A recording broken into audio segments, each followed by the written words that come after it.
collective traverse into a foreign realm, becoming the master of a mobile castle. Ziyu has acquired a skeletal, undead mobile fortress. As far as the eye can see, where the sword points, corpses pile high as mountains, and the undead swarm like an ocean. Wherever we tread, it transforms into my domain of the undead, flourishing when in harmony and facing annihilation when opposed. Until one fateful day, Ziyu astonishingly discovers that he has become the so-called White Calamity, referred to by the indigenous people of this strange world and the lords of mobile castles. Ziyu, what do you mean White Calamity? Such slander is utterly unfounded. In truth, I am a person who cherishes peace.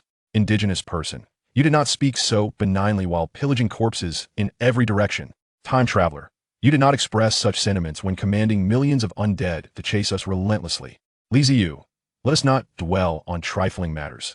Under the fair and just leadership of the undead, let us forge a splendid world devoid of strife, full of harmony and love. Everyone, Chapter 001. The entire army advances.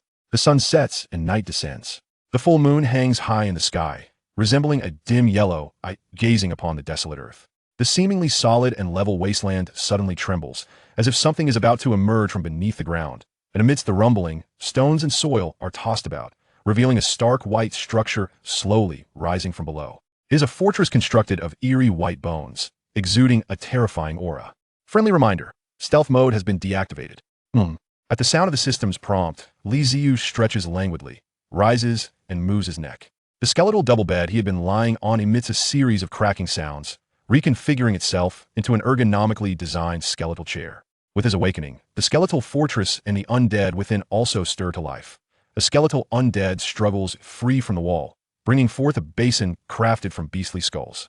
Ziyu splashes his face with water, the icy liquid jolting him awake, dissipating his drowsiness entirely. He accepts the fruits and beast meat offered by the nearby undead, devouring them eagerly. As he eats, he opens the system interface. Mobile castle. Level 1. Area, 100 units. Building main castle, fortress. Race, undead, skeletal type. Characteristics, skeletal construction. Some structures can transform into skeletal undead during combat. Stealth mode. The city can submerge underground. Speed 30 kilometers per hour. There seems to be no change. Ziyu sighs inwardly as he continues to eat. 3 days prior, he had traversed into this world, becoming the lord of this undead mobile castle. According to system prompts and his own understanding, he is not the only individual who traversed into this realm. This is a massive-scale collective crossing. The exact number of individuals who arrived is unknown, but all who did have become lords of different races of mobile castles. At the moment all time travelers became lords, their lives became irrevocably intertwined with their mobile castles. Should the castle be destroyed, the lord's life would end. Conversely, if the castle endures, so too does the life of the lord, akin to a form of alternative immortality.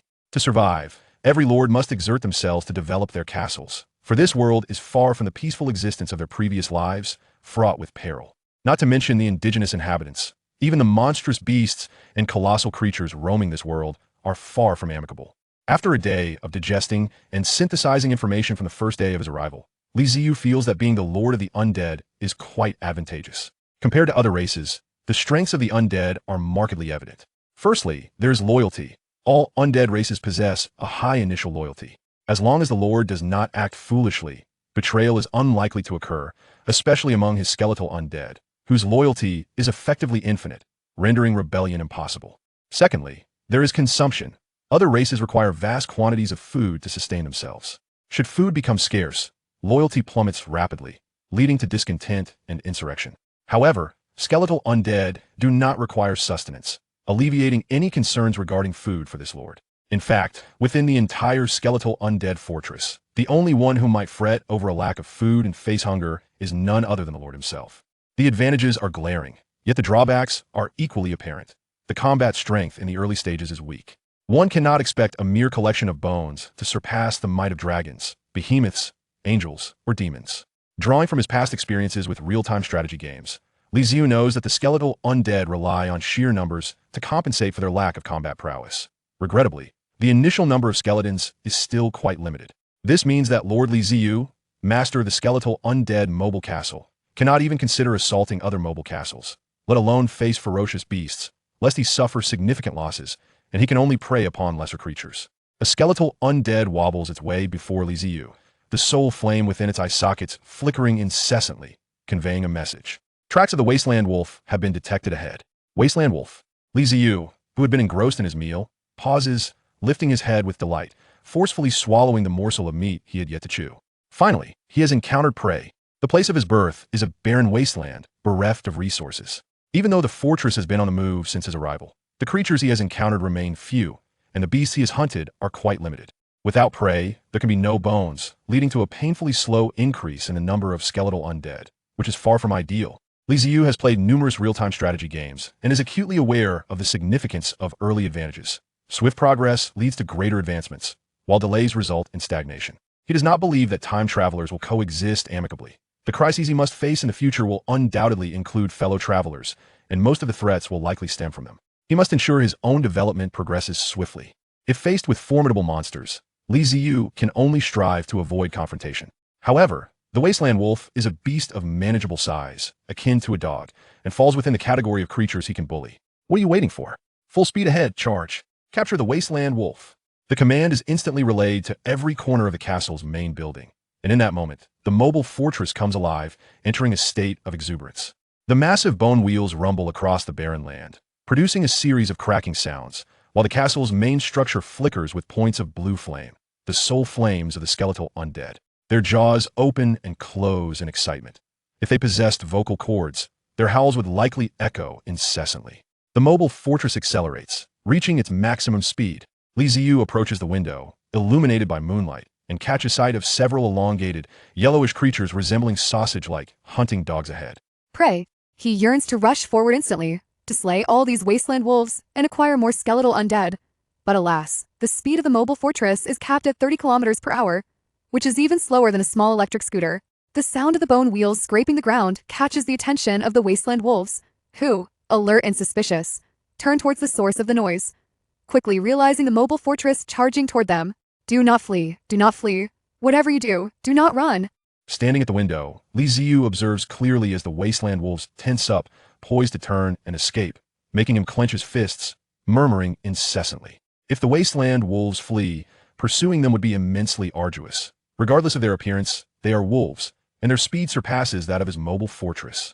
As the mobile fortress draws nearer, the wasteland wolves grow increasingly vigilant, their bodies arching, fur bristling, baring their teeth, and low growls emanating from their throats, seemingly attempting to intimidate the fortress into retreat. To Li Ziyu's delight, although the wasteland wolves are tense, they do not turn to flee. Yes, just like that. Come a bit closer.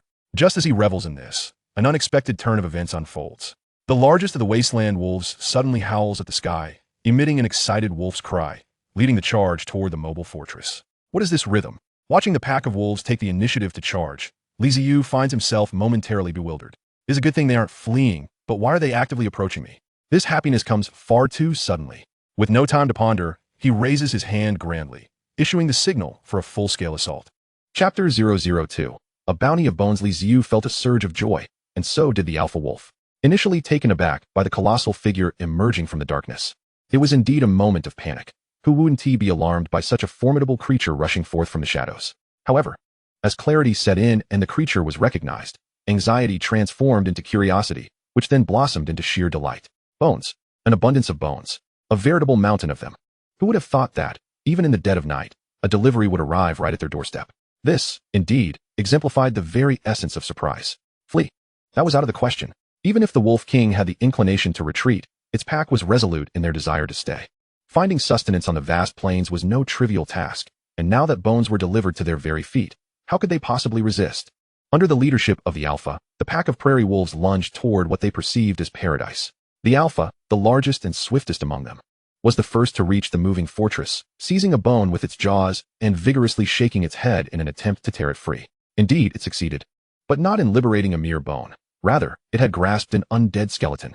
Unfazed by being bitten on the arm, the skeletal wraith retaliated, launching itself onto the Wolf King. Before the Alpha could react, an avalanche of skeletal wraiths cascaded from the moving fortress, akin to dumplings being thrown into boiling water.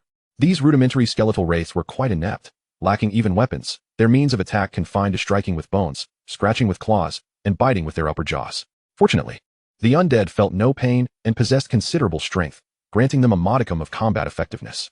1 or 2 wraiths posed no threat to the Alpha, but when 8 or 9 surged forward simultaneously, it became overwhelmed, pinned beneath the mass, emitting a heart-wrenching howl. Desperate for its pack to come to its aid, The alpha's hopes dwindled as it peered through the gaps in the bones, realizing the grim fate that awaited them. All of the prairie wolves met a similar end, buried beneath layers of skeletal wraiths, who attacked with wild fervor. Despite the wolves' frantic resistance, it proved futile. In concert with the relentless assault of the wraiths, the battle concluded in under 10 minutes, with not a single prairie wolf escaping. All were transformed into lifeless husks, dragged back to the moving fortress and deposited into the castle's main hall. Ziyu gazed upon the pile of wolf corpses, now resembling a small mountain, with a satisfied smile gracing his features. Only the prairie wolves daring enough to meet their demise could be considered worthy. Upon counting, he found a total of 14 prairie wolves, a commendable haul in such a barren environment. The matter of disposing of the wolf carcasses was of no concern to Ziyu. The system would manage that. Decomposing prairie wolf 1 yields 10 units of fresh wolf meat, 1 unit of bones, 1 damaged wolf hide, and 3 units of soul energy. Decomposing prairie wolf 1 yields. The system's notification chimed, and the mountain of wolf bodies visibly diminished as they were systematically decomposed into materials and stored in the warehouse. 14 prairie wolves had thus transformed into 140 units of meat, 14 units of bones, 14 wolf hides, some intact, some damaged, and 45 units of soul energy. Upon reviewing the system's notifications, Ziyu noted that the soul energy from the alpha wolf was marginally greater than that from the other prairie wolves, which was a pleasant surprise. As the lord of the skeletal wraiths, other resources were secondary. Bones and soul energy were paramount, directly influencing the number of skeletal wraiths he could command. Particularly, soul energy was essential not only for birthing new skeletal wraiths, but also for their evolution. Ziyu had not anticipated such a bountiful reward so soon after nightfall, and his spirits soared. Without hesitation, he commanded the conversion of the 14 units of bones into skeletal wraiths. Knowing that each basic skeletal wraith required 1 unit of bone and 1 unit of soul energy for its creation. Upon consulting the system, he found that, including the newly created wraiths, he had precisely 200 skeletal wraiths at his command. This was excellent news, significantly enhancing his sense of security. Ziyu appeared quite content. He recalled the early days of his journey, when he had been granted merely 10 skeletal wraiths, living in constant trepidation of encountering a formidable creature that might spell his doom. Now, with 200 wraiths at his disposal, he felt considerably safer. The newly formed skeletal wraiths, along with the existing ones, merged with the castle's main hall, reinforcing its walls and allowing for rapid deployment during combat. This was the origin of the skeletal architecture's unique attributes. After taking a brief moment to regroup, Ziyu ordered the forward march to continue, aiming to seek out more prey while also searching for a route to escape the barren plains. The wasteland was exceedingly desolate, with scarce game and limited resources to thrive. He needed to find a more favorable environment. The skeletal fortress resumed its advance with a cacophony of creaks and groans, restoring tranquility to the surroundings. Ziyu returned to his seat, resuming the meal he had left unfinished, and casually opened the system interface, navigating to the construction section. He regarded the various structures with a sense of resignation. The mobile castle was not limited to a singular main hall. It encompassed numerous other buildings and technologies that required the Lord's progressive construction and technological advancement. The array of buildings and technologies was vast, including those designed to enhance resource collection speed, bolster the combat prowess of the undead, and improve the mobile castle's capabilities. Yet, despite the enticing options laid before him, he regrettably lacked the necessary resources to build any of them. Weapon workshop, armor workshop, skeletal engine, all tantalizing prospects he could only gaze at longingly. This was precisely why he was so eager to leave the wasteland. Without resources, not only was summoning more skeletal wraiths a distant dream, but even the development of the mobile castle posed a significant dilemma. A fleeting glance was sufficient. Lingering too long only bred frustration. Ziyu rubbed his temples and closed the construction page, opting instead to open the chat channel. This feature had become his favorite pastime since arriving in this otherworldly realm. As he had little in the way of entertainment, films, dramas, reality shows, online games, novels, and anime were all but fantasies in this unfamiliar land. To find some diversion, he had to rely on the chatter within the chat channel. Without it, he could scarcely imagine how he would have passed the last 3 days. The chat channel buzzed with activity, filled with gossip, information sharing, and trading advertisements, messages refreshing at a rapid pace. Ziyu leisurely perused the messages while enjoying his roasted meat. A big iron hammer, long-term sale of stone and various ores, in exchange for food and drink. Particularly alcohol, quantity is no object. Master-level fishing expert. If you're short on food, just head to the river. There are plenty of fish. You don't even need bait. Just drop your hook. I'm genuinely astonished that anyone would be lacking for food at this time. Gold in the desert. What is a river? There are monsters. Indeed, there are fish in the river, ones that could swallow a castle whole. Manual doghead. Ziyu's movements faltered as he focused on the message from a big iron hammer, his eyes narrowing slightly. He recognized this name. It belonged to a rather well-known individual who had been engaged in the trade of stone and ores since the very first day of his arrival in this world. In the chat channel, it was said that someone had encountered him, claiming he was the lord of the mining dwarves, and that the mobile castle served as a colossal mine, continuously producing stone and ore, which is why there were resources available for trade from the very first day. While the veracity of this information remains uncertain, one thing is indisputable: he possesses resources. Many have successfully traded with him, establishing his reputation as a credible merchant of resources. For the skeletal undead mobile castle, the essence of bones and soul energy is paramount, yet other materials are equally indispensable, particularly stone and wood. As most constructions require these two fundamental resources, Ziyu paused his meal to check the resources in his warehouse through the system. After 3 days, he had accumulated a considerable amount of meat. Taking out some would not pose a problem, especially since he could satisfy his own hunger without concern for others. In this desolate wasteland, resources are exceedingly scarce. Finding wood is near impossible, and even if stone could be located, extraction would prove challenging. As his skeletal undead lacked the necessary tools for quarrying, relying on mere claws to scratch at the earth would be futile. Trading meat for some stone seemed like a reasonable plan. With this thought, he abandoned his meal and opened a private chat window with a user named Big Iron Hammer. Engaging in trade discussions in the public chat channel would be foolish. The laws of the dark jungle apply effectively in this otherworldly realm. Upon his initial arrival, the chat channel was far more vibrant, but in just 3 days, many who had once participated had vanished without a trace. Not participating in discussions meant missing out on crucial information, while excessive chatter could attract unwanted danger.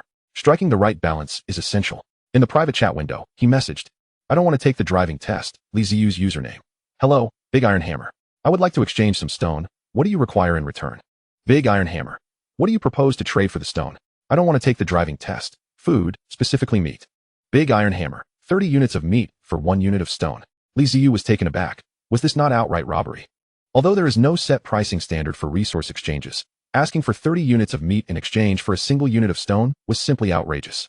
He felt quite displeased. After 3 days of relentless scouring across the wasteland, he had not gathered nearly as much food as he had anticipated. At most a few hundred units of meat. Perhaps sensing his hesitation, Big Iron Hammer sent another message. Big Iron Hammer: "If you aim too high, you'll end up with nothing. I prefer not to engage in one-off transactions. We can negotiate." Ziyu felt somewhat relieved upon receiving this message. Now that felt more reasonable. If the exchange truly hinged on 30 units of meat for 1 unit of stone, he would rather continue wandering the wasteland in search of resources. "I don't want to take the driving test. 3 units? Big Iron Hammer: "I meant to negotiate, not to have you divide by 10. 27 units. "I don't want to take the driving test. Can you lower it a bit? Does trading 3 or 5 units even make sense? I'll offer 6 units. How about that?" Big Iron Hammer: "Are you intentionally trying to trade for stone?" 25 units. After some back and forth haggling, they finally settled on a price of 15 units.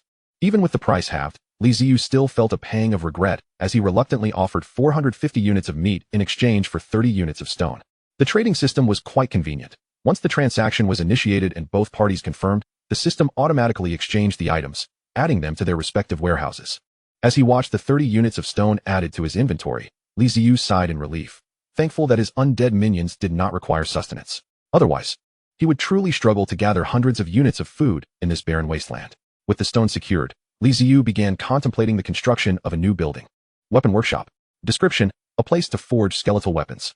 Construction requirements: 10 units of bones, 10 units of stone, 10 units of soul energy. Area occupied, for units. In comparison to the castle's mobility, Ziyu leaned towards enhancing the combat prowess of his skeletal undead.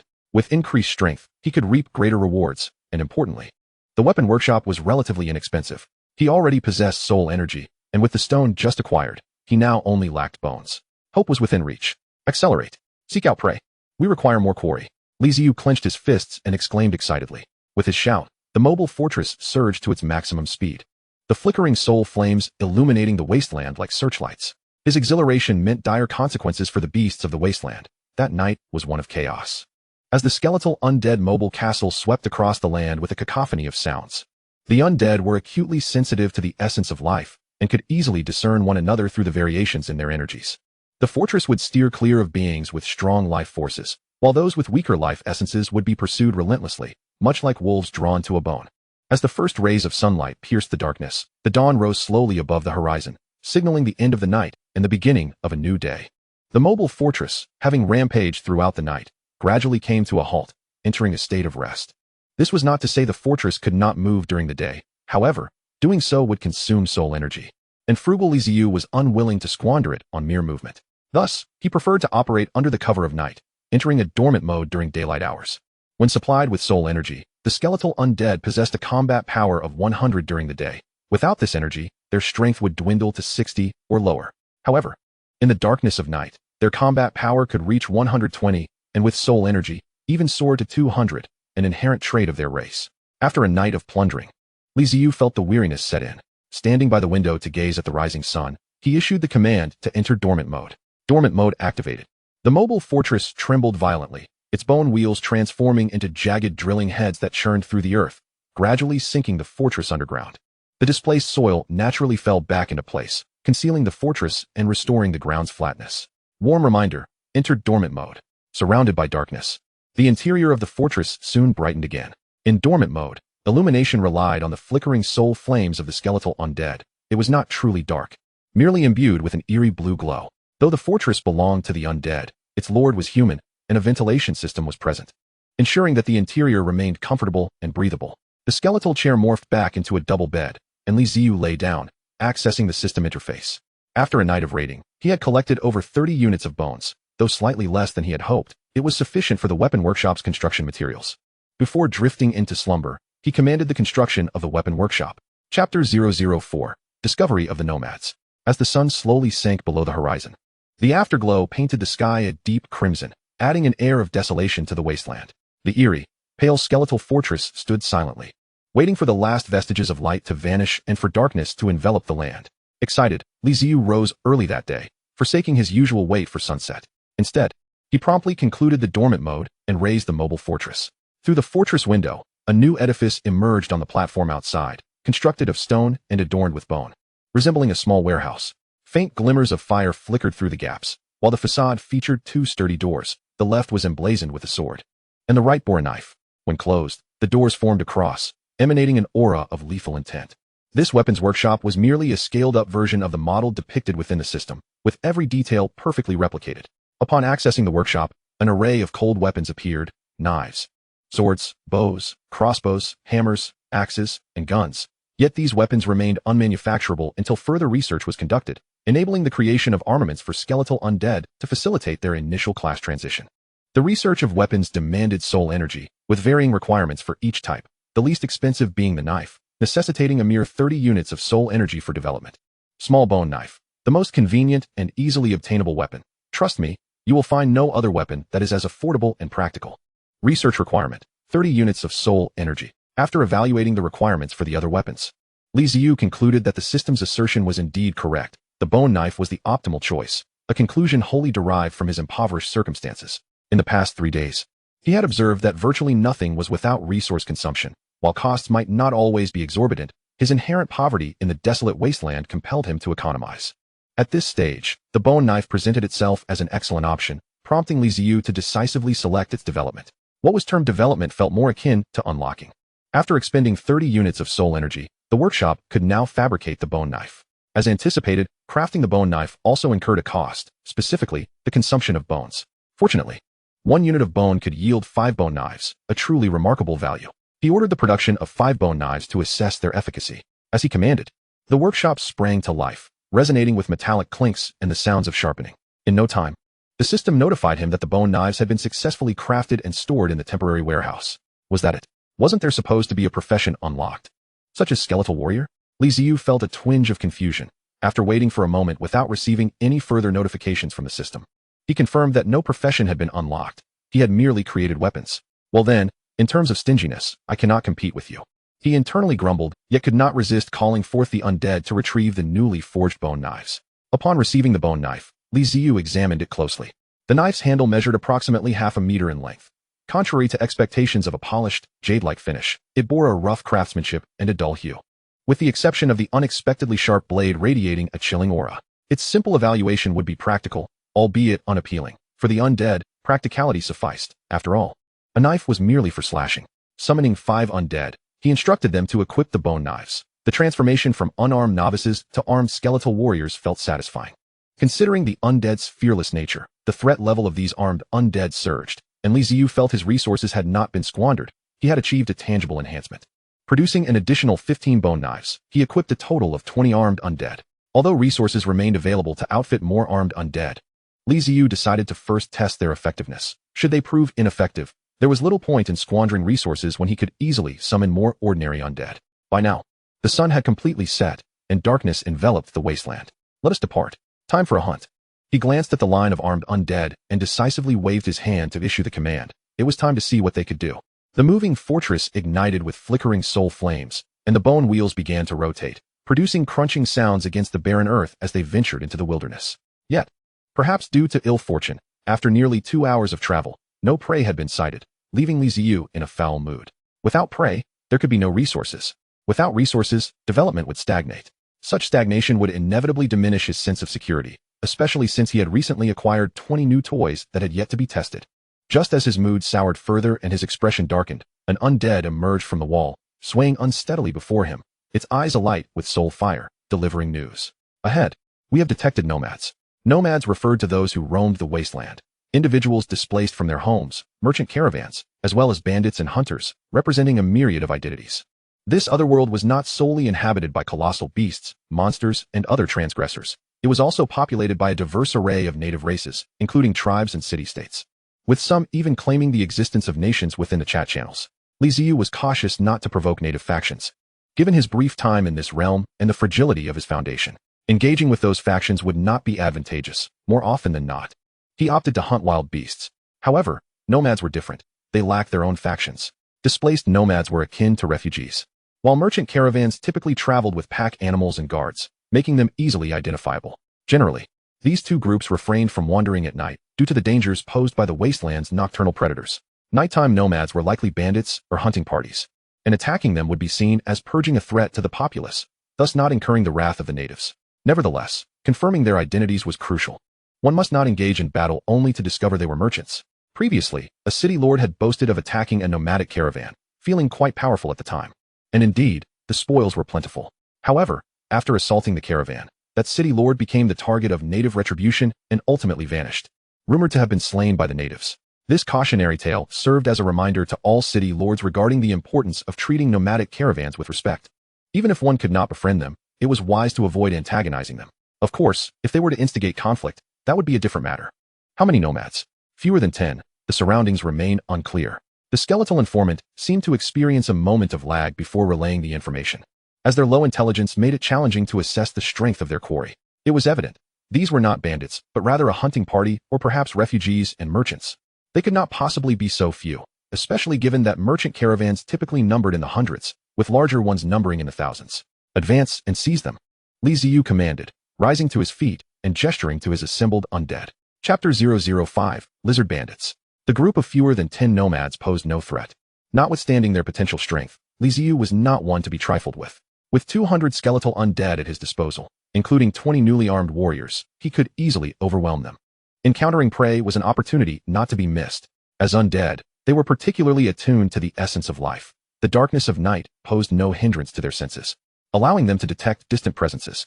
It appeared the nomads had yet to realize the approach of the moving fortress. Rather than charging in boldly, it would be wiser to stealthily approach, catching the enemy off guard. With this thought in mind, Ziyu commanded the undead within the moving fortress to switch to silent mode, diligently suppressing their soul fire, concealing the flames within their skulls, leaving no trace of light. For the undead, suppressing soul fire is instinctual, not diminishing their combat prowess in the slightest. Rather, this tactic enables them to execute surprise attacks. The speed of the moving fortress surged to its maximum, the bone wheels grinding against the ground, producing a relentless cacophony. As they drew closer, the undead brought forth new intelligence. Ahead lay a group of lizard folk, further solidifying Ziyu's prior assessment. Lizard folk are a common indigenous presence in the wasteland, widely dispersed and existing in tribal forms. They engage not in production but in a life of hunting, acting as hunters by day and brigands by night. Notorious throughout the wasteland. Did you hear that sound? Yes, over there.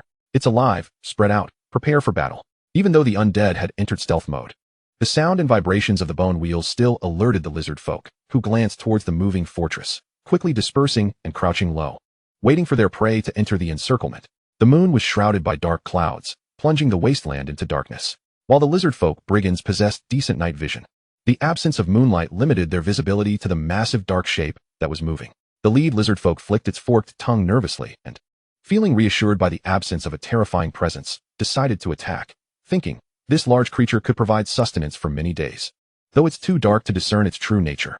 Charge! Hiss! As the enormous entity entered their encirclement, the lead lizard folk signaled for an attack. 8 lizard folk simultaneously crouched low and launched their assault from 8 directions, their bellies nearly scraping the ground. Their outwardly turned legs sprinting with their spears aimed at the creature concealed in the shadows. Just as they charged, the dark mass suddenly ignited with flickering azure flames, resembling a multitude of eyes fixated upon them. What is this? A mountain of bones? Why is a mountain of bones moving? The lead lizard folk, upon perceiving the moving fortress through the eerie blue flames, was momentarily stunned, bewildered and murmuring to itself, as were the others, their spears poised in midair. How can we stab it? It's merely a mountain of bones. There is no point in attacking it, for it is not alive. The lizard folk brigands were momentarily paralyzed, but the undead were unfazed. They poured forth from the fortress like dumplings, landing on the ground and casually moving their joints before charging at the lizard folk.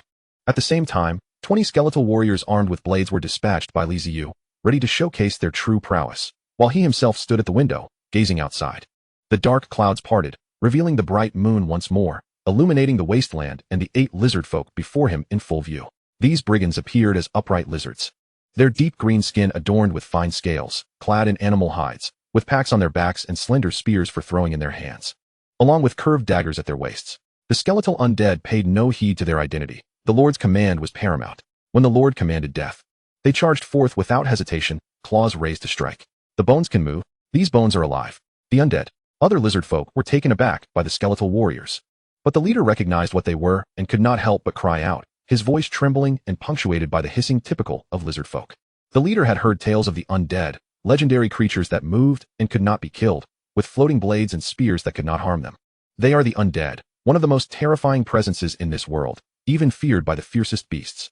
Once, he had dismissed these as mere fables, believing there could be no moving bones, nor spirits impervious to blades. The so-called undead existed only in legend, for no one had ever seen them. Yet today, he bore witness to them, seeing them with his own eyes. Why must I encounter the undead in the wasteland? The leader gazed at the surging skeletal warriors, inwardly lamenting. Yet he had no choice but to engage. He placed a bone whistle to his lips and blew, simultaneously raising his spear to meet the first charging undead, thrusting fiercely. In his nervousness, the thrust was somewhat misaligned, the spear slipping through the gap beneath the undead's ribs without inflicting any harm. The undead paid no mind to the spear, swiping its claws at the leader. Get away. With no time to retract his spear, the lizard folk leader kicked out. What was intended as a mere panicked reaction took him by surprise when the undead was sent flying, crashing to the ground and scattering bones everywhere. This undead does not seem as formidable as I imagined. One kick, and the leader was momentarily stunned, followed by unbridled joy. He never anticipated that the undead, so terrifying in legend, were in fact so weak. Indeed, rumors are often deceptive. Attack, do not fear, they are very weak. Blowing the bone whistle incessantly, the leader shouted loudly for his subordinates not to retreat, to confront the foe head-on. Against such weak opponents, they could not afford to lose face upon returning home. His exhortation inspired the other lizard folk to realize that the bones before them were not so daunting after all, easily withstanding their assaults. Moreover, their attacks were rather monotonous. Merely swiping with claws, what was there to fear? Let us engage. The lizard folk rallied, using their speed to evade the skeletal undead's attacks, delivering swift kicks.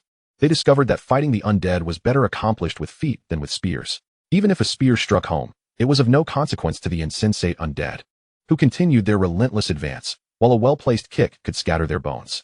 Seeing the undead so easily dispatched, the lizard folk brigands' fear evaporated, treating the battle as a game, reveling in the thrill of combat. However, they overlooked the sheer numbers. An ever-increasing horde of undead was encroaching upon them. The leader also noticed another detail, one that reignited his fear. The undead truly could not die. The scattered bones would quickly reassemble, the skeletal forms standing upright, reattaching their skulls to their necks, and once again becoming animated undead. No matter how many times he scattered them, those creatures would rise anew. This is dire. This is a grave situation.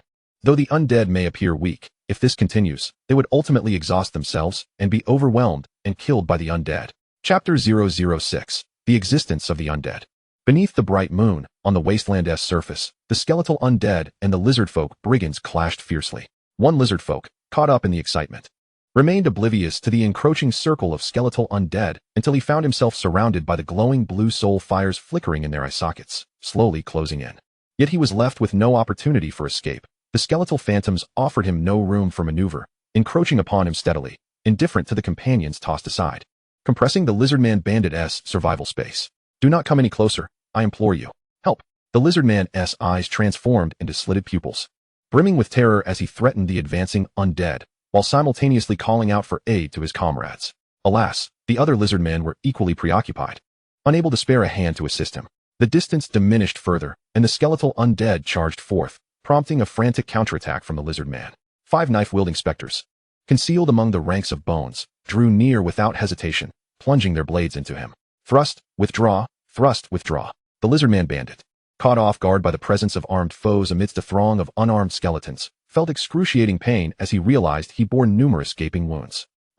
He kicked one skeleton away, but unlike before, he could not shatter it. Instead, he lost his balance and was engulfed by the skeletal horde, leaving only his anguished cries behind. The leader, upon hearing the wails, trembled, glancing furtively to see a dense mass of skeletons huddled together, and without a doubt, his subordinates had met their demise. With the first casualty, a second soon followed, slain by the same method employed by the skeletons. At this rate, they would all perish. Retreat was imperative. He had already sounded the bone whistle, and his fellow lizardmen would soon arrive. As long as he could regroup with them, dealing with these fragile skeletons would be a trivial matter. Fall back. Retreat. The lizardman leader struck and kicked, forcing the surrounding undead to retreat, as he dashed towards the darkness, loudly alerting his comrades. Ultimately, only 3 lizardmen, including the leader, managed to escape, one of whom was gravely injured, his body riddled with wounds, blood seeping continuously. Fortunately, the lizardman possessed remarkable vitality, despite the severity of his injuries, as long as he survived. A period of recuperation would suffice for recovery. The undead observed the 3 lizardmen vanishing into the shadows, making no attempt to pursue them. They cleared the battlefield, gathering the bodies of the slain lizardmen and their weapons, returning to the mobile fortress. All undead, enter silent mode. Increase speed to the maximum. We must leave immediately. Once all the skeletal phantoms returned, Ziyu promptly issued his command. Under his orders, the mobile fortress slowly turned, accelerating in the opposite direction of the lizardman bandits' escape. When the lizardman leader had sounded the bone whistle, Ziyu had heard it as well. He did not believe the leader had blown it for mere amusement, but rather in a plea for aid. The undead's detection of life force had its limits, and it was likely that other lizardmen lay hidden beyond their sensing range.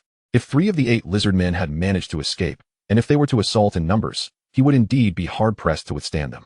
It was wise to seize the moment and retreat while the opportunity remained. Under the cover of night, the lizardman bandits fled desperately until they spotted a dark silhouette ahead, cautiously halting their flight. Toot! In the stillness of night, the sharp call of the bone whistle traveled far. Hearing the sound, the lizardman leader felt an immediate sense of relief. It was one of his kind. He produced his own whistle and blew a response. Upon receiving the reply, the figures in the distance hurried over, gathering around the lizardman leader, nearly 100 of them, all similarly attired. These lizardmen were young adults, bandits like their leader. What happened to leave you in such disarray?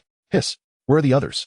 The assembled lizardman bandits, seeing their comrade in such a pitiful state, particularly noting the absence of several, could not help but inquire in a cacophony of voices. Dead at the hands of the undead.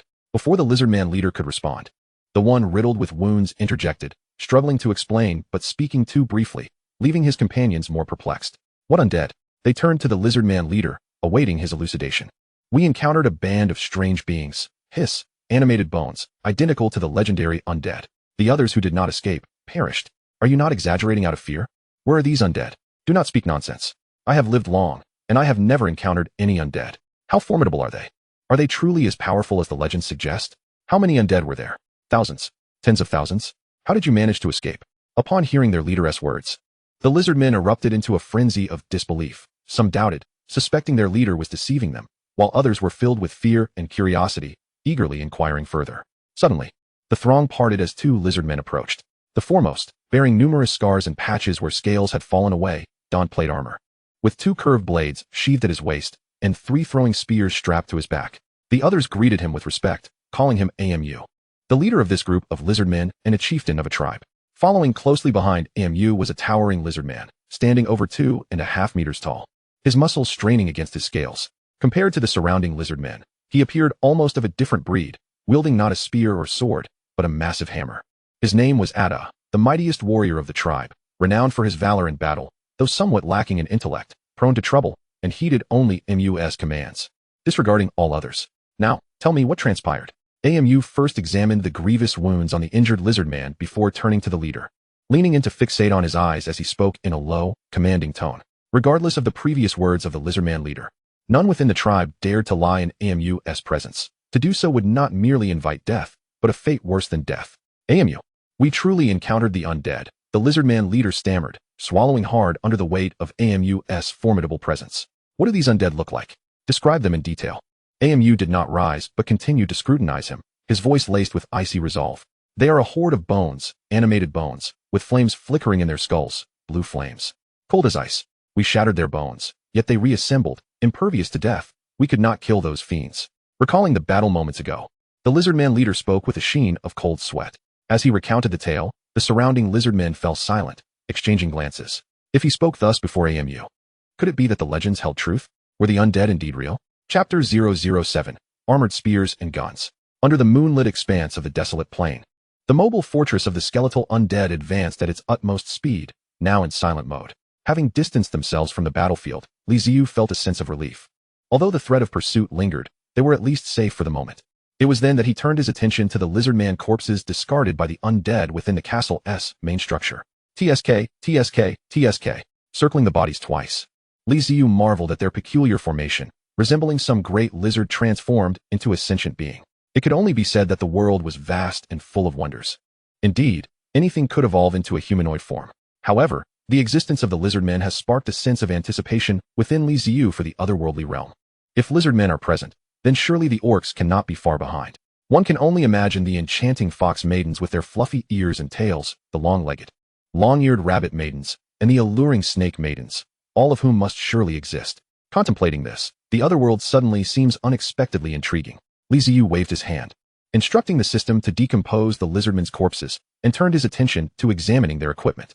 The weaponry of these lizardmen is remarkably uniform. Each warrior is equipped with a spear and a curved blade. The spear is a common long weapon in the wastelands, consisting of a straight, sturdy wooden shaft topped with a slender, barbed spearhead approximately 30 to 40 centimeters long. Overall, it resembles a fish spear, serving dual purposes as both a long spear and a projectile for long-range throwing, an exceedingly convenient weapon. The curved blade, frequently wielded by the lizardmen, is sheathed in scaled leather, gleaming ominously upon extraction, with a sharp, broad arc that allows for effortless and powerful slashing. Ziyu regarded the 5 sets of weaponry before him, stroking his chin, pondering whether the native's weapon-wielding skeletal remains could utilize these arms. If they could wield bone blades, surely these weapons would be usable as well. A simple experiment would reveal the truth.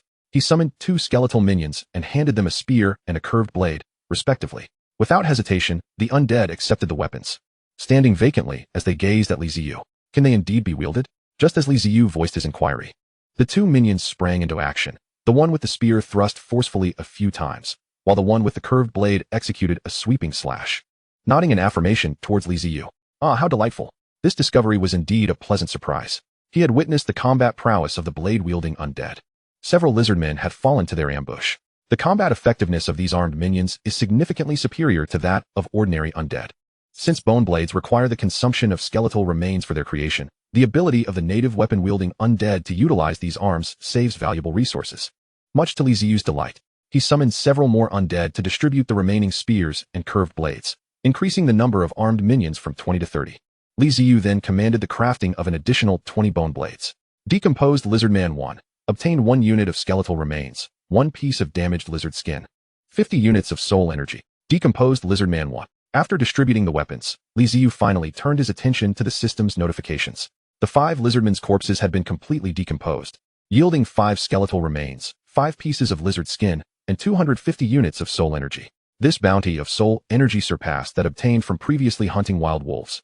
In his last encounter with 14 wild wolves, which included a wolf leader, he had only garnered 45 units of soul energy.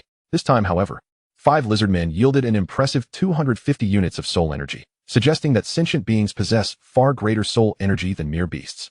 This realization seems only natural, considering they are sentient beings capable of thought, thus their souls inherently surpass those of animals.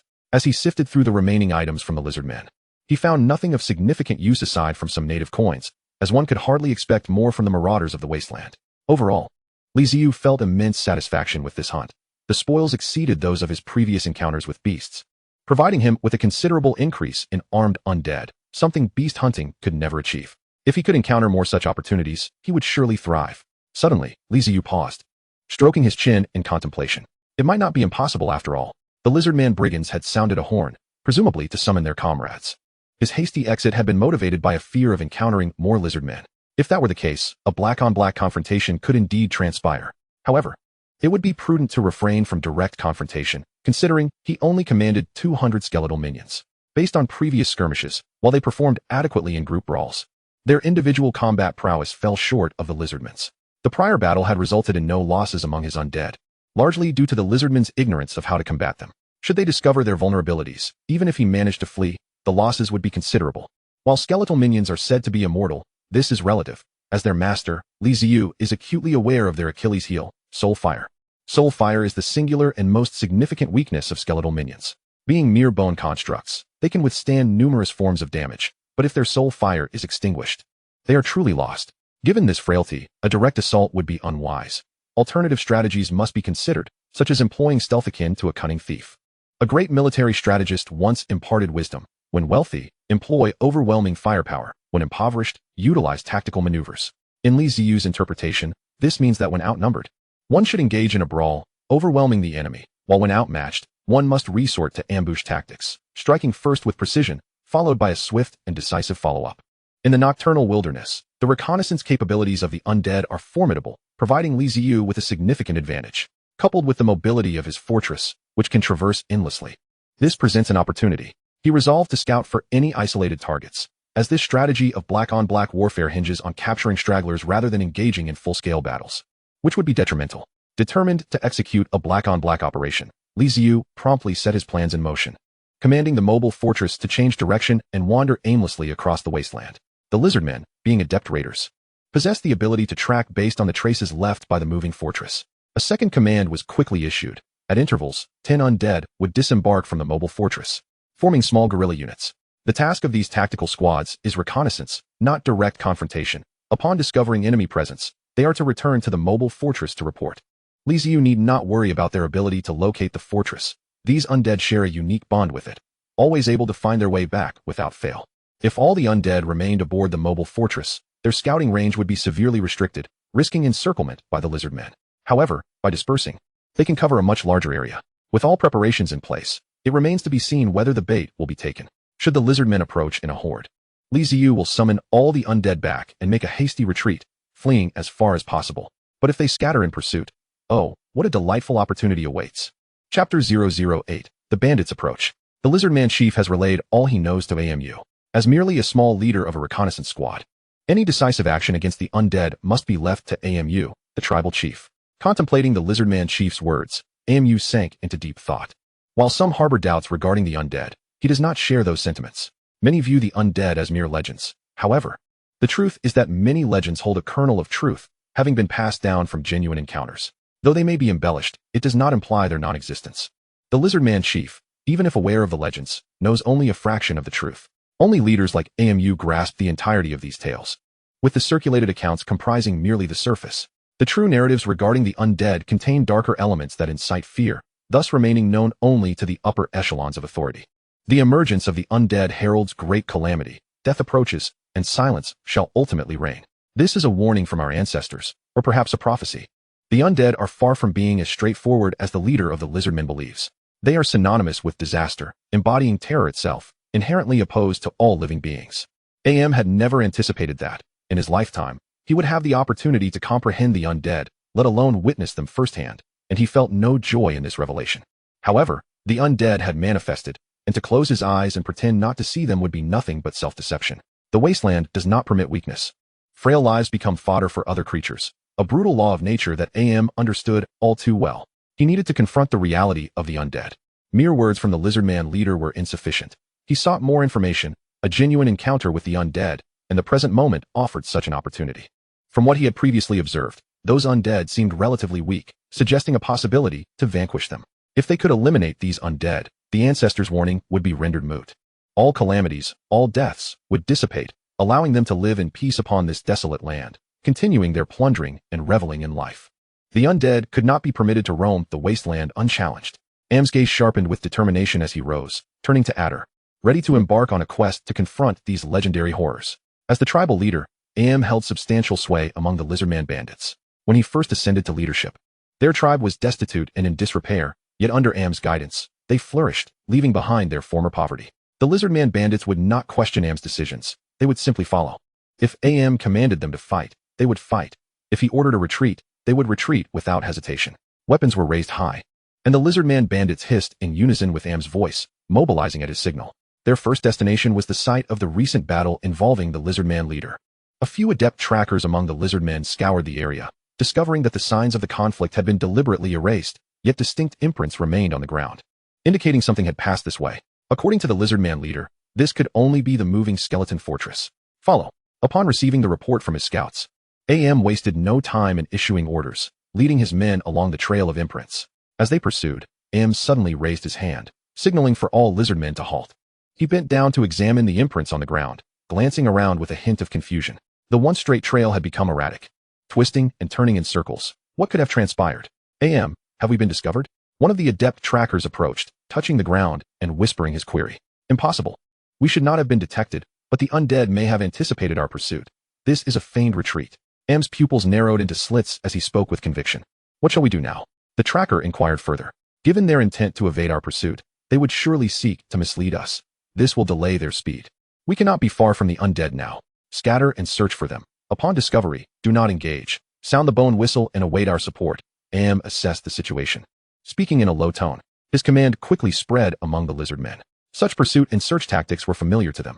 They swiftly divided into squads of 5 to 10 and charged into the wilderness. AM rose, accompanied by Adder and several other lizardman bandits, continuing to follow the trail left by the mobile fortress. The skeletal undead fortress continued to wander aimlessly across the wasteland. Beneath the moonlight, several undead staggered toward the fortress, skillfully entering it and making their way to the main building. Upon witnessing the undead enter the main structure, Ziyu's spirit surged. News had arrived. Whether it was good or bad remained to be seen. The undead halted before Ziyu, their soul flames flickering as they conveyed information. Discovered roving nomads. Many. Scattered. The message, though simple, was understood by Ziyu, prompting him to clench his fist in excitement. This was precisely the direction he had hoped for.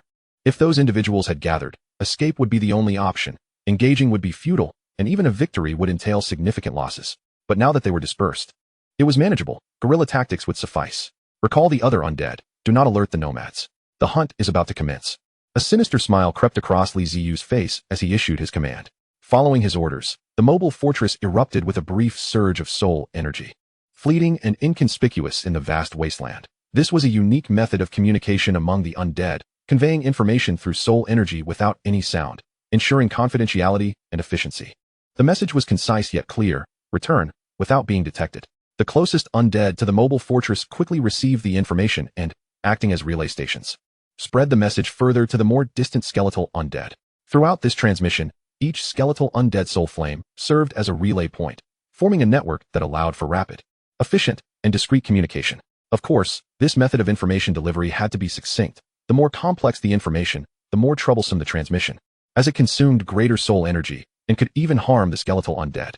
Upon receiving the message, the skeletal undead immediately altered their course toward the mobile fortress, simultaneously activating their search capabilities, avoiding other living beings in the vicinity.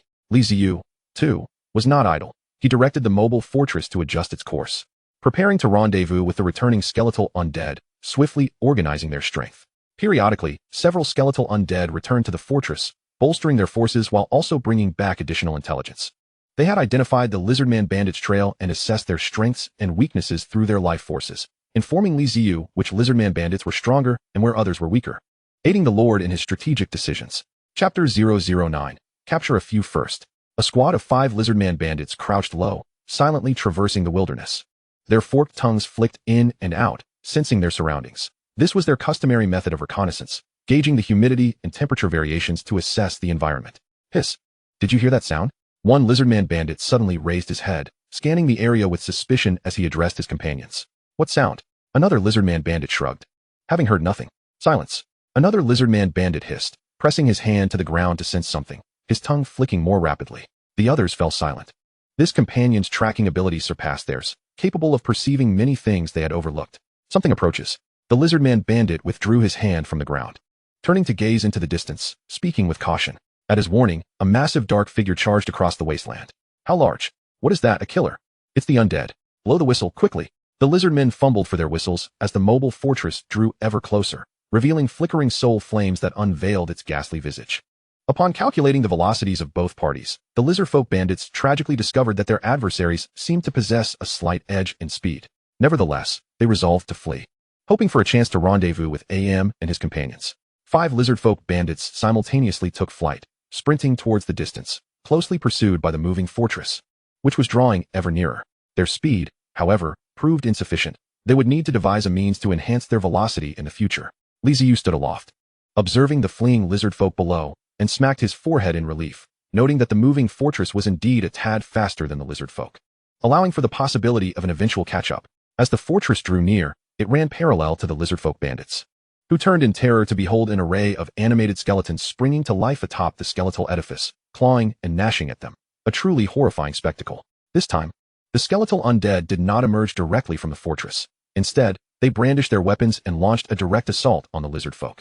However, both the bone knives and scimitars were rather short, failing to reach their intended targets, while the spears could barely graze the fleeing lizardfolk. The disruption caused by the spears unsettled the lizardfolk's formation, resulting in one unfortunate soul tumbling and rolling into a ball. Witnessing the effectiveness of their interference, the undead grew jubilant, thrusting their spears with renewed fervor. Concurrently, several skeletal figures detached from the fortress, leaping from above onto the lizardfolk, not seeking to inflict harm, but merely to restrain them. The lizardfolk, caught off guard by this unexpected tactic, found themselves in a situation unlike any previous skirmish. The undead did not charge at them in the conventional manner, but rather descended upon them, each lizardfolk becoming ensnared by a dozen or more skeletal forms, rendering them utterly subdued. Once they were secured, the undead began to hoist the lizardfolk bandits towards the fortress, their struggles proving futile against the overwhelming number of their captors. This was a strategy conceived by Ziyu. Direct confrontation could be time-consuming and fraught with the risk of reinforcements arriving, potentially leading to casualties. Thus, he opted for a different approach. First subdue and bind them within his fortress, where he would hold dominion over them, able to dictate their fate. Clearly, his strategy bore fruit. Although the lizardfolk had sounded their bone horns, they found themselves ensnared and dragged towards the fortress. The battle commenced and concluded with remarkable swiftness, the undead returning in droves as the moving fortress unhesitatingly altered its course, heading in another direction. 10 minutes after the fortress had departed, 2 squads of lizardfolk reinforcements arrived, only to be met with a scene of utter chaos. No bloodstains, no remnants, just the inexplicable disappearance of their comrades. What had transpired? They had rushed forth upon hearing the distress calls, yet they were too late. Could they truly have underestimated the undead? The lizardfolk bandits exchanged wary glances, an icy dread creeping upon them. After a brief interval, AM arrived with a greater number of lizardfolk, surveying the area before determining the direction taken by the moving fortress. He intended to uncover the true nature of these undead beings. Once the undead had dragged the lizardfolk into the fortress, several bandits gazed at the wall where flickering soul fires danced in the eye sockets of the skulls, their jaws clattering involuntarily as they pondered their impending fate. The skeletons shoved the lizardfolk bandits into the main hall of the castle, presenting them before Ziyu. A human? Why was there a human among the undead?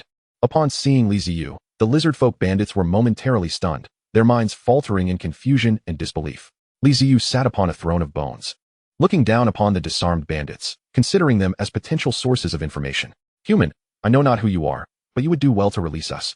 One lizardfolk bandit snarled, emboldened by the fact that they feared the undead but not a human stripped of scales and armor. Ziyu merely smirked, and immediately, a skeletal figure approached the insolent bandit from behind, thrusting a spear through him, the point emerging from his chest, stained with blood, only to be withdrawn again. The bandit, hands outstretched and body rigid, tried to utter something, but darkness enveloped him as he collapsed to the ground, his corpse swallowed by the earth, disappearing without a trace. The remaining bandits, who had contemplated defiance, were rendered obedient by this display. One misstep had led to death, and they were keen to avoid a similar fate, especially before this human who seemed to command the undead. Understand this, your lives rest in my hands. I will ask, and you shall answer. Should you dare to lie, you will join your fallen brethren among the undead. Ziyu leaned back, his gaze icy as he scrutinized the lizardfolk captives. How audacious they were to act defiantly before him at such a moment, uttering threats as though he would not dare to dispose of them. The lizardfolk bowed their heads, their eyes betraying their resentment, yet they were wise enough to conceal it from the human before them. Otherwise, they would share the fate of their fallen comrade. How many of you are there? Who is your leader? Who is the strongest among you? Upon hearing these inquiries, the lizardfolk exchanged glances, communicating silently before lapsing into silence, refusing to respond. Noticing their reticence, Ziyu furrowed his brow and signaled to the undead. A skeletal figure wielding a curved blade stepped forward, and before the lizardfolk could plead for mercy, it cleaved through the air, severing the bandit's head, which then fell to the ground, only to be consumed by the earth once more. Another one dead. The remaining 3 lizardfolk bandits trembled in unison. Realizing that this human was unlike any they had previously encountered, he was not merely capable of killing, but was willing to do so without hesitation. Continuing to resist would surely lead to their demise. Chapter 010. The battle commences. Having lost 2 companions in swift succession, the lizardfolk could no longer withstand the pressure. Faced with the choice between loyalty to AM and the preservation of their own lives, they decisively chose the latter, hastily divulging all they knew to Ziyu. Nearly 100 lizardfolk bandits had come, their leader named AM, and the mightiest among them was a lizardfolk known as Ada. They hailed from a modest lizardfolk tribe, and this contingent represented nearly all the able-bodied youth of their clan. Once the bandits had finished speaking, Ziyu drummed his fingers thoughtfully on his chin, seated in his throne of bones. They had believed that by sharing their knowledge, they would secure their lives, but Ziyu had no intention of sparing them. 3 skeletal figures emerged, each dispatching a lizardfolk bandit in turn, their bodies reclaimed by the earth, as the system initiated decomposition mode.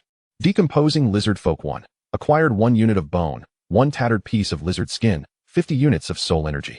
The 5 lizardfolk bandits had unwittingly contributed additional resources to Ziyu, and he redistributed their weapons among his skeletal minions.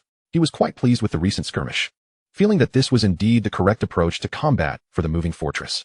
They could strike while on the move, leveraging the fortress's advantages to engage foes at a distance. Previously, lacking long-range weaponry, he had been compelled to send his skeletal minions into battle, which diminished their overall combat efficacy. Now armed with spears, they could remain stationed and inflict substantial damage without needing to engage directly, thus revolutionizing their combat strategy. The number of lizardman bandits was rather substantial, and with merely 200 undead at his disposal, it would require considerable effort to vanquish them. The combat prowess of individual skeletal undead was far inferior to that of the lizardmen. However, with a refreshed approach to warfare, opportunities were not entirely absent. Careful contemplation was essential. Recalling the previous encounters with the lizardman bandits, a tactical plan gradually took shape in his mind. AM led the relentless pursuit of the lizardman bandits, following the traces left by the moving fortress. To Ziyu, they were mere materials, resources to bolster the fortress's might. For the lizardmen, the undead represented immense prestige. Just imagine, if they could annihilate the legendary undead race, not only would they avert a potential catastrophe, but AM and his tribe would become renowned across the wasteland, earning universal respect and admiration. Since ascending to leadership and guiding the lizardmen in a life of plunder, AM had come to recognize the power of prestige. Often, when encountering merchant caravans, merely proclaiming his name would compel them to willingly part with their riches to appease him.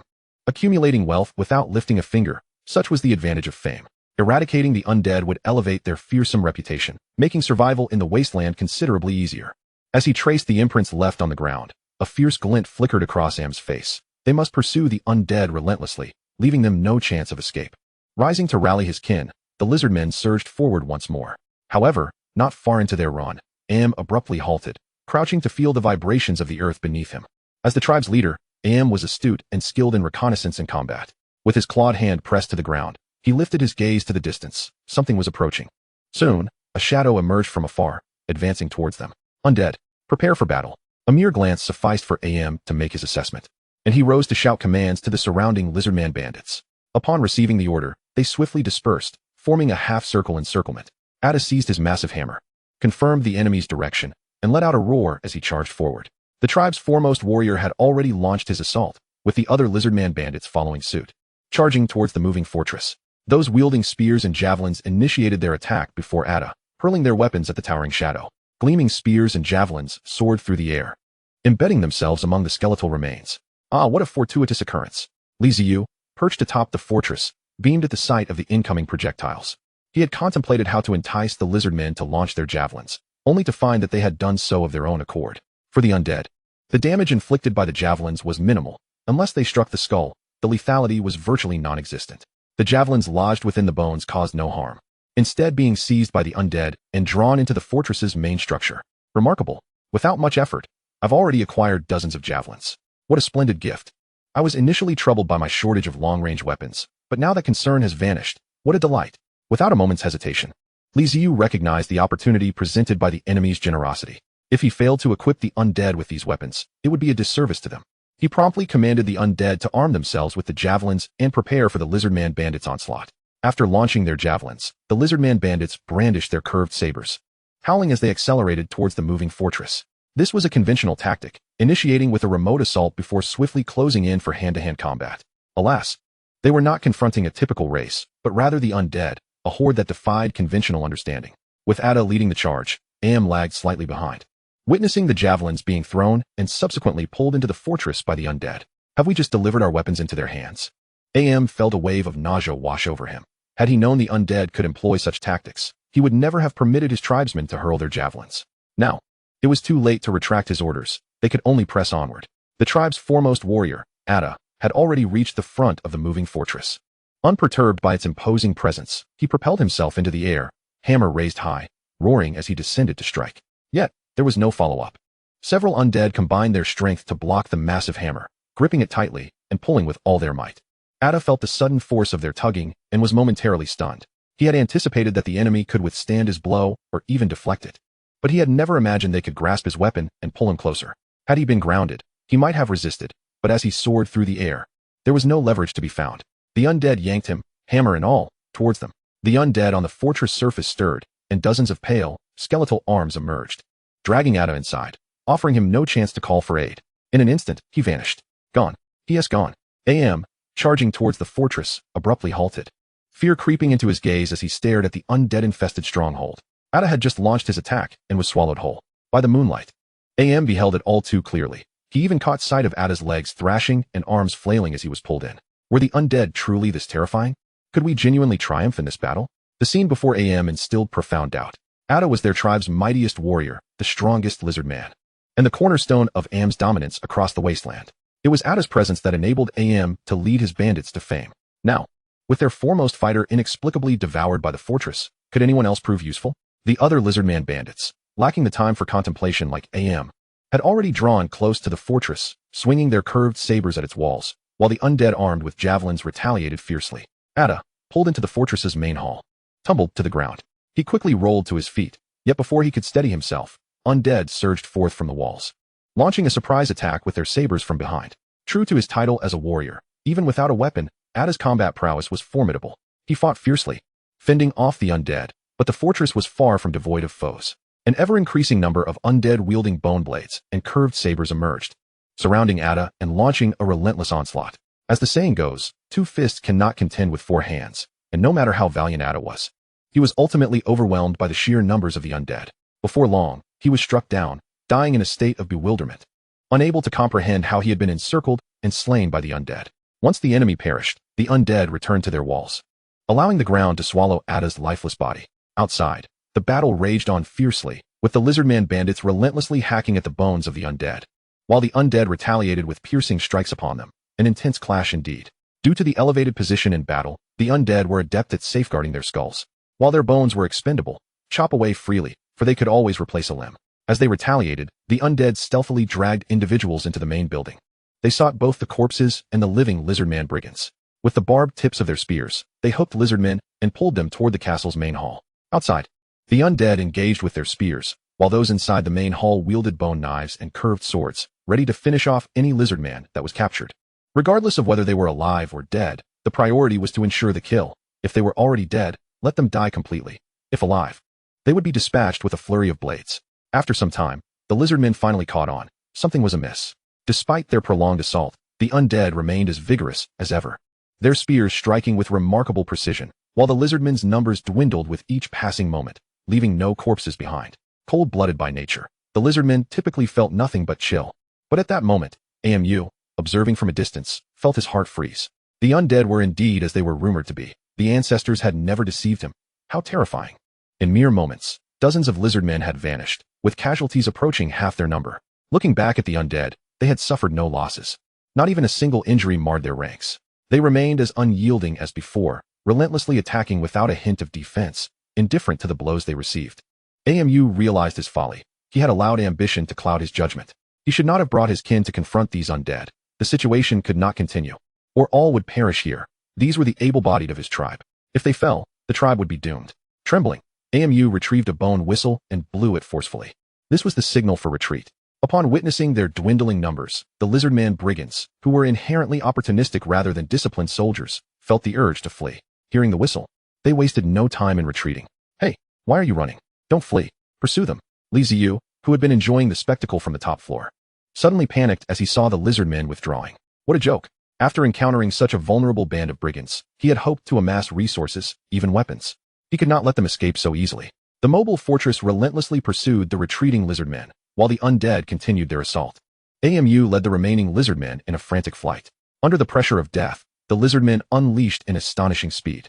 Across the desolate plain, a ragtag group of lizard man brigands was pursued like frightened hounds until the first rays of dawn appeared on the horizon.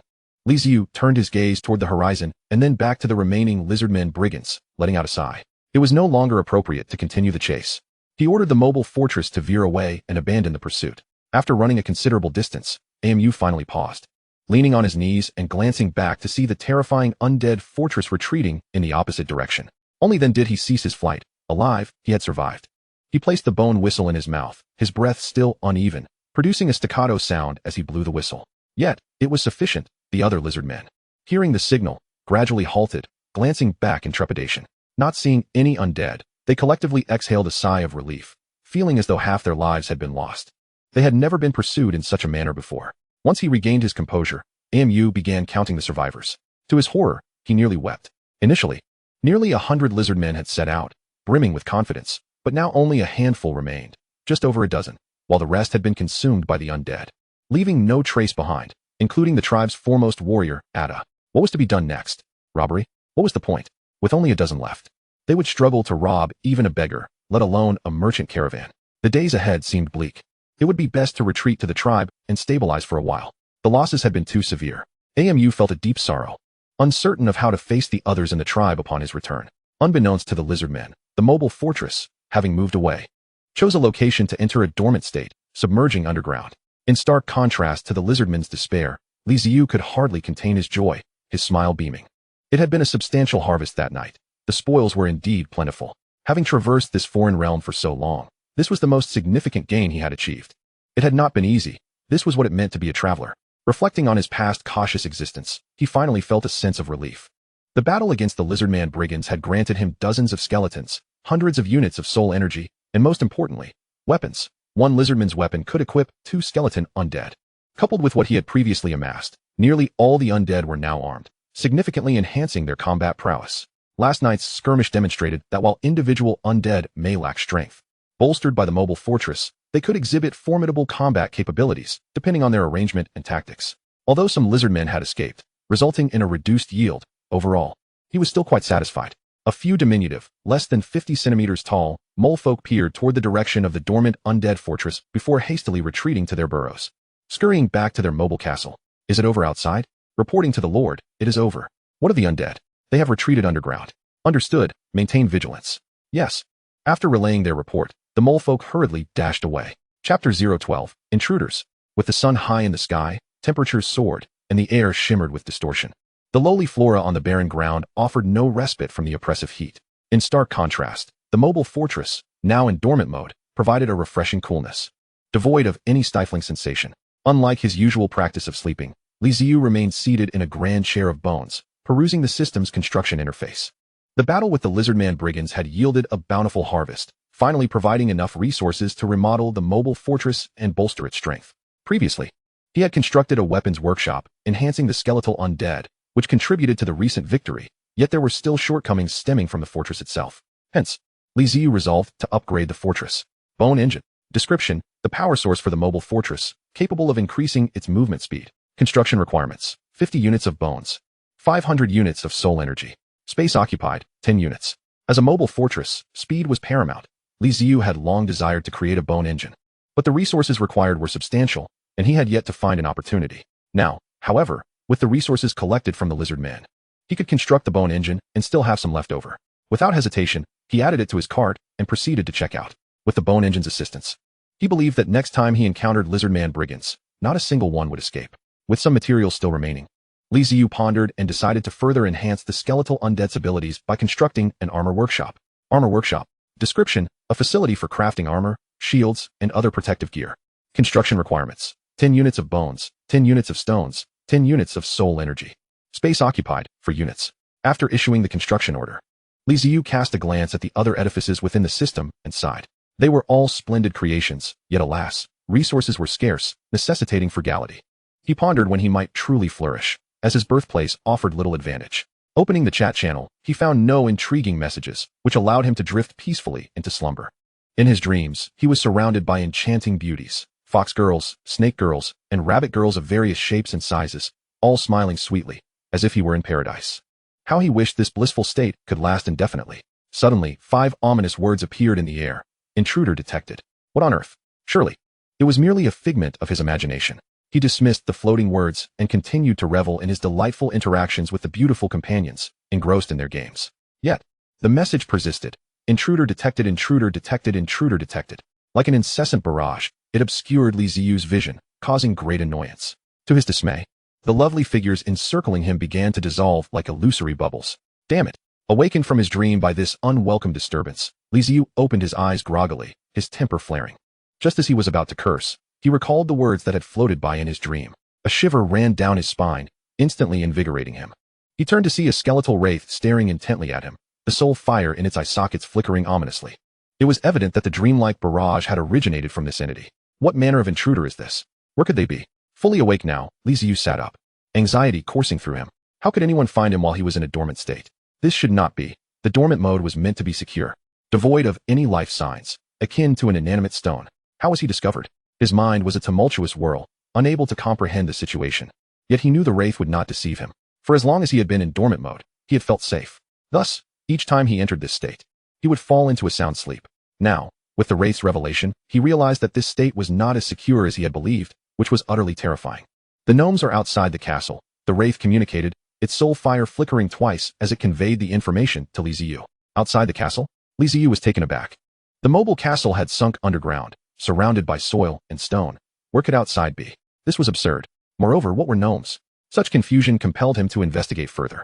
Li Ziyu closed his eyes and connected with the wraith's vision, allowing him to see through its perspective. He typically avoided using this ability, as the wraith's vision felt peculiar and dissimilar to human sight. Each time he reverted back to human vision, he found it disconcerting. However, in this instance, the wraith's vision proved exceedingly useful. In the wraith's sight, colors were scarce. Most areas appeared in varying shades of gray and white. Only living beings possessed color, with the brightest entities being the souls of those beings, which shone like brilliant light bulbs in the wraith's eyes. Once he established the connection, Li Ziyu switched through several wraiths until he located the so-called intruder. The castle remained underground, but there was now a tunnel leading to it, presumably excavated from an unknown source. At the tunnel's entrance stood a diminutive figure, quietly motionless, displaying no overtly aggressive behavior. The gnome outside was undoubtedly anxious, for it was not every day one found themselves under the watchful gaze of a horde of wraiths with fiery eyes. Any living creature would instinctively feel the dread of death. They might arrive, but would they return?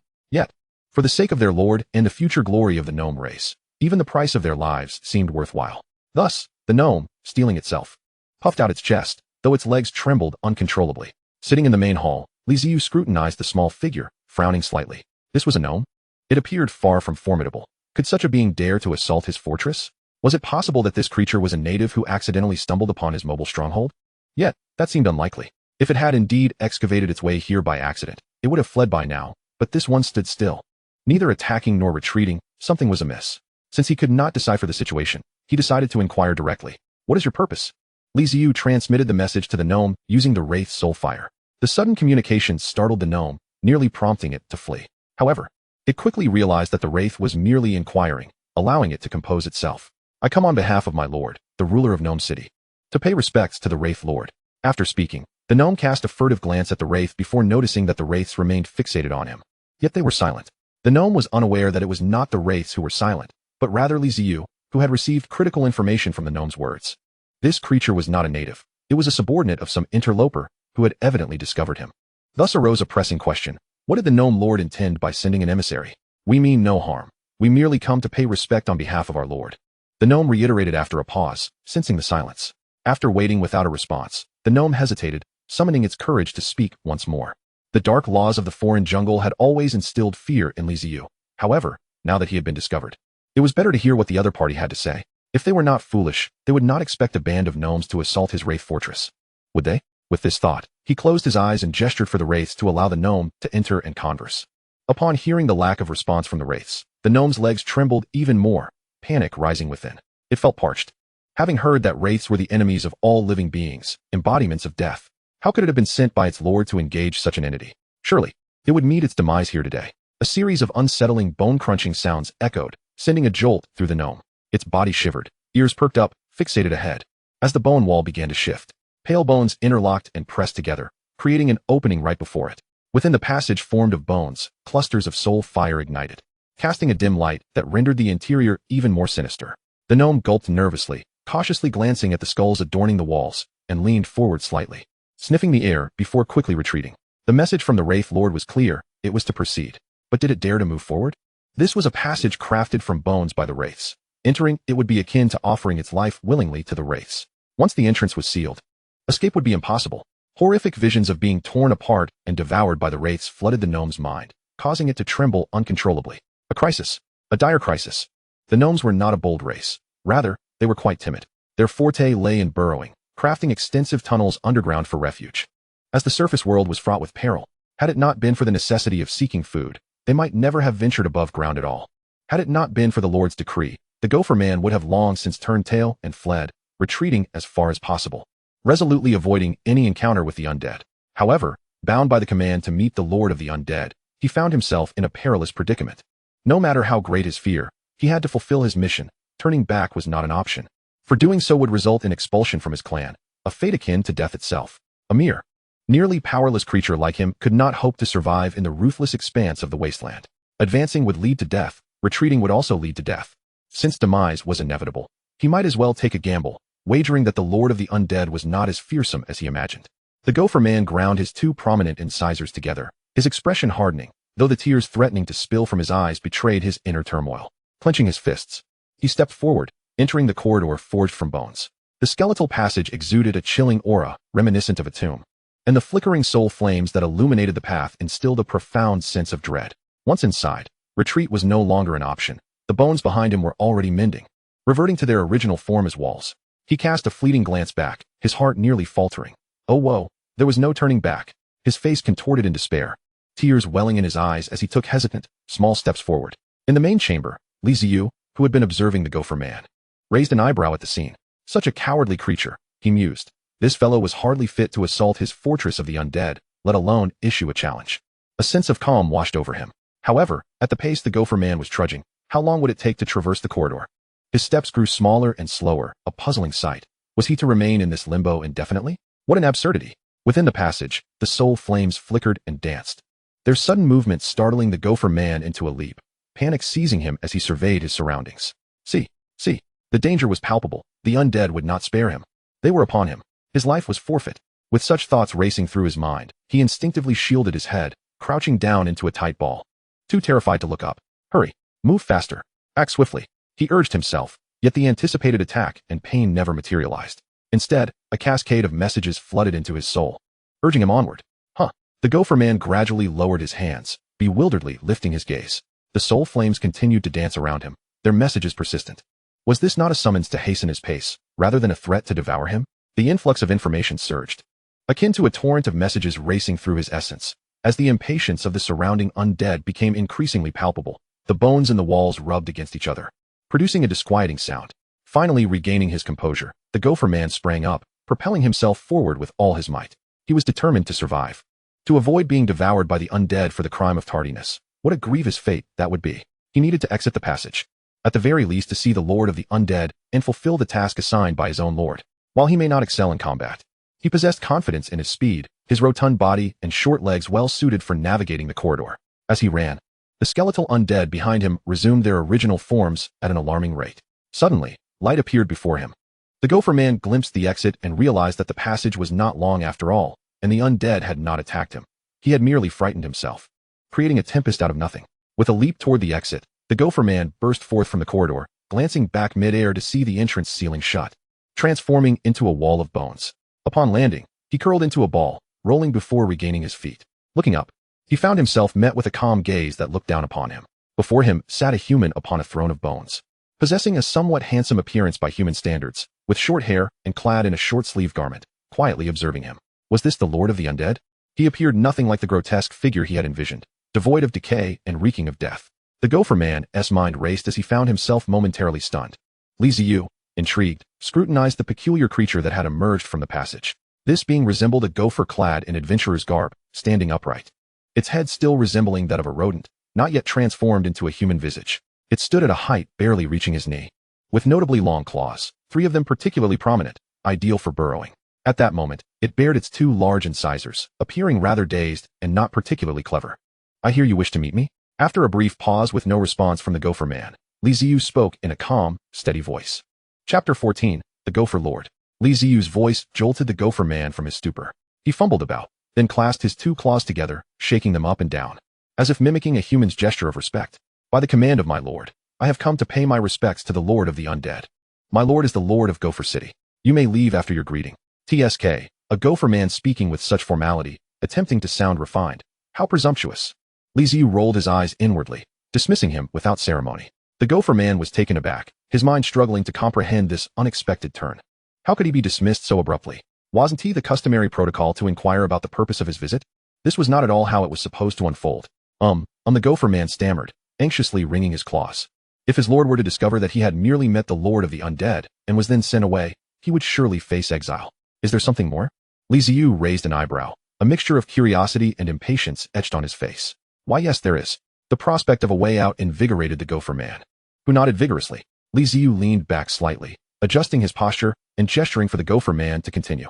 Taking a deep breath, the Gopher Man quickly organized his thoughts, preparing his words anew. Our Gopher City is a bastion of peace, rarely engaging with the factions of the wasteland. We come bearing goodwill, wishing to avoid any conflict with the realm of the Undead. Having spoken, the Gopher Man stole a glance at the Lord of the Undead, only to find him yawning, appearing utterly disinterested in his words. This was typical. In previous encounters with factions from the wasteland, they had often displayed similar indifference. In a land where resources were scarce, survival depended on formidable strength. Notions of peace and avoiding conflict were mere empty platitudes to those struggling for existence. However, he hoped that their identity might change the tone of the conversation. As you can see, we are but a feeble existence, mere pitiful creatures lurking beneath the earth. Yet we are reputable merchants. We possess trade routes across the wasteland, and whatever you require, we can procure it for you with utmost speed. The Gopher Man spoke rapidly, this speech a well-rehearsed routine, flowing from his lips with the ease of a seasoned performer. Merchants. The mention of trade piqued Ziyu's interest, prompting him to sit up straight, his previous fatigue and impatience evaporating, replaced by an expression of curiosity. He stroked his chin, his gaze fixed upon the molefolk, pondering the veracity of their words. Were they genuine merchants, or was this merely a ruse? The molefolk were hardly a formidable race.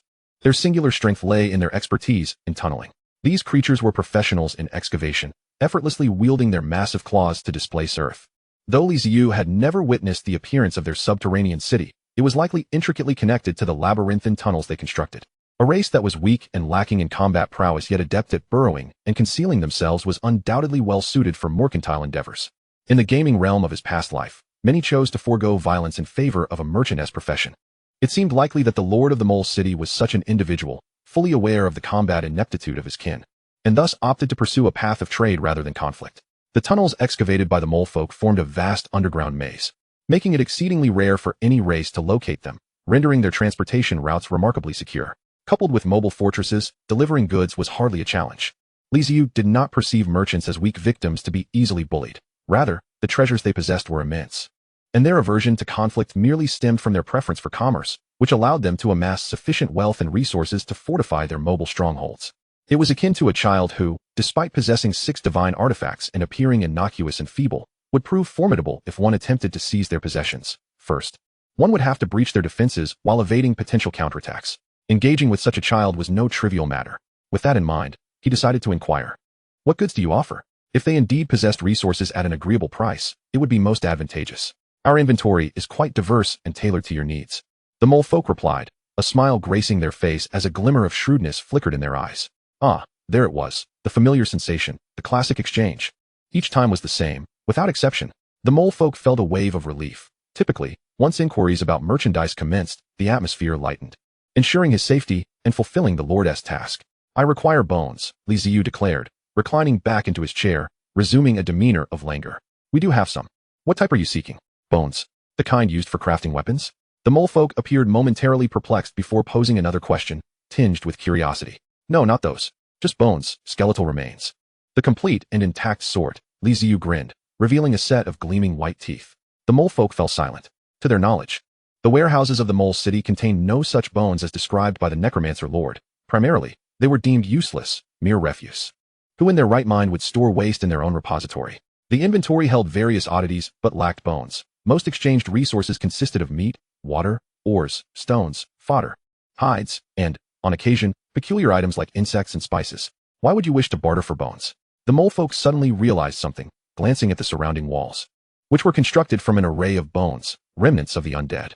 It dawned upon them that these bones served as the fundamental material for creating undead beings. Hence the necromancer lord's demand for them. None. Ziyu inquired with a playful smile. Do not take offense. You seem to think I am easily trifled with. In trade, there is always cunning. Though I am considering exchanging resources with you, it does not imply I am willing to be deceived, the mole folk retorted, rubbing their claws together in contemplation before nodding suddenly. There are. We will procure them in the future, though we do not have them at present. If you require them, we shall seek them out for you, the mole folk asserted, their eyes resolute and tone earnest. Very well, then. Do contact me when the time is right, Ziyu replied, studying the mole folk in silence for a moment before continuing. Necromancer Lord, I have a letter for you from the city lord. The mole folk produced a piece of animal hide, no larger than a handspan, and extended it forward. The necromancer stepped forward to receive the hide, presenting it to Ziyu. A quick scan revealed a name inscribed upon it, Conscientious Merchant. He nodded toward the mole folk, signaling the necromancer to see them out. This hide was likely comprehensible only to traversers. The city lord's intent was for Ziyu to add them as a friend. Chapter 015, Conscientious Merchant. The task assigned by the city lord was complete, and the mole folk, under the necromancer's guidance, approached the wall.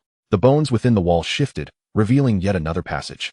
And the mole folk hurriedly squeezed through, eager to escape this place they found so terrifying. Observing the mole folk's hasty demeanor, Ziyu chuckled softly. Then opened the system's chat interface, inputting the Conscientious Merchant's ID to send a friend request. The true purpose of the envoy's visit was merely that small piece of hide.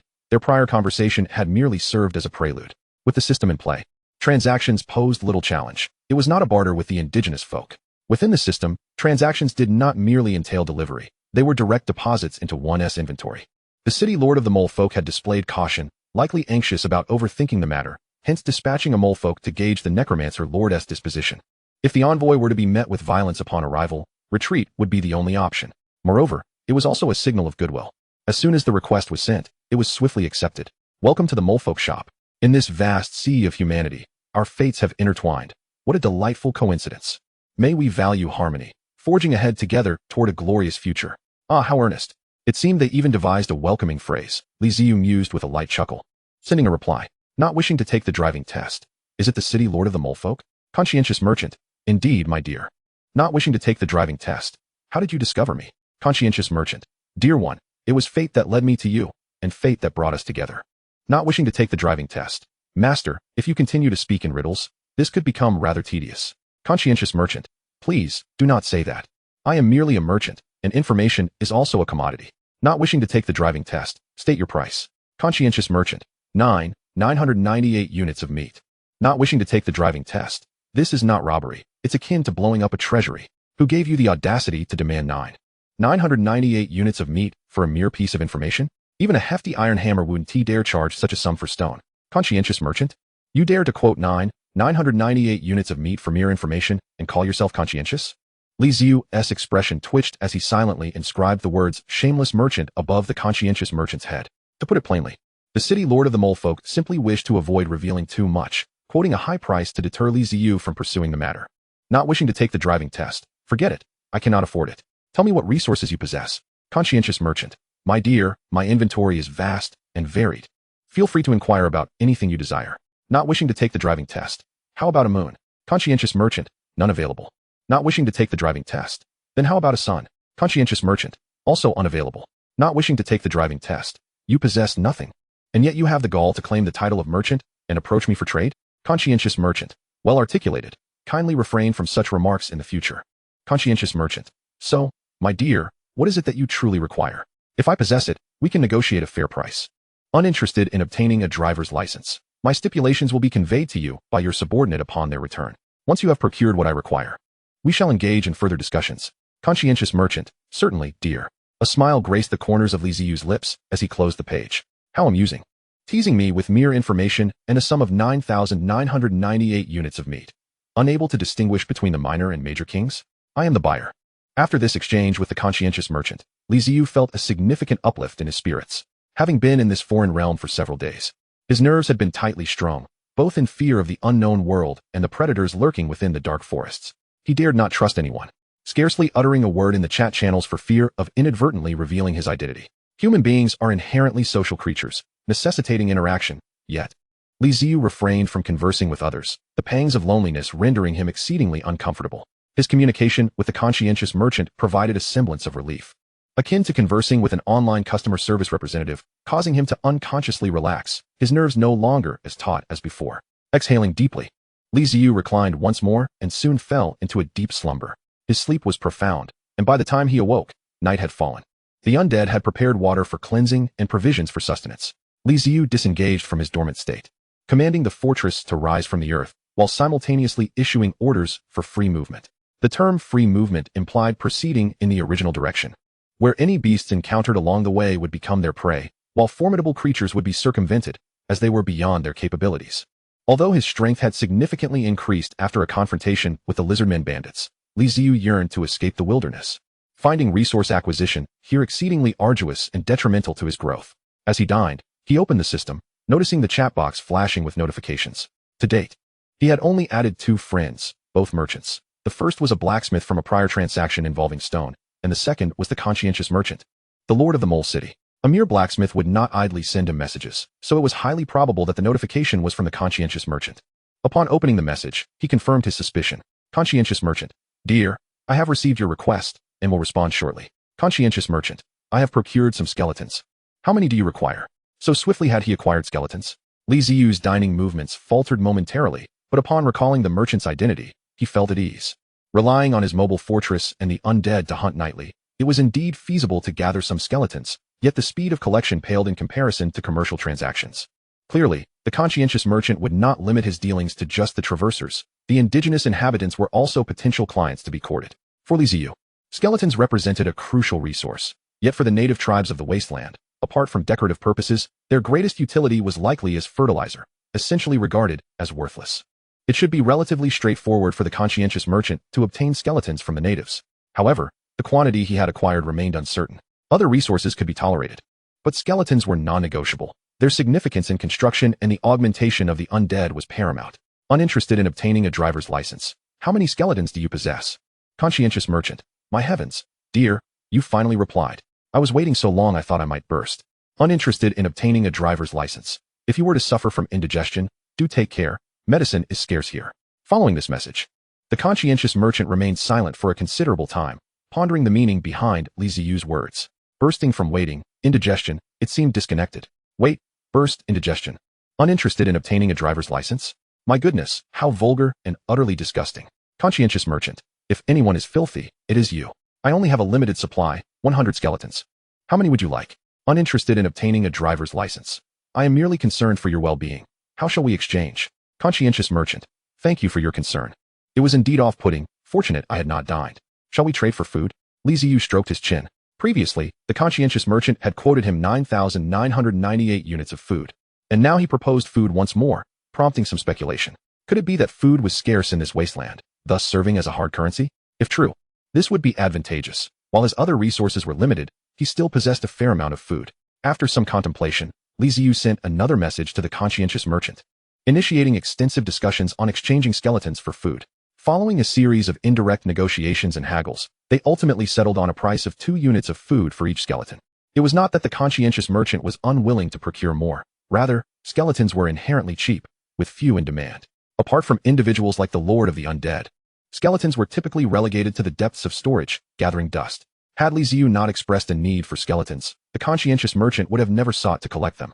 The acquisition of these 100 skeletons was nearly akin to a free endeavor. Being able to exchange them for food was already quite favorable. In the wasteland, food could be traded with the natives for various valuable items.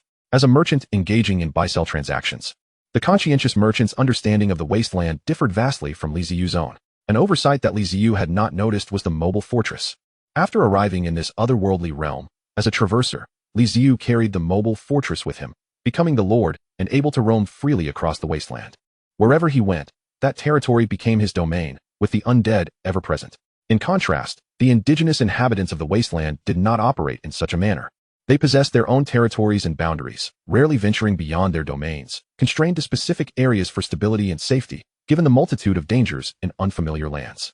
Consequently, whatever resources lay within their territory were what they could access. If their realm lacked sufficient beasts or vegetation, food would be scarce and without streams. Even obtaining water could pose a challenge. Having only recently arrived in this otherworldly realm, Ziyu had not yet recognized this fact, but the conscientious merchant had. This was a business opportunity. He understood clearly that food and water, even if not classified as hard currency, were certainly in demand, commanding favorable prices as long as relationships with the natives were maintained. Utilizing the skeletons, which the natives regarded as worthless and casually discarded, to obtain food from the Lord of the Undead represented an incredibly lucrative venture. Even if the price was modest, the conscientious merchant was exceedingly satisfied. With the assistance of the system, the two completed their exchange. Ziyu's warehouse diminished by 200 units of food, yet he acquired 100 skeletons, a mutually beneficial outcome. Conscientious merchant, a delightful collaboration. Dear, you are welcome to visit again. Uninterested in obtaining a driver's license, a delightful collaboration indeed. Conscientious merchant, dear, do you require more skeletons? Uninterested in obtaining a driver's license. Yes, if you have any, please contact me. Conscientious merchant, certainly, dear. As the dialogue concluded, a smile illuminated Ziyu's face.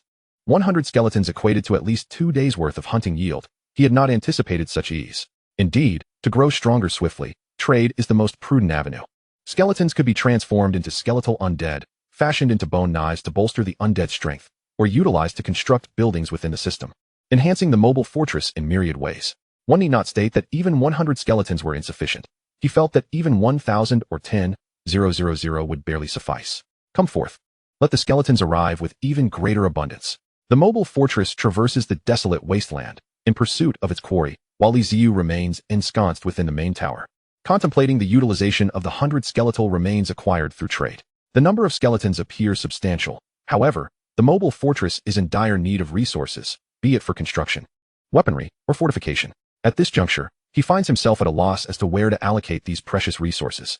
Alas, the constraints of poverty weigh heavily upon him, necessitating frugality and prudence in resource management. With a quiet sigh, Ziyu laments his predicament, feeling he has brought shame upon the transmigrators. Despite the passage of numerous days since his arrival, the mobile fortress remains at a mere level 1. Although it is referred to as a castle, it scarcely resembles one.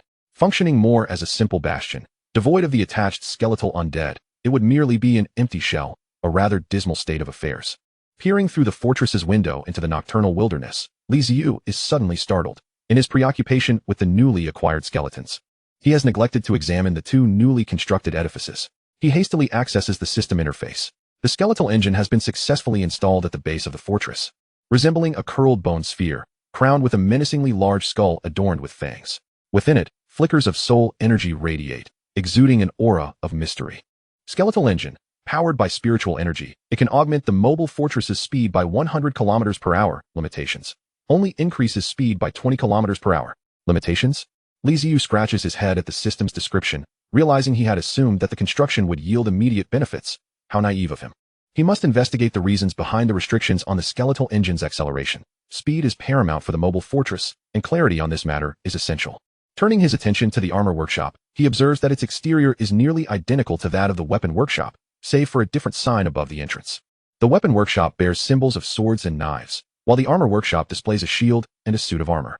The closed doors resemble a defensive stance, akin to an armored figure holding a shield. Upon inspecting the armor workshop's interface, he finds it to be quite similar to that of the weapon workshop, with the only difference being the replacement of weapons with shields and armor. Crafting still requires the expenditure of soul energy to unlock. The most affordable armor available is the small round shield, bone, requiring 30 units of soul energy to unlock. As Ziyu ponders this, he decides to unlock it. Having already unlocked the bone knife, acquiring a shield seems prudent for enhancing his defenses. The crafting requirements for the small round shield mirror those of the bone knife. 1 skeletal unit yields 5 round shields. Small round shield, bone shield. While its surface area is minimal and its defensive capabilities are limited, it is remarkably inexpensive. Research requirements, 30 units of soul energy. Ding. A new building has been unlocked. Immediately after unlocking the small round shield, the system chimes in with a timely notification. Ah, pleasant surprise. After a brief moment of astonishment, Ziyu eagerly clicks on the building page to discover several new construction options awaiting him. Warrior training camp, small bone wheel, large bone wheel. 3 new structures have become available for construction. Warrior training camp. Description, a facility for training skeletal warriors. Unlockable unit, basic skeletal warrior. Prerequisite requirements, unlock small bone knife, small round shield, bone shield. Construction requirements, 50 units of skeletal remains, 100 units of stone, 100 units of wood, 50 units of beast hide. Space requirement, 20 units. How intriguing, had he not unlocked the bone knife and round shield. The warrior training camp would have remained a hidden structure, never to be revealed. It is precisely because he has unlocked weapons and armor that this building option has emerged. A clever system indeed. Ziyu feels somewhat exasperated and swiftly turns his attention to the two wheels. Unsurprisingly, they too are hidden options, only visible after constructing the skeletal engine. It is evident that the limitations on the skeletal engine are likely due to the size of these wheels. According to the system's explanation, the current basic wheels of the mobile fortress cannot withstand the power generated by the skeletal engine, which would lead to catastrophic failure and immobilization of the fortress. The basic wheels can only endure a maximum speed of 50 kilometers per hour. Only by replacing them with new wheels can the speed be maximized. Chapter 017, The Bison Herd. Gazing at the two wheels, Ziyu feels a twitch at the corner of his mouth, his heart racing with excitement, his hand trembling as he slowly opens the description page. Large bone wheel. Description: higher endurance, greater durability. The larger and sturdier it is, the more it can enhance the mobile fortress's speed dramatically. Construction requirements: 50 units of skeletal remains. Space requirement: none.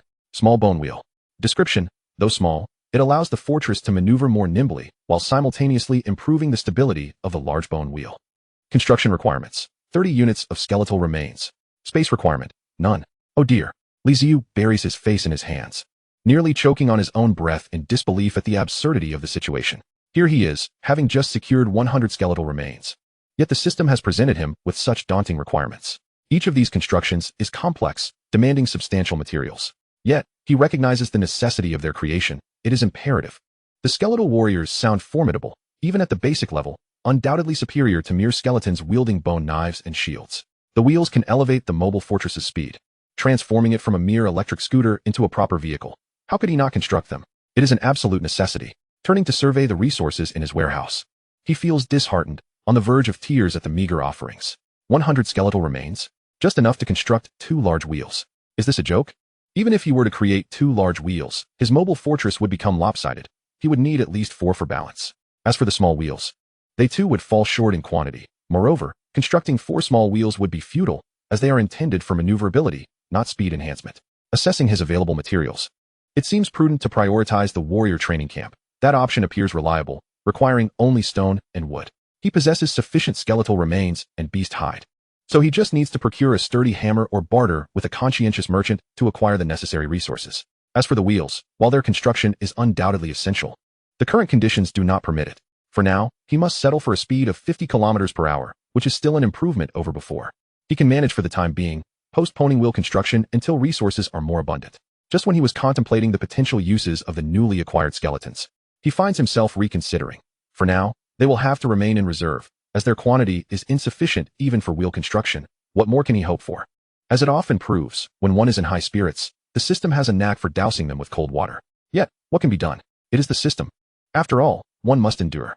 Ziyu closes the page, shuts his eyes, and rubs his temples in an attempt to alleviate his rising blood pressure. Report.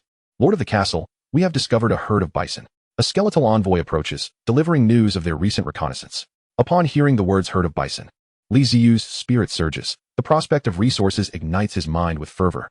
The wasteland is inherently barren, and hunting at night poses far greater challenges than during the day. Many herbivorous creatures are active in daylight, retreating into hiding come nightfall, making them elusive targets. Thus, nighttime hunts typically yield only the occasional stray animal or nocturnal creatures. Encountering a herd of bison is fortuitous, an opportunity not to be squandered. The skeletal remains are also measured in units. For instance, the skeletal structure of an adult bison is decidedly larger than that of a prairie wolf.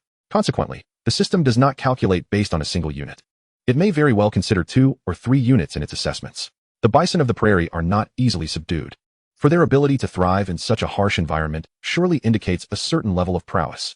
With those formidable horns, a single charge could be quite formidable, and their momentum when running possesses considerable force. However, while these creatures are highly effective against living beings, their efficacy diminishes significantly when confronted with skeletal undead. In fact, for most beasts, skeletal undead are merely prey, easily hunted as long as one can keep pace, without the concern of sustaining substantial damage. The key lies in proximity. As long as one can approach sufficiently close, there will invariably be a reward. Have the bison detected us? Ziyu turned to glance at the reporting skeletal undead, a hint of nervousness evident in his voice. Most creatures of the prairie are exceedingly vigilant, especially at night. the slightest rustle or breeze sends them fleeing at remarkable speeds. Pursuing them with the mobile fortress would merely consume time, and one would have to wait until they tire before attempting to hunt, which could result in a significant delay.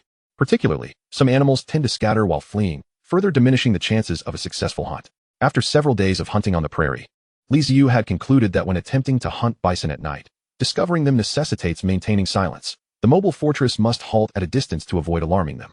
The skeletal undead should then quietly exit the fortress and stealthily approach, striving to get as close as possible. Of course, this method carries its own risks. There remains a high probability of provoking their wariness during the approach, yet it is certainly preferable to charging forth in the mobile fortress. They have not detected us. The skeletal undead appeared quite honest. Previously, the Lord had issued a decree that they could handle solitary or small prey independently, but when encountering herd animals, they were required to report in advance. Thus, upon discovering the herd of bison, it hastened to inform Ziyu. How many bison are there? Dozens. After a moment of silence, the skeletal undead transmitted an uncertain message. While they could sense the bison herd, counting them proved challenging, and they could not provide an accurate answer at that moment. Nonetheless, for Ziyu, this information sufficed. Dozens of bison, if successfully hunted, would yield substantial rewards.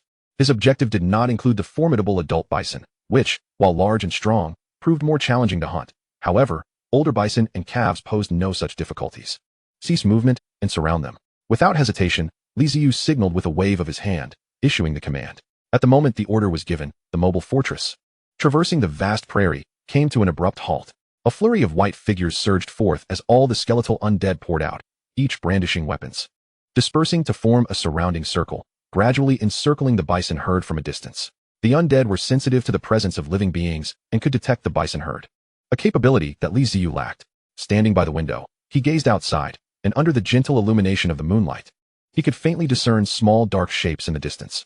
There lay the bison herd. The bison of the prairie are categorized into several types. The ones Ziyu encountered were referred to by the prairie dwellers as big-horned cattle, characterized by a pair of curved, spiraled horns that appeared somewhat uncoordinated atop their heads. Big-horned cattle maintain a regular lifestyle, seeking water and grass during the day and gathering together to rest at night. The strongest adult bison form the outermost layer, serving as sentinels, while the older bison and calves are sheltered within. In the event of an attack, the adult bison would envelop the older ones and calves, fleeing together. Beneath the moonlight, the white figures moved with an ethereal grace, gradually expanding and creating distance.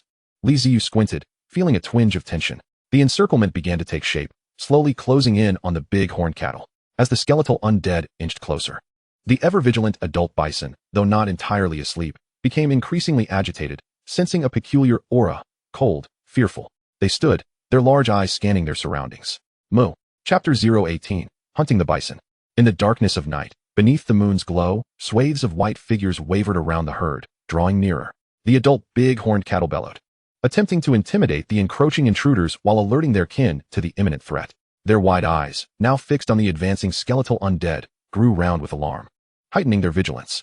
The inner circle, comprising the older bison and calves, began to rise, pacing anxiously. The warnings issued by the bison fell on deaf ears among the undead. They were hunters, unperturbed by mere vocalizations from their quarry.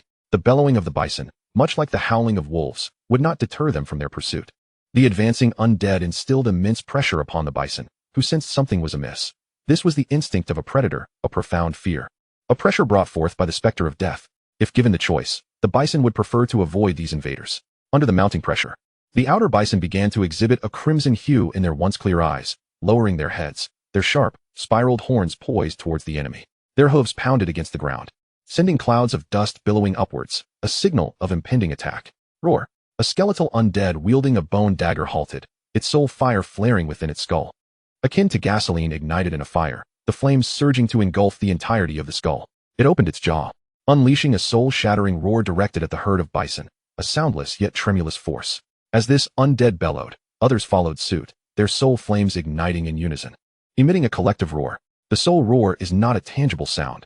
Under normal circumstances, it would go unheard. However, when a multitude of undead simultaneously emits such a roar, it generates a unique sound wave that directly impacts the soul, causing it to tremble and instilling a profound sense of fear. Akin to the foreboding of death, this is a distinctive ability of the undead.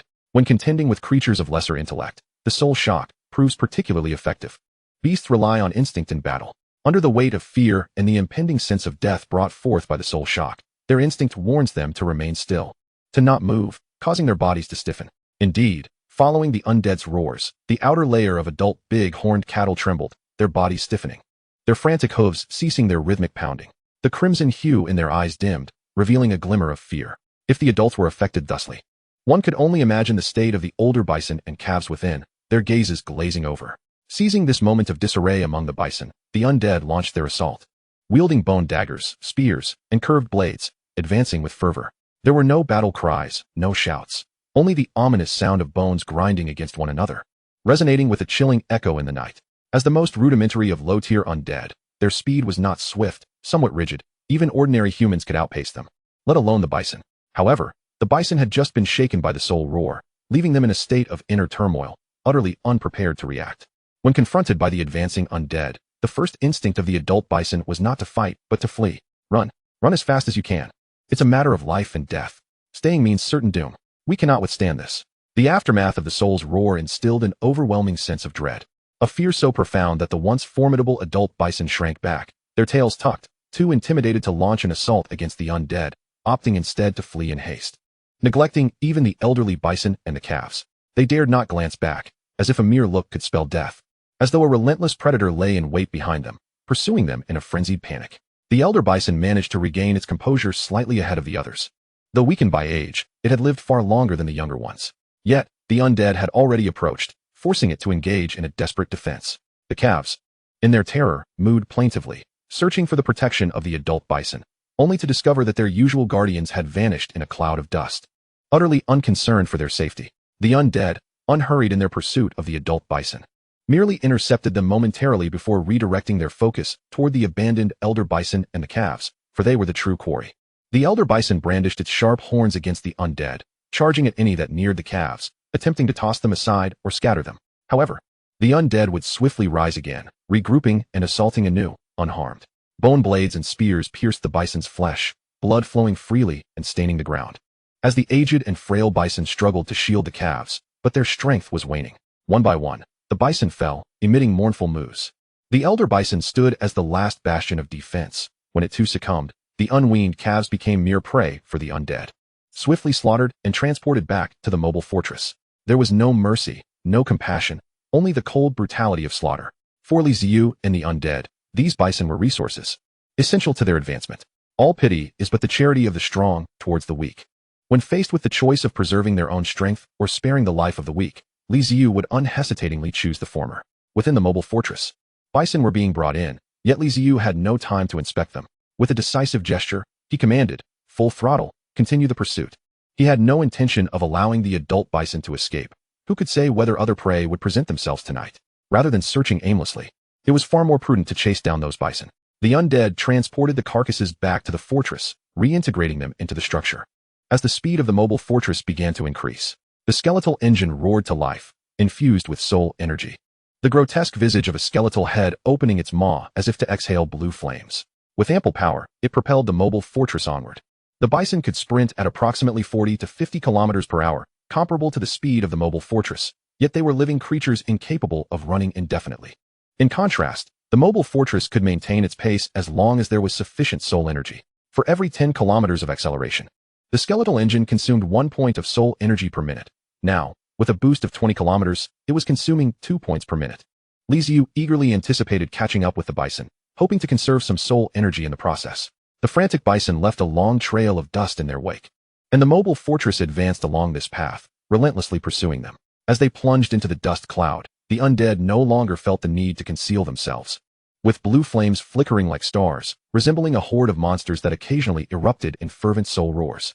Standing at the window, Ziyu strained to peer ahead. Though the dust obscured his vision, he trusted the undead's senses were accurate. Chapter 019, A Small Grove. Beneath the moonlight, a path of dust appeared across the vast plain, shimmering with blue starlight, as the bone-forged mobile fortress sped through the haze. Mooing, the bison charged ahead, yet could not fully shake off the pursuing monsters. Fear clouded their thoughts, driving them instinctively toward what they perceived as safety. Ziyu gripped the window ledge, gritting his teeth. He was eager to catch up with the bison and eliminate them, for the skeletal engine consumed soul energy with each passing minute. A minute or two was bearable, but prolonged consumption would be genuinely painful. His resources were not yet abundant enough to waste soul energy carelessly. An undead approached Ziyu, delivering the latest intelligence. An obstacle had been detected ahead, and the herd had entered it. Should they continue the pursuit? Li Ziyu paused, turning to the undead with a perplexed expression. What obstacle? He inquired. A grove, came the reply. A grove? Li Ziyu was momentarily taken aback. Then his expression brightened with delight. What a fortunate discovery. Finding wild grass in the wilderness is easy, but sourcing timber and stone is quite challenging. Otherwise, I wouldn't have traded a hefty iron hammer for stone. I never expected that in pursuing a herd of wild bison, I would stumble upon a grove. I cannot let this opportunity slip away. Timber and stone are valuable resources. I need them to construct a warrior training camp. The bison are mine, the timber is mine. The grove shall be mine. Continue the pursuit, and strive to eliminate them within the grove. With a sweeping gesture, Li Ziyu issued his command without reservation. The undead acknowledged the order and turned to depart. Ahead lay merely a small grove, with sparse trees and a small pond in its midst, a decent refuge in the wilderness. Although the trees were few, the mobile fortress could not advance further and had to halt outside. Once the mobile fortress came to a stop, the skeletal undead disembarked en masse, entering the grove. Before long, the sounds of bison could be heard, filled with fear, urgency, and rage, followed closely by the roars of the undead and the sounds of battle. With the cover of foliage, Li Ziyu could not discern the unfolding events from his vantage point. He felt anxious, yet dared not approach. It was one thing for the undead to be gored by the bison, but he was still human. A single thrust from those mighty horns could cost him his life.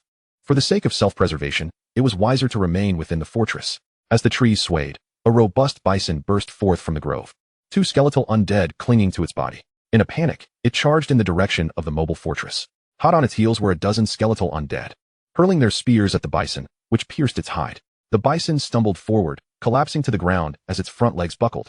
The two skeletal undead dismounted, seizing their bone blades and viciously stabbing at its neck. Blood spurted forth, and the bison lay still, the sounds from the grove gradually fading. Soon, groups of skeletal undead emerged from the grove, some in small clusters, others in larger packs, dragging the slain bison back toward the mobile fortress. 3 wild bison have escaped. Should we pursue? One undead reported. Pursue? Forget it. I won't expend soul energy for just 3 bison. Li Ziyu waved his hand dismissively, signaling that they need not continue the chase. The bison could be spared, but the timber was not to be overlooked. Do not pursue. Instead, fell trees. We require timber. Li Ziyu commanded, pointing toward the grove. Having just transported the carcasses of the great horned cattle back to the mobile fortress, the undead embarked once more. This time, however, they transformed into lumberjacks, albeit rather inept ones, lacking even the most basic of tools such as axes. Instead, they resorted to using bone knives and curved blades, resulting in an inefficiency that could bring one to tears. Fortunately, the undead required no rest and could toil endlessly. Though their pace was slow, their endurance was commendable. With all the undead dispatched to fell trees, Li Ziyu found himself with little else to occupy his time, prompting him to tally the spoils of their recent hunt of the great horned cattle. A total of 30 had been hunted, 14 adults, 7 elders, and 9 calves, an impressive yield that left Li Ziyu quite satisfied, at least in terms of the soul energy expended. He promptly turned to the system to decompose the materials. Decomposing 1 adult great horned cattle yields 100 units of fresh beef, 5 units of bones, 1 piece of damaged hide, and 8 units of soul energy. Decomposing 1 elder great horned cattle yields 80 units of fresh beef, 5 units of bones, 1 piece of hide, and 5 units of soul energy. Decomposing 1 calf yields 20 units of fresh beef, 3 units of bones, 1 piece of hide, and 5 units of soul energy. Decomposing. Oh, quite a bounty. As Li Ziyu beheld the notifications from the system, his eyes sparkled with excitement. Indeed, the haul was substantial. 140 units of beef, 142 units of bones, 30 pieces of hide, and 192 units of soul energy. What more could one desire? The meat, in particular, was of great significance, as it could be exchanged for a plethora of resources, bones, stone, wood, all of which could be bartered with the conscientious merchants. 2 units of meat could procure 1 bone. And with over 2,000 units of meat at his disposal, one could only salivate at the prospect of the bones to be acquired. He chuckled at the thought of outfitting his forces with large and small bone wheels, increasing their speed exponentially. While the soul energy was meager, it was a slight improvement over what he had acquired from the wasteland wolves, barely enough to offset his previous expenditures. It was clear that the undead were not sentient beings, merely common beasts. He recalled how he had directly bestowed 50 units of soul energy upon the lizard men. How splendid that was. Li Ziyu began to grasp a profound understanding. The soul energy mirrored the strength of a creature's essence. Those capable of developing wisdom amassed far greater soul energy than mere beasts. The disparity was vast. The more powerful the being, the stronger the soul, and thus, the greater the soul energy. As for hunting formidable adversaries, such thoughts were merely fanciful. He would do better to rest, as his current cadre of lowly skeletons could scarcely contend with even a single fierce beast. Through conversations, Ziyu had garnered a rough comprehension of the hierarchy of monsters in this world. The most common were the beasts he had hunted, not dissimilar to the animals of his past life. Above them resided the ferocious beasts, robust and cunning entities, often with peculiar appearances, their combat prowess far exceeding that of mere beasts. Beyond ferocious beasts lay the wild beasts and magical beasts, which were mentioned in the chat channels. According to the information exchanged, wild beasts were akin to warriors, possessing intelligence yet marked by simplistic thought processes. They were tough-skinned and generally large, but lacked specialized attacks. Magical beasts, on the other hand, could be likened to mages, fully sentient beings with significant disparities in physique and formidable combat capabilities, complemented by unique offensive techniques. The specifics of these techniques remained shrouded in mystery, though the lords in the chat warned that encountering a magical beast or wild beast necessitated flight. To remain was tantamount to courting death. Neither wild beasts nor magical beasts were foes he could contend with at this stage. While Ziyu pondered these matters, the undead had already felled several trees and transported them back to the mobile fortress. Chapter 020, Not a Son of Man. Using bone knives and curved blades to fell trees was indeed a troublesome and sluggish endeavor. Yet, the undead demonstrated an admirable spirit of perseverance, laboriously bringing the timber back to the mobile fortress, where the system promptly initiated the conversion of the wood. Trees of various lengths and widths were uniformly transformed into square wooden blocks by the system, each block representing one unit of wood. Given the modest size of the trees in the wilderness, it was not overly arduous to accumulate several hundred to 1,000 units of wood, sufficient to meet the requirements for constructing a warrior training camp. With a decent surplus as well. Under the moonlight, a beleaguered throng of undead diligently chopped wood and transported it back to the mobile fortress, repeating this task until the dawn approached. By the time the warehouse had accumulated over 700 units of wood, Ziyu also instructed the undead to fetch some water from the nearby pond. Though the undead required neither food nor water, he did. Water was also a resource, and it was prudent to stockpile some for contingencies. Before the sun rose, the mobile fortress departed from the forest that resembled a gnawed bone, venturing into the wilderness to seek a relatively safe location in which to enter a state of dormancy. Ziyu dared not remain near the woods. They represented a prime habitat within the wilderness.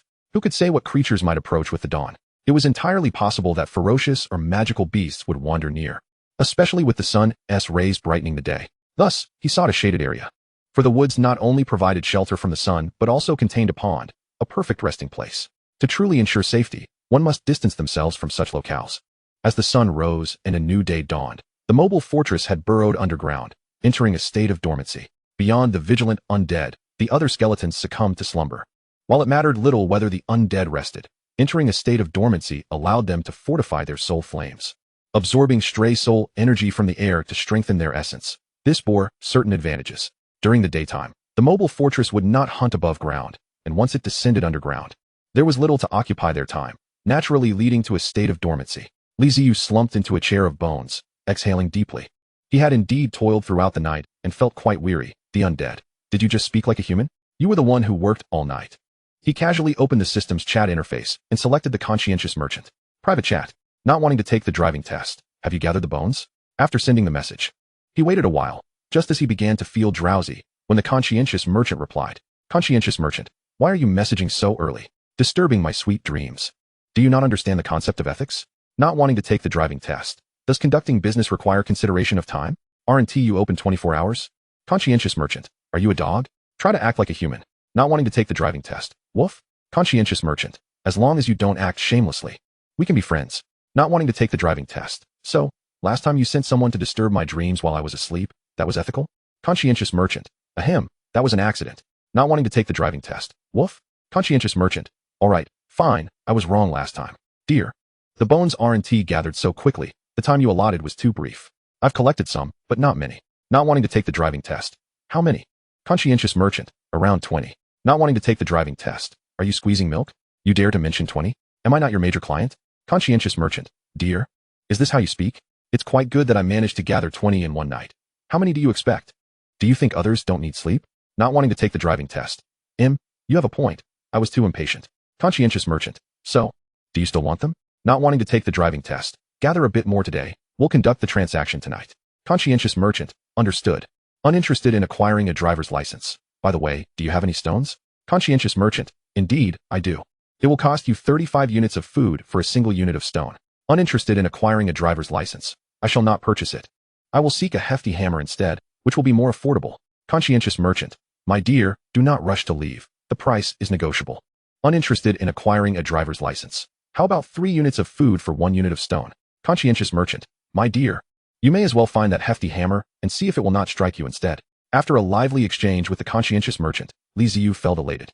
A smile gracing his face as he discussed a unified transaction for the evening, before promptly falling into a deep slumber.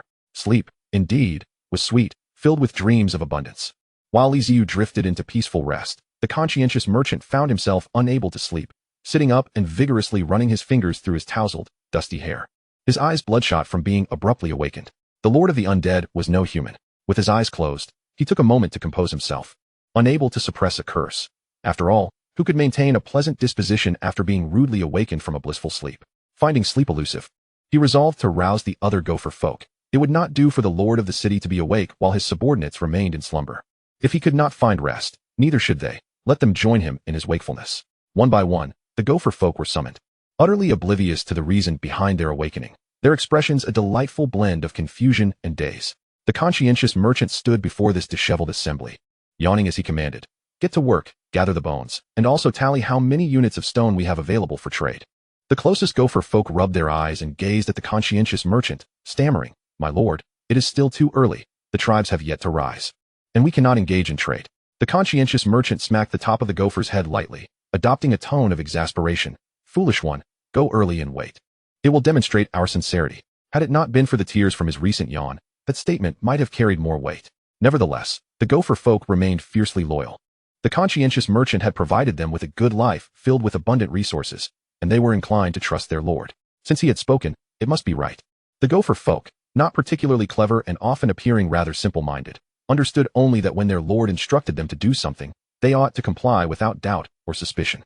Thus, the gopher city stirred to life, its inhabitants venturing forth through the extensive tunnels they had previously excavated, heading towards the tribes they could connect with. In just a few days since his arrival in this otherworldly realm, the conscientious merchant had forged numerous connections with various tribes through his business acumen. However, the tribes he could currently engage with were predominantly small to medium-sized, lacking in both numbers and strength. The larger tribes regarded a merchant of his modest stature with disdain. Rubbing his temples, the conscientious merchant chewed on a leaf, its flavor reminiscent of mint, but far more invigorating. A mere morsel of it revitalized his senses. Sitting upon a hide, he reopened the recent conversation, scrutinizing it carefully, for he sensed something amiss, a shift in tone from before. Change heralds opportunity. After several readings, the merchant's eyes sparkled with realization. The tone had transformed. In their recent exchanges, the Lord of the Undead had exhibited a newfound firmness. Evidently, something significant had transpired the previous night, likely involving the acquisition of a substantial resource, most probably food. This revelation filled the conscientious merchant with elation, for it signified that he could leverage trade to acquire even more resources, particularly those garnered from bones.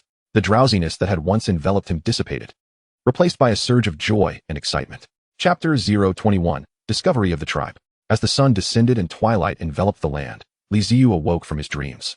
After tidying himself and partaking in a meal, he couldn't help but reflect on the irony of his situation. In his previous life, he had strived to cultivate the virtuous habit of rising early, yet now, having traversed into another world, he was on the verge of becoming a creature of the night.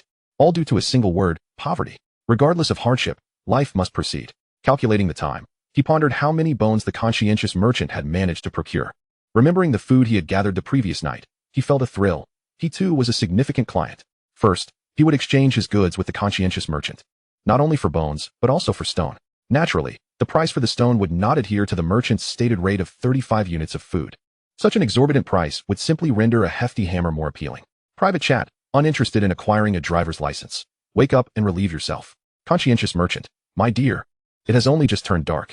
Uninterested in acquiring a driver's license. How many bones do you have? Conscientious merchant. I can present 300 bones in total. Uninterested in acquiring a driver's license. Tisk tsk, 300 bones in a single day? Conscientious merchant. My dear, should I perhaps unearth someone's ancestral grave tomorrow? I could likely gather more that way. Uninterested in acquiring a driver's license. Very well, 300 will suffice, though it is a bit scant. Even the smallest morsel is still sustenance. Conscientious merchant. Your confidence is quite audacious. You were not so bold when we spoke of 100 bones. It seems the Lord of the Undead has indeed acquired a considerable bounty. The Lord of the Gopher City had his own calculations in mind, maintaining the previous arrangement. He exchanged 600 units of meat for the 300 bones. After a round of haggling, Li Ziyu managed to negotiate a rate of 10 units of meat for each unit of stone, securing 100 units of stone. Coupled with the wood he had previously collected from the thicket, he finally amassed the materials required to construct the warrior training camp. After trading the over 2,000 units of meat he had obtained the previous night, a substantial portion had been consumed, yet he intended to reserve the remainder for future endeavors. Upon receiving 1,600 units of meat, the conscientious merchant's demeanor shifted dramatically, welcoming the esteemed client to return again, thus concluding their private chat. With the materials prepared, Li Ziyu promptly chose to initiate the construction of the warrior training camp. This particular structure demanded not only a considerable quantity of resources, but also occupied a vast area, 20 units in total. The Level 1 mobile fortress possessed a mere 100 units of construction space, and with the previous weapon workshop, armor workshop, and bone engine already consuming nearly 40 of the area, the once spacious mobile fortress now felt somewhat cramped. Construction was not an instantaneous affair, it required time. Li Ziyu, unwilling to remain idle, opted to build 4 large bone wheels and 2 small bone wheels, utilizing nearly all the bones he had on hand. With the remaining bones, he decided to craft 100 small round shields and summoned 50 skeletal minions to bolster his ranks.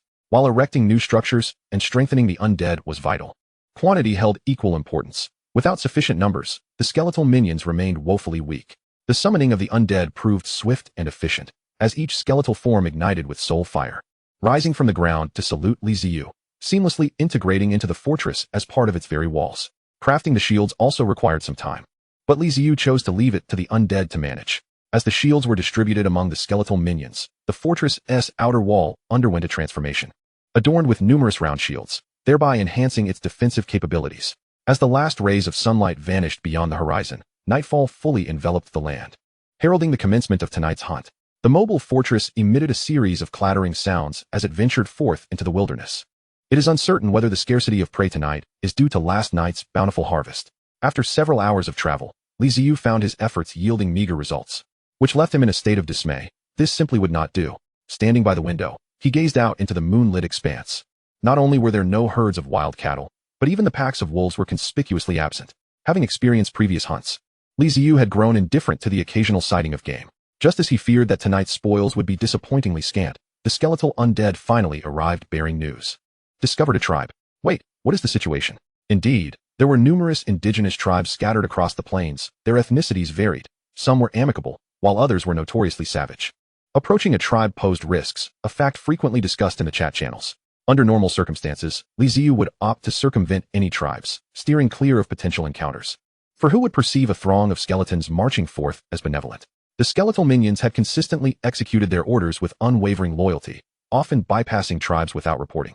But today they had taken the initiative to warn him, indicating that something significant was afoot. The specifics remained unclear, but it was suspected that a battle was in progress. A battle? Li Ziyu exclaimed, his eyes widening in surprise. What a fortuitous turn of events.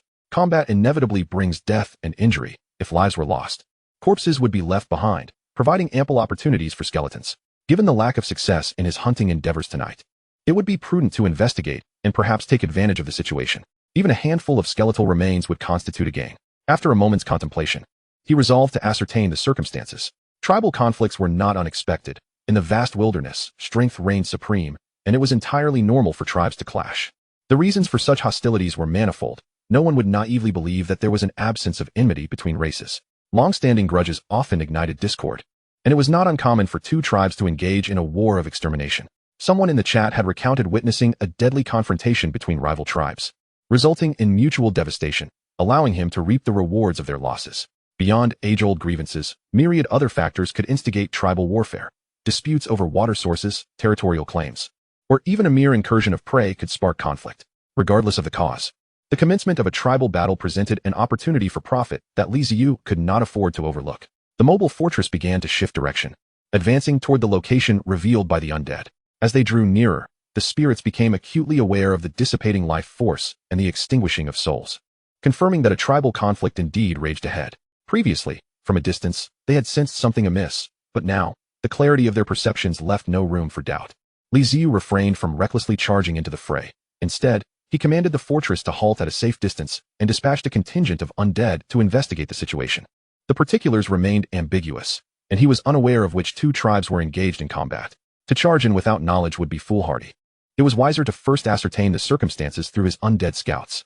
Dozens of skeletal minions disembarked from the mobile fortress, forming teams of 5 to silently converge upon the battlefield from various directions. Chapter 022, The Cunning of the Natives. The reconnaissance mission progressed smoothly. With the skeletal undead remaining undetected, they soon returned in groups to report the events unfolding ahead.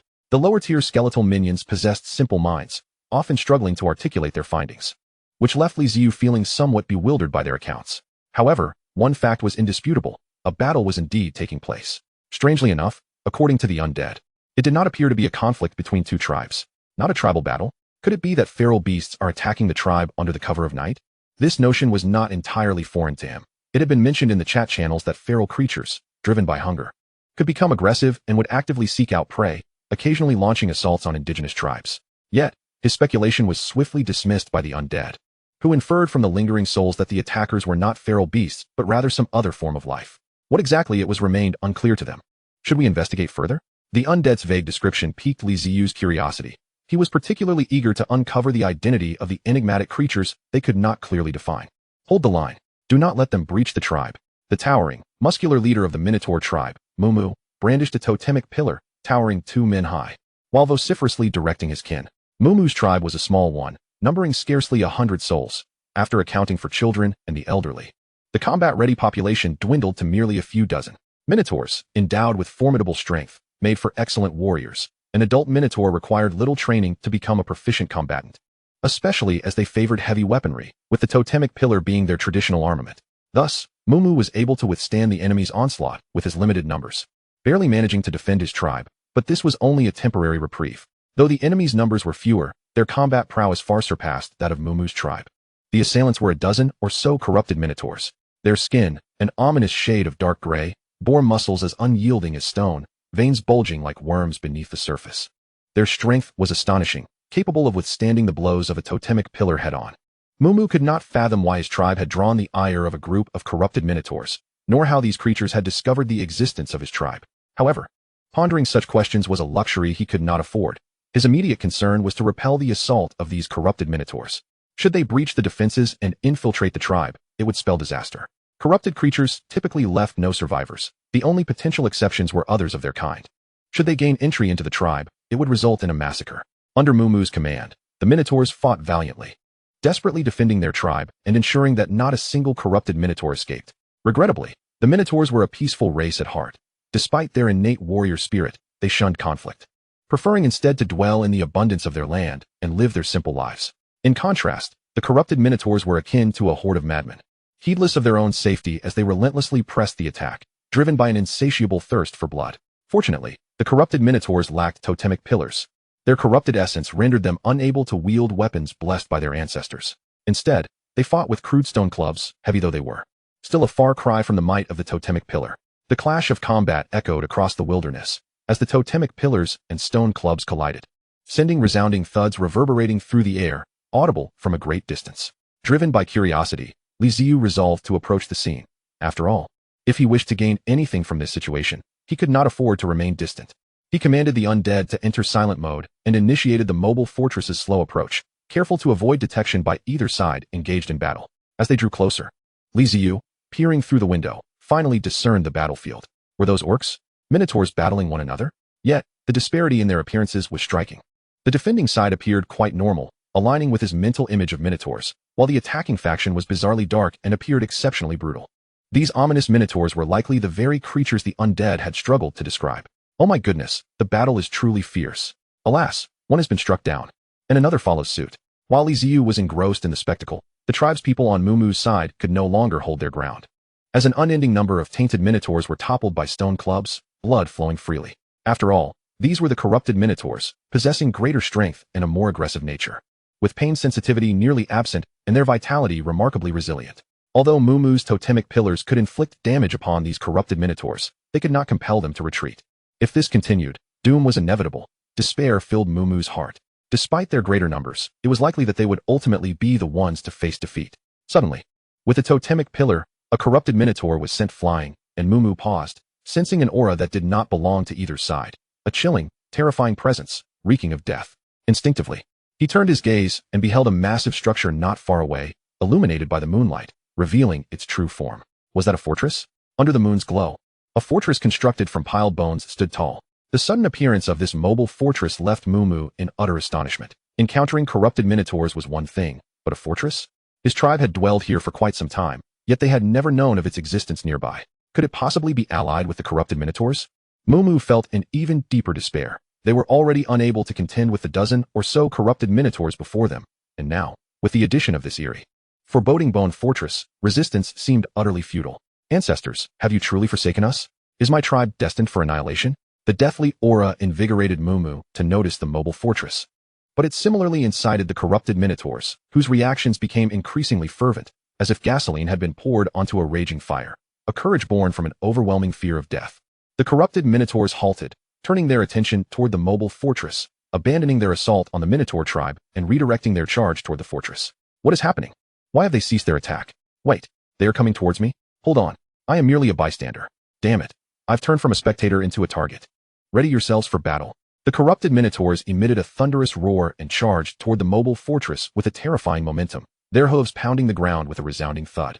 Wielding stone clubs, Ziyu quickly issued commands for the undead to prepare for combat. This is absurd. I haven't even reaped the benefits yet, and have already drawn the attention of the enemy. It would be inaccurate to say that I provoked them, as I merely approached the battlefield without any intention of intervening, yet they inexplicably turned their focus toward me. Could it be that I have fallen into a trap? Neither side was genuinely engaged in battle. Rather, they were creating a ruckus to lure unfortunate souls like myself into their fray. Curse it, these native beings are truly cunning. Chapter 023, Friend or Foe? Bang! The totemic pillar, which was meant to strike a corrupted minotaur, missed entirely, causing the young minotaur to stumble forward a couple of steps before regaining its footing, bewilderedly gazing at the howling corrupted minotaurs rushing into the distance. Chief, why are the corrupted minotaurs fleeing? Is that bone fortress your summoned reinforcements? Chief, do speak. The sudden shift of the enemy towards retreat left the minotaurs perplexed as they gathered around Mumu, clamoring with questions. You ask me, but who should I ask?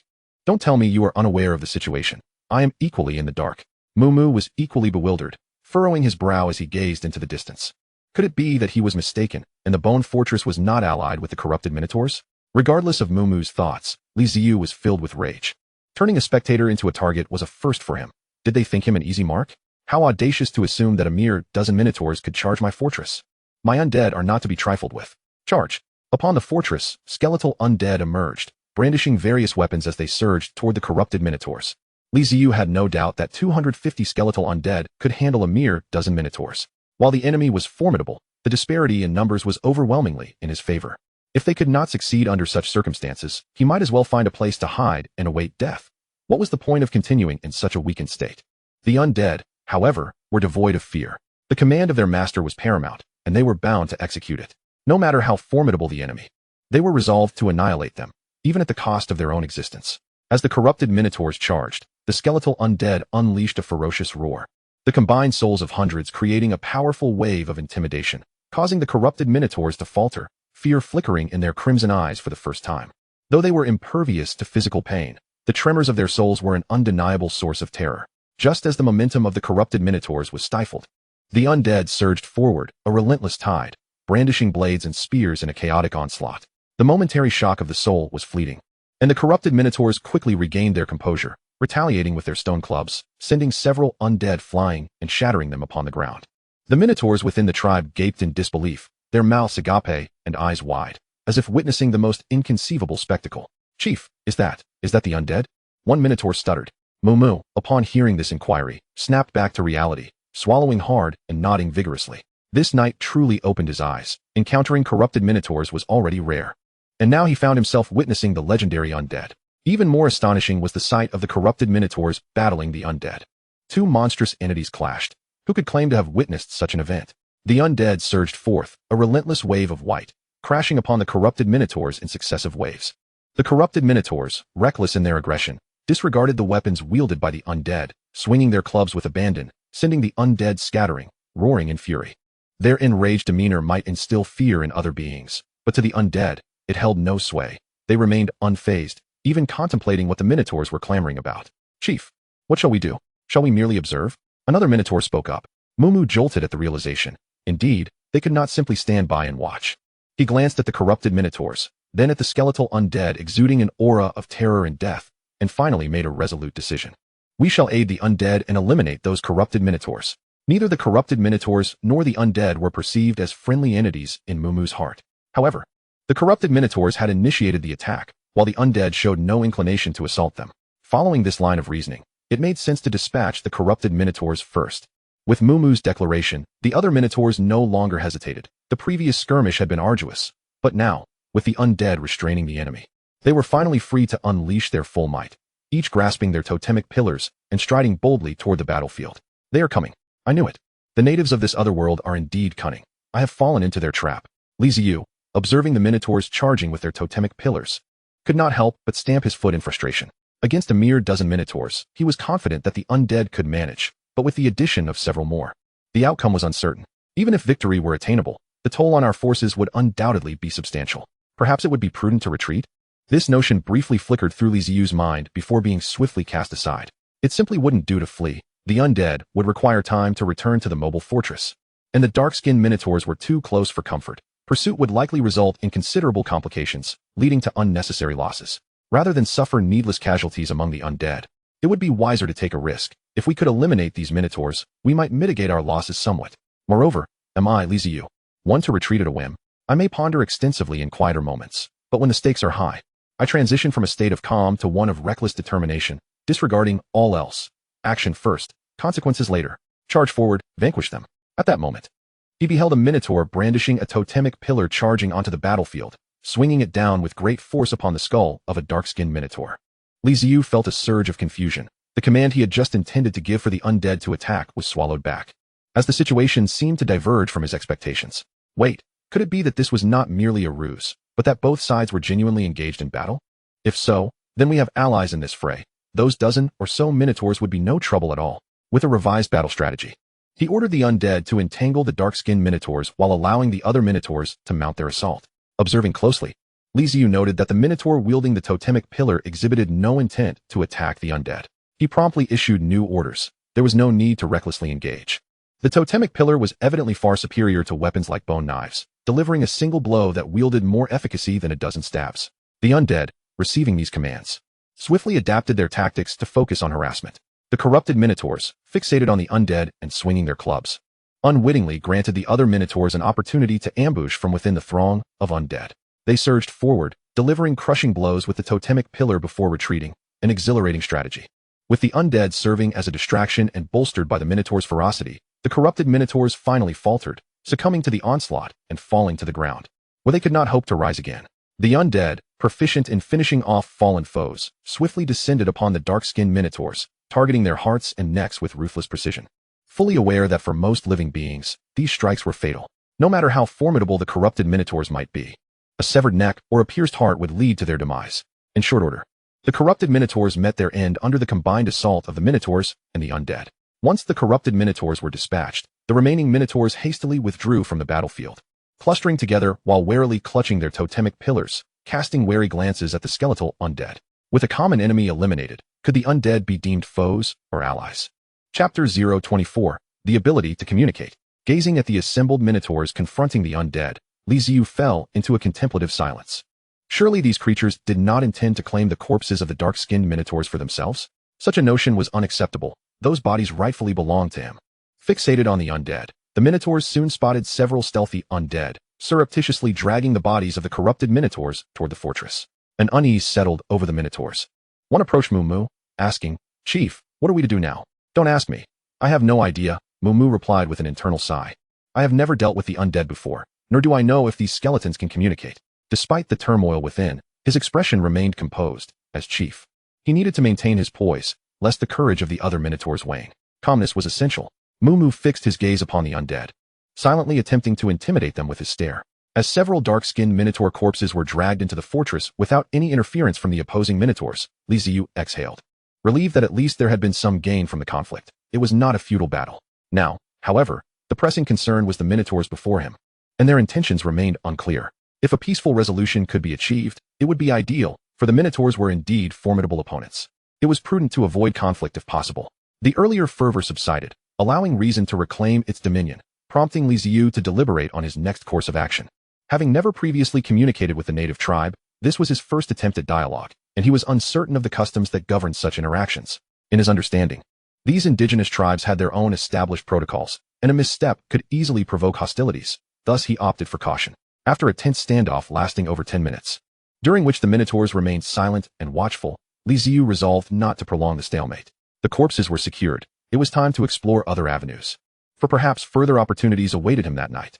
He issued a command to the undead to return to the fortress. Upon receiving the order, the undead turned back towards the mobile fortress. The Minotaurs, sensing the movement, immediately grew vigilant. Yet when they observed the undead retreating, they collectively breathed a sigh of relief. Even in the face of the fabled terror, fear lingered in their hearts. They welcomed the prospect of the undead departing. Wait! Mumu suddenly called out as the undead took their first steps away. The nearby Minotaurs were instantly alarmed, grasping at him. Chief, what are you doing? Don't act recklessly. Mumu glanced at the Minotaur who grasped him, shrugged off the grip, and with a thunderous crash, dropped the totemic pillar to the ground. Unarmed, he stepped forward toward the undead. The other Minotaurs, bewildered by their chief's intentions, feared the danger of approaching the undead without a weapon. They tightened their grips around their totemic pillars, ready to intervene should a crisis arise. The undead, initially advancing towards the fortress, halted in their tracks. Turning to regard Mumu, their soul flames flickering with curiosity and caution. Ziyu, observing from within the fortress, felt a spark of intrigue at the Minotaur's forthcoming approach. From the very beginning, Mumu had sensed something unique about these undead. They did not conform to the legends that depicted them as mere harbingers of death, filled with animosity towards all living beings, devoid of reason or compassion, leaving desolation in their wake as the enemies of all life. Yet these undead appeared to defy such descriptions. After vanquishing the corrupted Minotaurs, they had chosen not to attack, instead merely locking eyes with the Minotaurs before turning to depart. Perhaps communication was indeed possible. Mumu pondered this notion deeply. He held no doubts about the wisdom passed down from his ancestors. But what if these undead were not the same as those spoken of by his forebears? If communication were attainable, he yearned to uncover the mysteries of the White-Bone Fortress, what it was, and why it had manifested so close to their tribe. If it were to remain there indefinitely, he would need to consider relocating the tribe. Cohabitating with the undead did not seem a particularly safe prospect. As he approached the undead, Mumu felt a swell of anxiety, his palms slick with sweat, yet he endeavored to maintain his composure. He gestured and spoke. Can you speak? Can you communicate? If not, I will turn and flee. He was prepared to retreat at the slightest indication of danger.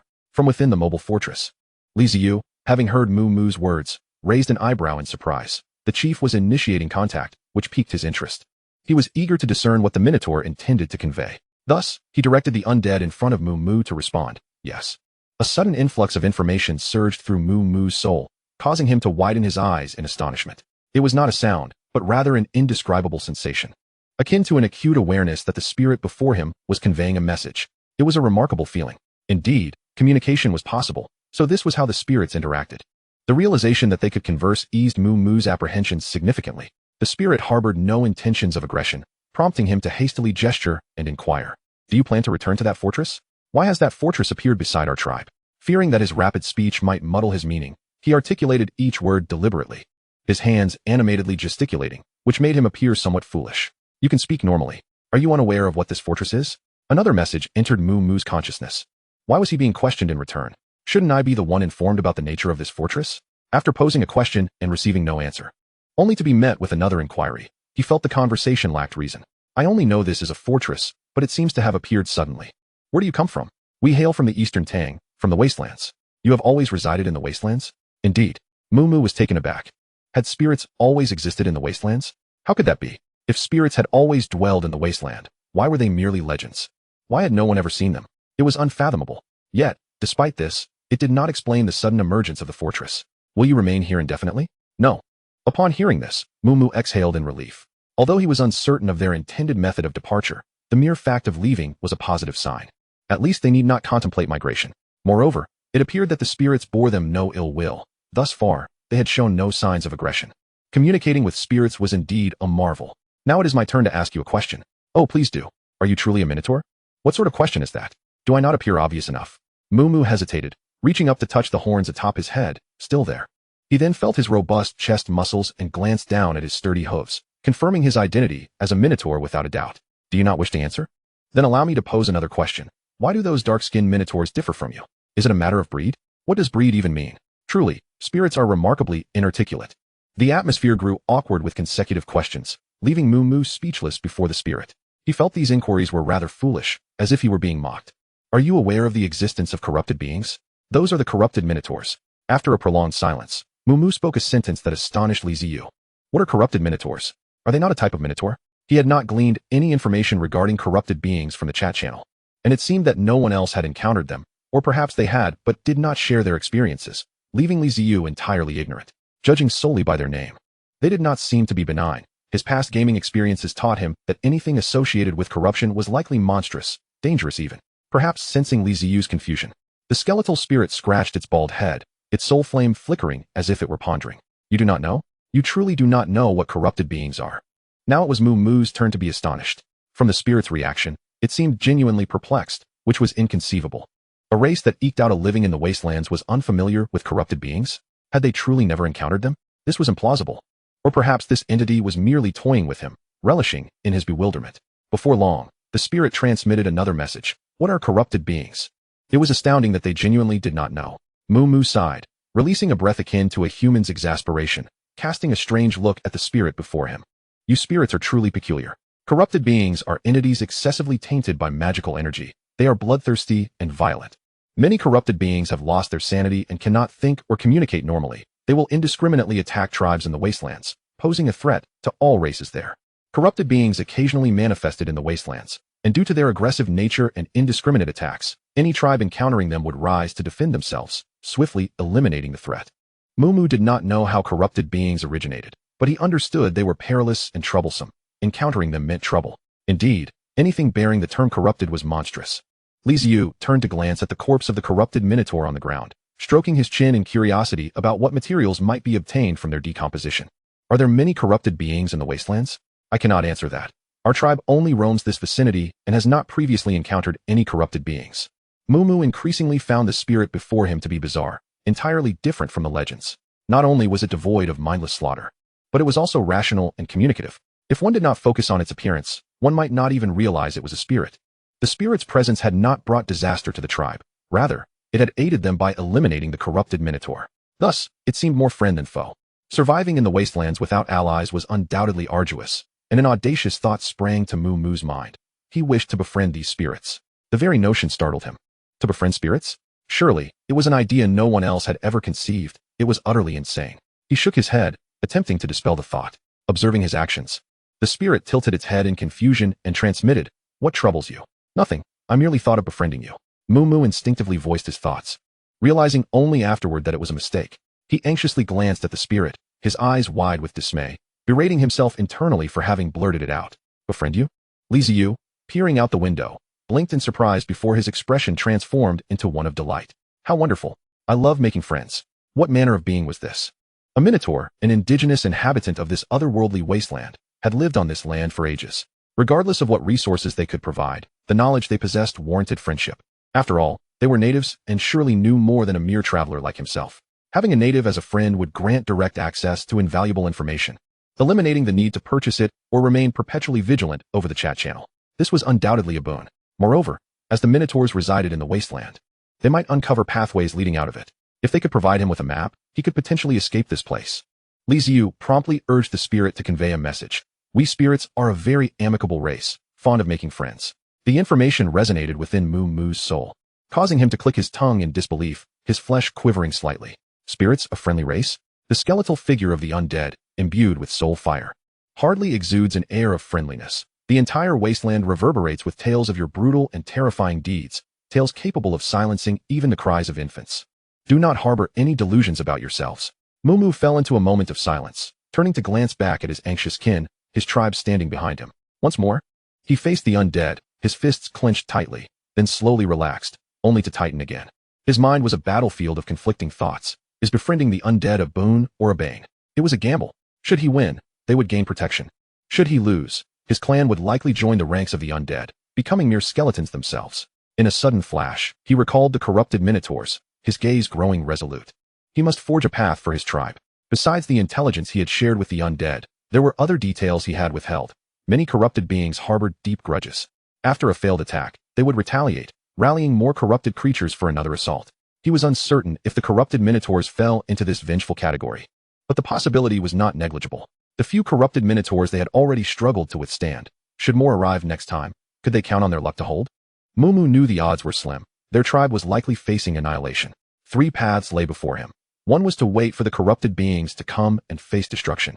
Another to relocate and abandon their homeland, and the last to befriend the undead, seeking their protection. It seemed that establishing camaraderie with the undead was the most prudent choice. He did not wish to forsake their current land. The wasteland was fraught with dangers, and suitable new territories were scarce and fiercely contested. Ziyu fixed his gaze intently on Mumu, awaiting his response. After a prolonged silence, Mumu exhaled forcefully, took a moment to steady his heart, and introduced himself. I am Mumu, the chieftain of the Minotaur tribe. On behalf of my people, I express our desire for amicable relations with the undead, wishing to forge an alliance. Splendid. Ziyu exclaimed, raising his fist in triumph, a smile illuminating his face. Let it be known, I am Ziyu, the skeletal lord and master of the moving fortress. May our friendship endure through the ages. Chapter 026, Wherein Lies the Aberration. These undead not only possess the ability to communicate, but also bore names. Ziyu. A most peculiar name indeed. Mumu found this odd, yet he maintained his composure, smiling as he shook hands with the skeletal figure before him. The Minotaurs were a straightforward people. When they considered someone a friend, that bond remained unshakable. Their sincerity placed them among the ranks of the honest. Devoid of deceit or trickery, of the known indigenous peoples, some were trustworthy companions while others were cunning and difficult to engage with. A great sage had once categorized them. The Minotaurs fell into the former group, making them highly desirable allies. Gaining the friendship of a Minotaur was indeed a stroke of good fortune. To quote that sage, Minotaurs are earnest and possess a remarkable loyalty. They can be somewhat stubborn, yet they are reliable in times of need. The small Minotaur tribe and the presently weak undead lord had forged a bond of friendship. Behind Mumu, his kin stood in stunned silence, questioning whether their chieftain had lost his sanity by befriending undead beings, representatives of death and dread. Was this not an invitation to their own demise? Mumu had his own plans. He turned to his tribe, subtly shaking his head to signal them to remain silent, then faced forward once more, gesturing towards the direction of his tribe. Welcome, new friends.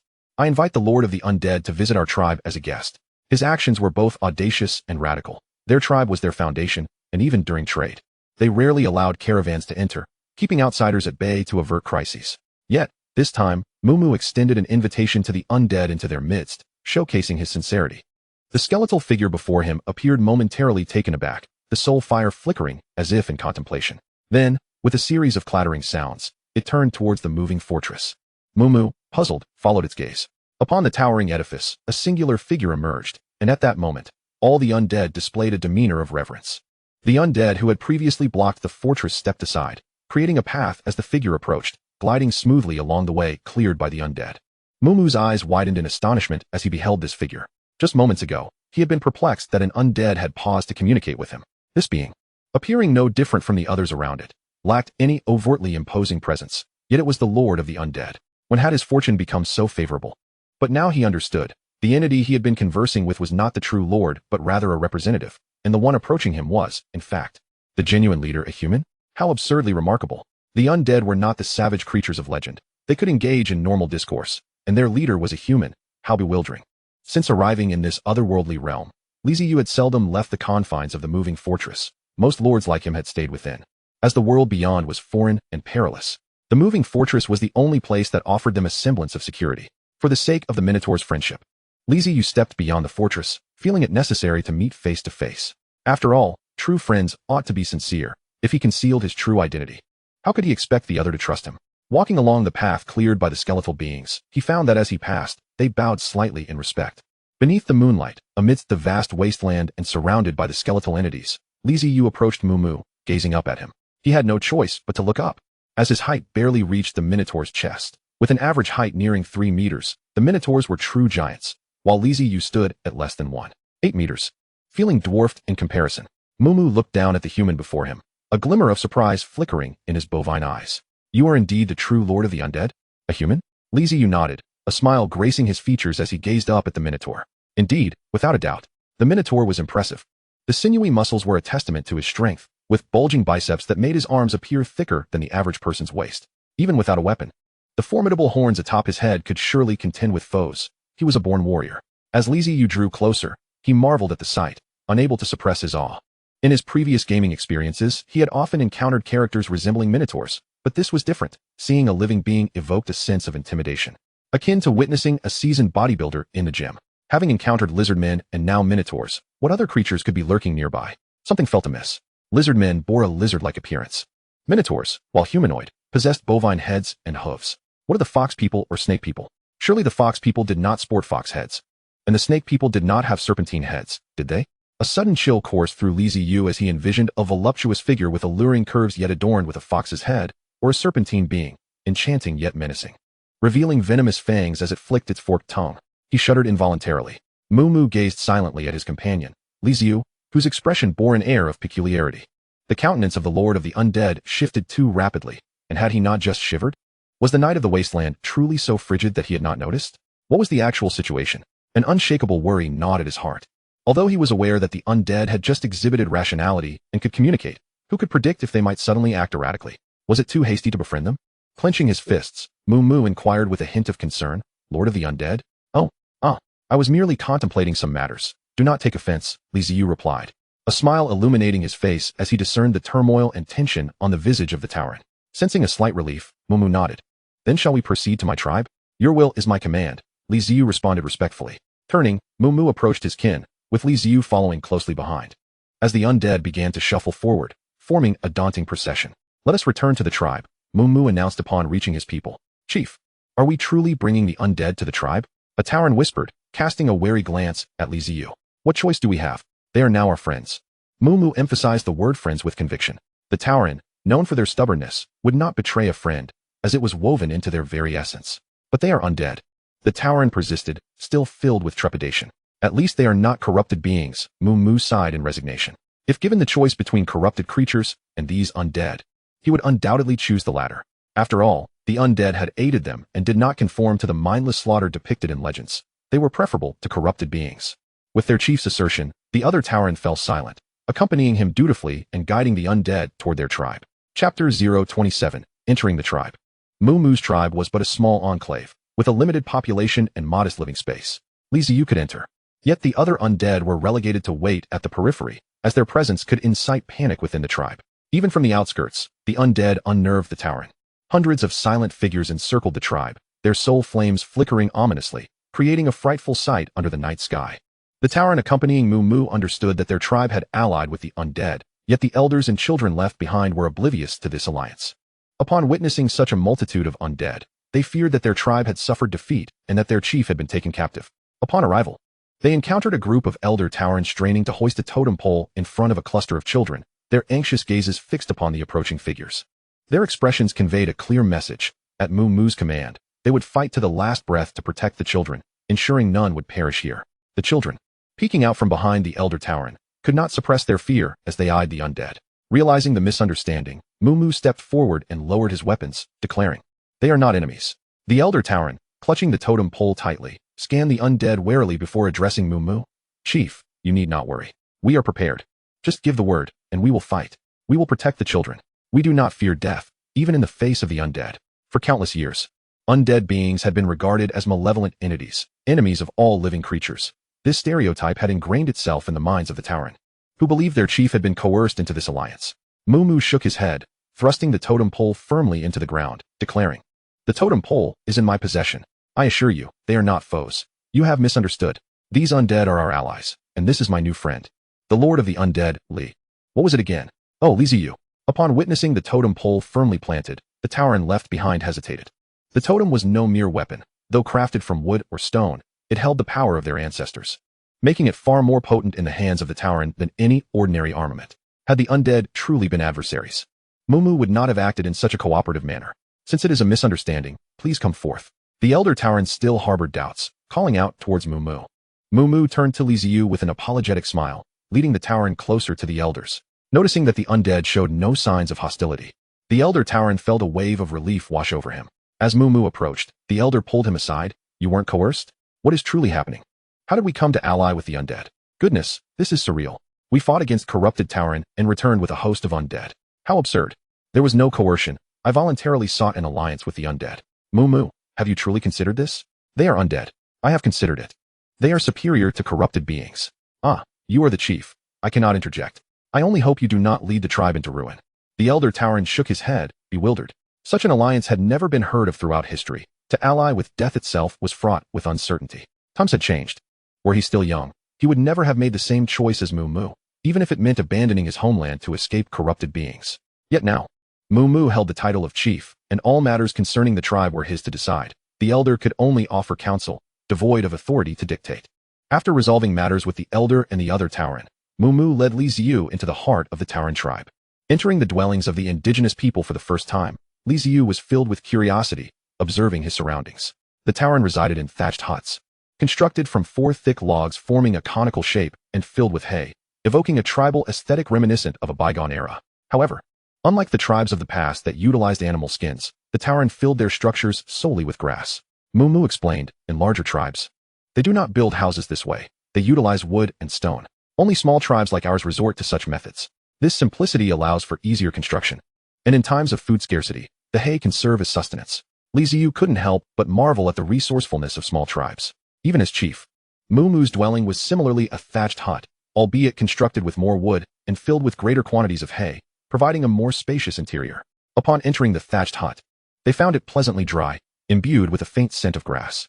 A pit had been excavated at the center, serving as a fire pit. Once seated, both parties engaged in amiable and cordial discourse, reaching a consensus on the future direction of their alliance based on mutual benefit and amicable relations. During the conversation, Ziyu inquired about the existence of fox and serpent peoples, curious about their appearances.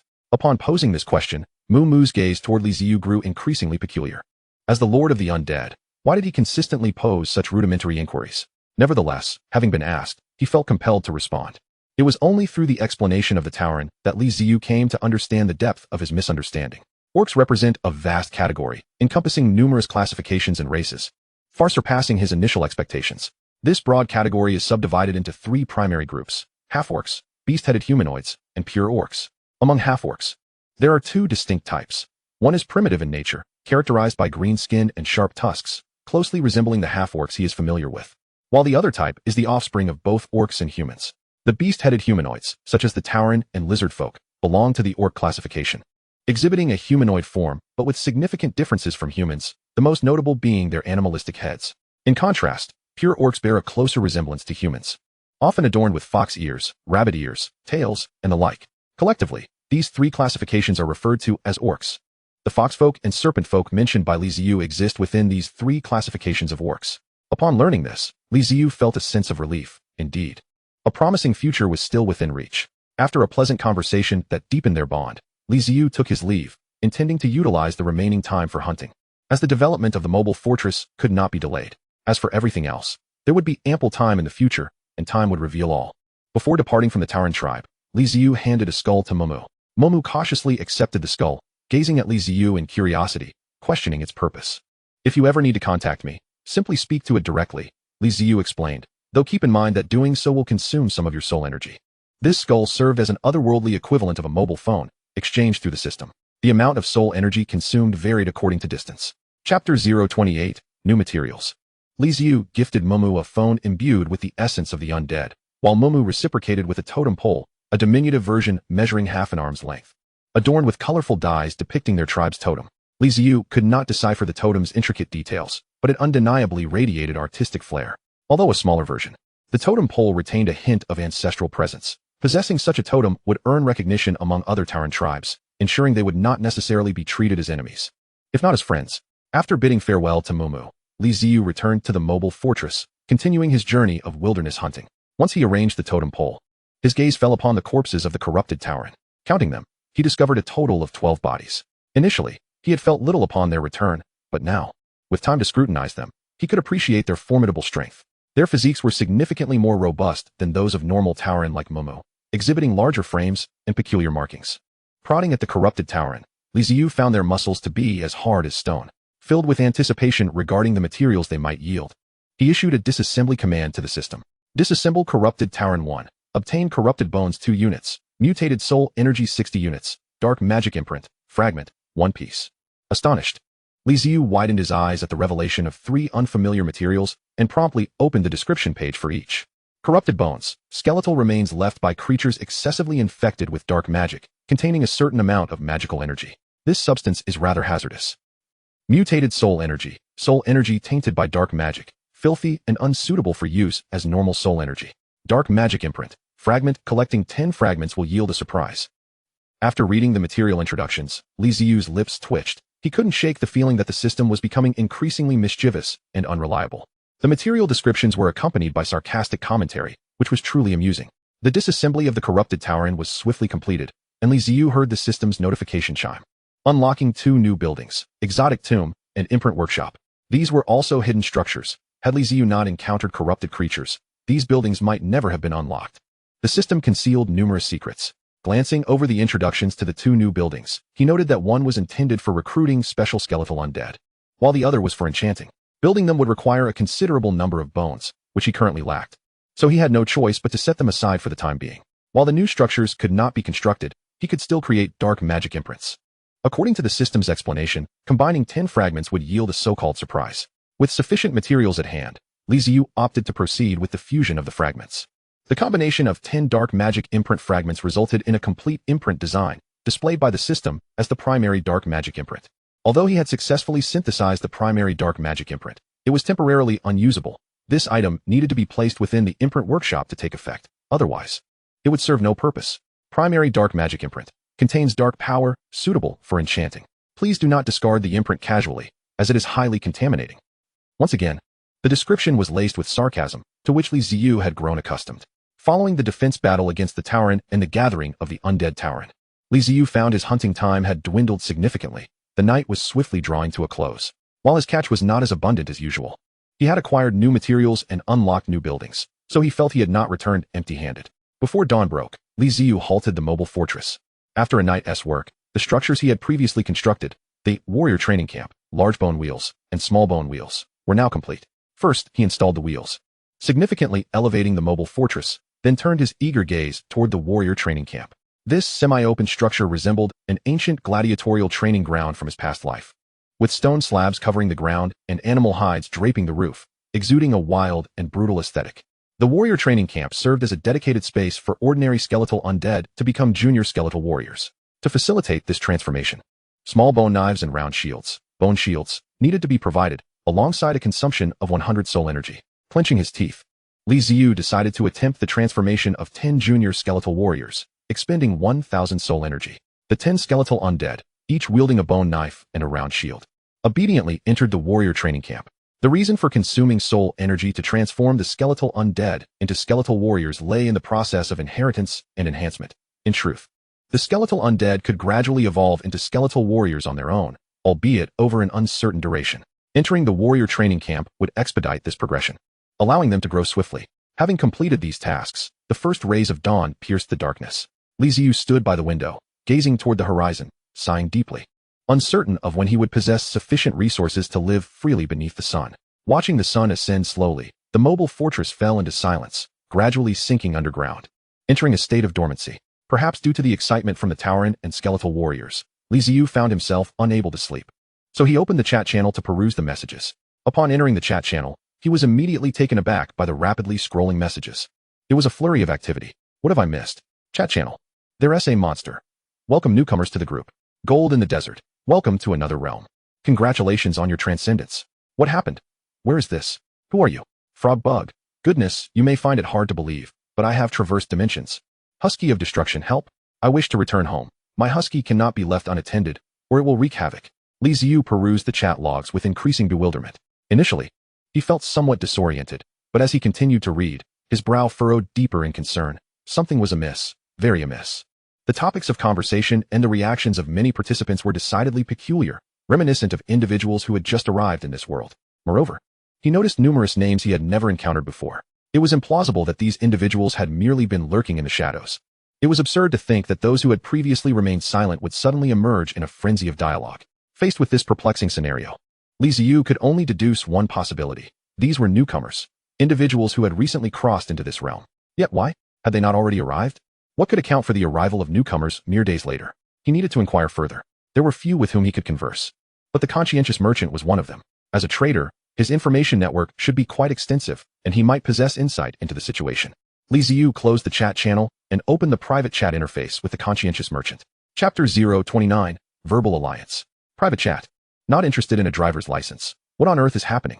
Conscientious merchant. What do you mean? What is happening? Not interested in a driver's license. You mean you don't know? Conscientious merchant. What is it that I should know? Furthermore, could you refrain from disturbing me at this late hour?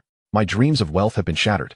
Not interested in a driver's license. It's astounding that you are a merchant yet so oblivious to information. Just look at the messages in the chat channel. Something significant has occurred. After sending this message, the conscientious merchant vanished. Meanwhile, beneath the desolate earth, within a large hole dug by the mole people, stood a drab, moving castle. The conscientious merchant closed the chat window, his brow knit in thought. Although he had not conversed directly with the Lord of the Undead, he sensed urgency in the subtext of their exchanges. Was it possible that a grave matter had transpired, one of which he was unaware? He opened the chat channel interface and was met with an overwhelming surge of messages, his eyes widening in astonishment as he hastily skimmed through them. For a merchant, the transmission of information is akin to lifeblood. The quicker one acquires valuable insights, the sooner one can assess the situation and discover avenues for profit. A moment's advantage translates to greater earnings. The conscientious merchant scrolled rapidly, but the torrent of messages was even swifter. Nevertheless, he gleaned enough to ascertain what had transpired. Shutting down the chat channel, he leaned back against his bed, a complex expression crossing his face as he murmured, "It is indeed true." As a merchant, he possessed his own channels of communication and had received numerous tidbits of information unknown to the wider world. He was acquainted with several influential figures, one of whom had once mentioned that, while the exact number of transgressors was uncertain, it was certainly fewer than the total populace of the past world. There would likely be new arrivals in the future. The current batch of transgressors were test subjects, the first to navigate this uncharted territory. If they played their cards right, their chances of survival would be significantly higher than those who followed. This was the advantage of being first. At the time, the conscientious merchant had dismissed the words of that influential figure as mere jest. After all, who would believe that transgressors could arrive in waves? It sounded like a game, akin to an internal test or beta phase, where players were subjected to various trials. But this was real. Living beings had crossed over, and should they perish, it would be a true death. Yet today's revelations in the chat channel had undoubtedly slapped him in the face, confirming that the influential figure had spoken the truth. New transgressors indeed existed. Quickly recovering from his shock, the conscientious merchant sensed a business opportunity. The emergence of new transgressors hinted at more to come. An influx of newcomers into this realm was inevitable. As the first wave of transgressors, they had a slight head start, which was enough to establish a considerable advantage over others. Fairness? A laughable concept. This was not a game. Those who did not wish to engage in this otherworldly existence could simply end their lives. Nobody would stop them. The conscientious merchant sprang to his feet and reopened the system interface, swiftly browsing through it. He recalled the influential figure's warning that along with new transgressors, the system might also undergo changes. Indeed, he uncovered a new module resembling a forum, already bustling with numerous posts. The posts were categorized into two types: public threads, filled with an array of topics, and resource threads, which required payment of resources to access their content. The amount demanded was at the discretion of the thread's originator. Information was now priced. The conscientious merchant exhaled deeply, sensing that a frenzy was about to commence. Not all transgressors were virtuous, and those who maintained any semblance of moral integrity were but a small fraction. For survival, power, and strength, many revealed their true natures in this lawless realm, resorting to plunder and slaughter, which had already become commonplace within just a few days. In this new world, the enemies of transgressors extended far beyond the indigenous inhabitants and monsters. They also included fellow transgressors who had become lords. Newly arrived transgressors, unfamiliar with this realm and lacking any foothold, were perceived as easy prey by these individuals, an opportunity to feast upon, yielding substantial rewards for minimal effort. To strengthen his moving castle, the simplest method would be to annex the moving castles of other lords, incorporating them into his own dominion. The newcomers fit the criteria for such consumption perfectly. The strong would continue to grow stronger. Whether there was a place for him, the lord of the mole city, in this impending revelry remained uncertain. However, he understood that he must exercise greater caution in the days ahead. He could not afford to be reckless and jeopardize his own existence while attempting to save others. To safeguard himself amidst the impending turmoil, he needed to seek allies. Fortunately, there was one nearby. The Lord of the Undead should be a promising choice. It wasn't that he had an in-depth understanding of Ziyu, but rather a gut feeling. The conscientious merchant sensed that the Lord of the Undead was not a frenzied marauder. After all, the wilderness remained orderly, and the Lord adhered to the rules of trade. He resolved to initiate contact and form an alliance. With this thought in mind, he reopened the private chat interface. Private chat. Conscientious merchant. Great news. Something significant has truly occurred.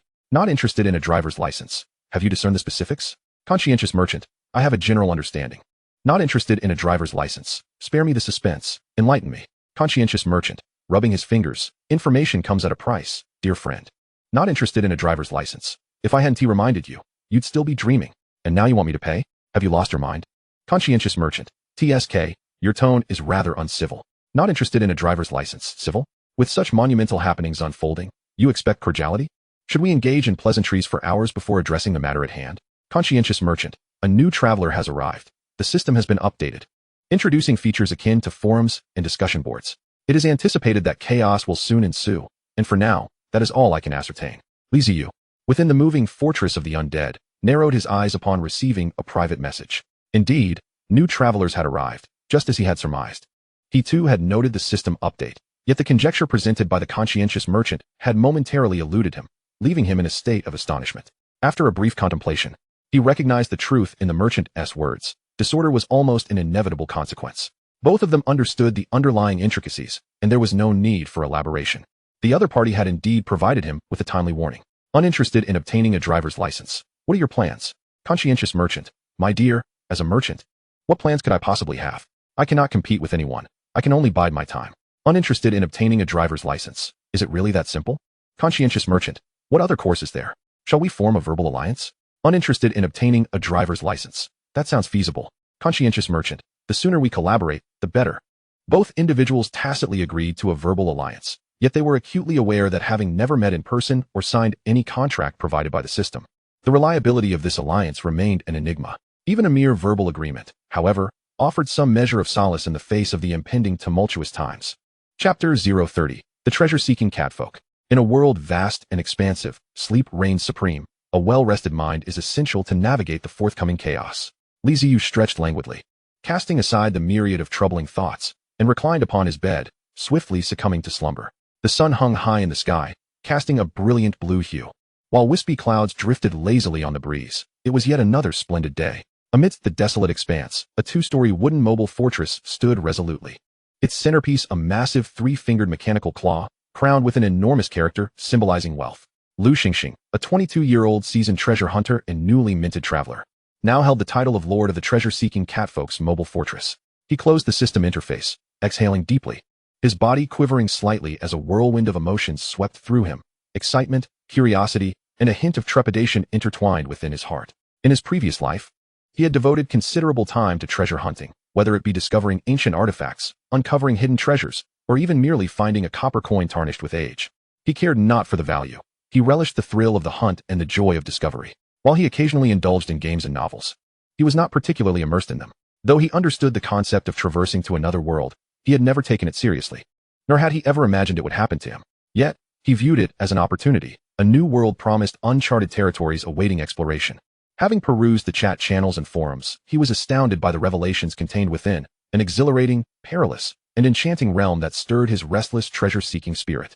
Seated on his throne, he gazed down at the two treasure-seeking catfolk. Are these truly my subordinates, skilled in the art of treasure hunting? The catfolk, noticing their lord's gaze, widened their round eyes, their ears twitching with excitement, exuding an air of whimsical charm. Oh, how adorable! Lu Xingxing chuckled. It seemed the catfolk were not a particularly formidable race. But he had no aspirations of conquest. Treasure hunting was his true passion. The strength of the catfolk mattered little to him. What he valued was their ability to assist him in his quest, and their delightful nature would undoubtedly add vibrancy to his life. Let us activate the fortress and embark on our first treasure hunt. Lu Xingxing commanded as he rose to his feet. The two catfolk swiftly dashed out to prepare. And soon the moving fortress rumbled to life, meandering aimlessly across the wilderness in search of hidden treasures. Treasure hunting is not an endeavor that yields immediate results. Treasures may lie hidden in any nook and cranny, and every hunt demands a significant investment of time and an abundance of patience. Fortunately, Lu Xingxing had long since adapted to such a lifestyle, standing leisurely by the window, admiring the breathtaking scenery outside. He had never before ventured into such a desolate expanse, and the novelty of it all captivated him, his eyes sparkling at the sight of various wildlife. Wild animals, alive and moving. After more than 2 hours of wandering, one of the catfolk hurriedly rushed back inside. Lu Xingxing withdrew his gaze from the outside world, turning to the catfolk. What has transpired? The catfolk, animated and exuberant, exclaimed. Ruins, meow. We have discovered ruins underground ahead, meow. Such fortune. On my very first day in this new realm, I stumble upon ruins? For a treasure hunter, uncovering ruins is undoubtedly the greatest delight. Regardless of the dangers that may lurk, such an opportunity is not to be missed. One must excavate, even if only partially. To glean some insight, commence excavation. Let us unearth the ruins. Lu Xingxing ordered without hesitation. As the mobile fortress neared the ruins, it came to a halt, and the two catfolk replaced the three-fingered mechanical arm with a large excavator. The fortress transformed into a digging machine, plunging its shovel into the flat earth before them.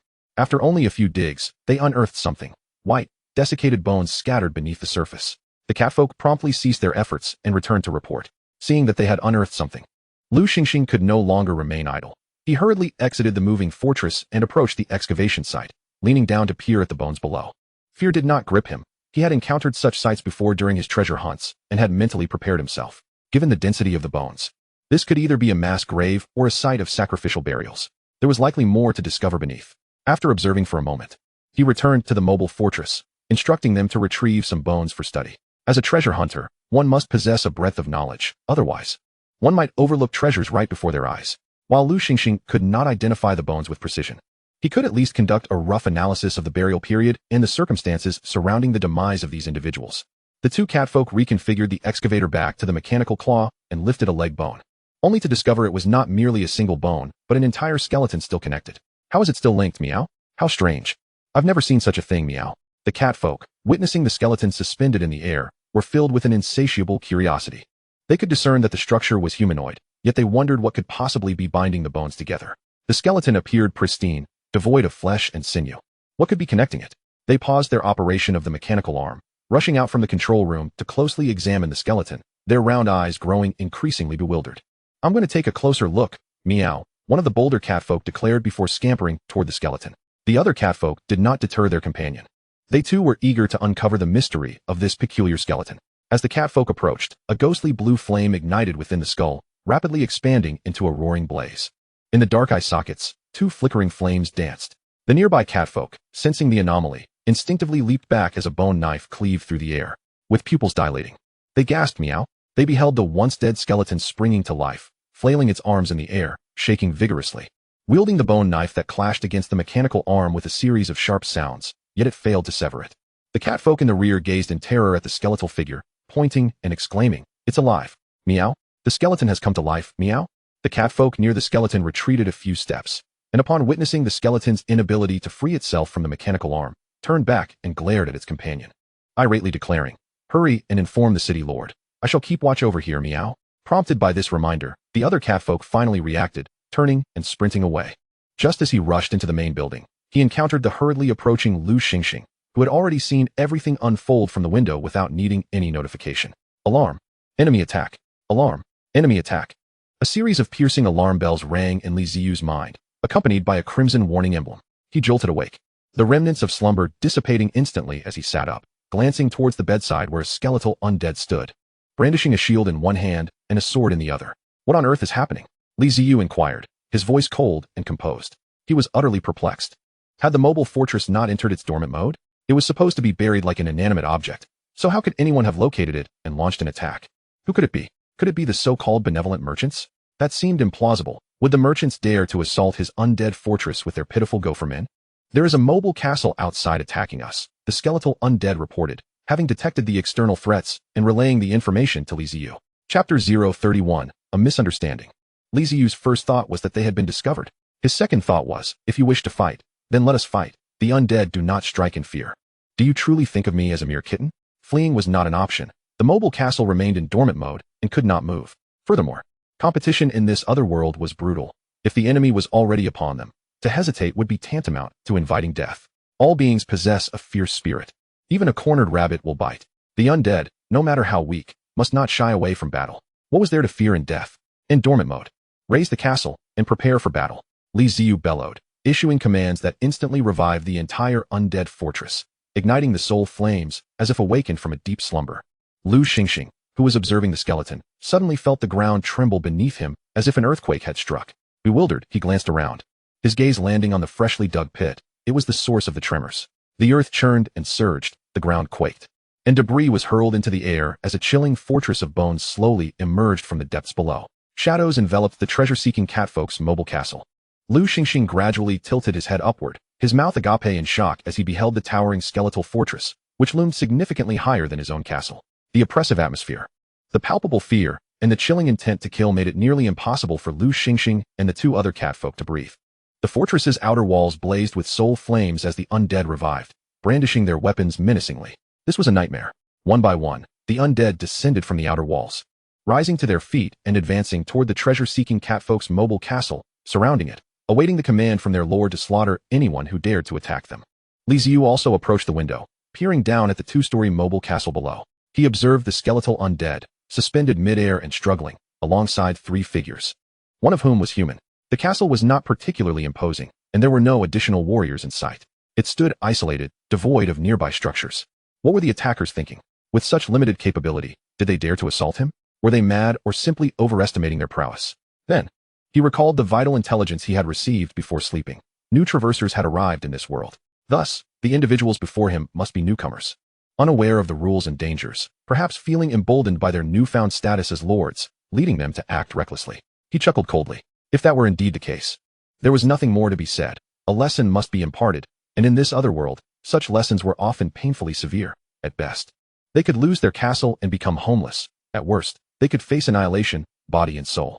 Sensing their lord's emotional turmoil, the undead advanced slowly, closing in on Lu Xingxing's mobile castle. Just as they were about to launch their assault, Lu Xingxing's knees buckled, and he suddenly knelt, raising his hands in surrender, shouting with all his might, "Elder brother, elder sister, I was wrong. Spare my life." Li Ziyu's mouth twitched as he halted his descending arm, poised to give the command to attack. In that moment, the undead also ceased their movements, surrounding the mobile castle in silence. Had Lu Xingxing delayed even a second longer, the undead would have stormed the mobile castle, killing him and the 2 catfolk, dragging their lifeless forms back to the undead mobile fortress for their lord. What is happening? Why has he surrendered? Li Ziyu wondered, glancing at the skeletal undead beside him. Was there any other life force within the castle apart from those 3? The skeletal undead shook its head, indicating that only the 3 with life forces were present. Attacking would guarantee victory. A bead of cold sweat trickled down Lu Xingxing's forehead as he cautiously observed the surrounding undead. He called out again, "It's a misunderstanding. It's all a misunderstanding. Elder brother, elder sister, it's a mistake. I was wrong." His reflexes were quick as the undead advanced toward the castle. He realized the truth. This was no mere ruin. It was another mobile castle, just like his. The treasure-seeking catfolk had led him astray. It was evident that the opposing party was not freshly arrived in this world. Otherwise, he wouldn't have found himself with only 2 catfolk while facing hundreds of armed skeletons. This was clearly someone seasoned, who had traversed before him and developed a significant following. The fault lay not with them, but with himself. They were merely resting underground, having provoked no one, yet he had unearthed them, and in the process, captured a skeleton. How could they not be angered? This was a precarious situation. He had barely crossed into this world, and was already facing potential demise. He could only hope that they would listen to his explanation and not hold his actions against him too harshly. The 2 catfolk were visibly alarmed, their fur bristling with fear. They were not a warrior race. Rather, they were treasure seekers filled with curiosity, adventure-loving, and adorable catfolk. Upon witnessing their lord kneeling, they hesitated no longer, raising their hands high, nearly ready to scrawl surrender across their faces. They understood all too well whom they were dealing with, the undead. The legendary undead, beings devoid of humanity, often referred to as death itself. Within the fortress, Li Ziyu, observing the undead shaking their heads, confirming the absence of additional warriors in the opposing fortress, let out a resigned sigh and withdrew his hand, instructing the undead to remain on standby. He intended to meet with the intruders. What an unexpected encounter. He never anticipated that his first meeting with a traverser would unfold in such a manner. Li Ziyu stepped out of the fortress, walking a short distance toward the treasure-seeking catfolk's mobile castle before stopping at a safe distance, wary of any hidden tricks they might have up their sleeves. Stretching out his hand, he gestured for several undead to step forward, pressing their blades against Lu Xingxing and the catfolk's necks. Any sign of resistance would result in a swift and brutal end. "Elder brother, please hear me out. I harbor no ill will. Truly, I know nothing. It's all a misunderstanding, an accident. Please do not kill me." Upon seeing Li Ziyu, Lu Xingxing immediately recognized him as another traverser and hastily began to plead, fearing that a moment's delay could cost him his life. "Speak, then. What is the situation? I've hidden underground. Yet how did you manage to unearth me so precisely?" Li Ziyu gazed at the youthful time traveler before him, his face a canvas of exasperation and disbelief, as if to say, "What on earth have you done to me?" Lu Xingxing, feeling the weight of the moment, dared not conceal any detail and hastily recounted how he had just traversed into this world, assumed the role of a city lord, and how the treasure-seeking catfolk had inadvertently unearthed him. Although he had frequently ventured in search of treasures and encountered countless wonders unknown to others, he had never before faced a throng of animated skeletons, with one brandishing a dagger threateningly against his neck. It was indeed his first brush with death's chilling grasp. Under the looming threat of mortality, he spoke with utmost sincerity, recounting the events as they unfolded. The matter was straightforward. After listening, Li Ziyu rubbed his temples, feeling utterly bemused. "So, let me get this straight.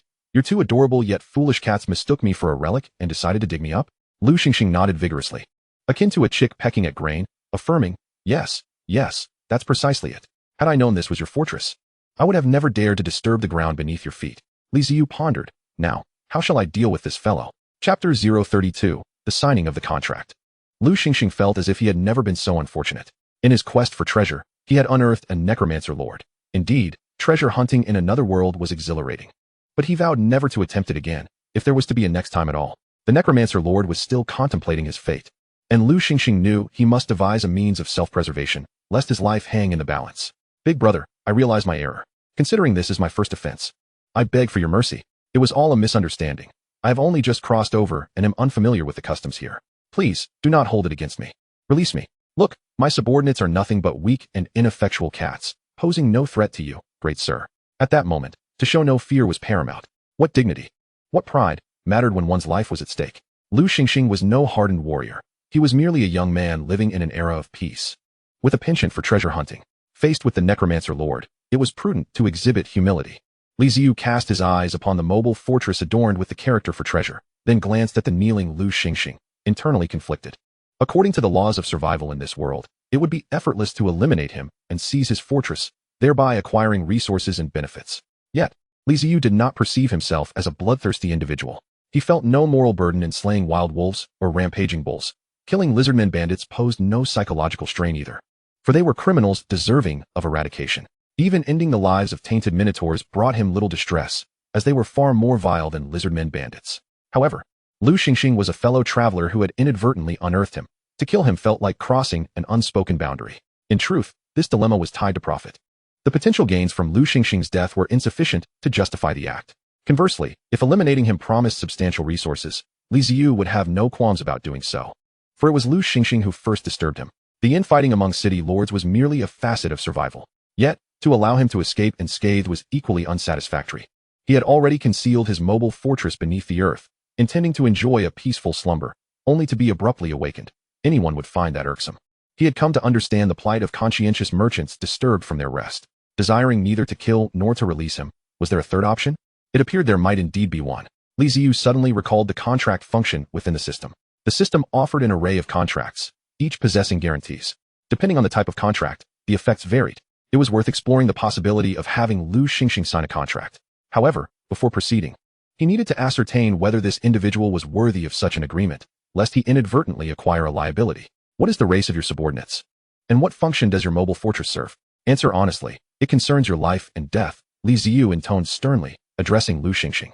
The race is orc, known as treasure-seeking catfolk. My mobile fortress's characteristic is its ability to locate treasures, Lu Xingxing replied candidly.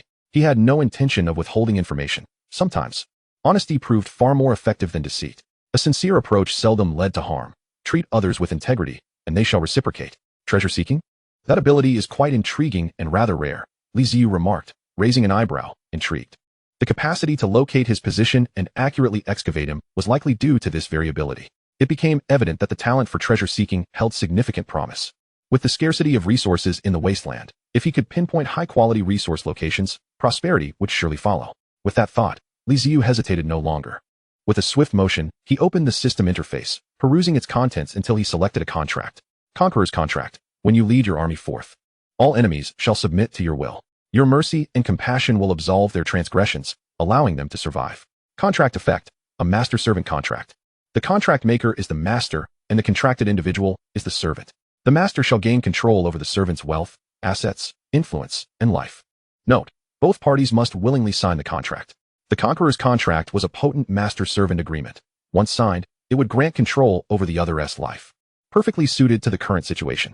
There was no need to slay the opposing city lord. Control could be maintained instead. The contract materialized in the air, resembling ancient parchment. Inscribed with crimson letters that exuded an aura of foreboding, ablaze with blue ethereal flames, suspended in midair. Li Ziyu inscribed his name in the designated area for the contract maker and gently nudged the parchment, allowing it to float before Lu Xingxing. Hovering in a position where he could clearly view it, Lu Xingxing glanced at Li Ziyu before shifting his gaze to the contract, reading it intently. Upon completion, a look of dismay crossed his features. Oh no, this is akin to a bond of servitude. No, it is even more severe than that. A bond of servitude might at least yield some compensation, but this contract leaves me with nothing, and my very existence rests in your hands. Though he was reluctant to sign, the circumstances left him no choice. Refusal would likely lead to his demise. He had not anticipated that his first foray into treasure hunting would lead to such peril. Had he foreseen this outcome, he would have opted for a more discreet approach, biding his time to develop in secrecy. Freedom is precious, love is even more so. Yet, for the sake of life, both may be forsaken. Lu Xingxing cast one last glance at Li Ziyu, gritted his teeth, and inscribed his name in the designated area for the contracted individual. Under the system's supervision, signing with a pseudonym would yield no validity, as the system could discern the truth. Once Lu Xingxing signed the contract, the parchment ignited, transforming into azure motes of light that surged into Li Ziyu's mind. As the light entered his consciousness, Li Ziyu acquired knowledge of Lu Xingxing's name, his background, and control over his life and death. In that moment, he felt the burgeoning connection between them. With time, he sensed he might even perceive Lu Xingxing's thoughts and feelings. The power of the contract was indeed formidable. In the future, he resolved to approach contract signing with caution. Li Ziyu mused inwardly. Big brother, may I rise now? With the contract signed, Lu Xingxing felt a wave of relief wash over him and timidly inquired, tilting his head upward. Now that we are allies, I have no intention of treating you harshly. Li Ziyu gestured dismissively. You may rise.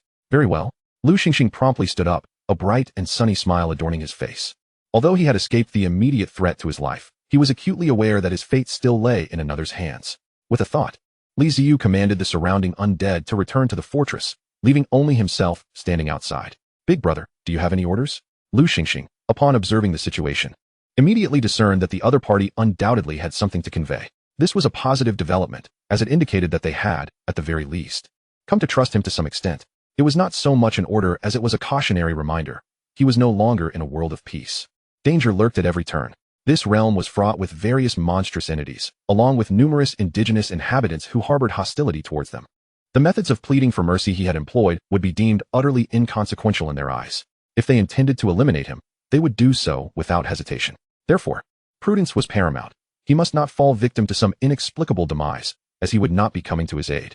Having acquired a subordinate, Li Ziyu felt compelled to impart a few words of wisdom, for as Lu Xingxing thrived, he too would benefit. After all, everything the former possessed was a result of the Conqueror's pact. Lu Xingxing nodded eagerly, recognizing the goodwill behind Li Ziyu's words. Your ability is treasure-seeking, which is quite advantageous. Our mobile fortress requires a vast array of resources to augment its strength. Thus, your forthcoming task is to locate resources, particularly bones, and the route out of the wasteland. Yes, elder brother, I shall diligently fulfill the task you have bestowed upon me. My usual operations occur at night.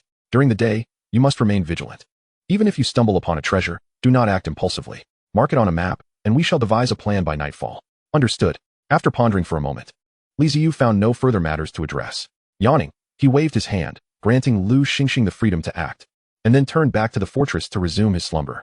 Chapter 033, The Fusion of Fortresses. Survived? I actually survived? It was only when the undead mobile fortress once again entered its dormant state, vanishing before Lu Xingxing, that he fully believed Li Ziyu had indeed spared him. Recalling Li Ziyu's earlier warnings, his eyes began to gleam with realization. Signing the pact might not be such a disadvantage after all. At the very least, he could now approach treasure-seeking with more confidence, as a formidable ally shielded him, a far cry from his own novice combat abilities. Thus, without further delay, he decided to embark on his treasure hunt. Lu Xingxing affectionately patted the heads of the two catfolk beside him before returning to the main building of the fortress. As the mobile castle gradually initiated its journey towards the wasteland, as the sun dipped below the horizon, night was swiftly approaching. Li Ziyu awoke, freshened up, and shook off his lingering drowsiness. Habitually checking the system notifications, he noted that 10 junior skeleton warriors had completed their training, but there were no additional updates. After closing the system, he recalled that he had acquired a subordinate earlier in the day, wondering where that fellow might be, alive or dead. Opening the system again, he consulted the map, and due to the existence of the pact, Lu Xingxing's location was marked. A small dot flickered on the map. Ah, splendid. He is still alive. Disengaging the dormant mode, the ground trembled, and the earth rolled as the mobile fortress ascended once more. With the fortress rising, the last vestiges of sunlight disappeared from the horizon, and darkness enveloped the wasteland. Li Ziyu did not hasten to summon Lu Xingxing, but instead called forth the freshly minted junior skeleton warriors. Eager to discern the differences between the skeleton warriors and the skeletal undead. Swiftly, a skeleton warrior, brandishing a bone knife in one hand and a round shield in the other, stood within the main building of the fortress. Li Ziyu rose and circled the skeleton warriors several times, nodding in approval. It seemed quite satisfactory. Typical skeletal undead stood at around 170 to 175 centimeters, with yellowed and slightly darkened bones that appeared somewhat fragile. However, upon becoming skeleton warriors, their height exceeded 180 centimeters, and their bones appeared significantly whiter. Li Ziyu rapped on them with his hand, assessing their hardness, which was evidently superior to that of regular skeletal undead. Moreover, the combat skills of the junior skeleton warriors were noteworthy. They could effectively wield the bone knife and round shield, unlike the skeletal undead, who merely flailed their weapons indiscriminately.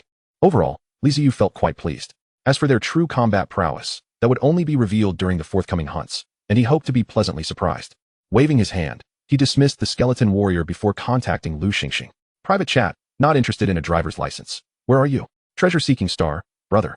I am not far from you. Not interested in a driver's license. Come here. Treasure-seeking star, on my way. From a distance, two beams of light shot towards the undead mobile fortress, followed by a rumbling sound as the treasure-seeking catfolk's mobile fortress sped towards it. Executing a sharp halt before the undead mobile fortress, the wooden main building of the fortress swayed slightly before stabilizing. Private chat, treasure-seeking star, brother, requesting a meeting. Not interested in a driver's license. Wait. Treasure-seeking star, understood. In the main building of the undead mobile fortress, Ziyu opened the system interface, rubbed his hands together, and clicked on Fortress Fusion. Mobile Fortress Match successful, beginning fusion. A peculiar force of attraction emerged, and the treasure-seeking catfolk's mobile fortress began to move of its own accord, slowly gliding towards the undead mobile fortress. Sensing the tremors beneath his feet, Lu Xingxing panicked and rushed to the window. Witnessing the impending collision of the two fortresses, his complexion instantly paling. What is happening? Did I forget to engage the handbrake? Why is the fortress moving on its own? We're going to crash. Sweating profusely, Lu Xingxing turned to his subordinate catfolk, shouting in desperation. The two catfolk had never encountered such a situation. Their control panel had become ineffective, leaving them unable to govern the fortress's movement. They too were in a state of panic, their expressions betraying their innocence in response to their lord's inquiries. The two mobile fortresses drew closer, eventually making contact. Lu Xingxing, in despair, shut his eyes. This is it. When these two titans collide, nothing good can come of it. However, the anticipated impact did not occur. Instead, tranquility ensued. Lu Xingxing skeptically opened his eyes, peering outside to discover that the two fortresses had, astonishingly, fused together. The skeletal floor of the undead mobile fortress seamlessly melded with the wooden floor of the treasure-seeking catfolk's fortress. Despite the stark contrast in materials, there was an uncanny sensation that they had always belonged together. As Lu Xingxing marveled at this phenomenon, Ziyu stood at the window, observing the scene unfold. As the two fortresses stabilized in their merger, a satisfied smile graced his face.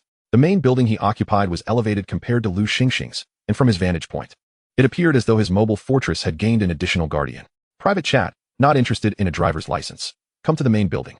Treasure-seeking star, on my way. Upon receiving Li Ziyu's message, Lu Xingxing suppressed his burgeoning curiosity and responded without hesitation. He instructed the catfolk to remain within the fortress and not to wander about before hastening towards the main building of the undead fortress.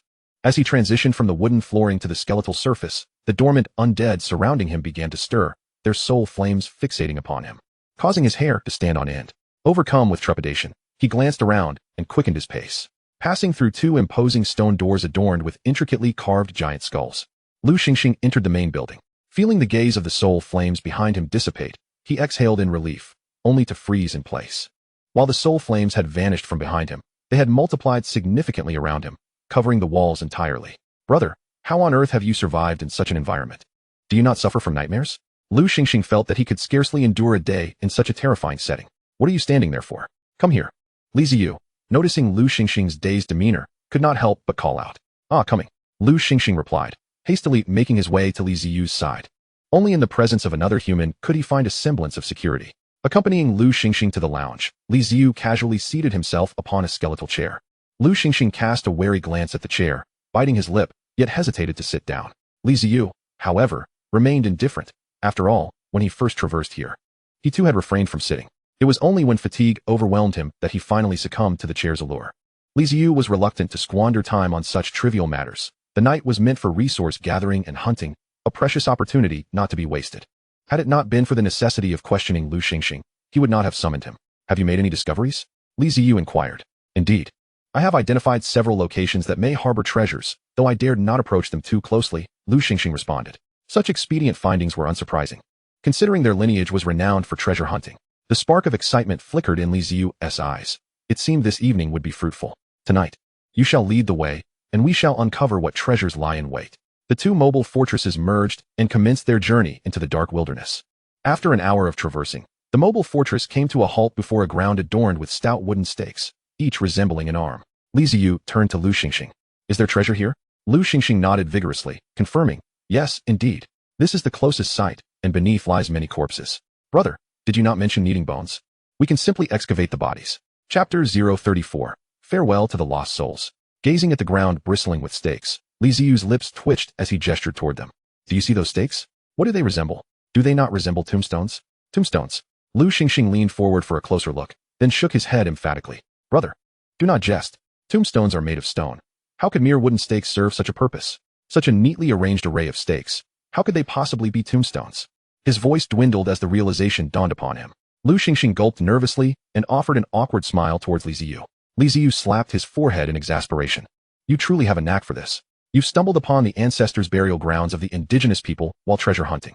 Beneath lies not just a few corpses. But would you dare to dig? I certainly would not.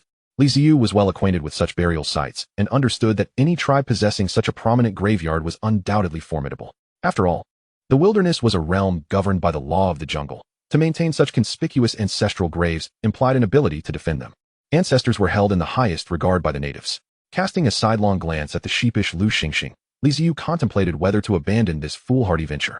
Given the apparent lack of prudence in his companion's reasoning, I have other treasure locations. Lu Xingxing, sensing the ominous glimmer in Ziyu's eyes, exclaimed hurriedly. Very well, I shall place my trust in you once more. Lead on, Ziyu sighed, shaking his head. The mobile fortress resumed its journey across the desolate expanse. Shortly thereafter, several lizard folk emerged from the shadows, one of whom was Mu, who had narrowly escaped annihilation at the hands of Ziyu. He cast a lingering glance towards the departing mobile fortress before turning swiftly back towards his tribe. Ha ha ha, the undead. Mu, you jest. One of the lizard folk mocked. Mu, cease your foolishness. The undead are mere myth, another chimed in. Though they were unaware of who had vanquished Mu's kin, it was clear that he could not continuously use the specter of the undead as an excuse for his current misfortune. Within the subterranean chamber, torches and campfires illuminated the cavern as brightly as daylight. Mu knelt on one knee, his head bowed, while the surrounding lizard folk erupted into laughter, dismissing him entirely. Indeed, Mu had once been a chieftain, but what did that matter now? His tribe was but a small band, and even the larger tribes were in decline, with the able-bodied dwindling in number. The once proud chieftain now found himself akin to a stray dog, relegated to guarding his tribe's graves. Stripped of dignity and reduced to the status of a mere clown. As laughter echoed around him, Mu remained silent, offering no defense as he awaited the chieftain's words. The opinions of others mattered little. It was the chieftain's judgment that held weight. Following the battle with the undead, Mu had recognized the demise of his tribe. The young and strong had been decimated, and those who survived were insufficient to sustain the tribe, destined for swift extinction. Rather than fading quietly into oblivion in the wilderness, Mu resolved to take a gamble. Thus, he led his remaining tribe to migrate and ally with the present lizard folk tribe, a formidable entity boasting a population nearing 10,000, a stark contrast to his own dwindling band. The natives of the wasteland revered strength and scorned weakness. Mu, having submitted in defeat, was perceived as a coward, and they offered him no kindness, particularly when he incessantly spoke of the undead. They dismissed his claims, regarding them as mere fabrications. Stripped of his status and everything he held dear, Mu was assigned a menial position guarding the tribe's ancestral graves. Yet tonight, he had once again caught sight of the undead fortress, igniting a fierce desire for vengeance within him. Were it not for the undead, he would have thrived, roaming the wilderness instead of standing sentinel over graves. The lizard folk chieftain, seated upon a hide-covered throne, regarded Mu with piercing eyes. After a prolonged silence, he raised his hand, and the chamber fell silent. All lizard folk turned their attention to him, their laughter fading. Mu, the chieftain began, you failed last time.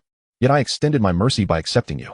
Again, I will show compassion. I shall send warriors to aid you in proving your worth. Since you claim there are undead, bring them back to me. I shall dispatch 500 lizard folk warriors to accompany you to vanquish the undead you speak of. Upon the chieftain's proclamation, the surrounding lizard folk exchanged bewildered glances, their expressions a mixture of skepticism and intrigue. Even now, they remained unconvinced of the undead's existence. Yet the authority of the chieftain was irrefutable. Within the tribe, none could challenge his supremacy. Though the lizard folk harbored discontent, none dared voice their objections. Mu lifted his gaze, determination gleaming in his eyes. 500 lizard folk warriors could be the key to his redemption. He dared not hope for more. The chieftain had granted him an opportunity, and uttering further imprudent words might lead to his own demise. Thank you, chieftain, Mu acknowledged, recognizing the chieftain's satisfaction. The chieftain signaled for his aides to assemble 500 lizard folk warriors to accompany Mu on his quest. Soon, 500 lizard folk warriors followed Mu as he exited the cavern. Stepping into the dark wilderness, Mu meticulously surveyed the ground, identifying the remnants left by the mobile fortress and set forth in pursuit. Brother, why must we separate? Lu Xingxing questioned, perplexed, as he looked at Li Ziyu. Is it not better to keep the fortresses together? I find it quite secure, especially since we are still treasure hunting.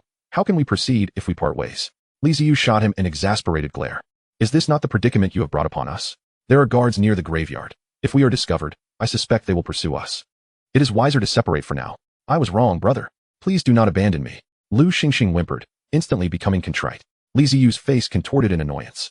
If only you were a tall, dark-haired beauty, perhaps I could tolerate this. But a grown man whining like this is simply absurd. Where is your masculinity? Yet, as he had taken Lu Xingxing under his wing, he could not simply forsake him. You focus on your escape, I shall handle the rest. Once it is safe, I will contact you, Li Ziyu said with resignation.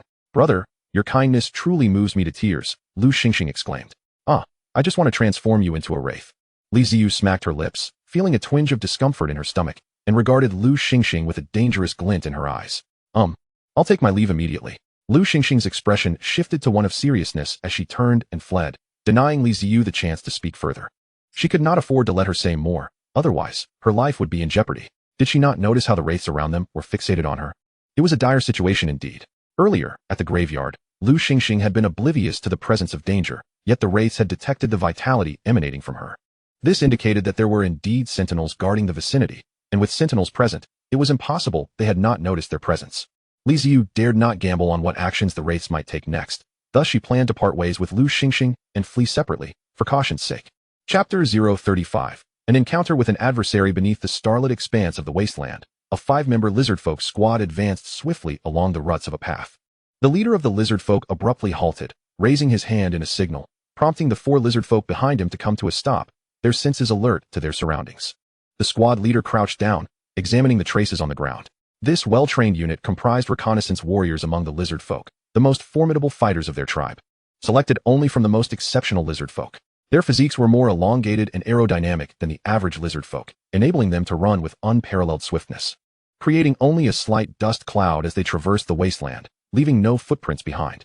As scouts, they donned standardized gear, leather shorts adorned with small pockets containing various healing potions and poisons, and at their waist hung 2 slightly shorter curved blades. On their backs were 3 slender, all-metal throwing spears, their tips glimmering with a dark green hue, coated in venom, lethal upon contact. Nightfall did not pose an obstacle for these scouts. Their cold-blooded nature endowed them with slit pupils, and their forked tongues allowed them to discern scents and temperatures, making it easier to pursue their quarry. However, this time, their pursuit differed from the usual. Their targets were not living beings, adding a measure of complexity to their task. Yet, the wraiths had been rather careless, leaving behind such pronounced tracks. This was equivalent to providing them a clear trail. The scout leader traced the chaotic markings on the ground, noting the division into 2 distinct sets of tracks. His tongue flicked instinctively, analyzing the residual scents in the air. He turned his gaze toward one set of deeper, more pronounced tracks, convinced they had been left by the wraiths. The other set of tracks was shallower, leading in a direction that still bore traces of warmth and scent. Wraiths, being mere skeletons, should not leave behind anything but the stench of decay, devoid of warmth. After a brief contemplation, the scout leader determined the direction. He lifted his head, scanning the distance, then rose to his feet, signaling his 4 companions to return to the main force with their report. Can we ascertain that direction leads to the wraiths? AM frowned upon receiving the scout's intelligence. Since earlier, he had sensed that matters were not unfolding as anticipated. The tracks left by the wraiths were deeper and more numerous than he had expected, and he detected another scent in the air, one that did not belong to the wraiths. During the previous skirmish, he had encountered only the wraiths, with no other odors to indicate the presence of additional beings. Why, then, was there now another biological scent? Living in the wasteland, even without being a scout, AM had developed his own reconnaissance methods. Otherwise, how could he have thrived as a bandit? The depth of the tracks hinted at the weight of the vehicles. An increase in the number of wheels suggested a greater quantity of wraiths than before. If you can confirm we are pursuing wraiths, I shall not be mistaken. The scout leader spoke with unyielding assertiveness, disregarding M's temporary authority. Scouts held the highest status among the lizardfolk warriors. A mere leader like AM was not entitled to his respect. Had it not been for the chief's orders, the scout leader would hardly have spared AM a glance. AM chose not to dwell on the scout leader's tone, briefly contemplating the situation before issuing an order to advance and pursue the wraiths. The scout leader turned promptly upon receiving the command, knowing that they would take the lead, clearing obstacles for the main force. Once the scouting team departed, the lizardfolk warriors began to advance, exhibiting far more discipline than the previous band of lizardfolk brigands led by AM. After parting ways with Lu Xingxing, Li Ziyu commanded the moving fortress to meander through the wasteland while continuously dispatching wraiths to scout for any pursuers. It was imperative to ascertain the identity of any tribe that might be trailing them. Soon, news returned confirming that they were indeed being followed, and by a considerable number that exceeded that of the wraiths. As for the identity of their pursuers, it was an old acquaintance, lizard folk. Upon learning that the pursuers were lizard folk, Ziyu felt a surge of delight. Lizard folk, how splendid. I have a fondness for lizard folk. They are good people. The previous band of lizard folk brigands had contributed immensely to his current endeavors. Many of the weapons now wielded by the wraiths were still those procured from the last encounter with the lizard folk bandits. And his skeletal engines and defense workshops owed their success to the lizard folk's generous assistance. It was as though they were aware of his resource scarcity and had come to offer their support. Thank you, esteemed lizard folk. The numerical advantage posed no concern to him. Once impoverished, he had seized weapons from them, and now he had transformed his fortunes. All the wraiths were armed, and he even commanded skeletal warriors. To put it another way, even if he could not prevail, the speed of his moving fortress would enable him to retreat from the battlefield. With the enhancement of the large skeletal wheels and the smaller ones, the velocity of the moving fortress had indeed increased.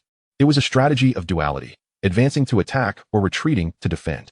If I can fight, I shall. If not, I will flee, Ziyu declared, determined that the lizard folk, relying on their legs, would not be able to catch him. The moving fortress pivoted, beginning to circle around the wasteland.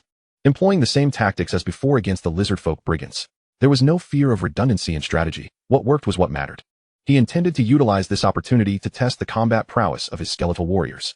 The lizard folk scouts swiftly detected the irregularities in the tracks, relaying the information to AM. Understanding the wraith's intentions, AM realized the gravity of the situation. It was reminiscent of past encounters, yet circumstances had changed. Last time, he had a mere handful of warriors at his disposal, but this time, he commanded a full contingent of 500 lizard folk warriors. Advance. Annihilate the wraiths. AM felt the time for vengeance had arrived.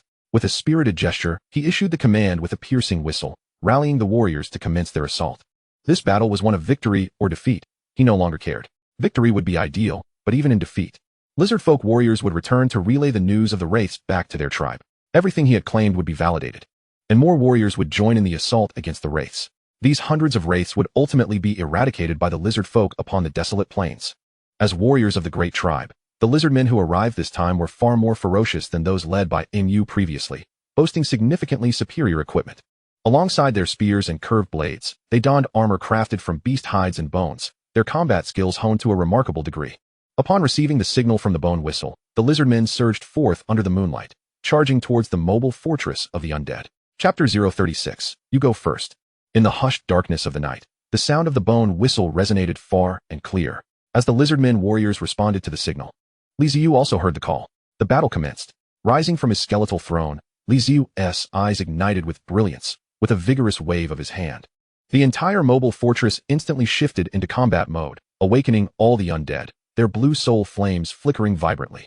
The lizard men warriors crouched low, reminiscent of their ancestral lizards, sprinting swiftly as they unsheathed wooden javelins from their backs and hurled them forth.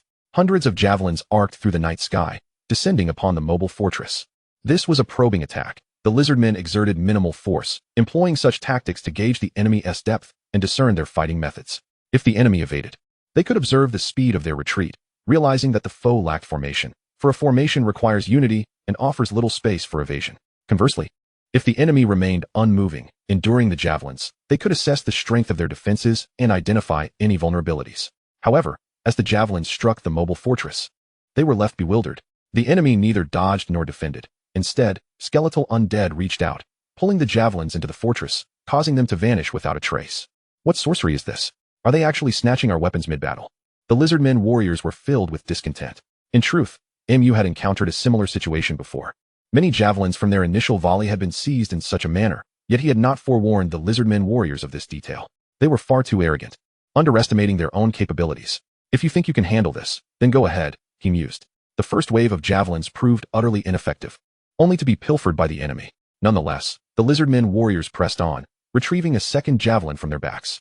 Their training instilled in them a habit of executing 2 waves of ranged attacks, the first for probing, the second for slaughter. Once more, hundreds of javelins were launched. This time not in an arc, but with a direct upward thrust, yielding greater penetrating power. The undead reached out again, hoping to seize another bounty. But this time the force of the javelins was overwhelming. They could not hold on to them. One by one, the javelins struck the bone wall with sharp cracks. Were they any other race, they would likely sustain significant injuries from such a barrage. Yet, for the undead, although they were struck by the javelins, they remained unfazed.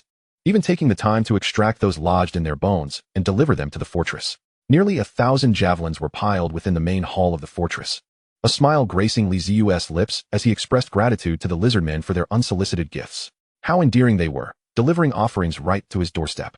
He welcomed their frequent visits. Following the 2 rounds of javelin attacks, the lizardmen warriors drew their curved blades, advancing towards the mobile fortress. Among them, some lizardmen moved with greater speed, weaving through the throngs as they approached the fortress. These were the scouts.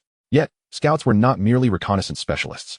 They were also formidable combatants, not engaging the enemy head-on, but rather executing swift decapitations as assassins. Faced with hundreds of foes from all directions, Ziyu displayed no signs of panic. On the contrary, a grin spread across his face, his countenance alight with excitement. The battle ignited within him like a roaring flame. A cursory glance revealed the lizardmen outnumbered his forces significantly, their ferocity undeniable. Engaging them directly would be a disadvantage for his undead, naturally. He intended to exploit the advantages of the mobile fortress. Commanding the fortress, Ziyu urged it to accelerate, crashing through the ranks of lizardmen. The oppressive force of the fortress was staggering. Even though the lizardmen warriors were highly skilled, they would never consider hurling their flesh and blood against such a bastion. That would not be valor, but folly. As the mobile fortress barreled through the lizardmen, the skeletal undead immediately splintered into smaller groups and charged down. Not to kill, but to seize the arms and legs of isolated lizardmen warriors, dragging them back towards the mobile fortress. No matter how fiercely the lizardmen struggled, their limbs were restrained. The undead, impervious to blades, could fight as long as their soul flames burned brightly. Once they had drawn the lizardmen warriors near the fortress, more skeletal undead emerged, wielding spears to finish the job, mercilessly stabbing until the lizardmen fell, their bodies presented before Ziyu. Throughout this entire process, the fortress remained in constant motion, leading a throng of lizardmen on a wild chase. Occasionally, when a lizardman managed to reach the fortress, they were swiftly dispatched by the undead. Ugh, the undead are truly revolting, filthy creatures. Several scouts trailing behind the fortress observed the scene, seething with rage, yet refraining from advancing. This was entirely different from the battles they had fought before. In those encounters, leaders could be easily discerned, whether charging ahead or commanding from the rear, allowing for decapitations. Now, however, they faced a moving turtle shell, unable to even glimpse the enemy leader, much less execute a decapitation, while their own forces had already suffered considerable losses. After being led in circles by the mobile fortress, the lizardmen warriors could endure it no longer. What kind of game is this? This is unacceptable. The lizardmen relied on explosive speed in battle. Their stamina was insufficient for prolonged pursuits. If this continued, they wouldn't just fail to defeat the undead, they would exhaust their own strength. The undead fortress remained largely unscathed, while they had lost dozens of their own. A subtle, barely perceptible smile flickered across AMU's face. Aren't they arrogant? Don't they think highly of themselves? Don't they mock us? Well, let them charge forth and eliminate the undead. Why hold back? Having battled the undead before, AMU anticipated their strategy would mirror past encounters. Thus, he refrained from immediate engagement, opting instead to observe from the rear, allowing the proud lizardmen to learn a harsh lesson. His goal had been achieved. It was time for him to take action. Whether for revenge or for his own future, he was determined to subdue the undead. Since joining the new tribe, he had pondered how to confront the undead, and today, the opportunity had finally arrived. Assault team, follow my lead. AMU seized the moment as the mobile fortress drew near, erupting into a thunderous roar as he brandished his javelin and surged towards the fortress. Behind him trailed a dozen towering lizardmen warriors, each scarred from countless battles, their combat prowess akin to that of the tribe's former champion, Ada. The members of the assault team were handpicked by AMU for their strength. As the mobile fortress swept past AMU, it felt as if it were drifting away, accompanied by dozens of lizardmen warriors. Without hesitation, AMU and his comrades charged forth, their timing crucial, as the undead were preoccupied with the lizardmen warriors falling behind. Unaware of AMU's flanking strike, with javelins clenched between their teeth, the assault team members clung to the fortress's exterior, climbing frantically upward. By the time the undead reacted, the assault team was already prepared, engaging in battle while ascending, successfully reaching the bone platform. Chapter 037, Reaching the main hall. The main hall of the undead mobile fortress. Ziyu stood before the window, gazing out at the desolate expanse cloaked in the night. Amidst the swirling dust, a throng of lizardmen warriors charged forth, weapons in hand. Engaging in a relentless pursuit, he was the quarry. The sound of bones grinding against one another caught his attention, and he turned to behold a skeletal wraith, brandishing a round shield and a bone dagger. The enemy ascended the platform. Just a single phrase widened Ziyu's eyes in disbelief. He had never imagined that lizardmen could reach such heights. After a fleeting moment of panic, his composure returned. Fetch me a curved blade. The skeletal wraith pivoted and approached the bone wall, snatching a commonly used lizardman curved dagger from a comrade, delivering it into Li Ziyu's hands before silently retreating back into the wall. Li Ziyu weighed the dagger in his hand and returned to his throne of bones, quietly observing the grand entrance, flanked by 10 skeletal warriors standing in solemn formation. AM, accompanied by a dozen lizardmen from the assault team, surged forward like a keen blade, breaching obstacles and storming the fortress platform. Upon reaching the platform, they faced an exponentially increasing number of skeletal wraiths. To safeguard the main building, the skeletal forces emerged en masse, charging at the invaders. Standing upon the bones underfoot afforded AM and his team a solid footing, unleashing their full combat prowess. As the relentless tide of wraiths surged forth, a savage gleam ignited in their eyes. They howled and charged ahead, akin to stones braving a crashing white wave. The wave collided with the stones, sending bone fragments scattering, as the lizardman warriors proved even more ferocious than the wraiths, firmly holding their ground. The wraiths, mere skeletons, were effortlessly repelled. More and more wraiths advanced, yet the lizardmen stood resolute, even pushing forward. Absent the support of the moving castle, the wraiths' vulnerability became apparent. Their individual combat capabilities paled in comparison to those of the assault team members. Despite the presence of over 100 wraiths, they could not halt the lizardmen's advance. Once AM and his team stormed the fortress platform, it was as if a floodgate had opened, with an increasing number of lizardmen following suit, scaling the moving fortress. As the wraiths focused their attention on AM and his comrades, they ascended the platform, joining the fray. The wraith's failure to swiftly eliminate AM inadvertently expanded the lizardmen's ranks. Charged towards the main entrance, breached their stronghold. AM cried as he beheld the towering main building, his eyes fixed on the tightly shut doors. Suddenly enlightened, he realized that if they could breach those doors, victory would be theirs. He could avenge himself and reclaim lost power, perhaps even ascend further. Raising the curved dagger high, he charged forward in a frenzy. Regardless of how they had previously underestimated AM, witnessing his fervor ignited a similar zeal among the lizardman warriors, who rallied behind him, fiercely protecting him and the assault team members, intercepting wave after wave of wraiths. The prospect of their own demise amidst the wraiths became inconsequential. This was battle, and all was for the sake of victory. The assault team reached the main entrance, unleashing frenzied attacks upon the door. Li Ziyu, seated upon his skeletal throne, listened to the clanging sounds outside, gritting his teeth, his expression tense. For the first time, danger loomed so close, and an uncontrollable fear surged within him. His hand instinctively tightened around the dagger's hilt, muscles and skin stiffening, paralyzed by terror. The psychological pressure mounted, fragments of memories from a past life flitted through his mind. He shut his eyes, and the memories faded, leaving his mind blank. Upon reopening his eyes, bloodshot veins appeared, and his body trembled uncontrollably. A sudden snap echoing in his mind, as if something within had broken. His heart thudded violently, blood coursing through his veins, roaring, adrenaline surging. Li Ziyu shuddered violently, an unsettling smile creeping onto his face, one that was savage, unhinged, and frenzied, akin to a beast in its final throes of madness. Under immense pressure, some may crumble, while others descend into madness, depending on the individual's inner fortitude. As for him, he belonged to the latter. Even in death, he would take someone down with him. Death was not something to fear. At least he would die on the battlefield. I, the Lord of the Undead, the embodiment of death. What fear do I have of death? Faced with an assault at the door, should he endure or retaliate? His thoughts twisted and became chaotic, merging into a tumultuous haze. With reddened eyes, Li Ziyu slowly rose, straightening his spine, gripping the curved dagger tightly, fixing his gaze upon the door. Blood was boiling. Open the door. Prepare to fight. A suppressed, guttural roar erupted from his clenched teeth, resonating through the vast main building. The commands from the Lord were unquestionable. Not even a word of persuasion or a mere glance was permitted. The Lord's will was absolute. With a series of grinding sounds, the two great doors creaked open. The lizardmen, who had been relentlessly attacking, halted their assault, retreating a few steps to gaze at the opening doors, their expressions fierce as they stretched their shoulders, necks, and limbs. As the doors swung wide, the entirety of the main building was laid bare before them. To either side stood skeletal wraiths, decomposed from the walls, while directly ahead stood a row of skeletal warriors wielding bone shields and daggers, emanating an imposing aura. Behind them, before the throne of bones, stood a human wielding a curved dagger. A human? The members of the assault team momentarily froze, exchanging puzzled glances that reflected their collective confusion. They could not fathom how a human had materialized among the wraiths, especially one seemingly under their protection. AM, however, reacted far more swiftly than the members of the assault team. He had no desire to ponder the presence of a human among the wraiths. He sought vengeance. To redeem his honor. Kill. With a deafening roar, AM rushed headlong into the main building, followed closely by the assault team members.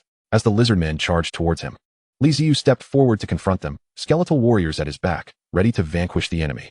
Li Ziyu surged forward with incredible speed, only to be met with equal swiftness as AM's dagger clashed with his, sending a jolt through his arm, nearly causing him to drop his weapon. A heavy kick landed squarely in his abdomen, lifting him off the ground and sending him tumbling through the gaps between the skeletal warriors, crashing back to the floor before the throne of bones.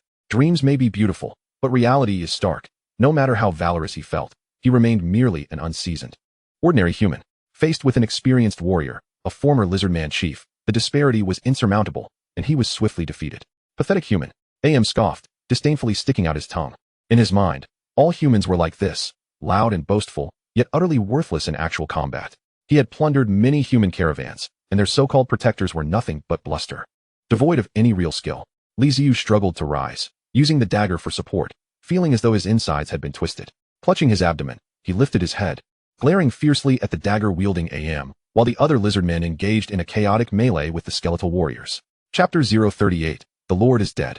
From ordinary skeletal wraiths to evolved skeletal warriors, even the most basic skeletal warriors exhibited a qualitative change in combat prowess. According to the system's prompts, skeletal wraiths were not part of the combat hierarchy, akin to mere farmers, while skeletal warriors represented the genuine combat sequence, a formal military force. With significant enhancements in bone density and combat skills, the members of the assault team, seasoned veterans hardened by countless battles, relied on their courage and combat experience to pressure the skeletal warriors. Yet, despite their efforts, they found themselves in a stalemate, exchanging blows with no clear advantage. AM glanced around and noticed that the lizardmen warriors he had brought along were faring well, which shifted his focus to Ziyu. He was taken aback to discover that the leader behind the undead was, in fact, a human. Did this imply that by eliminating this human, the undead forces would crumble? The notion was undeniably alluring. As he observed Ziyu struggling to rise, M's lips curled into a sinister grin. He advanced with purposeful strides, brandishing his blade, and struck decisively. Ziyu raised his weapon to defend himself, but the force behind M's attack was overwhelming, sending his sword flying and leaving a grievous wound on his shoulder. The excruciating pain contorted Ziyu's expression, causing him to grimace and utter a curse through clenched teeth. His injured arm fell limp at his side. The disheartening realization of his first battle ending in such a disastrous failure felt like a cruel jest. Blood streamed from the wound as Ziyu staggered backward but did not fall. Instead, a fierce glint ignited in his eyes as he straightened his posture, akin to a cornered beast. Human, he demanded, tell me how you command these undead. Speak, and perhaps if you bow to me, I might spare your life. Though Ziyu's gaze was filled with ferocity, it did not intimidate AM. He had witnessed too many such expressions, and the outcome was invariably the same. He remained alive while those who had glared at him with such intensity had long since vanished. The human before him posed no threat, a mere weakling. AM could hardly be bothered to defend himself, had he not been curious about the secret of the undead. His previous strike would have claimed the human's life. As for whether the human would provide him with the answers he sought, AM was quite confident. After all, humans were inherently frail and profoundly afraid of death. Once he obtained the information he desired, he would not hesitate to end him. What was that? A promise of mercy? Huh, I am a bandit. Which bandit's promise holds any weight? To believe in a bandit's word is folly itself. Spitting in contempt, Ziyu covered his wound, blood staining his lips, yet wore a derisive smile. Fool, you think you can extract the secret of commanding the undead from me? M's expression darkened as he glanced down at the spit on his skin. Since the human refused to speak, then let him perish. He lunged forward, thrusting his curved blade into Ziyu's abdomen, then twisted it upward, utilizing the blade's arc to pierce his heart. Ziyu's body swayed, his gaze fixed on AM. Blood seeping from the corner of his mouth, his eyes gradually dimming as life ebbed away. AM pushed Ziyu's body back, withdrawing the blade with practiced ease, wiping it clean before letting the corpse slump to the ground. Turning back, a victorious smile adorned his face as he raised the curved blade high. Cease, undead. Your leader has been slain. Victory. The lizardmen warriors, engaged in combat with the undead, halted at the sight of AM's raised weapon. After a moment of stunned silence, cheers erupted. The Lord is dead. The undead also paused, sensing the familiar life force extinguished, standing frozen in disbelief. We, the lizardmen, have triumphed. At this moment, AM felt an overwhelming sense of pride. Who among them had ever personally slain a leader of the undead? The undead, those terrifying legends, embodiments of death itself, brought forth fear and calamity. Yet today, he had vanquished one of their leaders. This was a monumental feat. From this day forth, the name AM would resonate across the wasteland, beyond reproach. If these undead could surrender and follow him, it would only enhance his glory. AM believed this would not be a difficult task, for if a feeble human could command these undead, what was stopping a powerful lizard man like himself? Undead, yield to me. Join my cause, and I shall forge a glorious future. AM called out to the skeletal warriors. However, the skeletal warriors disregarded his invitation. repeatedly confirming the absence of their lord's life force. Their master was gone. Suddenly, one skeleton's soul fire underwent a transformation. The cerulean flames now tinged with a vivid crimson, spreading like ink in water, replacing the blue hue. Its bones appeared to rust as it slowly lifted its head, gazing at the jubilant lizardmen warriors nearby. Other skeletal warriors, even the skeletal undead, began to exhibit similar transformations. Their azure soul flames morphed into blood red, radiating an aura of fury and madness. The undead, once obedient under a lord, displayed a measure of calm, but with their master returned to death. They seemed to break free from their shackles, no longer bound by reason. Their true nature resurfaced, the source of legends, the origin of terror. Death itself, manifesting as the true skeletal undead. They no longer required contemplation, only the urge to kill, to avenge their lord, and to unleash death upon the world. Their jaws unhinged, their soul flames flaring, akin to a fire fed with gasoline, erupting into a soul-shattering roar. A multitude of undead converged, their collective roar forming shockwaves, sweeping through the fortress like a tempest. The lizardmen's cheers abruptly ceased, replaced by an instinctive terror that caused their bodies to tremble as they glanced in horror at the approaching undead. AM sensed something amiss when the undead's soul flames began to change. The impending roar only deepened his dread. This was wrong. Everything was wrong. It contradicted his expectations. Shouldn't the undead surrender upon their leader's death? Yet, their demeanor suggested they were utterly deranged. Indeed, they had gone mad. All the undead surged forward, attacking the nearby lizardmen warriors with a savage, brutal, and frenzied assault. The sudden chaos left AM dumbfounded, rooted to the spot in shock. His consciousness began to wane, as if he were drowning. Weak water, a feather cannot float. The phrase flashed through Ziyu's mind, abruptly awakening him. What was I thinking? He opened his eyes wide. Greeted by darkness, his body still sinking slowly, an overwhelming sense of suffocation enveloping him. Where am I? Memories flooded back. His shoulder was wounded, his abdomen pierced. The curved blade embedded in his heart, agony. I am dead. Yet that did not seem right. He still possessed consciousness. Ziyu struggled to comprehend his current state. But regardless, the sensation of asphyxiation was intolerable. Since he could still move, he resolved to fight against it. Regaining control of his body, Ziyu instinctively swam upward. Chapter 39, Am's Downfall. The undead have gone mad. Brothers, fight. Retreat. We cannot withstand this. No, don't come any closer. The sounds of battle cries, roars, and screams filled the air. It had descended into chaos. With their lord slain, the undead had gone berserk, attacking all living beings around them without regard for cost or consequence. The entire undead mobile fortress spiraled into insanity, the undead pouring forth, and despite their overwhelming numbers, the lizardmen warriors found themselves suppressed, unable to lift their heads in the tumult. Amidst the chaos, no one noticed that the deceased Ziyu's body had disintegrated into dust, scattering with the wind, vanishing without a trace. In an expanse of impenetrable darkness, Ziyu struggled to swim upward, akin to a drowning soul, the sensation of suffocation ever present. Gradually, he began to feel pain. His shoulders, heart, and lower abdomen throbbed intensely, and the further he swam, the more acute the agony became. Yet, in this moment, pain was not a misfortune but rather a blessing, for it affirmed the existence of his corporeal form, a reminder that he was still alive. After all, the dead do not experience pain. Tilting his head back, he noticed a pinprick of light above him, a voice within urging him to swim toward it, for it represented hope for survival. With all his strength, he drew closer to the light, which grew larger, resembling a circular portal suspended above him. Just a little further.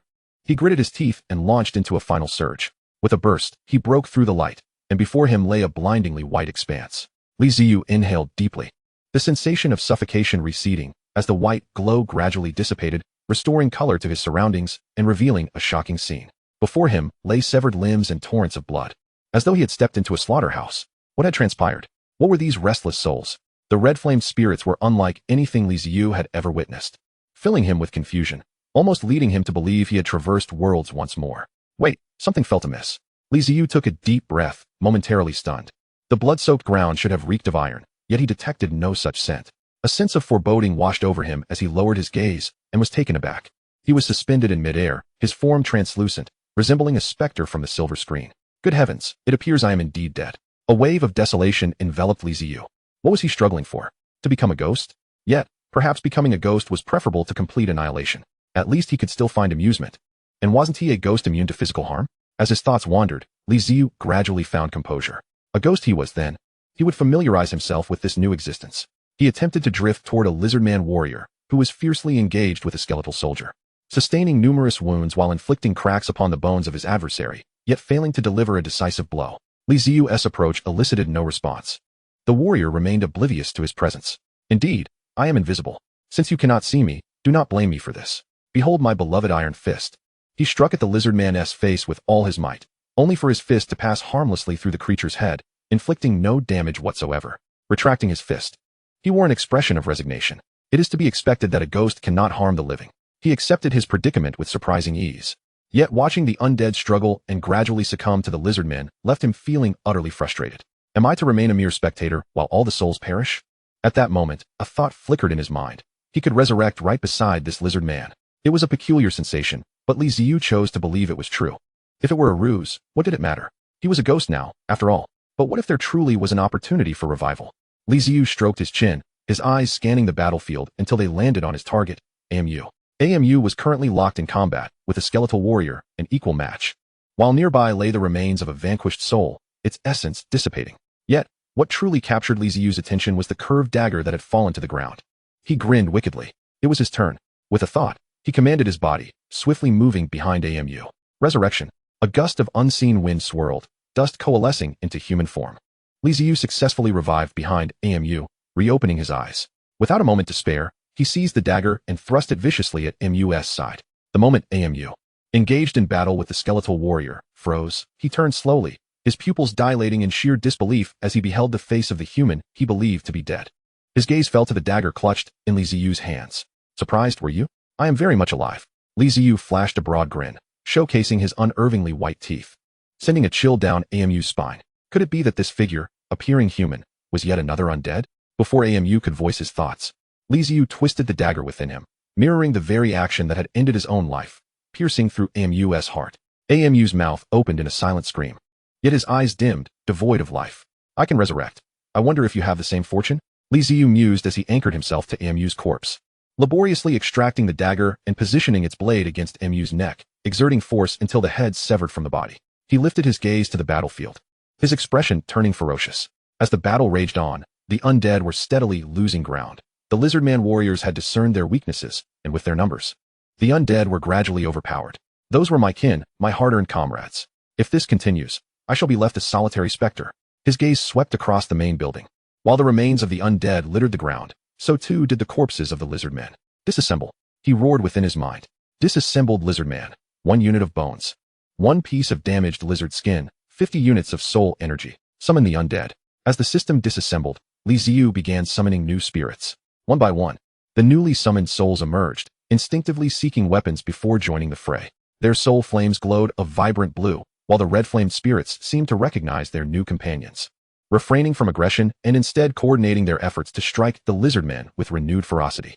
Ziyu, brandishing the dagger in one hand and clutching MU's severed head in the other, was drenched in blood. His visage twisted into a demonic mask as though he had risen from the depths of hell itself. Come forth. Allow me to show you what true undead are.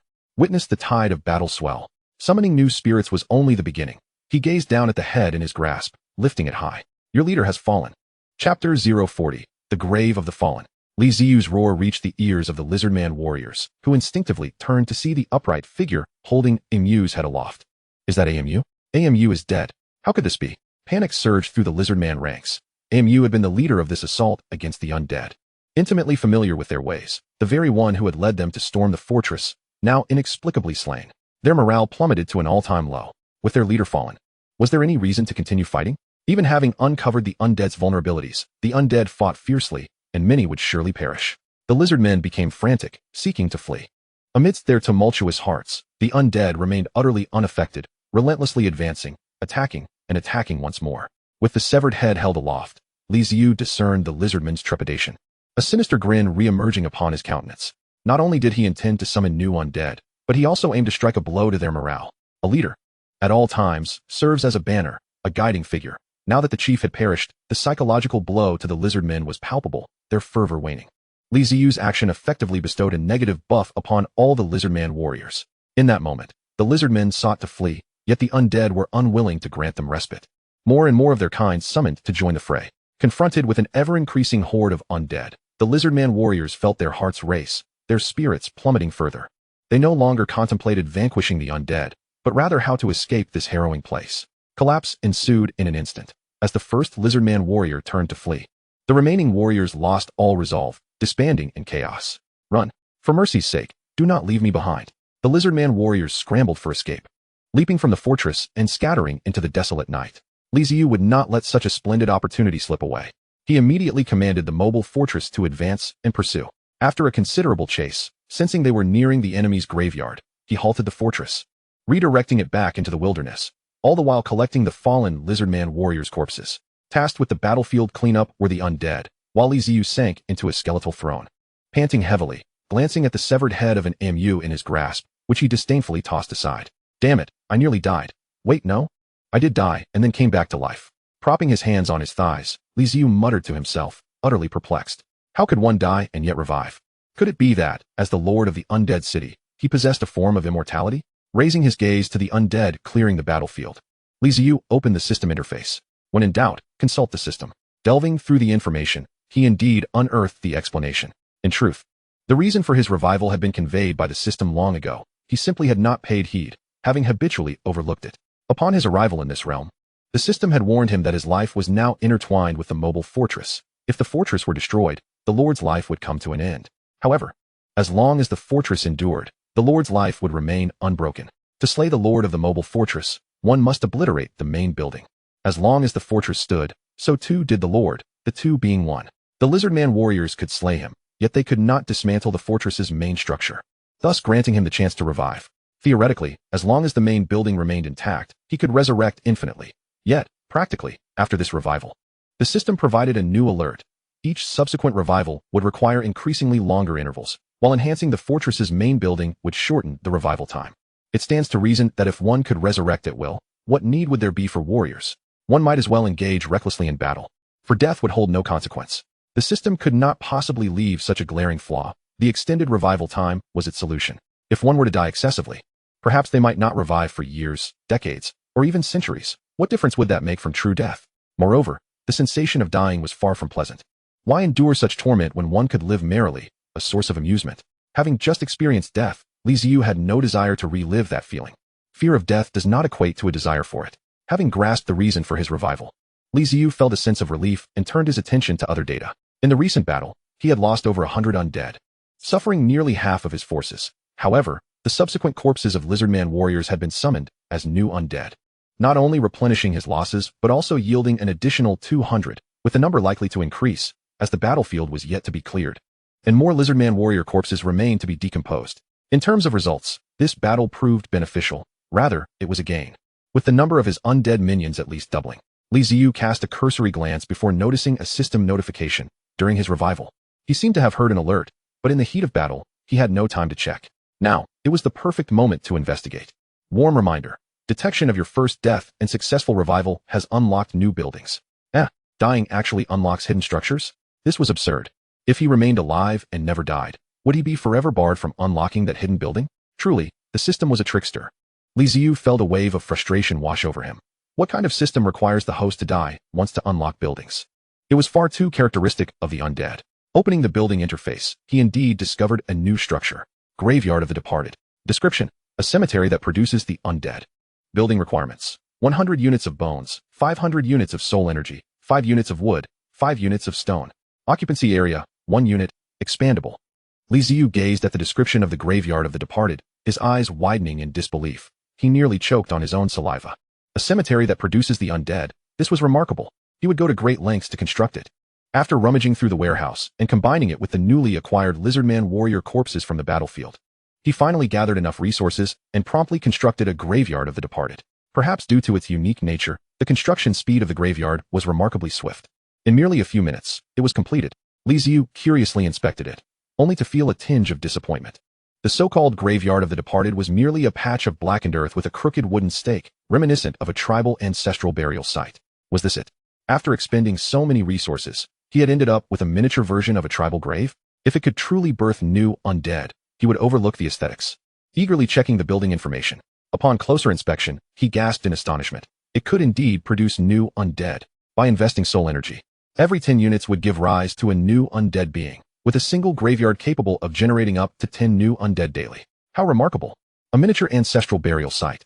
Now, to summon new undead, Ziyu needed to expend bones. Each unit of bone could summon a skeletal undead, and bones were a strategic resource necessary for various aspects of the undead fortress. If all were devoted to summoning undead, he would have no resources left for construction. Thus, he had long been constrained in the number of undead under his command.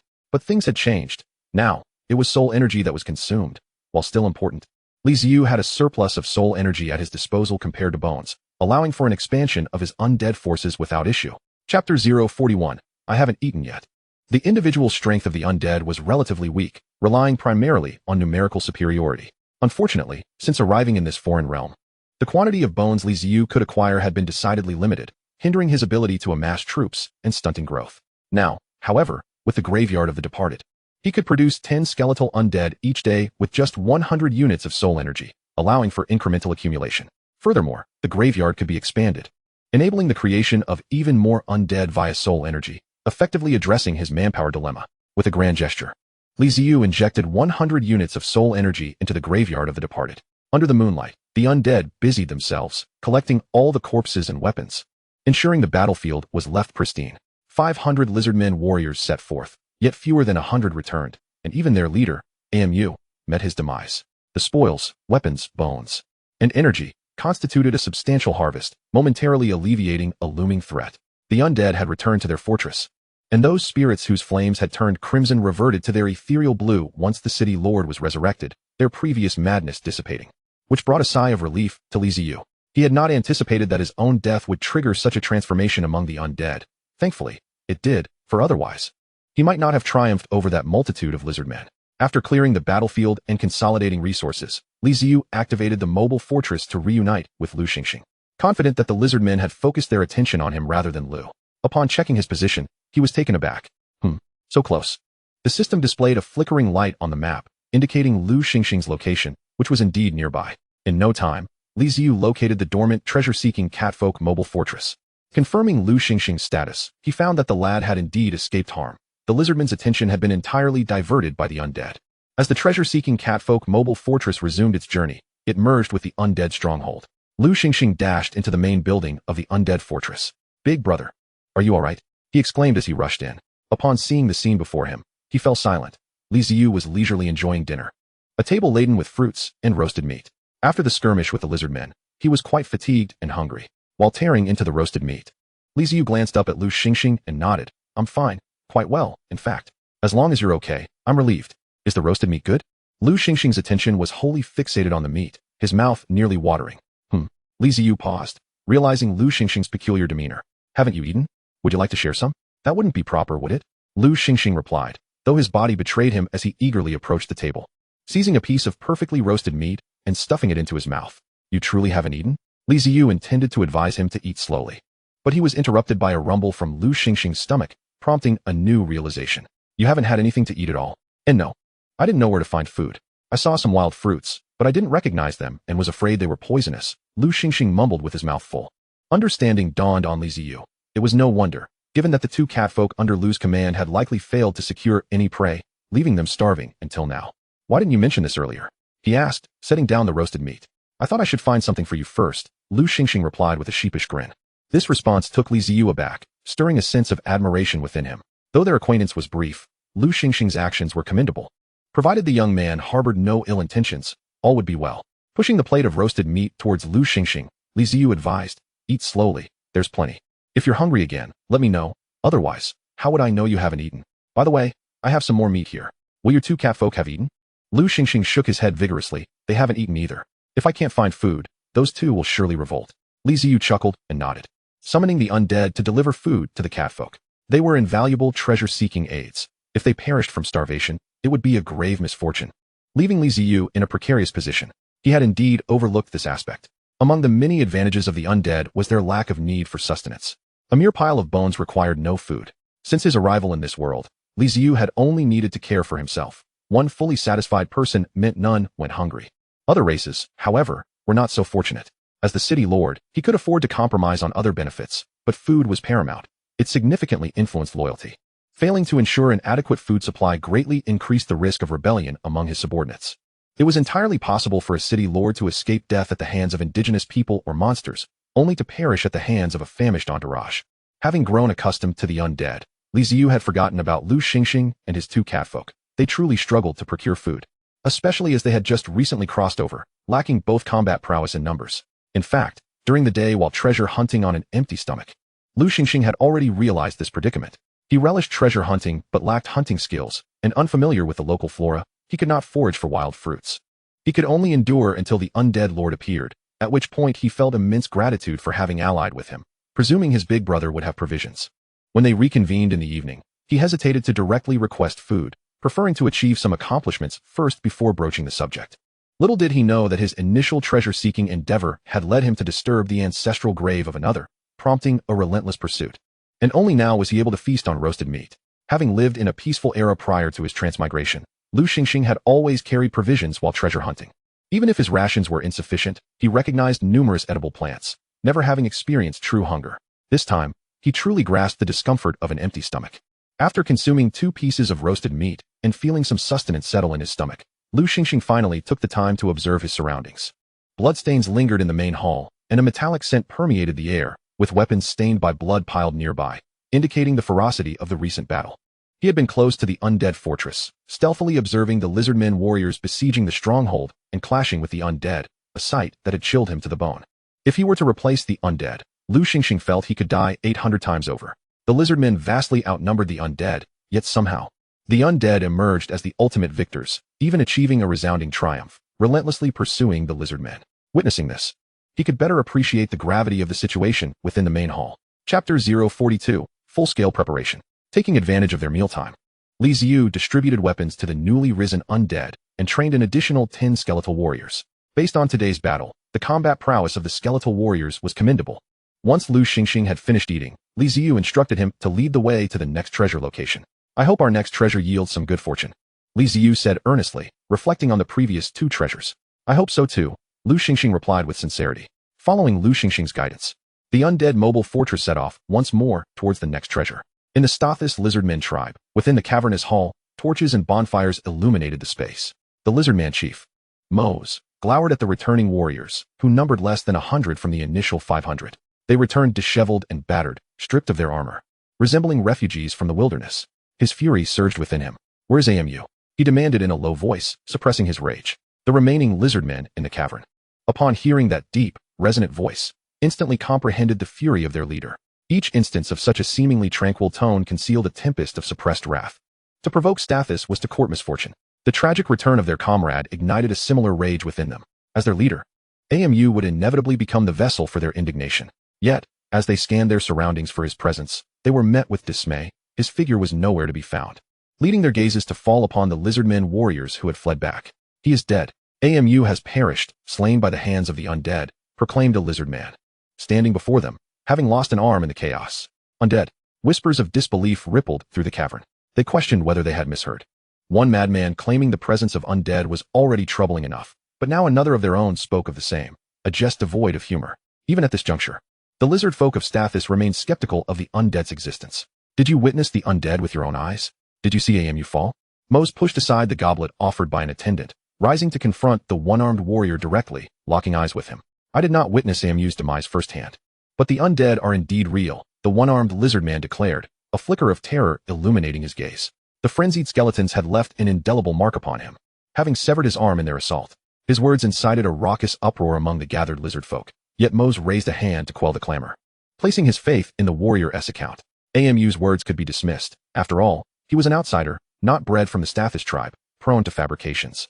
But the lizard man before him was a true warrior of Stothis, raised within the tribe, and he would not lie to his leader.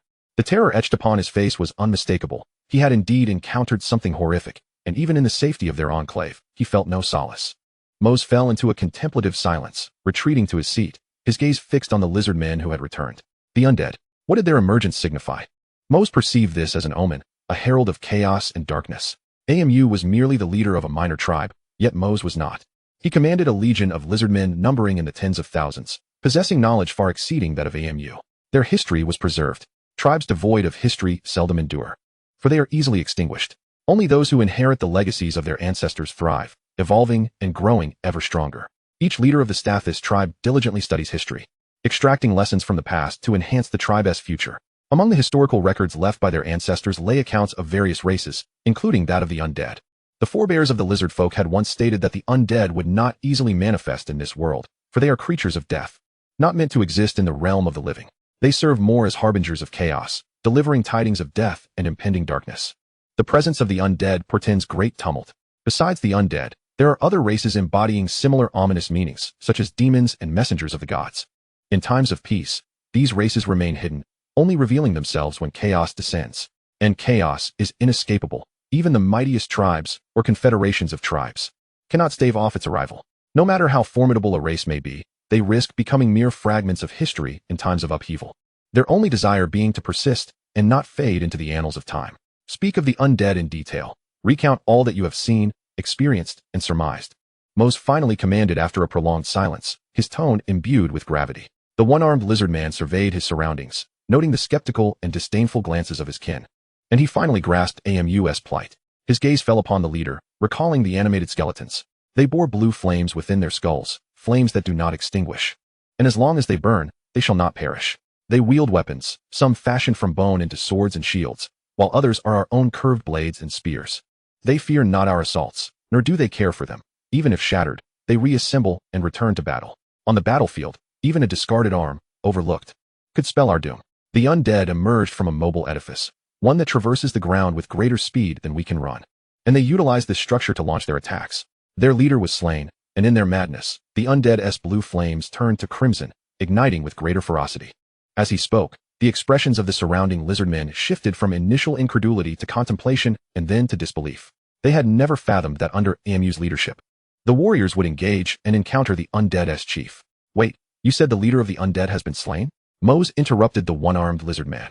His brow furrowed in confusion. Yes, slain, the one-armed lizard man affirmed with a nod. So they are now without a leader? Mose sought confirmation, for if this were true, he would immediately rally his forces to strike. Such an opportunity was too fortuitous to ignore. No, their leader has been resurrected and has killed AMU, the lizard man gulped, his eyes wide with dread. The notion of resurrection seemed impossible to him, yet the truth remained, that human, or rather, the being masquerading as a human, was revived after MU's death, and it was this very act that shattered their morale, leading to a catastrophic retreat. Mose nodded in understanding. The one-armed lizard man had divulged all that he knew, and then bowed his head, falling silent. Leader, what shall we do? Yes, Mose, should we mobilize our forces? In response to the inquiries from the gathered lizard men, Mose slowly shook his head. Issue my command. The Stathis tribe shall enter a state of full preparedness, ever vigilant. Chapter 043, The Marsh Clearing. Under Lu Xingxing's guidance, Li Ziyu directed the fortress to a clearing, gazing out at the barren expanse beyond the window. Then turning to Lu Xingxing, and back to the desolate ground, Li Ziyu rubbed his temples. The last time this individual had led him to a graveyard. At least there had been a marker to signify its significance. Now, however, they stood in an empty field, devoid of anything. To say there was nothing would be an exaggeration, for there was sparse grass scattered about. Are you certain there is treasure here? Li Ziyu sighed, feeling he may have fallen for yet another ruse. Lu Xingxing leaned closer to Li Ziyu, peering out at the open space. After accessing his system and performing a few operations, he earnestly nodded. This is indeed the spot, big brother. When treasure hunting, it's not likely that treasure lies upon the surface. Otherwise, everyone would know about it. We must dig, it lies beneath. Your reasoning is quite sound. I find myself at a loss for rebuttal. Before commencing the excavation for treasure, Li Ziyu surveyed the surroundings, ensuring that this was not a forbidden site like a graveyard. He also dispatched the undead to scout the area, finding no signs of tribal habitation, only some small creatures resembling rats and rabbits. He finally felt at ease. Since it was claimed that treasure lay beneath the ground, they had come this far, they might as well dig. With a wave of his hand, he instructed the undead to commence their excavation of the clearing ahead. Upon receiving the command, the skeletal undead sprang into action, departing the fortress in droves to begin their aimless digging in the clearing. The undead are not skilled miners, nor do they possess suitable tools. They flail their claws haphazardly, raising clouds of dust, yet their efforts yield little. Struggling to excavate the earth with mere claws is indeed a challenge for them, yet the undead remain indifferent, laboring diligently. As one of them dug, its claw unexpectedly struck something solid. Upon retrieving the object, it discovered a bone, likely belonging to some beast. Excited by this find, the undead hurried back to the fortress, presenting the bone to Li Ziyu. Judging by the state of the bone, the owner must have died quite some time ago, leaving only the skeletal remains. Dig on, Li Ziyu commanded, unfazed by the discovery of bones, as the wilderness undoubtedly concealed countless creatures beneath its surface. It was hardly surprising to unearth bones in such a desolate landscape. The undead, spurred by the command, returned to the site of the excavation and resumed their work. This time, buoyed by their earlier success, they dug with renewed vigor, uncovering more bones and casting them aside. It wasn't until they unearthed the skull that the undead paused. gathering their companions to transport the collected bones back to the mobile fortress, presenting the pile before their lord, their soul flames flickering with excitement. Ziyu inspected the bones and deduced that they formed a complete skeleton, presumably that of a bison, amounting to 3 units of skeletal material. To unearth 3 units of bones with such ease is indeed fortunate, he mused, glancing at Lu Xingxing, who was curiously piecing together the bones. What treasures lie beneath? Ziyu pondered aloud. Ha, there are plenty of bones buried beneath, Lu Xingxing exclaimed, turning with a beaming smile, momentarily halting his assembly of the skeletal remains. Ziyu, reflecting on Lu Xingxing's previous venture to a graveyard, speculated on the nature of this newfound treasure trove filled with bones. It seemed that Lu Xingxing possessed a talent for directional treasure hunting, as it was unlikely he could consistently stumble upon locations that were either ancestral graves or burial grounds unless it was intentional. What a delightful surprise. It appeared he had such an ability for targeted treasure seeking. Ziyu recalled the task he had set for Lu Xingxing, allowing for the discovery of bones, preferably corpses, without expectation of punishment for failure. Initially, he believed Lu Xingxing's success was merely due to luck.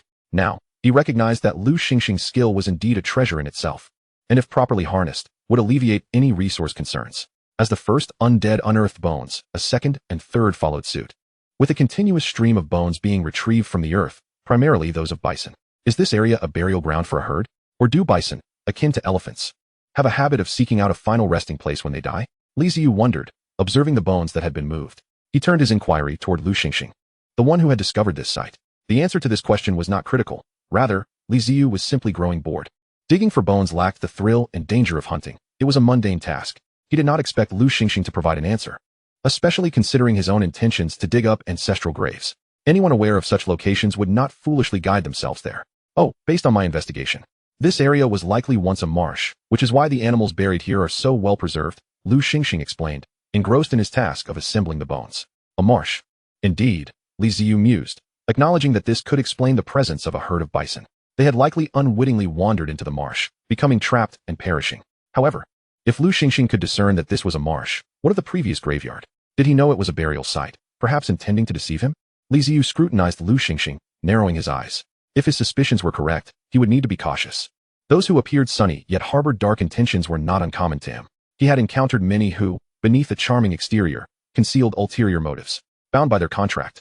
Ziyu had previously relaxed his vigilance towards Lu Xingxing. However, the situation had now shifted, and he felt the need to be wary. While Lu Xingxing might not openly betray him or launch an attack, he could very well set a trap. The Conqueror's Pact granted Ziyu control over Lu Xingxing's life and death, yet it could not govern his thoughts. Sensing a shift in the atmosphere, Lu Xingxing shivered and stiffly turned his neck to face Ziyu. Brother, what is wrong? Please, don't scare me. What have I done wrong? Just tell me, and I'll amend it. In the recent battle, Ziyu had personally dealt with AMU, acquiring an aura of menace that nearly terrified Lu Xingxing into submission. The difference between a soldier who had seen battle and one who had not was palpable, emanating a unique aura. You claim this could be a marsh. What of the previous ancestral grave? Did you know that as well? Ziyu inquired, his tone measured and deliberate. Unable to control your thoughts, I shall ask directly. If you dare deceive me, be prepared for the consequences of the contract. Several skeletal undead and skeletal warriors sensed the shift in their lord's demeanor, silently positioning themselves near Lu Xingxing, exuding an air of unspoken threat.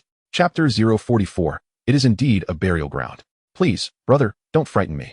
I truly had no idea it was an ancestral grave. I only knew that there were corpses buried there. Lu Xingxing's eyes glistened with tears as he hastily explained. The contract remained silent, prompting Ziyu to step forward once more. Then how did you ascertain that this place was a marsh? Terrain is crucial for treasure hunting. The landscape reveals significant information. Moreover, feng shui is related to the terrain. Ancient tombs are often connected to it, Lu Xingxing replied rapidly, his words tumbling forth as Ziyu approached. Ziyu regarded Lu Xingxing for a moment before breaking into a gentle smile, the menacing aura dissipating as if it had never existed. He placed a reassuring hand on Lu Xingxing's shoulder. Do not take offense. We have only recently become acquainted, and this world is fraught with danger. I cannot afford to trust easily. As the tension eased, the skeletal undead and warriors quietly retreated to the walls. With a gulp, Lu Xingxing swallowed hard, exhaling deeply as he steadied himself. That was terrifying. This world is perilous, and so are you, brother. I no longer wish to traverse here. Though fear lingered in his heart, Ziyu's words offered a measure of comfort, for they were straightforward and sincere. They had indeed only recently met, and it was reasonable for Ziyu to harbor distrust.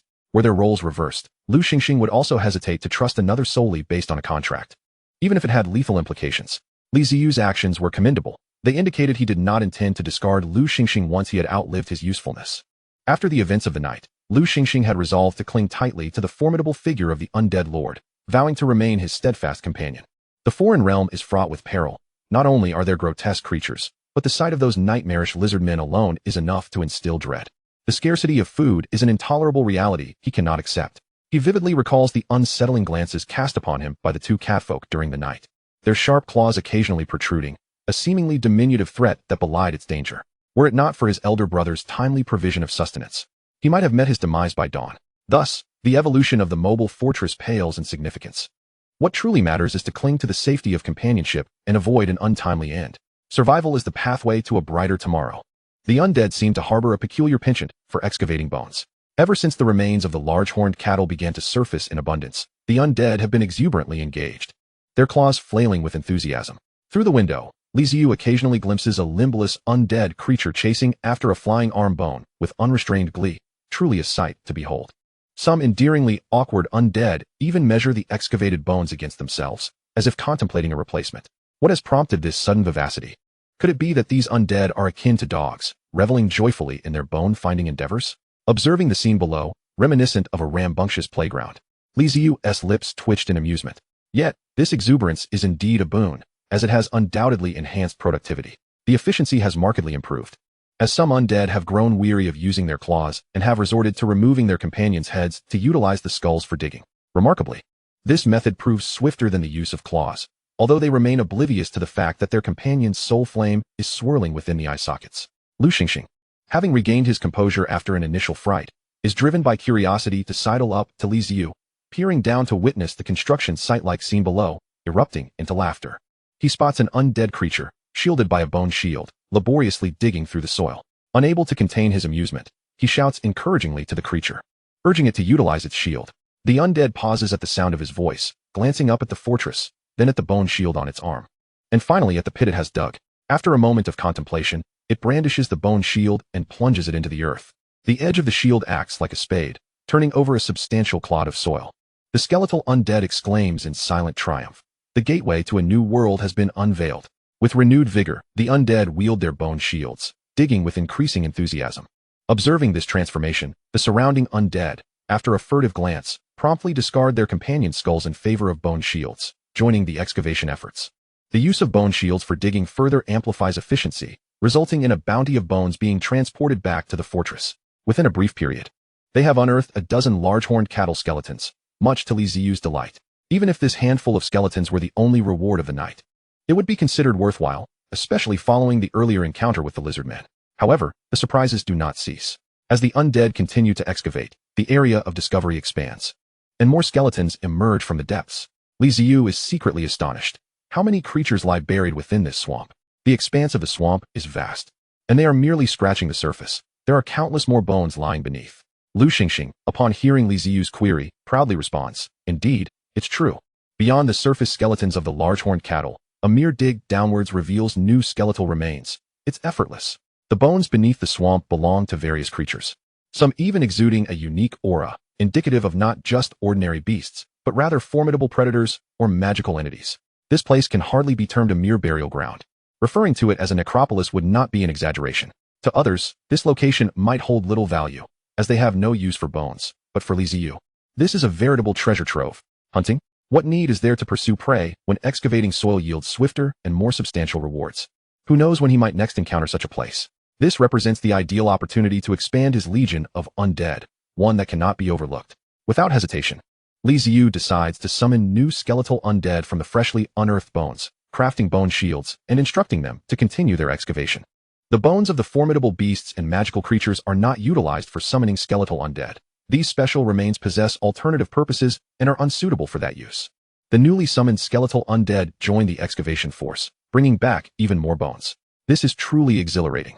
Watching the growing number of skeletal undead, Ziyu feels a swell of pride within him, and his gaze towards Lu Xingxing softens with newfound warmth.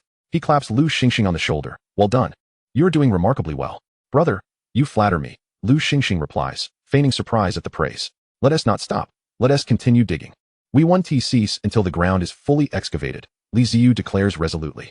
Throughout the night, the undead toil tirelessly under the moonlight, excavating until the first rays of dawn appear, at which point they reluctantly return to the fortress at the summons of their master.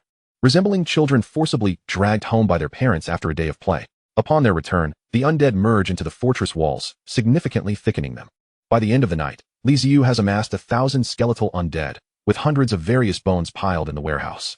Before entering a dormant state, he also establishes 4 additional burial grounds for the deceased. Summoning undead directly from bones is undeniably gratifying, but constructing burial grounds yields a continuous output, making it far more advantageous than depleting resources for summoning skeletal undead. The newly established burial grounds resemble the previous one, with wooden stakes inserted into the blackened soil, or stone tombstones, weathered and barely legible. Regardless, they present a dismal sight. After supplementing the burial grounds with soul energy, he activates his dormant mode. Chapter 045, Boss. Save me. This is dire, truly dire. On the vast plains, the treasure-seeking catfolk's mobile fortress hurtles forward at breakneck speed, leaving behind a long trail of dust and smoke. In hot pursuit is a rickety mobile fortress cobbled together from wooden planks. The makeshift structure is riddled with gaps, draped in tattered cloth, and sways precariously, seemingly on the brink of collapse. Yet, its speed is unrelenting, and atop the uneven wooden planks stand diminutive green figures wielding sticks, daggers, and forks, dancing animatedly and shouting wildly. Listening to the distant clamor, Lu Xingxing lunges toward the window, sweat trickling down his temples. Narrowing his eyes, he peers through the dust at the rapidly approaching mobile fortress before retracting his gaze and urgently calling out to the 2 catfolk under his command. Is this maximum speed? Can we go any faster? We can't shake those creatures. The 2 catfolk nimbly leap around, their deft maneuvers dazzling. As they operate the fortress and shout back without turning, this is already the fastest we can manage. Meow. A crisis. A grave crisis. Clenching his fists, Lu Xingxing feels an overwhelming surge of anxiety and struggles to maintain his composure. After Li Ziyu's undead fortress entered dormant mode, Lu Xingxing found himself with nothing to do. So he took his mobile fortress on an expedition to seek new treasures while familiarizing himself with this world. Initially, everything proceeded smoothly. He adhered to Li Ziyu's teachings. Recognizing the myriad dangers of this otherworldly realm, and being a combat-inept individual, he devised ways to avoid perilous beasts, tribes, and even mark treasure locations without venturing too close. However, everything changed when he encountered another mobile fortress. The 3 great joys of life are the moment of being listed among the top scholars, the night of the bridal chamber, and the chance encounter with an old acquaintance in a foreign land. Li Ziyu was the first traveler he had encountered, becoming his pillar of support, and now, upon meeting another traveler, a wave of joy surged within him. He thought to himself, since they both hailed from different worlds, it would be wise to foster camaraderie and strengthen their bonds. However, as he approached, an unsettling sensation crept over him. If the castle of the undead exuded an aura of terror laced with majesty, then this mobile fortress radiated chaos beneath its facade of frivolity. The haphazardly constructed fortress and the green-skinned little imps, hopping about and screeching as they chased one another, hardly appeared to be benevolent beings. In truth, upon his approach, the little imps immediately brandished their horns and sounded an alarm, causing the mobile fortress to erupt in a cacophony of noise. Lu Xingxing instinctively sensed something amiss and promptly commanded a retreat. The moment his order was given, the adversaries charged towards him, igniting a chase across the desolate plains. To describe it as a chase might be misleading. It was more akin to a frantic flight, as Lu Xingxing possessed no means of retaliation other than running away. Fortunately, the speed of his mobile fortress was remarkable, and the pursuers could not catch up immediately.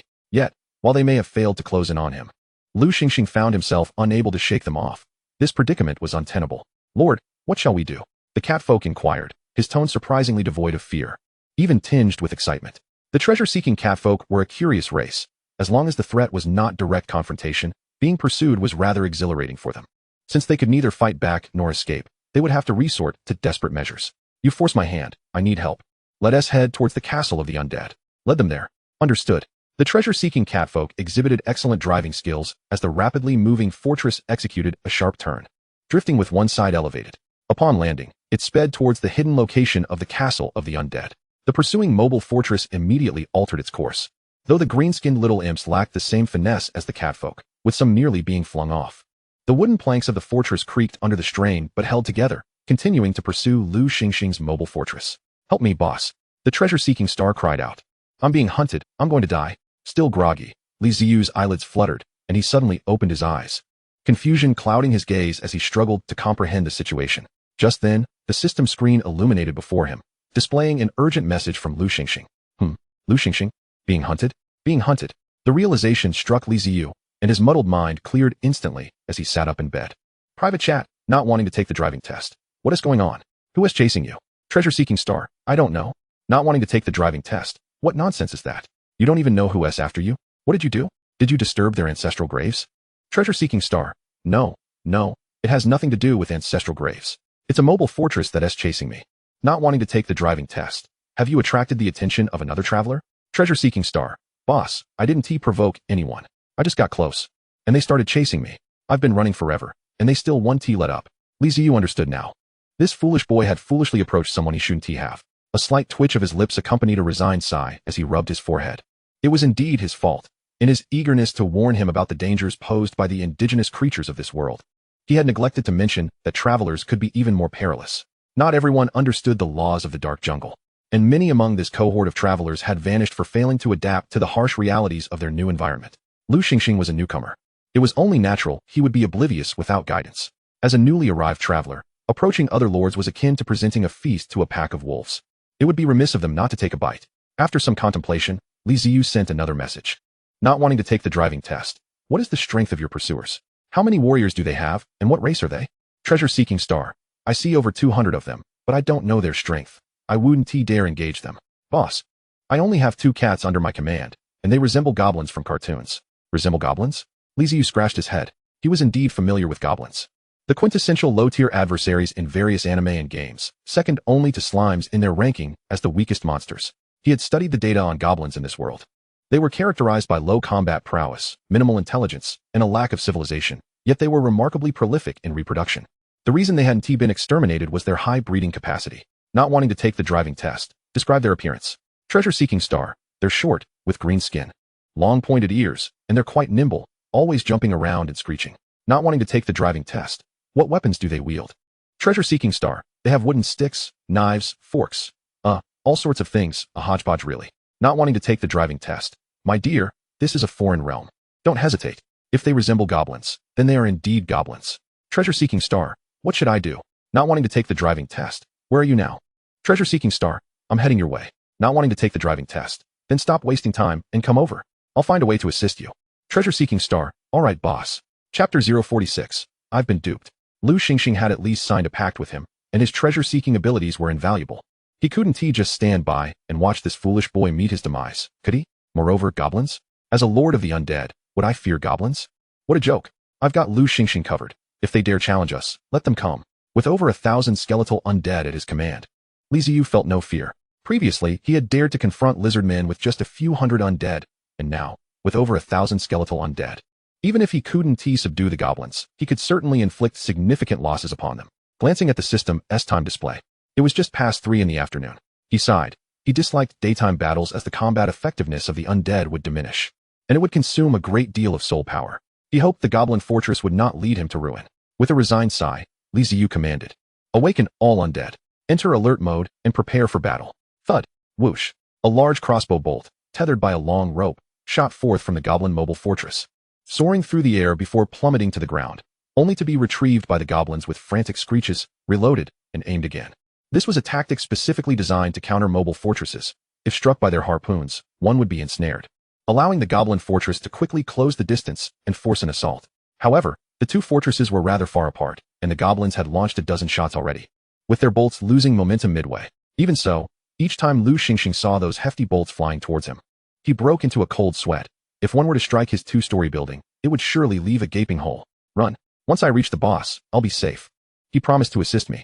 In the distance, he had already caught sight of the construction site from the previous night, an expression of delight blooming on his face. Finally, it had arrived. Peering out the window, Lu Xingxing craned his neck to survey the surroundings. All was quiet ahead. Where was the boss? Where was the fortress? Where were the undead? What had happened to the promised rendezvous? Anxiety gnawed at Lu Xingxing's heart, prompting him to swiftly send a message through the system. Private chat. Treasure seeker. Boss, I'm almost there. Where are you? Uninterested in the driving test. Just keep moving forward. Treasure seeker. Got it. At this juncture, Lu Xingxing felt he had no alternative. He placed his trust in Ziyu as his sole avenue of escape. Gritting his teeth, he commanded his advance. The goblin lord was a corpulent, greasy middle-aged man named Yugongwa, who sat in the main building, clutching a half-cooked beast's leg while bellowing with laughter and issuing orders to pursue. Chase. Do not let that mobile castle escape. I want it all. In his former life, he had been an ordinary worker, bowing and scraping before his superiors while striking hard against his colleagues, a quintessential bully of the weak. Upon arriving in this alien realm and becoming a goblin lord, he had laid bare his true nature, as goblins too were a race inclined to prey on the weak. Uganwa managed to scrape by in this strange world, but he never anticipated encountering such an easy target today. The novice castle lord had unwittingly approached him, leaving no room for hesitation. After all, it was a mobile fortress. Capturing it could yield a wealth of materials and perhaps summon even more goblins. He would not let the opportunity to bully the weak slip away, and thus he pursued relentlessly. The speed of the mobile fortress outpaced him, igniting a sense of frustration within Uganwa. How could the fortress of a novice move so swiftly? It was utterly unfair. As he watched the mobile fortress surge ahead, he had no doubts and continued to issue orders to chase fervently. He noticed the large pits on the ground, recognizing them as artificially dug traps. But so what? Did he think they were actual traps? Huh, how ludicrous. Who would be so foolish? Even if they were traps, they should at least be concealed. They were so glaringly obvious. Was anyone blind? The fortress was mobile. He could easily avoid those pits. Just as Uganwa was lost in thought, the earth suddenly trembled. The ground before him cracked open, and soil surged like ocean waves as a white structure slowly emerged, precisely positioned between the goblin fortress and the treasure seeker's feline fortress, effectively severing the two. What is this? Uganwa discarded the beast's leg and straightened up, scrutinizing the rising edifice. Without needing his command, the goblins hurriedly halted the mobile fortress, fearing that it might collide with the structure, which appeared far sturdier than their own fortress. The skeletal undead mobile fortress emerged from its dormant state, rising from the ground, casting vast shadows over the goblin fortress, its white bones stark against the backdrop. With flickering blue soul flames dotting its surface, an aura of dread, solemnity, and fear enveloped the atmosphere. Gulping, Uganwa's eyes bulged as he beheld the towering structure. Undead. How many souls must be required to construct such a formidable fortress? Just look at the quantity of bones and the thickness of the walls. It was undoubtedly superior to his own. Why was there an undead fortress here?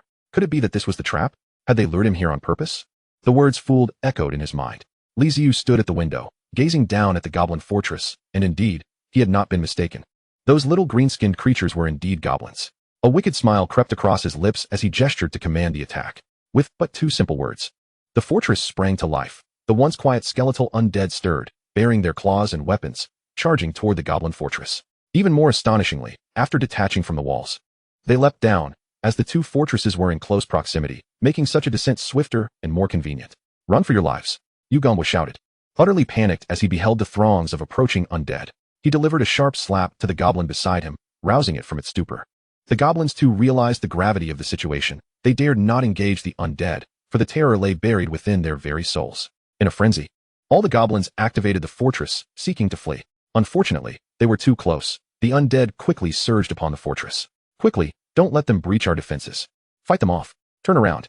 Uganwa screamed desperately, like a pig aware of its impending slaughter.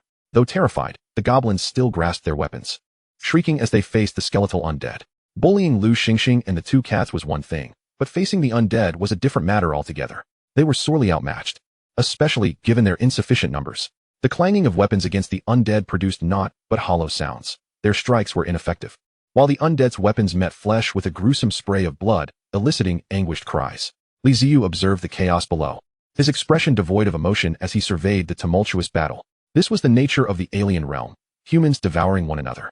Had the goblins not pursued Lu Xingxing, they would not have faced such a fate. He would not have acted against a mere lord without provocation. However, since they had taken that step, he felt no need for mercy. In the game of kings and thieves, the victor claimed all. There was nothing left to discuss. As the goblin fortress slowly maneuvered away from the undead fortress, the undead stormed forth, climbing up from the protruding wooden boards, and in an instant, over 200 undead clashed with the goblins, igniting a fierce battle. More undead continued to flood toward the fortress, but the fortress had completed its turn and was gradually accelerating. Kill! Charge! The goblins shouted, rallying despite their terror and reluctance to confront the undead, for the foes were now upon them, leaving no avenue for retreat. It was either fight or be killed. The goblins, driven by desperation, surged forward with weapons drawn, employing every means at their disposal, forks, knives, and even wooden clubs, resorting to biting when all else failed. Their singular goal was to drive the undead from the fortress. The cries of battle belonged solely to the goblins. The undead remained silent, not even issuing a soul-chilling roar. Faced with these filthy, cowardly beings, they felt no surge of battle fervor, advancing and engaging in combat in silence. The goblin's blade struck bone, producing a crisp crack as fractures appeared, only to be swiftly pierced by spears from either side. eliciting pained cries as they spat blood and viscous saliva upon the undead. The undead before them raised their bony blades, swiftly slitting throats. A few goblins managed to dismantle the undead, only to be overwhelmed by more.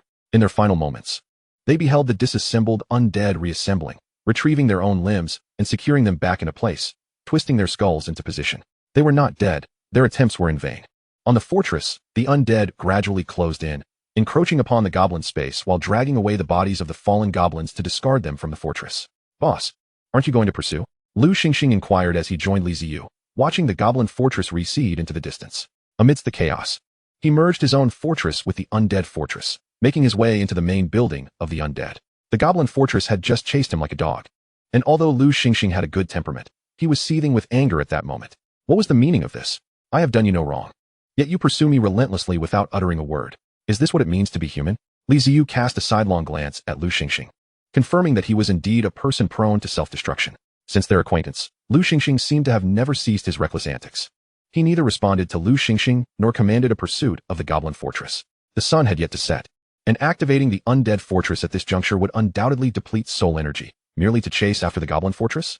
It was hardly worth it. He currently lacked a swift method to obliterate the opposing fortress. Even if they managed to catch up, it would only result in the slaughter of a few more goblins, failing to eradicate the foe entirely. So what difference would it make to pursue them? If they wished to flee, let them escape. After all, they had already slain a considerable number of goblins, which could hardly be termed a loss. Yu Gongwa cowered within the main building, nervously gnawing on his fingers, beads of sweat rolling down his brow. The sounds of battle echoed outside, causing his corpulent form to tremble. For the first time, he felt such peril. So close to death. If the undead were to invade, how could I plead with them to spare me? From the moment he laid eyes on the undead, Yu Gongwa had never believed that the goblins could hold their ground. Apart from running away, he had no other thoughts. If escape was not an option, then he would simply accept his fate. Bang! The door to the main building was thrust open, and Yu Gongwa was startled, leaping from his chair. Eyes shut as he waved a small knife in panic. "Stay back. Don't come any closer." The goblin that had just entered recoiled in surprise. A look of confusion etched on its face. What is going on? There was nothing around. All the goblins had gone outside to confront the undead, leaving only the lord within the main building. Who was he battling? Upon hearing the commotion, Yu Gongwa ceased his frantic gestures, opening his eyes to see that it was indeed one of his goblin subordinates. Ahem, what is happening outside? Are the undead still around? The goblin's face lit up with joy. We have repelled the undead. We are safe. The undead did not pursue us. Yu Gongwa was momentarily taken aback, then urgently inquired, "Really?" "No, they retreated from our fortress, and they fled swiftly," the goblin exclaimed excitedly, puffing out its chest with pride. Convinced of their victory over the undead. "You lot, garbage that you are, managed to drive back the undead?" Yu Gongwa inwardly scoffed, straining to listen. Outside, the sound of goblin cheers reached his ears, a familiar sound, one only emitted in moments of excitement, not the battle cries from earlier. Could it be that the undead truly retreated? I must see this for myself. Unable to contain his curiosity, Yu Gongwa hurriedly exited the main building. On the uneven platform, a jubilant group of goblins danced and waved their arms, a chaotic spectacle. The fortress was advancing, and Yu Gongwa could see the undead retreating below, having abandoned the fortress to scour the ground for goblin corpses. We won. We truly drove back the undead. Yu Gongwa's eyes widened in disbelief. How could such a weak and foolish race as the goblins possibly defeat the undead? Good heavens, my own race is quite formidable too. If only we had greater numbers. Perhaps we could even conquer the undead fortress. A certain delusion led Yu Gongwa to feel empowered, rising to his feet, even igniting a flicker of ambition within him. He resolved to gather resources, create more goblins, and seek vengeance against the undead. Just wait, undead, I shall return. First, he felt a surge of pride, then gritted his teeth, silently swearing vengeance. The undead that had ventured out regrouped, collecting the goblin corpses from the ground and dragging them back to the undead fortress. 20 goblin bodies were piled before Li Ziyu. Although he had previously encountered goblin data, this was his first time observing them up close. The goblins before him were of the most ordinary kind, with green skin, a height of about 1.20 meters, bald heads, yellow eyes resembling those of a goat, long pointed ears, hooked noses, and sharp yellow-black teeth, akin to those of someone who had never brushed their teeth and smoked for years. These creatures were not fond of hygiene, their bodies filthy and exuding a foul odor, reminiscent of standing before an open latrine. Li Ziyu covered his nose and glanced at them, unable to endure the stench emanating from their bodies. He waved his hand, instructing the system to decompose them swiftly. Decomposing Goblin 1, acquiring 1 unit of bones, 1 pair of goblin ears, and 40 units of soul energy. No wonder they say goblins possess low intelligence. Normal sentient beings have soul energy exceeding 50 units, while goblins only possess 40 units, akin to moderately clever beasts. Among the decomposed materials were ears, and since the system could decompose them, it indicated their potential utility. However, Ziyu was unaware of their specific use, so he set them aside for the time being, waiting for an opportunity to discover their purpose. The 20 goblin corpses yielded over 20 units of bones and nearly 1,000 units of soul energy, with minimal losses for the undead, resulting in a small profit from this skirmish. Chapter 048, Upgrading the Main Building. In the main building of the undead fortress, Ziyu observed Lu Xingxing, who sat with his legs neatly together and hands resting on his knees, resembling a well-behaved young boy in the sunlight. Unable to resist, Ziyu rubbed his temples. Lu Xingxing, Yes, boss, what is it? Do you possess some kind of special constitution? One that particularly invites trouble? Or is it that your treasure-hunting ability inherently brings about such mischief? Boss, I truly do not possess such a constitution. Please do not misunderstand. Are you quite sure? Yes, absolutely certain. Ziyu regarded Lu Xingxing with skepticism. This lad had a remarkable talent for causing trouble. Ever since he met him, life had become unexpectedly vibrant. Initially, he had unearthed himself, then contemplated disturbing someone's ancestral grave. Fortunately, he had not dug into the earth this time, yet he had still provoked a time traveler. It seemed there was no moment of respite, had it not been for the significant amount of bones unearthed last night, expanding his undead ranks. Today could have turned out quite differently. Moreover, the individual he had angered was merely the Goblin Lord, not particularly formidable, otherwise he would have been in dire straits. After cautioning Lu Xingxing to refrain from further mischief, to avoid desecrating anyone's ancestors and seeking out trouble with time travelers, Ziyu dismissed him. Perusing the chat channel records, Ziyu convened the undead as the sun began to set, resuming the excavation of bones. Having supplemented the graveyard with soul energy the previous day, he now had 50 newly resurrected skeletal undead joining his excavation efforts. The marsh graveyard discovered by Lu Xingxing truly presented a treasure trove for Ziyu. It had existed for an unknown duration, concealing countless buried creatures. The undead labored tirelessly, as if they were perpetual motion machines, continuously delivering bones to the fortress. To expedite the process, Ziyu continually transformed the bones into undead. By night's end, his ranks had swelled by another 1,000 undead, strengthening his forces and accelerating the excavation. When the first rays of sunlight pierced the darkness, the marsh graveyard had been excavated to a depth of 10 meters, transforming into a massive pit, a testament to the efforts of the 2,000 undead. Astonishingly, bones could still be unearthed from below, leaving Ziyu in utter awe. Utilizing the surplus bones and materials, Ziyu established 5 additional graveyards. Consequently, as long as there was sufficient soul energy, he could produce 100 skeletal undead daily. After replenishing the soul energy at the cemetery of the deceased, the necromancer's fortress entered a state of dormancy. On this day, Lu Xingxing refrained from causing any disturbances. As night fell, the undead resumed their labor, traversing between the swamp graveyard and the mobile fortress. The existence of the cemetery alleviated Ziyu's urgency to summon more undead using skeletal remains. With over 2,000 undead at his disposal, he could leisurely sit within the main building, contemplating future constructions. Previously constrained by a lack of resources, the development of the necromancer's fortress had been sluggish, with many buildings and technologies lacking the necessary support. For instance, the unlocked hidden structures such as the abnormal tomb and the marking workshop, along with fortifications like the bone wall, light bone barrier, menacing ram, spiked edges, and bone watchtowers, were all structures that could enhance strength. Additionally, there were technological advancements to consider. The weapon workshop and armor workshop could yield a variety of weapons and armor beyond mere bone knives and shields. With luck, these could unlock even more types of troops. Most importantly, the main building of the castle. The main building was crucial to the level of the mobile fortress, akin to the main city in construction games of yore, holding significant status and meaning, as many key structures required the castle to reach a certain level for construction. Ziyu opened his profile page to find it markedly transformed from before.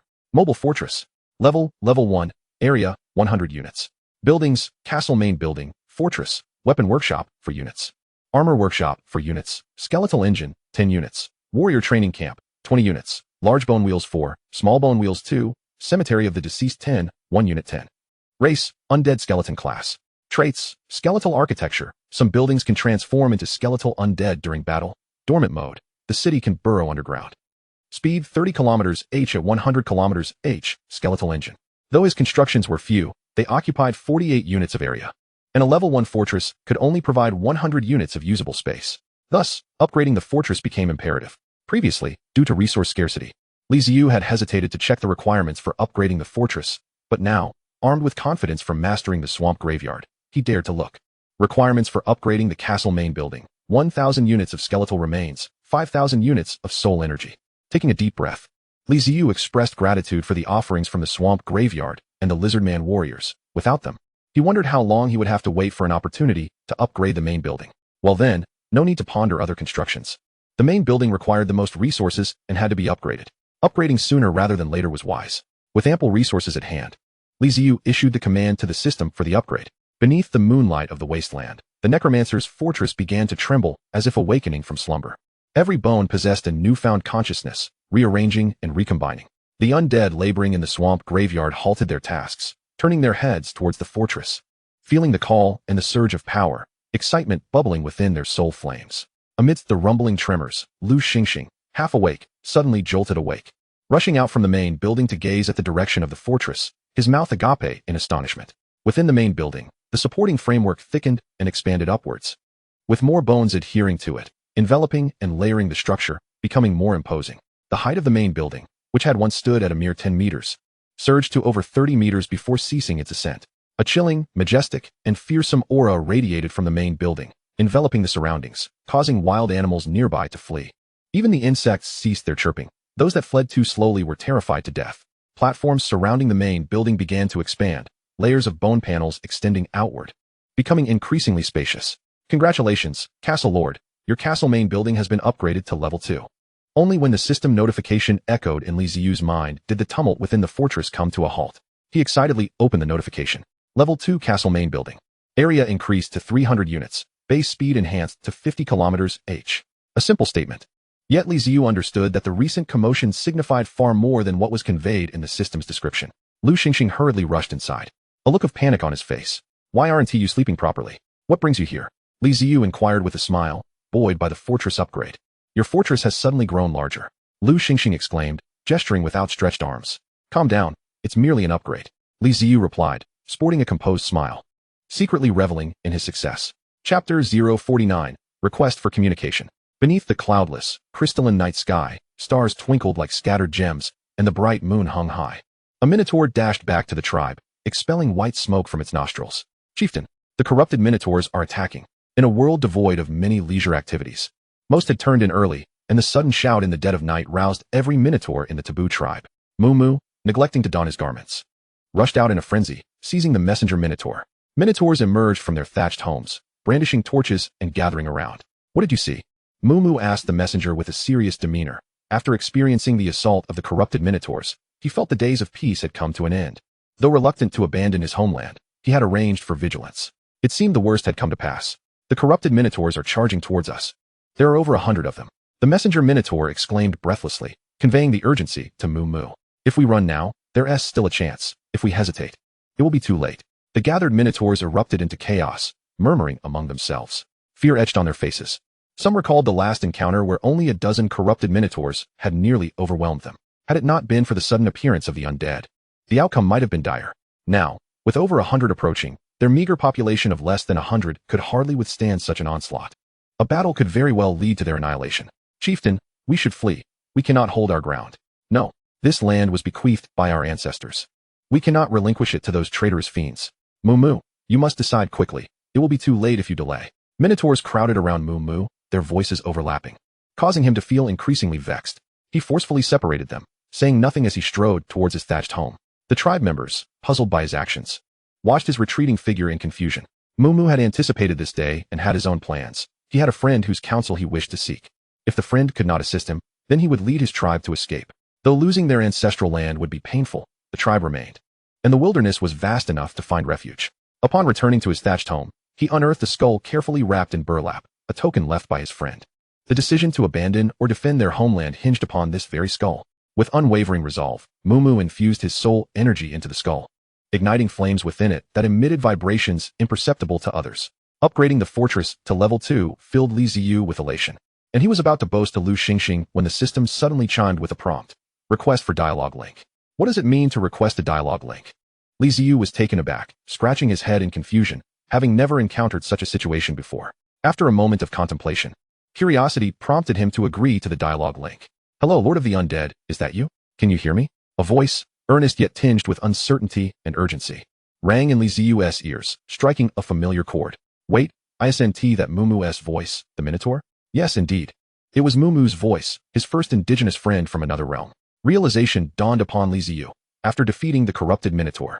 He had befriended Mumu and casually provided him with a system-customized undead communicator.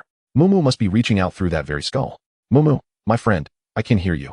Ziyu replied in his heart. Lu Xingxing stood before Ziyu, noticing his sudden rigidity, as if he had turned into a statue. He waved his hand in front of Ziyu's face, only to be brushed aside with a gesture that signaled silence.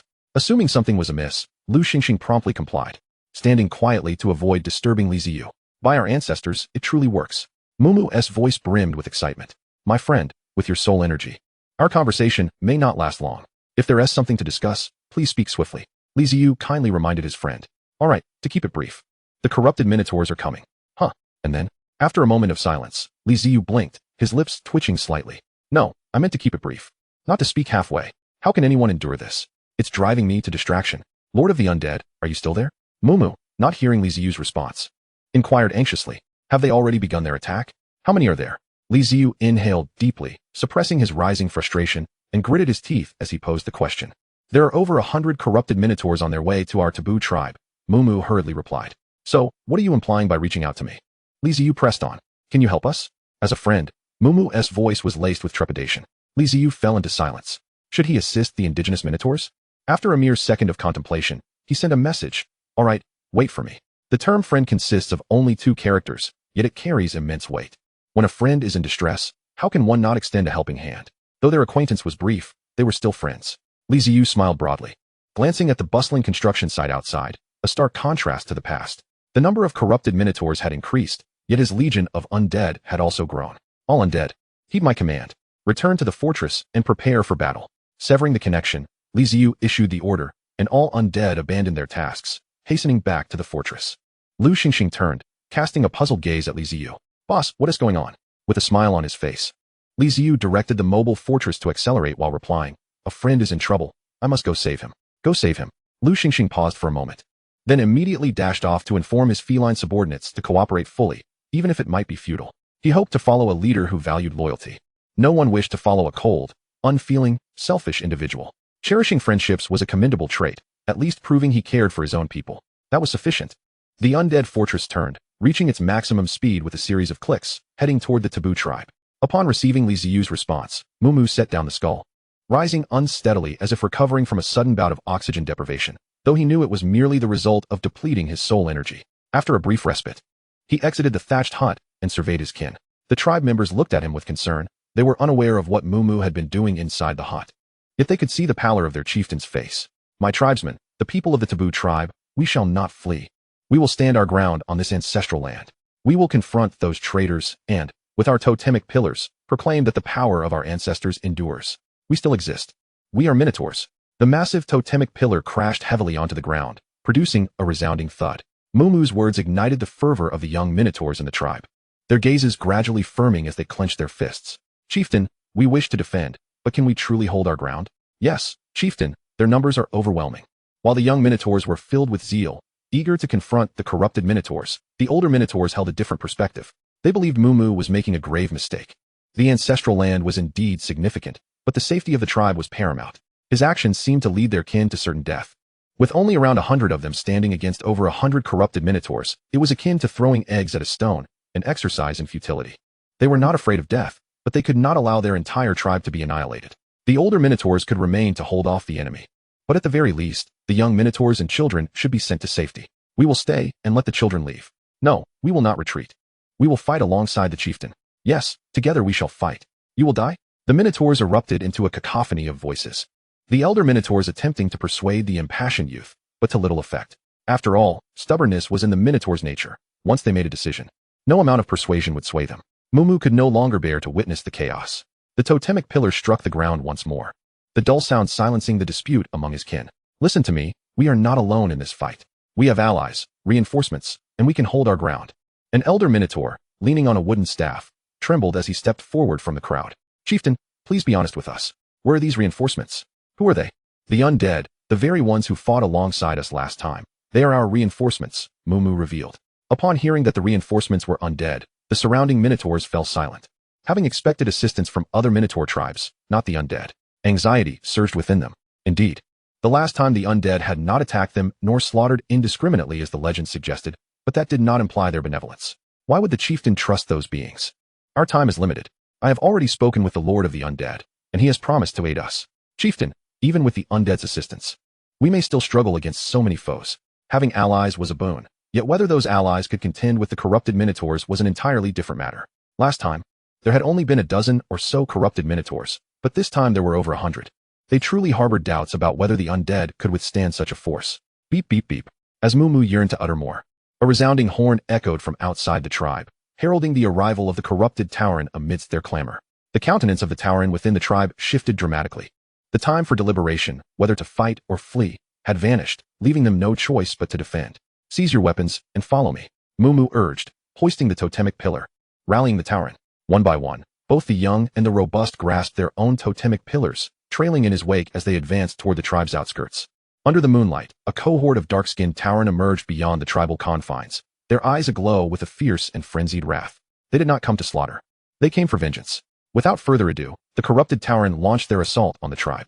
Moo, leading the Tauren, surged forward, brandishing their totemic pillars against the foe. The battle cries reverberating across the desolate plains.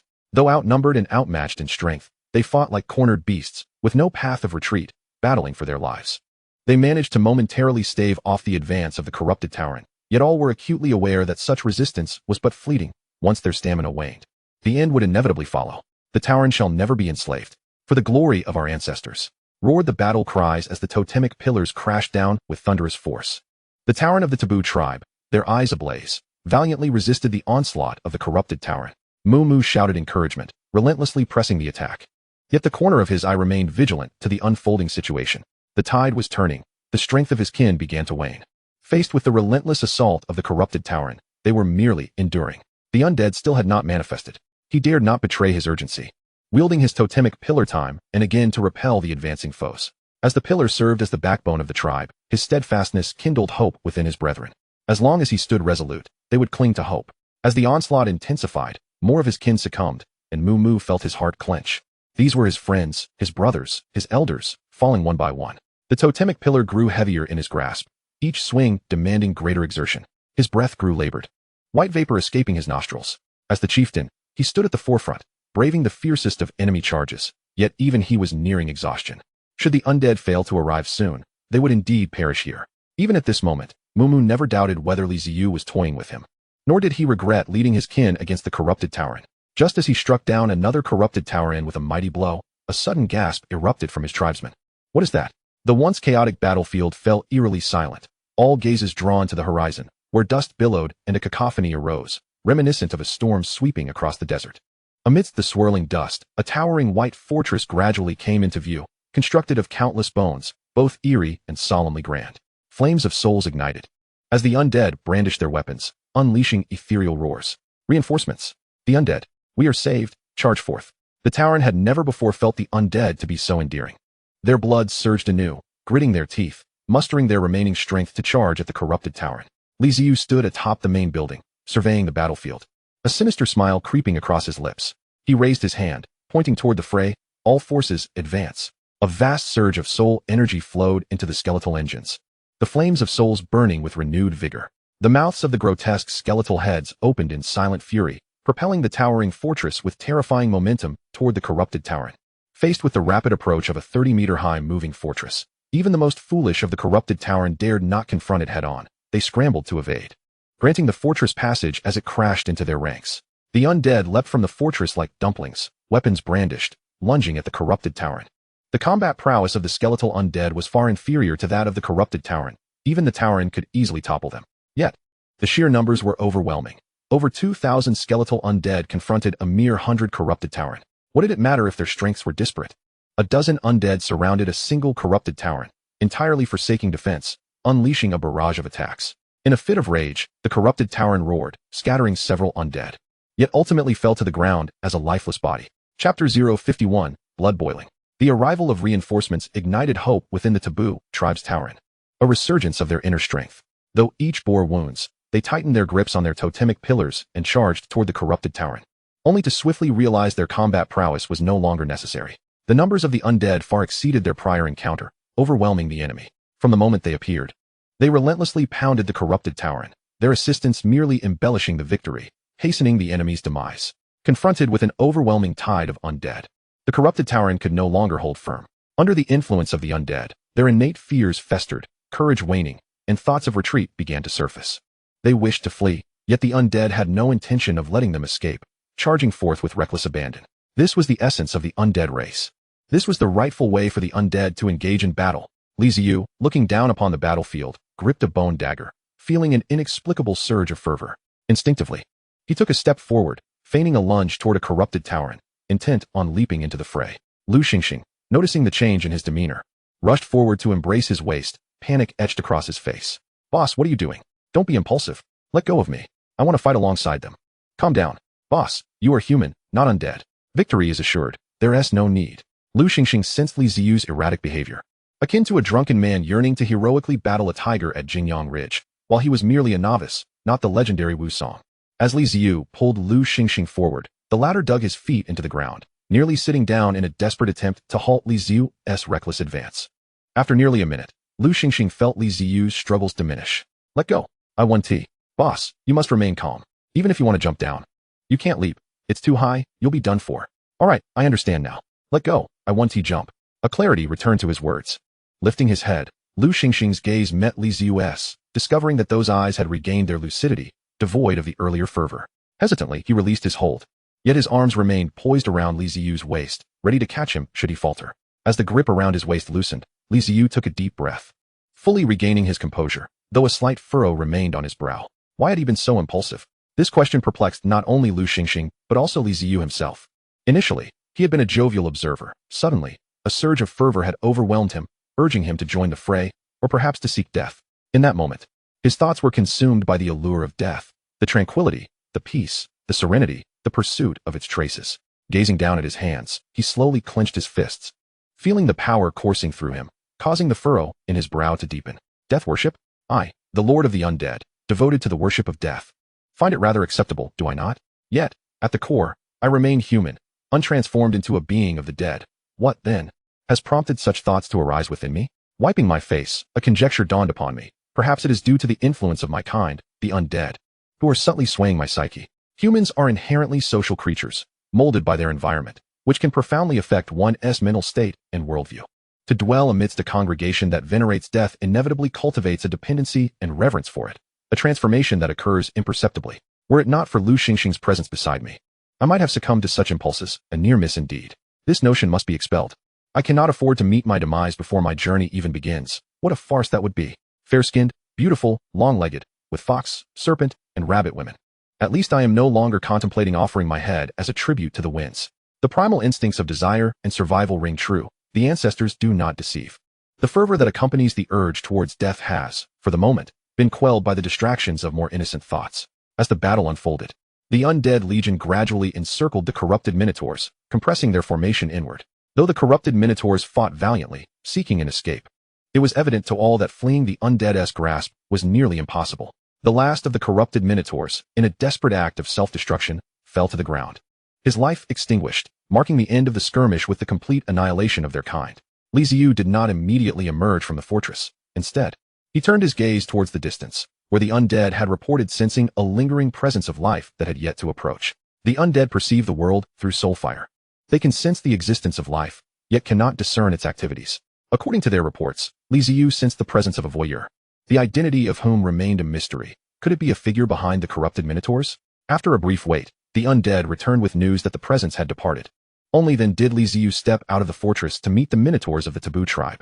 The Taboo tribe, already few in number, had been further diminished, now comprising only about half of their original strength, approximately 50 members, predominantly women and children. Even those who survived bore wounds, their bodies stained with blood. Momu stood at the forefront, leaning against a totem pole, gasping for breath. The previous battle had drained his strength, and he could remain standing only with the support of the totem, lest he collapse. As Li Ziyu emerged from the fortress, flanked by 2 rows of skeletal warriors, wielding bone blades and shields, he strode directly towards Momu. Ah, Momu, we meet again. You don't seem well. Should you not take a moment to rest? Li Ziyu assessed Momu's condition and raised a hand in greeting. My friend, Lord of the Undead, I am grateful for your assistance. Blood oozed from gaping wounds, causing painful spasms in his muscles. Yet Momu struggled to stand tall, tapping his chest in acknowledgement. You should return to your tribe, in such a state. You need to rest. Li Ziyu gazed at the minotaurs behind Momo, sighed, and proposed, "You must attend to your wounds. You cannot continue like this." Momo did not object. He recognized the dire state of his kin, the urgency of bandaging their wounds, and the pressing need for rest. He turned to lead Li Ziyu and his companions back to the tribe. The taboo minotaurs had already fought valiantly, yet some corrupted minotaurs had breached their defenses, resulting in the destruction of many thatched homes, leaving few habitable. Momo guided Li Ziyu into his dwelling, while the remaining tribesmen settled around the vicinity to recuperate. Unwilling to stray far, the threat of annihilation had instilled a profound anxiety within them. Only in unity could they find solace. The children of the tribe, sucking on their fingers, gazed with wide, innocent eyes as they observed their chieftain entering the dwelling alongside the leader of the undead. Chapter 052. Come with me. Please. Have a seat. As they entered the thatched hut, Momo gestured for Li Ziyu to sit. Li Ziyu glanced around. The floor was strewn with dry grass, and he comfortably settled cross-legged on the ground. When Momo sat, he grimaced as blood seeped anew from his wounds. Li Ziyu winced. It was a testament to the resilience of the minotaurs that he could endure such injuries. If he were in the same state, he would have succumbed by now, unable to even sit due to the pain. Should you not tend to your wounds first? Momo initially intended to refuse, but sensing his strength waning, he realized that he might faint before they exchanged more than a few words. With a sigh, he turned and rummaged through a pile of herbs and flowers, chewing them to release their juices before applying them to his wounds. The tribe had their own methods. Their remedies were entirely natural and quite effective. Once the herbs were applied, the bleeding ceased swiftly, replaced by a numbing coolness, easing the tension in his furrowed brow and alleviating his distress. Once the pain subsided, Momo set aside the herbal mixture, took a sip of water, and looked up at Li Ziyu, expressing his gratitude once more. Noticing the herbs, Li Ziyu pondered whether he should acquire some for himself. They seemed quite effective. Hearing Momo's words, he waved his hand dismissively, saying, "No need to be overly concerned. We are friends. Indeed, aiding you brings me no loss. I shall take the corpses of the corrupted minotaurs, though they may not serve an immediate purpose. Rare materials will always possess value. An old adage states, with more friends, there are more paths, with more foes, more walls." As a traveler in a foreign realm without roots, finding allies is paramount. Especially with the indigenous people, the intricacies of their relations could yield assistance in unforeseen times. After a moment's reflection, he inquired, "By the way, what are your plans moving forward? Do you intend to continue residing here?" Li Ziyu's question left Momo in silence. Indeed, they had repelled the attack of the corrupted minotaurs, but what lay ahead? Would they persist in living upon their ancestral lands? The tribe, already small, had suffered significant losses. Moreover, minotaurs do not reproduce rapidly. Sustaining themselves with the remaining populace seemed a formidable challenge. He was uncertain if more corrupted minotaurs would descend upon them. With the looming threat of the corrupted minotaurs, their lives would hardly be easy. Many beast tribes hold deep attachments to their lands, reluctant to abandon their territories, and the minotaurs are no different. Their ancestral lands signify their roots. To depart from these roots would render them akin to drifting weeds. The sense of groundedness is paramount. They do not wish to forsake their homeland. Yet, can they continue to thrive without abandoning it? This time, there were over 100 corrupted minotaurs. What if next time there were even more? What means would they have to defend themselves? Would they have to rely on the undead for aid every time? The Lord of the Undead is his friend, not his father. Why should he always come to their rescue? A single act of assistance is friendship, two is a favor. But continuous aid is not a sustainable expectation. Momo is not just an ordinary minotaur warrior. He is the chieftain, shouldering the fate of the taboo tribe. His duty is not to lead his friends and family in an endless battle against the corrupted minotaurs, contributing to the wasteland, but to ensure the survival of the taboo tribe, enabling his people to thrive. Before the battle, he envisioned safeguarding their ancestral lands, and the surge of fervor propelled him to seek allies and confront the corrupted minotaurs. Yet now, with the adrenaline subsiding, nearly half of his kin lost. The remaining elders and children left vulnerable, and their tribe devastated, they faced a potentially recurrent threat. All of this left Momo questioning whether he had made a grave error in judgment, whether he should have heeded the counsel of the elders, abandoned their homeland, and sought refuge elsewhere for a semblance of stability. No, it cannot be so. Momo shook his head, dismissing such thoughts. The corrupted minotaurs were not mere invaders. They did not come for land, but for slaughter and to transform more minotaurs into their wretched kind. Even if he fled with his kin, the corrupted minotaurs would relentlessly pursue them, granting them no respite until every last one perished. There were far too many examples of this. To combat them, to eradicate them, was the only way to earn more time. Li Ziyu sat quietly opposite Momo, observing the myriad expressions that flitted across his face, frowning, shaking his head, relaxing, waiting patiently for him to speak.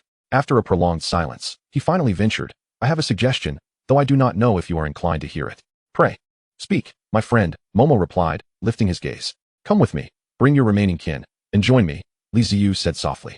"Follow you?" Momo was momentarily taken aback. Who was this person? The Lord of the Undead. To follow him meant to transform all his people into undead as well. This was a notion Ziyu had contemplated for some time. The mobile fortress would only continue to grow, and by uniting with other fortresses, it could evolve into a city-state of sorts. Could it not summon more races to join? Indeed, it seemed plausible, various races cohabiting harmoniously under the dominion of the undead. How wondrous this future appeared, with foxfolk, serpentfolk, and rabbitfolk among them.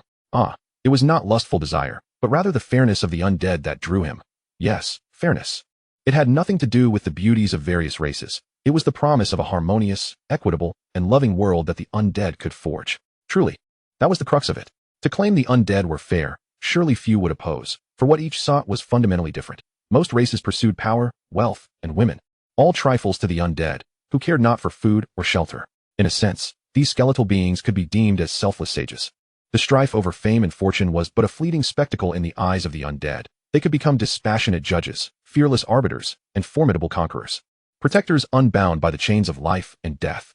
In this light, one could argue that the undead could manifest the peaceful utopia that the scholars of yore longed for. What could possibly be amiss? The logic was sound. Seizing this opportunity, it was a fitting trial. If the Minotaurs could thrive within the mobile fortress, surely other races could as well, resulting in a bastion inhabited by foxfolk, serpentfolk, and rabbitfolk. Ziyu's thoughts were commendable, yet to Momo, they sounded like a harbinger of doom. It felt as if the Lord of the Undead sought to transform them all into skeletons and carry them away. His expression darkened. We do not wish to become undead. Undead? What does that even mean? I never said I would turn you into undead. My intention is merely for you to relocate to my fortress. As you can see, my fortress has expanded, providing ample space for you. Ziyu scratched his head, looking at Momo with confusion. Is that what you meant? Momo too was bewildered. It was not about becoming undead, but living in the fortress. Recalling the vast mobile fortress outside, now significantly larger than before, he found himself intrigued. Chapter 053, Tasting Freedom. Though the ancestral land was bountiful, it could not be defended. Instead, it could lead to the demise of all his kin. If they abandoned their ancestral land, they would be lost, unsure of a new refuge. And facing a dwindling population would only exacerbate their struggle for survival. Joining the fortress of the undead seemed indeed a wise choice. The fortress loomed large, guarded by numerous undead, and the Lord of the Undead appeared genuinely benevolent, capable of offering them protection. Momo could not help but feel drawn to this prospect. Yet, even in his intrigue, he knew he must confer with the others. My Lord of the Undead, I understand your proposal, but may I have some time? I need to discuss it with my kin. Of course, but be swift. I cannot remain here indefinitely. Very well, I shall go at once. Momo responded, rising to leave. While Ziyu remained seated, patiently awaiting Momo's news. Outside, as he gathered his kin and relayed Ziyu's words, the Minotaurs erupted in uproar. Was this not merely leaping from the tiger's jaws into the wolf's den? They had only just repelled the assault of the corrupted Minotaurs. And now they were to forsake their homeland to join the undead?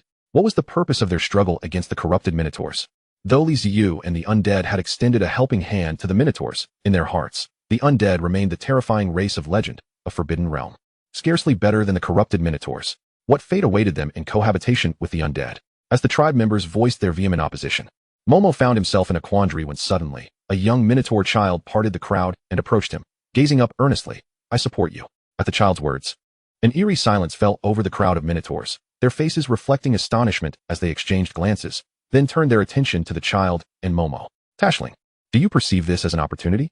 Momo asked with gravitas. I believe this is our only chance. The Minotaur child named Tashling turned to face his kin. The corrupted Minotaurs will not spare us.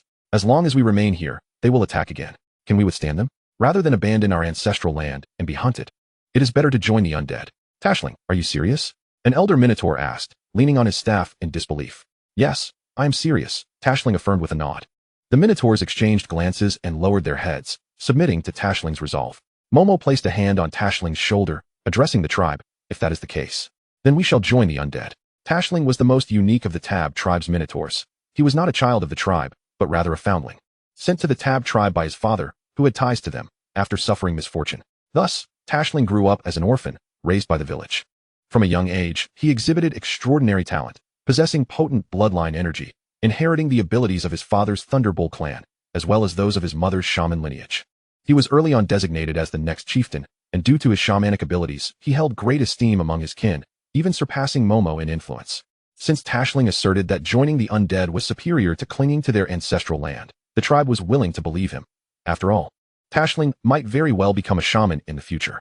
The Minotaurs were naturally robust, muscular warriors, yet they were also simple-minded, with few possessing the aptitude for sorcery or magic. The shaman was the wisest among the Minotaurs, a genius and disseminator of knowledge, often holding a position of greater authority than the chieftain, guiding the tribe's future direction. Most shamans were frail, relying on spells and incantations to fight, but Tashling was different. He inherited the strengths of both parents, boasting a strong physique and magical prowess, capable of casting spells even at a tender age. It could be said that the Tab tribe had pinned its hopes for the future upon him.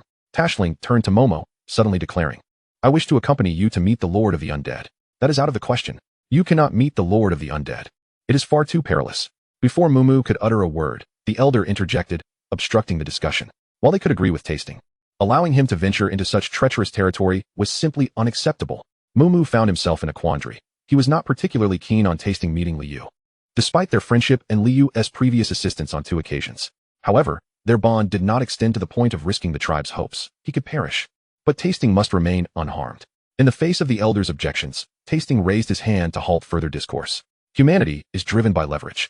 The Lord of the Undead desires our allegiance, but what can we offer in exchange for his protection? Our strength is of little value to him, for he commands hundreds, if not thousands, of undead, outnumbering us significantly. What, then, can we present to secure a future for ourselves? Though merely a child." His words were delivered with a remarkable composure, exhibiting an unexpected maturity. The elder opened his mouth, yet found himself at a loss for words. Indeed, they could not offer the Lord of the Undead anything of greater value. As a small tribe, their resources were scarce. What could they possibly provide? Straw? The Undead had no need for such trivialities. The Lord of the Undead was a legendary being, and Mumu had made it abundantly clear that the Lord's willingness to protect them hinged on their understanding of the situation. In the wasteland, it was perfectly normal for smaller tribes to seek refuge with larger ones, yet to gain such protection, one must be prepared to offer something of worth. Tasting's intention was to present himself as a bargaining chip in exchange for the Undead's safeguarding of the tribe. "Let us proceed. I shall accompany you to meet the Lord of the Undead." With the tribe's opposition quelled, Tasting addressed Mumu and turned to lead the way towards the thatched hut. Mumu cast a reassuring glance at his kin, conveying a firm resolve. "Rest assured, I shall protect him," before hastily following Tasting into the hut. Back inside, Liu looked up to see a young Tauren child before him. Just as he was about to speak, he swallowed his words. Tasting stood before Liu, his large, inquisitive black eyes scrutinizing the human before him. "Is this the Lord of the Undead, a mere human?" Mumu entered shortly after, placing a hand on Tasting's shoulder, ready to shield him should anything amiss occur. "Esteemed Lord of the Undead, greetings. I am Tasting from the Tab tribe." The young Tauren introduced himself with remarkable politeness. Quite unlike the other Tauren Liu had encountered, his demeanor and manner of speaking were far more akin to that of a human. Liu glanced at Mumu, puzzled as to why he had brought a child to meet him. Mumu offered no explanation. Liu squinted, sensing that something was amiss, and rose to greet the young Tauren with a smile. "Hello, Tasting. I am Liu, the Lord of the Undead." Chapter 054, I am the leverage. "Great Lord of the Undead, I am willing to offer myself as a bargaining chip in exchange for your protection of the Tab tribe." Even in the presence of Liu, the Lord of the Undead, Tasting exhibited no signs of anxiety, his tone calm and composed, entirely unreflective of his youth. "To offer yourself as a bargaining chip? What does that entail?" Liu pondered, scratching his head in confusion, casting a glance at Mumu. He could not fathom why Mumu, the chieftain, would present a child as a proxy without providing an explanation. Was Mumu so distrustful of him that he had sent Tasting as a sort of hostage? If so, did that imply that this child was Mumu's offspring? In his contemplation, Liu formed the words silently, asking Mumu, "Your son?" Mumu's bovine eyes widened in surprise, and he quickly shook his head. Not so. Liu was left further perplexed. What was the situation here? Just as Liu was lost in thought, Tasting unexpectedly began to remove his clothing. His attire differed from that of other Tauren, who typically donned grass skirts or shorts that revealed their muscular physiques. Instead, he wore a long robe with a hood made of burlap, concealing his form completely. What on earth are you doing?" "Although I am the Lord of the Undead, my preferences are quite normal. I can accept fox women, snake women, and rabbit women, but I cannot entertain the notion of a young Tauren boy." Tasting continued to undress, seemingly oblivious to Liu's bewildered expression. As the robe was cast aside, he stood before Liu clad only in shorts, revealing a surprisingly muscular physique for one so young. What astounded Liu further were the intricate tattoos that adorned Tasting's body. Blue patterns, reminiscent of lightning, sprawled across his skin, even reaching his face, coalescing into an unusual totem that exuded an aura of ferocity and savagery. Tasting slowly opened his arms, and a crackling sound accompanied the arcs of electricity that danced between his hands. Mumu stepped back, distancing himself from Tasting. "Lord of the Undead, am I worthy to serve as a bargaining chip? If you are willing to sincerely aid the Tab tribe, I will become a formidable weapon in your arsenal, obedient to your commands and ready to vanquish your foes. Tasting's expression was earnest as he gazed at Liu. Can he truly generate electricity? Is this magic? Liu's eyes widened in astonishment, unable to suppress his curiosity. My father is a warrior of the Thunderbolt clan, and my mother is a shaman. I have inherited their innate abilities and will become immensely powerful. Tasting spoke without reservation, understanding that he needed to demonstrate his value at this moment. Liu nodded solemnly, appearing to grasp the situation, though internally he was calculating whether the Thunderbolt was a type of Tauren and what exactly a shaman entailed. Regardless, Tasting had surprised him. This child, once fully grown, could undoubtedly become a formidable warrior, adding a valuable asset to his ranks. Initially, Liu had intended for the Tauren to board the mobile fortress to determine their adaptability, but he had not anticipated the child's ambition to serve as leverage. He could not refuse such an offer. It would be a disservice to turn away a future strong warrior. With a snap of his fingers, a piece of parchment, ablaze with eerie blue flames, materialized, suspended before Tasting. It was a modified slave contract, considerably more lenient than a standard one, yet still capable of controlling life and death. Liu's intentions were clear. Should Tasting agree to the terms, bound by the system, he would commit to treating the Tab tribe with utmost seriousness. With this contract, even if the Tab tribe struggled to adapt to life on the mobile fortress, Liu would assist in finding a suitable habitat, ensuring their continued survival and prosperity. Tasting meticulously examined the contract, scrutinizing each clause. In his experience, humans were notoriously cunning, often manipulating contracts to their advantage. It was a game of words that he could not afford to overlook, even when dealing with the Lord of the Undead, who was, after all, human. After thorough inspection, having confirmed the absence of hidden pitfalls, he finally raised his hand and pressed it against the contract. Tasting. Mumu seemed poised to intervene. Yet Tasting merely cast a glance back at him before resolutely placing his finger upon the parchment, thereby sealing the simplified slave contract with Liu. The contract was established. The parchment ignited, transforming into a conflagration that bifurcated and penetrated the minds of Ziyu and Tasting. Ziyu sensed a profound connection between his soul and Tasting. Akin to a conventional slave contract, he could discern the thoughts of the other. Yet, within the confines of a constrained pact, he found himself unable to grasp Tasting's intentions. Though he possessed the power to determine the other's fate with a mere thought. I pledge my allegiance to you, great lord of the undead. Upon the completion of the contract, Tasting knelt on one knee, bowing his head. Observing this, Mumu hesitated briefly before also kneeling, lowering his head to Ziyu. Under normal circumstances, given the nature of the Minotaurs, it would be inconceivable for them to submit to anyone. They might forge friendships with humans, but would never yield. However, Tasting's significance to the Tab tribe was paramount. Even though Mumu held a superior status, Tasting bowed, prompting Mumu to follow suit. Very well. Instruct the tribesmen to gather their belongings and relocate to the fortress. Ziyu gestured, bidding them to rise. Yes, Tasting acknowledged, standing and leading Mumu outside. The tribesfolk swiftly set to work. Their possessions were few, primarily consisting of simple garments, water-fetching tools, and straw, with little else deemed necessary to carry away. Guided by the undead, the Minotaurs grasped their packaged belongings and ascended for the first time to the fabled and fearsome fortress of the undead, only to be greeted by a human with a radiant smile and two catfolk.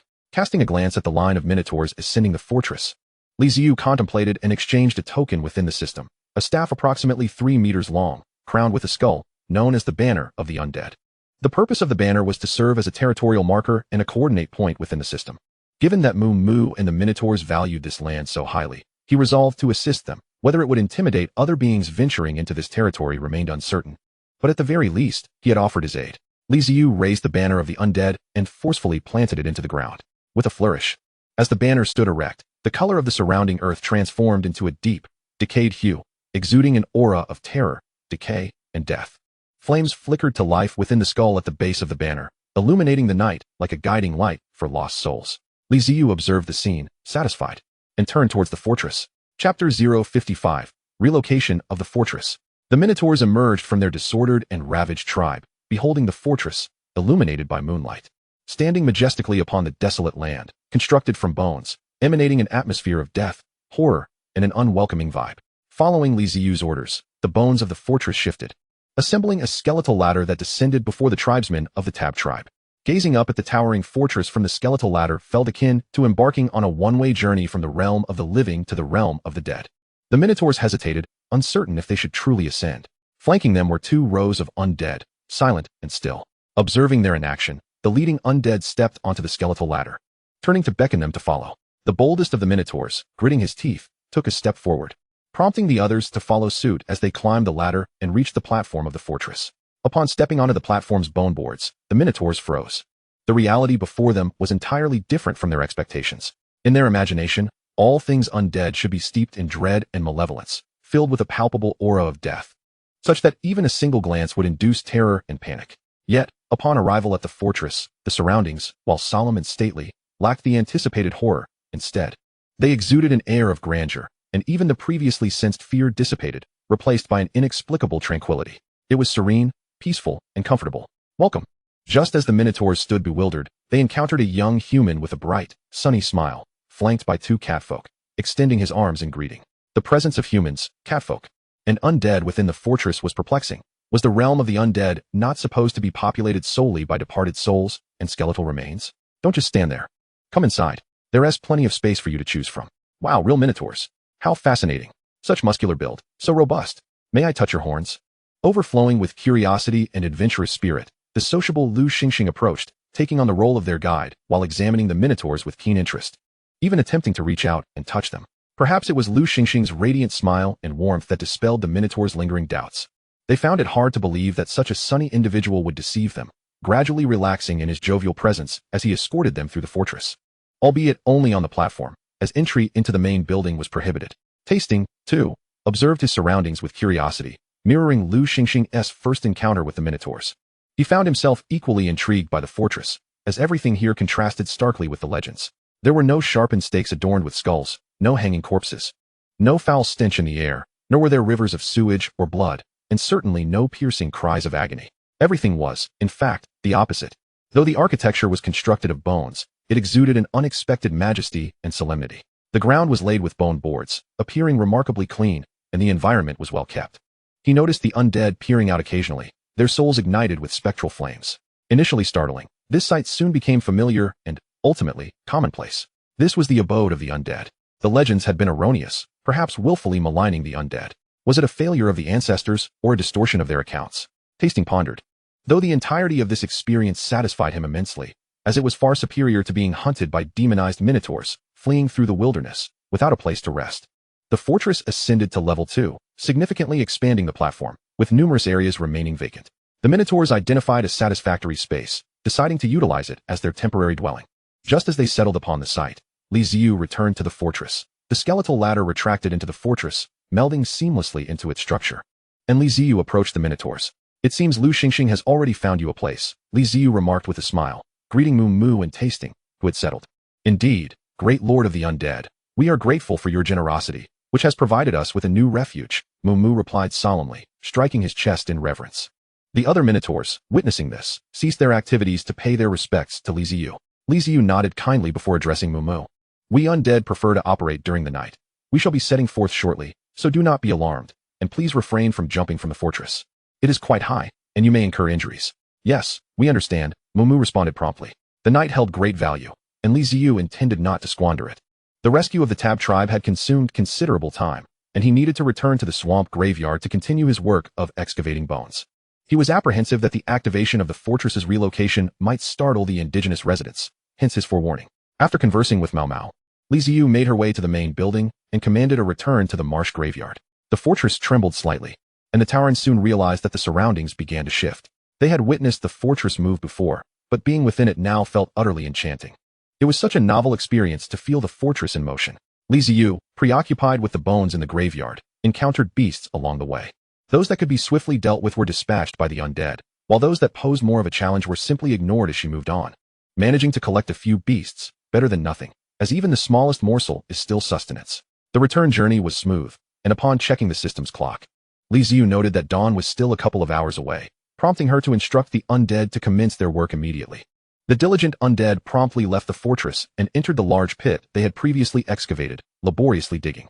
The clinking and clattering sounds from below piqued the curiosity of the Tauran, who approached the edge of the platform, peering into the moonlit abyss. What they saw was an enormous pit, and within moments, dust was swirling up from the activity below. What are the undead doing? Tasting the air of uncertainty. Tasting the air of uncertainty, Tashturing asked Lu Xingxing, who stood nearby. Digging for treasure, Lu Xingxing replied nonchalantly. Is there treasure here? Tasting's curiosity was reignited, filled with interest. Indeed, there are many bones, Lu Xingxing explained. Tasting fell silent. For the undead, bones held the same value as coins, certainly regarded as treasure. though such wealth bore little significance for others. Do you need our assistance? Tasting inquired after pondering for a moment. I believe you all should rest first and recuperate before discussing matters with my leader, Lu Xingxing suggested, casting a glance at the Tauren, most of whom bore injuries and were tending to their wounds. That sounds reasonable, Tasting conceded, observing that his kin indeed required respite. Joyful moments are always fleeting. 2 hours passed in the blink of an eye, and the first rays of sunlight pierced the sky, prompting the undead to return to the fortress. Chapter 056, The Anomaly of the Platform. As dawn broke, the undead scurried back to the fortress. Ziyu leaned out of the window, gazing at the resting area of the Tauren tribe on the platform, contemplating whether to activate the dormant mode. This dormant mode, in essence, meant that the undead would enter a state of rest, and the mobile fortress would sink underground. However, with a group of Tauren present on the platform, sinking underground would effectively entomb them alive. Yet remaining exposed was not an option either. The target for the level 2 fortress was significantly larger than before, and the bright sunlight was not conducive to the undead, weakening them. After a moment's hesitation, Ziyu decided to experiment. If the dormant mode indeed caused the Tauren to descend underground, she would immediately halt the process, while also confirming that other races were unsuitable for survival atop a mobile fortress. Activate dormant mode. The mobile fortress shuddered violently, startling the Tauren who had just settled into slumber, their eyes widening in panic as they looked around. To their disbelief, they witnessed a miraculous scene. All the structures were shifting, bones rearranging, as the buildings seemed to collapse and retract below. Ziyu breathed a sigh of relief. So, when other races are present, the dormant mode transforms in such a manner. Standing at the window, she observed the unfolding spectacle, her mind in a state of revelation.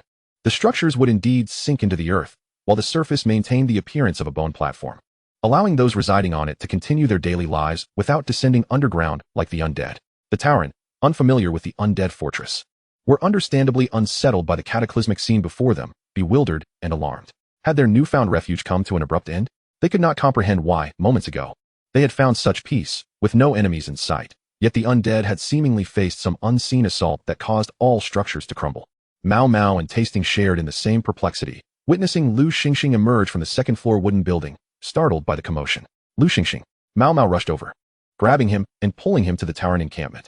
What is happening? Is there an enemy attack? Lu Xingxing surveyed the area, having witnessed the undead enter dormant mode before, though the current scene was unlike any he had encountered. Relax. There has been no attack. Everything is normal. Lu Xingxing waved his hands, his expression calm and unperturbed. However, Mao gestured to the surroundings, hesitant to voice his concerns. Trust me, everything will be fine, Lu Xingxing reassured him, attempting to pat his shoulder in comfort. Only to discover that Mao was too tall, he instead patted him on the chest, twitching slightly before bouncing up to tap his shoulder. In no time, all the undead structures had sunk into the earth, and tranquility returned to the platform, leaving it eerily empty and the view suddenly expansive, leaving the Tauren astonished. They finally understood why the legends spoke of the undead as appearing and vanishing without a trace. They could retreat underground and remain undetected. Lu Xingxing scanned the now open platform, noting only the Tauren and his mobile fortress remaining. He turned back to Mao and said, "See? No problem. Don't fret so much. We are quite formidable." Winking at Mao, he gave a thumbs up. Mao scratched his head, still wearing a puzzled expression. Lu Xingxing continued to explain, when night falls, the undead will emerge, including those structures. If all goes well, they will witness the buildings rising. So there is no need for alarm. During the day, you can move about freely, do whatever you wish. No one will bother you. Life here with the undead is quite relaxed, Lu Xingxing smiled. He recounted how he often ventured out to explore and seek treasure while the undead were in dormant mode, marking several treasure locations on his system map. However, Ziyu's current focus was entirely on the marsh graveyard, and Lu Xingxing could not persuade her to treasure hunt. His own abilities were insufficient, so he would have to wait for an opportunity. The Tabo tribe had migrated to the undead fortress, bringing with them scant supplies. To survive within the fortress, they required substantial resources, including food, clean water, stone, and timber for rebuilding. It was infeasible to remain sleeping atop bone planks indefinitely. Though the bone planks were smooth, they were still made of bone, making for a chilly night's rest. Prolonged slumber on the bone surface could lead to illness, necessitating the gathering of hay or thatch to lay atop for comfort. Through observations from the previous night, Mao noted certain details while residing in their ancestral lands. Small insects would often disturb their sleep, leaving painful and itchy welts that required herbal remedies. Upon arriving at the undead fortress, such nuisances vanished entirely. There was no sign of insects on the platform, and even if one sought them out, they were nowhere to be found. Though lacking in intelligence, insects instinctively avoid danger, and the aura of death drove them to flee, daring not to approach. From a certain perspective, residing atop the undead fortress was far more comfortable than surviving in the wilderness. Well then, it's morning, and I must be off, Lu Xingxing declared. Glancing at the sun slowly rising over the horizon, he dashed toward his mobile fortress, the second-floor wooden building detaching from the undead fortress and accelerating into the wild, leaving Mao Mao momentarily stunned. These humans are quite peculiar. How is it that each one possesses a mobile abode?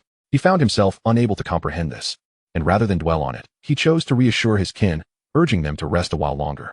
When the sun rises, they would embark on a quest in search of something useful. The Minotaurs were not like the undead. The undead had no need for sustenance, but the Minotaurs did. Surely, they could not rely on the Lord of the Undead to provide for them. They must seek out their own provisions. The day swiftly passed, and the sunset cast its final glow. From the horizon, the treasure-seeking catfolk's mobile fortress returned, trailing clouds of dust. Having learned from previous experiences, Lu Xingxing wandered the wilderness with heightened caution. This time, he managed to avoid any mishaps and returned safely, rejoining the ranks of the undead fortress. After a rejuvenating slumber and a meal, Ziyu, having discreetly perused the chat logs, felt the time was ripe and ordered the cessation of their dormant state. The platform trembled, and skeletal figures emerged from the earth, stacking and interlocking, rising to form towering edifices of bone. With the grand castle once again standing tall upon the desolate expanse. Shutting down the system interface, Ziyu stretched languidly and approached the window. He had received no alarms from the system. The day had been tranquil.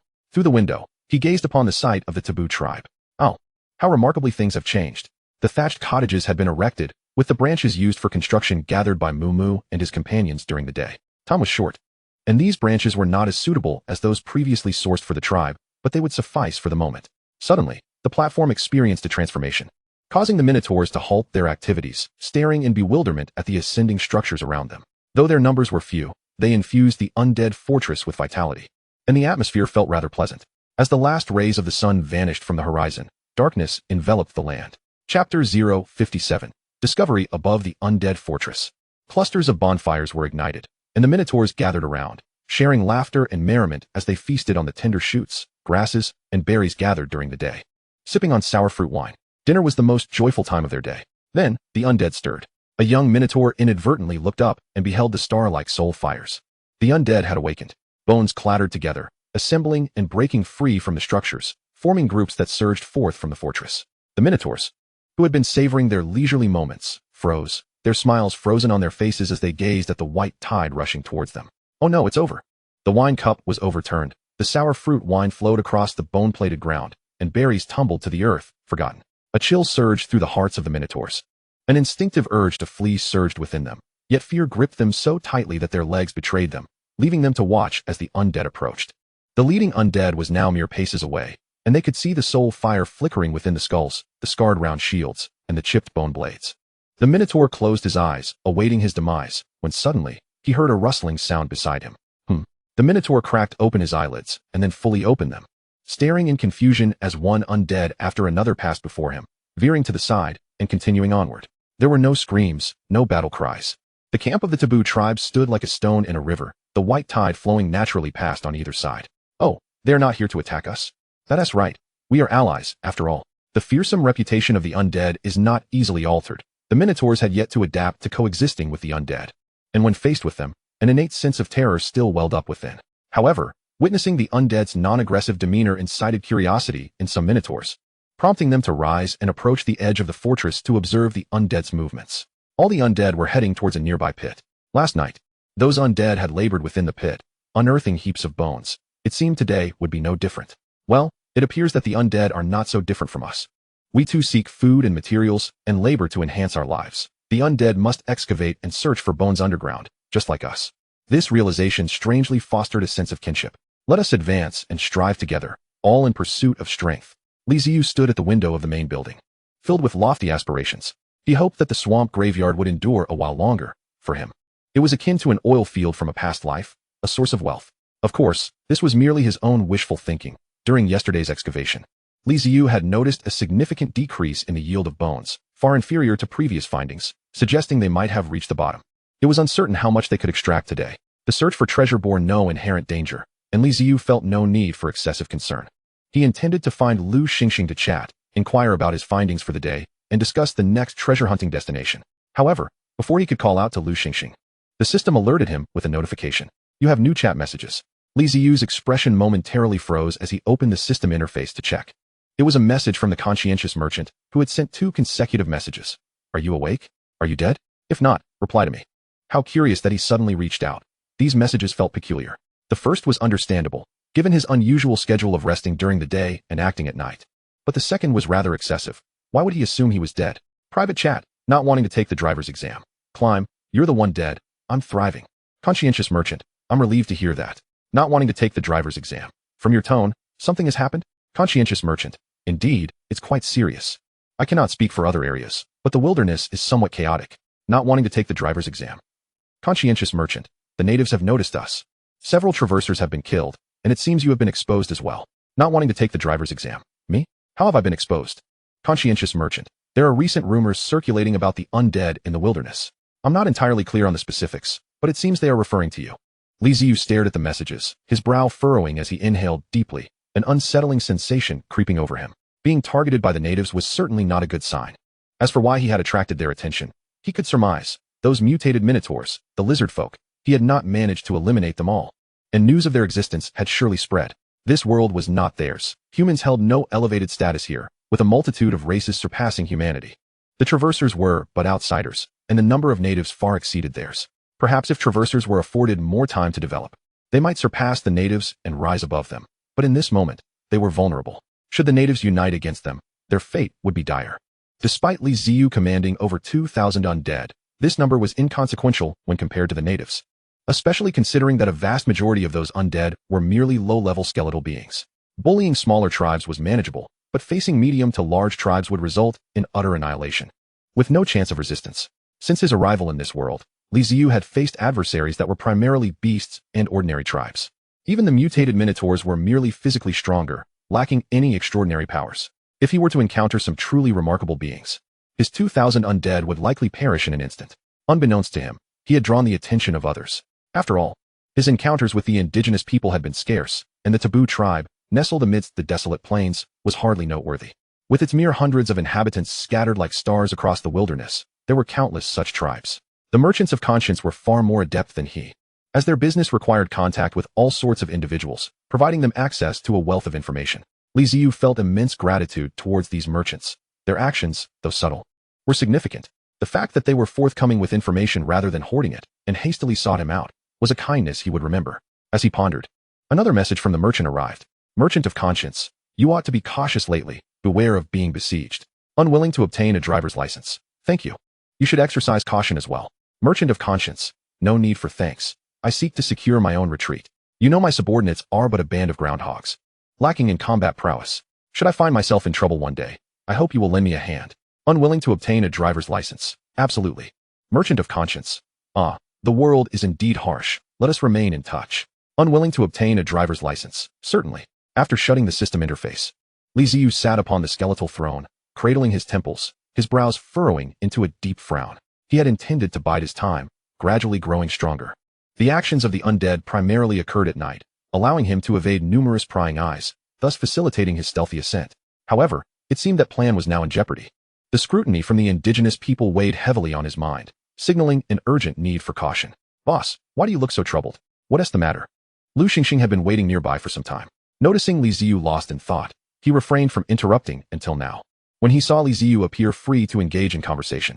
Oh, it's you, Xingxing. When did you arrive? Startled by the voice, Ziyu shook himself from his reverie. Finally noticing Lu Xingxing standing before him with a look of concern. The merchant's warning had stirred something within Ziyu, altering his perspective. The fate of other transmigrators, who had been targeted by the indigenous people and met their demise, lingered ominously in his thoughts. Suddenly, Lu Xingxing seemed more endearing, imbued with a sense of camaraderie. In nature, countless creatures possess far superior individual combat abilities compared to humans. Yet, humanity has ascended as the dominant species not merely due to strength, but because of our agile minds and our capacity to set aside grievances in times of peril, uniting to face adversity. Ziyu contemplated, deciding to confide in Lu Xingxing about the merchant's message. Lu Xingxing gulped nervously, his expression betraying his anxiety. Having once been hunted himself and witnessed the conflict between the undead and lizard men, he found the prospect unsettling. He preferred a world where everyone coexisted peacefully, joyfully uncovering treasures. Yet, circumstances being what they were, a solution must be found. What shall we do, boss? Rubbing his chin in thought, Ziyu realized that he was a primary target of the indigenous peoples, more so than other transmigrators. But why was he so closely scrutinized? Was it merely because he had vanquished several lizard men? That seemed implausible. The wilderness was not governed by reason or law. Strength dictated right. The death of hundreds of lizard men would hardly raise an eyebrow here, suggesting there was more to the story. He was uncertain of how many transmigrators had traversed the plains before him, but it was evident that there were others. Why was he singled out? Could it be the undead? That was the only plausible explanation, tied to a matter of race. This was a point he had long overlooked. This other world was not like his previous life, where humanity stood unrivaled. In this realm, myriad races existed, each more peculiar than the last. Ziyu had never considered the undead to be particularly strange, but now, it seemed the issue lay with the undead race itself.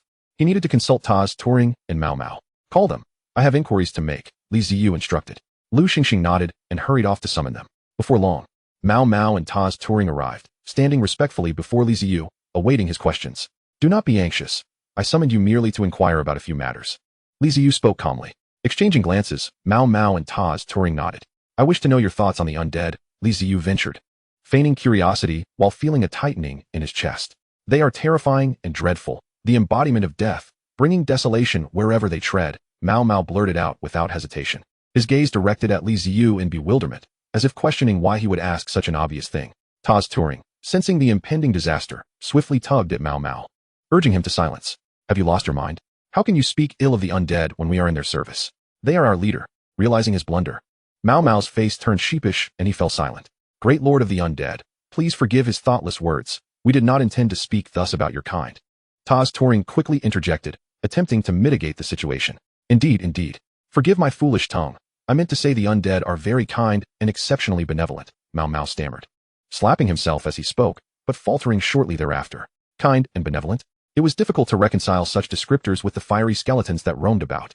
Yet, Ziyu remained unfazed, even relieved that Mao Mao had spoken candidly, gesturing for them to continue without taking offense. Indeed, Ziyu lamented inwardly. He had surmised correctly. The issue lay with the undead race itself. Even the bull-headed tribes were aware of the undead, labeling them as terrifying and unapproachable, indicating that throughout the history of this other world, the undead had posed a significant threat, nearly to the point of being universally reviled. No wonder he had attracted such scrutiny. History. Yes, Ziyu had long suspected it. This other world was steeped in history. It was not a mere game, but a tangible reality, where various races were not mere data points, but living, breathing beings with intellect. Thus, history must exist. Observing Ziyu deep in thought, Taz Turing shot a warning glance at Mao Mao. You nearly got us into trouble, he chastised. Mao Mao scratched his head and chuckled foolishly. Well, it turned out all right, didn't it? Not a big deal. Please elaborate on how you came to know about the undead and what insights you possess regarding them. Ziyu prompted after a moment of contemplation. Mao Mao glanced at Taz Turing, gesturing for him to speak. I won't say anything more. I'm afraid of saying the wrong thing. You take over. Taz Turing glared at Mao Mao again, mentally reviewing the knowledge from his shamanic lineage regarding the undead. Before stepping forward, Great Lord of the Undead, all we know are legends, laden with disparagement towards the undead.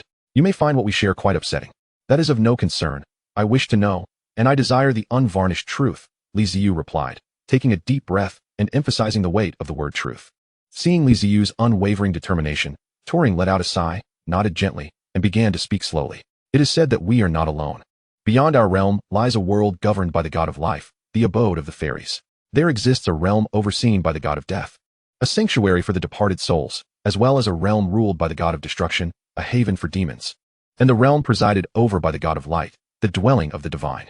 Beyond these, there are countless worlds, along with the void and the life that inhabits it. As Turing spoke, an unusual aura emanated from him, and an ethereal mist materialized, enveloping the grand hall. Shadows flickered, as if figures were dancing within, accompanied by wondrous sounds. With his narration, faint images began to emerge. Though indistinct, their meanings became apparent. The first scene depicted a vast world, teeming with myriad races.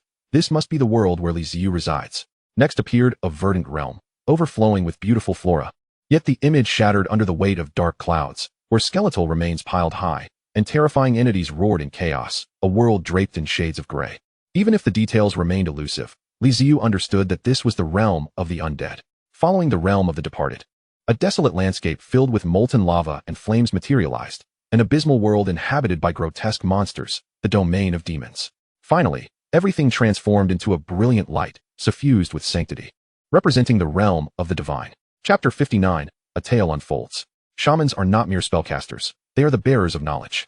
Varied wisdom is inscribed within their bloodlines through magical essence, allowing a shaman's successors to access the ancestral knowledge embedded within.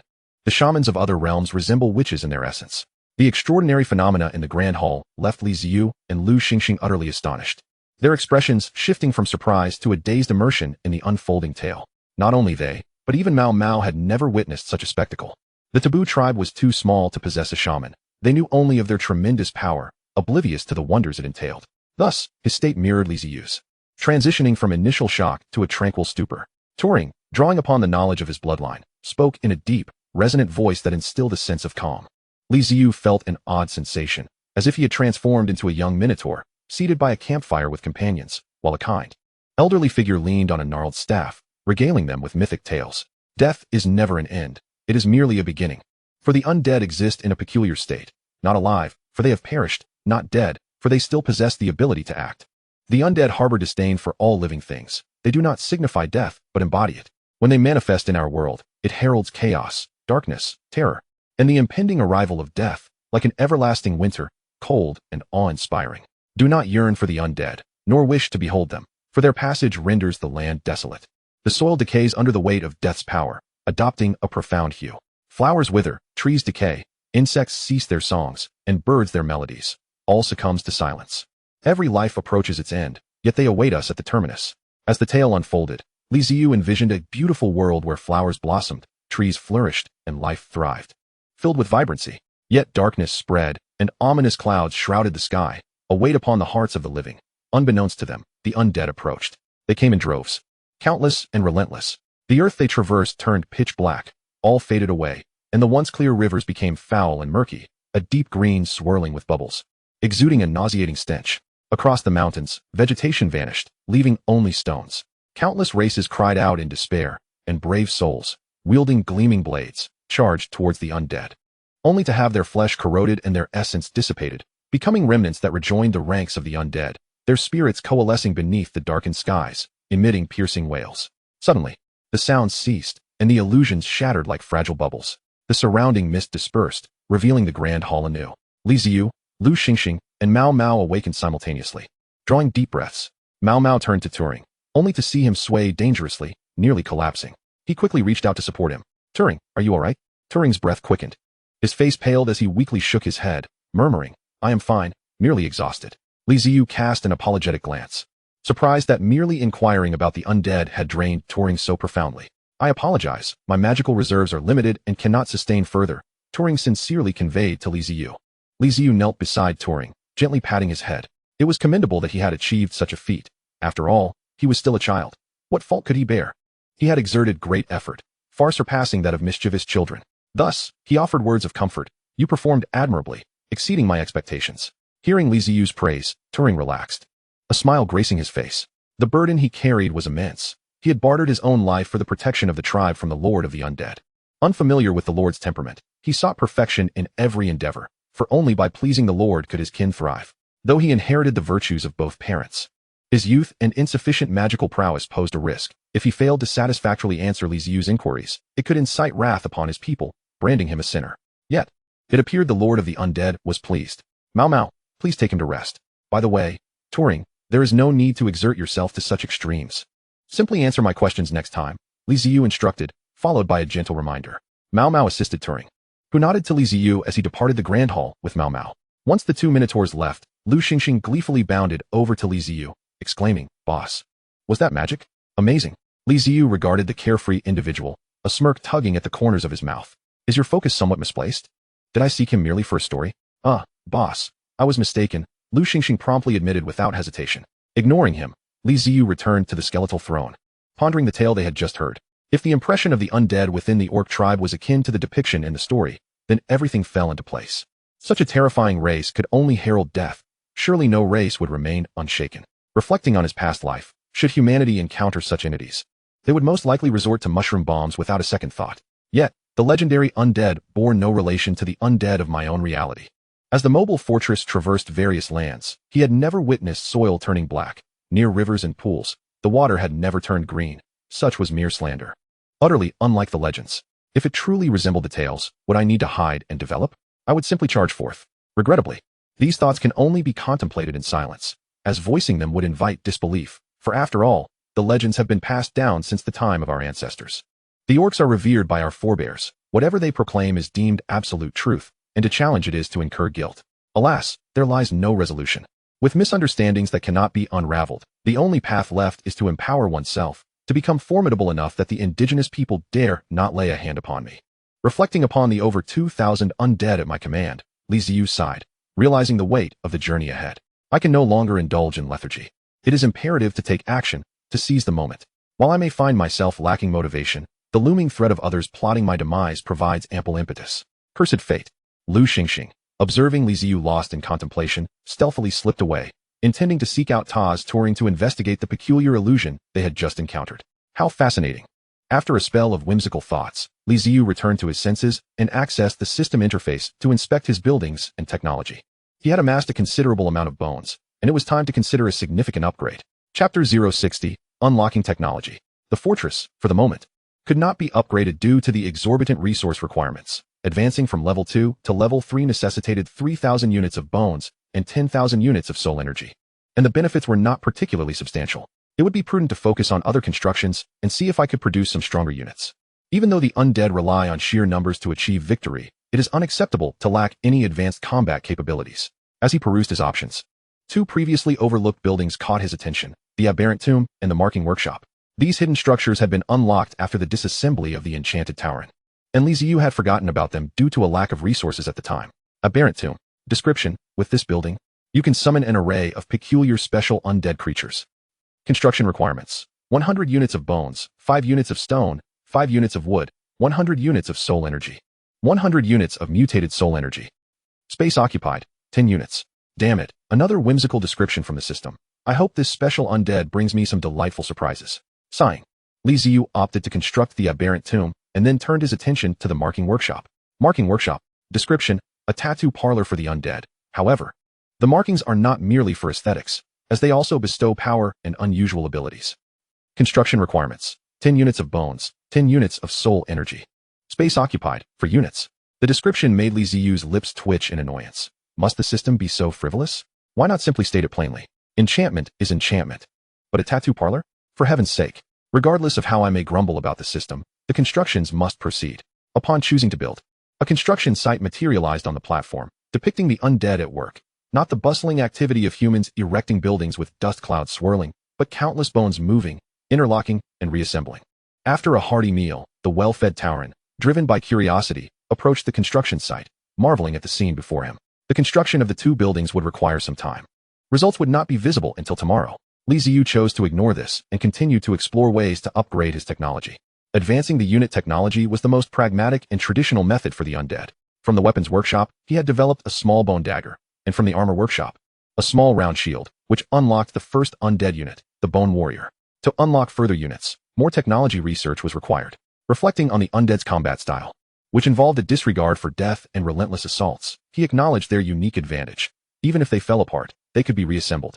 The sole weakness lay in the soul fire within their skulls. Should I enhance offensive capabilities or bolster defense? Ziyu stroked his chin, deciding that fortifying defense was paramount. If he could safeguard their heads, it would significantly increase their survival rate. A strategic move indeed. As the saying goes, as long as you cannot kill me, I will outlast you in attrition. Opening the armor workshop, he rummaged through the options and indeed found a helmet. Round helmet. Bone, the most basic helmet. With this piece, not only can it provide adequate protection for the fragile skull, but the undead can also wield head maces with impunity. This simple yet practical helmet is affectionately dubbed the coconut shell helmet or watermelon rind helmet. Development requirements: 50 units of soul energy. The image presented by the system resembled a round, unadorned rider's safety helmet, explaining the moniker coconut shell helmet. With only 50 units of soul energy needed, it was an easy unlock. Just after unlocking the helmet, the system promptly notified him. Intermediate Bone Warrior unlocked in the warrior training camp. Wait, unlocking the intermediate Bone Warrior was that straightforward? If I had known, I would have unlocked the helmet sooner. Ziyu thought, tapping his forehead. The system performs admirably in many aspects, yet it conceals a plethora of critical information that one must unearth, leaving one unaware of how they inadvertently trigger hidden buildings or units. Much like the Easter eggs in many single-player games, a reflection of the designer's wicked sense of humor. While some may relish the thrill of discovering Easter eggs in games, Ziyu found such experiences irritating. He preferred clarity and transparency. The cost of the helmet was considerably higher than that of the bone dagger and round shield.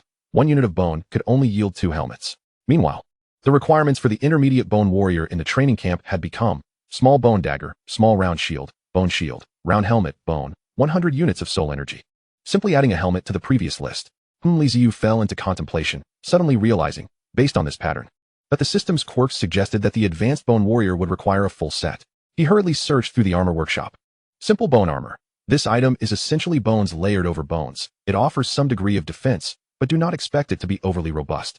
Think of it as 2 skeletons stacked together. Oh, and the bone armor shares the same property as the undead. There's no need to fear it falling apart. As long as it isn't completely shattered, it will self-repair after a time.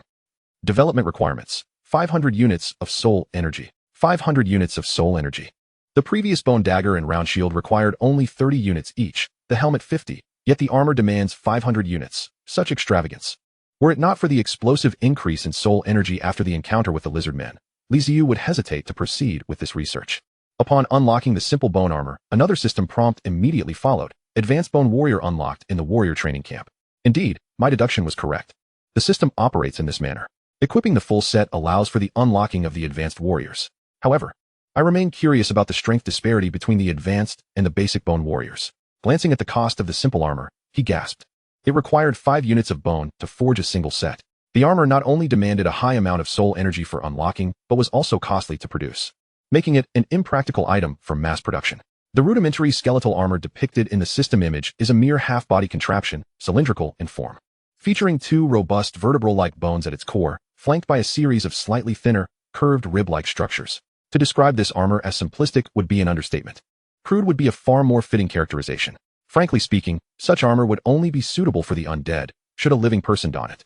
They would undoubtedly find themselves mortally wounded, for the gaps between those rib-like bones are alarmingly vast, ample enough to accommodate a clenched fist. Regardless of its aesthetic appeal, functionality reigns supreme. Thus, I shall first summon 10 advanced skeletal warriors to assess their efficacy. Indeed, fortune has favored me of late. First with a successful bout against the lizard men, followed by an encounter at the swamp graveyard. Had it not been for this, even with the unlocking of advanced skeletal warriors, Ziyu would have been unable to forge them. Chapter 61, The Return. In the depths of night, Ziyu stood at the window of the main building, gazing out across the desolate expanse under the cover of darkness.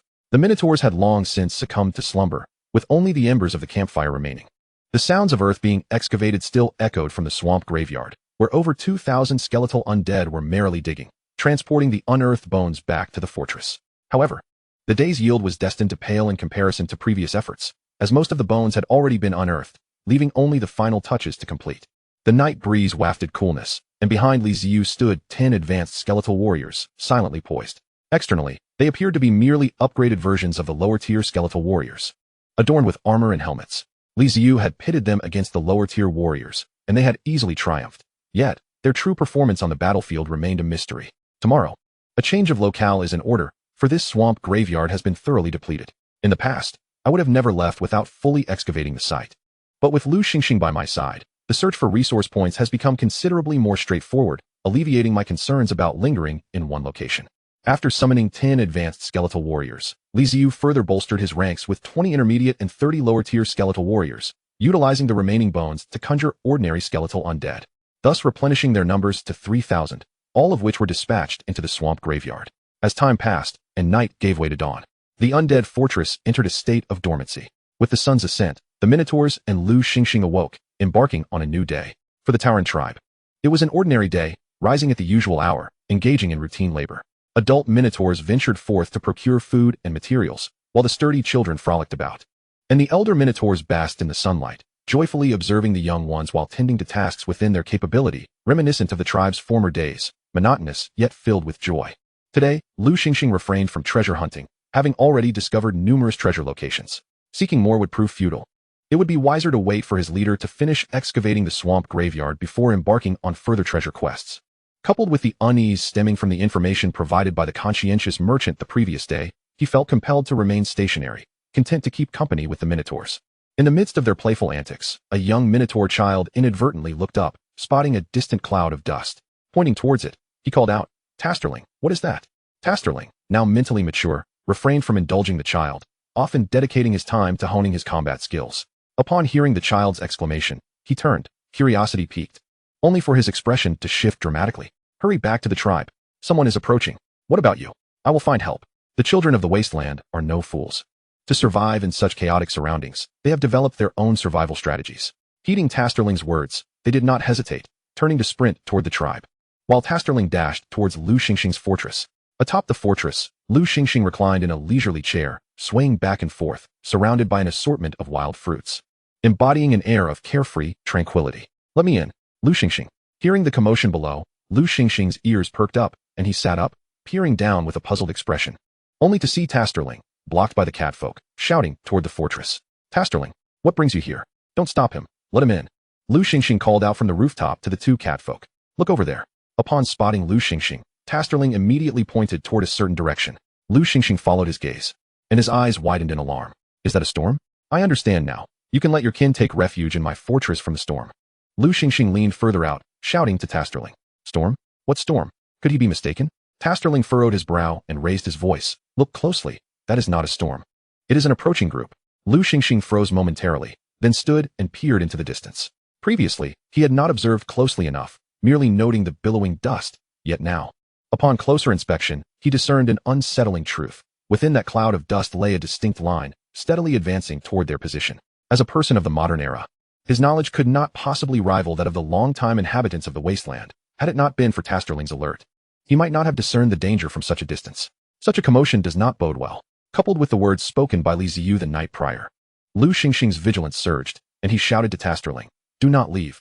Wait for me below. With that, he dashed down from the fortress, emerging to find Tasterling awaiting him. What should we do now? Lu Xingxing panted, inquiring. Tasterling found himself at a loss for words, gazing at Lu Xingxing helplessly. You ask me? Who should I ask? I am but a child of the Minotaurs. Faced with such a predicament, how could he possibly know what to do? If he had known, why would he seek Lu Xingxing's counsel? Fortunately, Lu Xingxing quickly realized that consulting a child for answers would yield little insight. Although he himself was quite young, he was no child. If a decision were to be made, it would fall upon his shoulders. Suppressing his rising anxiety, Lu Xingxing began to ponder earnestly. Their adversaries were still some distance away, and their intentions remained unclear. Let us wait and observe. If they prove hostile, we shall have no choice but to awaken our leader. Tasterling considered this and nodded. Indeed, no other course of action was available. The adult Minotaurs had all ventured out, leaving only the elder Minotaurs and a group of children behind. Should these humans engage in combat, it would likely result in a disastrous outcome for them, while Tasterling's companions, the two catfolk, would merely serve as dessert for the meal. The only one capable of addressing the situation was the Lord of the Undead.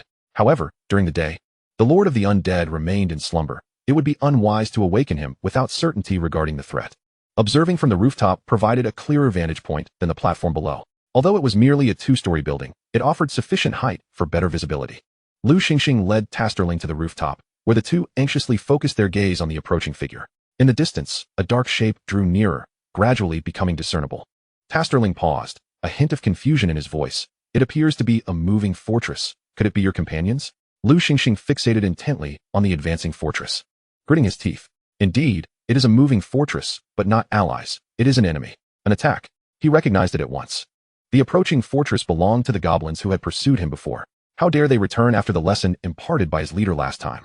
Recognizing the threat, Lu Xingxing hesitated no longer and immediately activated the system to send a message to Ziyu.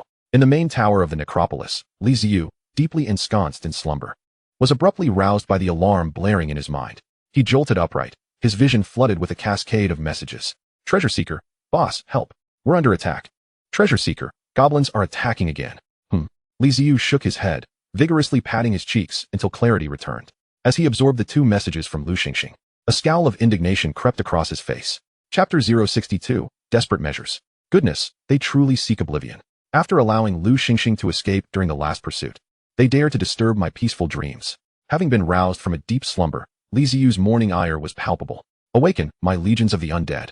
Rising, he spread his arms wide, unleashing a low, thunderous roar. In the darkened tower, flickering soul flames ignited, and the spirits sensed their lord's wrath, stirring to life at his call. Quickly, move faster. Damn it. Why are those brutes relentless in their pursuit of me? Within the castle's main hall, the rotund Ugongwa paced anxiously, occasionally glancing towards the rear of the fortress where a throng of goblins relentlessly followed the moving stronghold. Though they were merely goblins, he felt no joy, for those mounted on dog-like creatures were not his subordinates, but rather adversaries. The last ambush by the undead had left him severely weakened, and for days he had been devising strategies to procure resources and expand his goblin forces. However, rather than bolstering his ranks, he found himself besieged by wild goblins. The attackers resembled a different species entirely, vastly outnumbering and differing from the goblins he summoned from the castle. Not only were there standard goblins, but towering ones as well. And even a multitude of cavalry. What in the world? How can goblins possess cavalry? The goblins under Ugambwa's command were utterly inept, falling swiftly to the onslaught.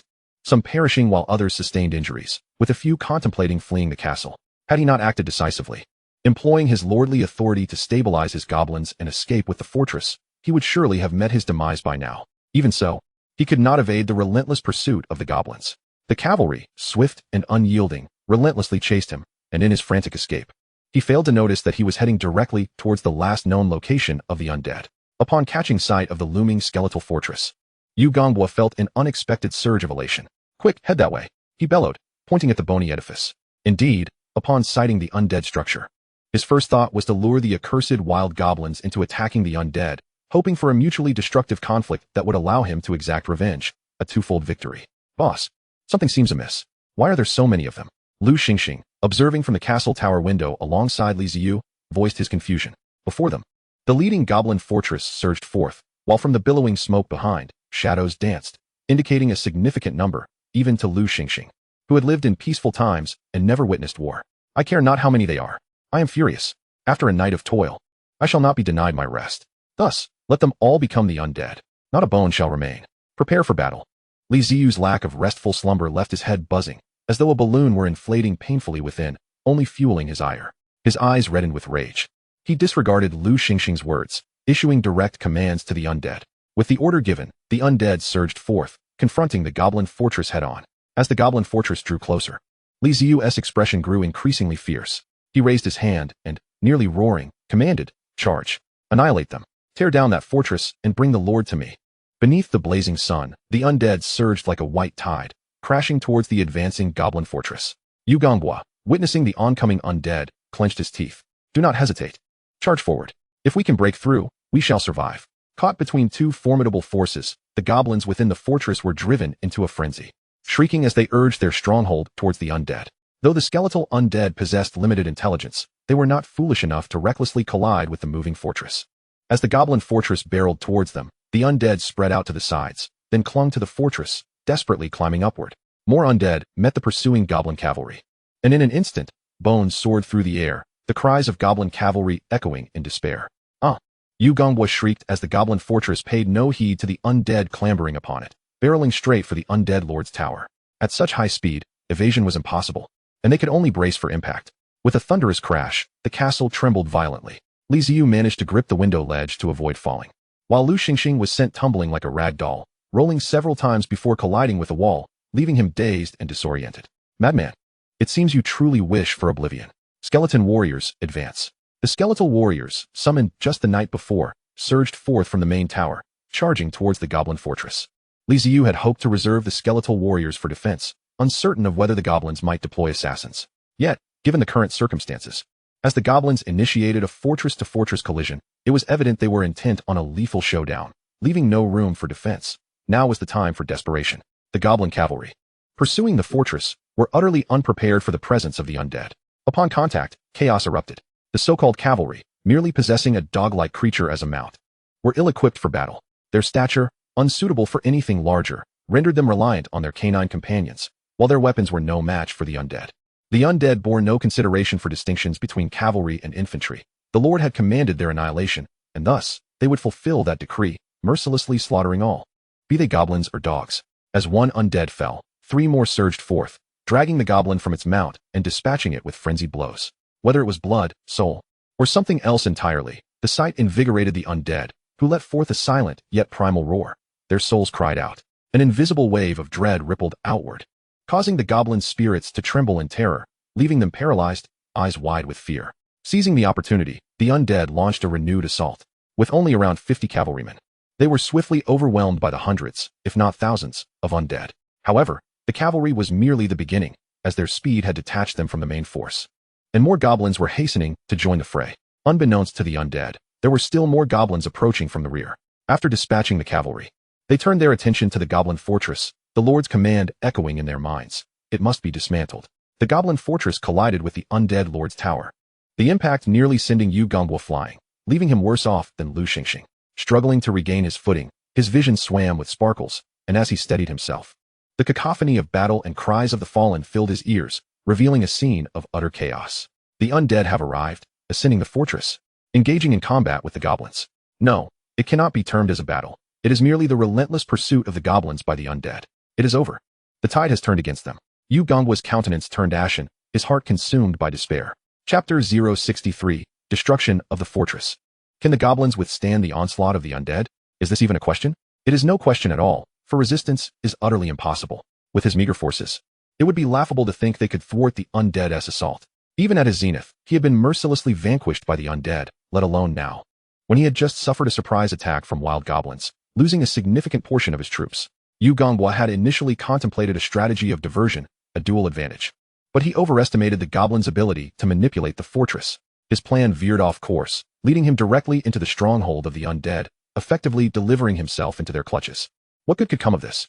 Having already lost a number of his men to the undead and the ambush, only a few goblins remained within the fortress, facing hundreds, if not thousands, of bloodthirsty undead. Their fighting spirit had long since evaporated. They were inherently cowardly, emboldened only by their numbers, and now, confronted with such overwhelming odds, they were stripped of their bravado, reduced to the state of frightened, lost creatures. As for the lord of the fortress, what significance did that hold? Survival was paramount. The fate of the lord was of no concern. If the lord's demise could ensure their own survival, they would gladly be rid of him. The skeletal warriors had breached the fortress, and the other undead, having sensed the dwindling life force within, abandoned their pursuit of the skeletal warriors to commence the dismantling of the stronghold. The goblin fortress, constructed of wooden planks, was not a challenge to dismantle. A few undead working in unison could easily pry the boards apart and discard them, as these planks were reusable. After all, even a novice's fortress is considered a treasure. Inside the main building of the goblin fortress, a panicked goblin, short of stature and with a visage twisted in terror, attempted to flee into the main hall for refuge. Yet, as one leg crossed the threshold, a hand seized his head, and a bone dagger swiftly sliced across his neck. In a dizzying whirl, consciousness slipped into darkness.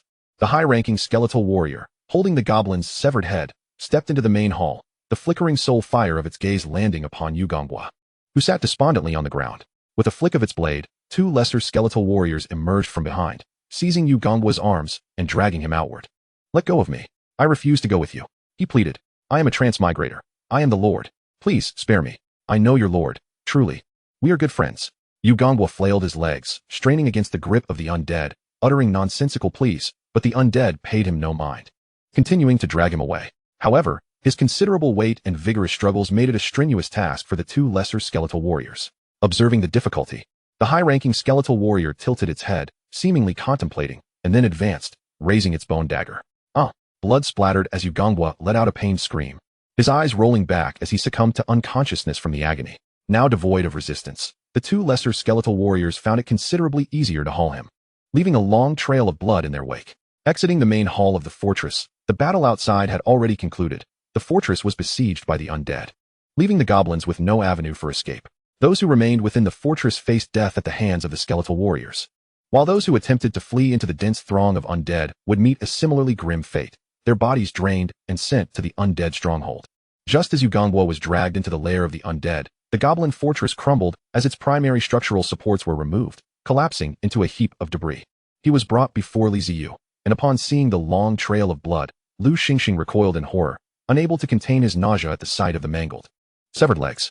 Ziyu cast a disinterested glance in his direction. The undead had claimed numerous lives recently, of all manner of beings, including humanoids like lizard men. He had grown accustomed to such sights. What was so surprising about decapitated limbs? After each massacre, the bodies were brought before him, limbs piled high. The first time he beheld such carnage, he had retched far more violently than Lu Xingxing. "Wake him up," Ziyu commanded coldly. The two lesser skeletal warriors held Yu Gongwa in place as the high-ranking skeletal warrior approached, grasping his head and delivering a series of resounding slaps. Yu Gongwa, already portly, felt his head swell to the point of bursting from the blows. But he finally regained consciousness, his eyes squinting against the pain, tears streaming down his cheeks. "It hurts. It really hurts. I've never been struck like this before." The agony of his severed legs intensified his weeping. Ziyu crouched down, his gaze icy as it bore into Yu Gongwa. "You possess quite the audacity, do you not? Once was not enough, you dare to come for more? Did you think the skies had cleared and the rain had ceased, that you could act with such impunity? Or do you believe I lack the strength to wield my blade against you? What were you thinking? Did my leniency give you the impression that you could act so brazenly?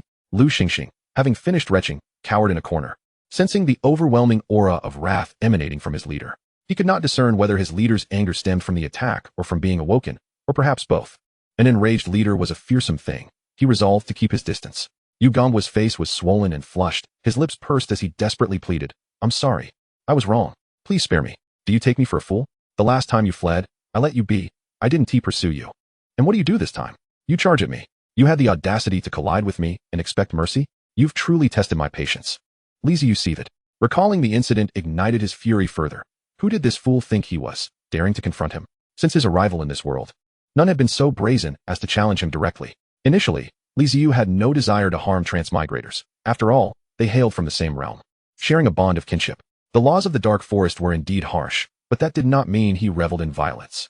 He had spared Lu Xingxing, after all, having rescued him from the depths of despair. Yet here was this individual, completely oblivious to the opportunity given to him. Having been spared once, he returned seeking conflict. Akin to a dog biting the hand that feeds it, displaying a complete lack of understanding of goodwill. It served as a lesson for Li Ziyu. In the future, he should strive to be more decisive, for there would always be those with hearts as cold as wolves, mistaking kindness for weakness. He resolved to avoid unnecessary complications. One troublemaker like Lu Xingxing was more than enough. Standing upright, he waved his hand dismissively. The goblin fortress had been dismantled, and Yu Gongwa was beyond salvation. The Lord's life was intrinsically linked to the moving fortress. With the stronghold's destruction, the Lord was doomed, regardless of whether Li Ziyu chose to end him. Just as the undead prepared to act, Yu Gongwa suddenly bellowed in a voice akin to a slaughtered pig, "Wait. Don't kill me. I have crucial information. Information that concerns life and death." Chapter 064, Self-Destruction, Any Intelligence? This piqued Li Ziyu's interest. He raised his hand to signal the high-ranking skeletal warrior to cease, inquiring, "What information do you possess?" "I'll tell you if you spare my life," Yu Gongwa hastily replied upon sensing Li Ziyu's less hostile demeanor. Li Ziyu let out a cold laugh, fixing a disdainful gaze on him. "You haven't disclosed anything yet. I need to ascertain whether your information holds any value. If you wish to survive, you must reveal something of worth." If this individual could indeed provide useful information, Li Ziyu would reconsider executing him. After all, whether it was the undead or not, he was doomed. Without the mobile fortress, survival was a fleeting illusion. Yu Gongwa glanced around at the terrifying undead.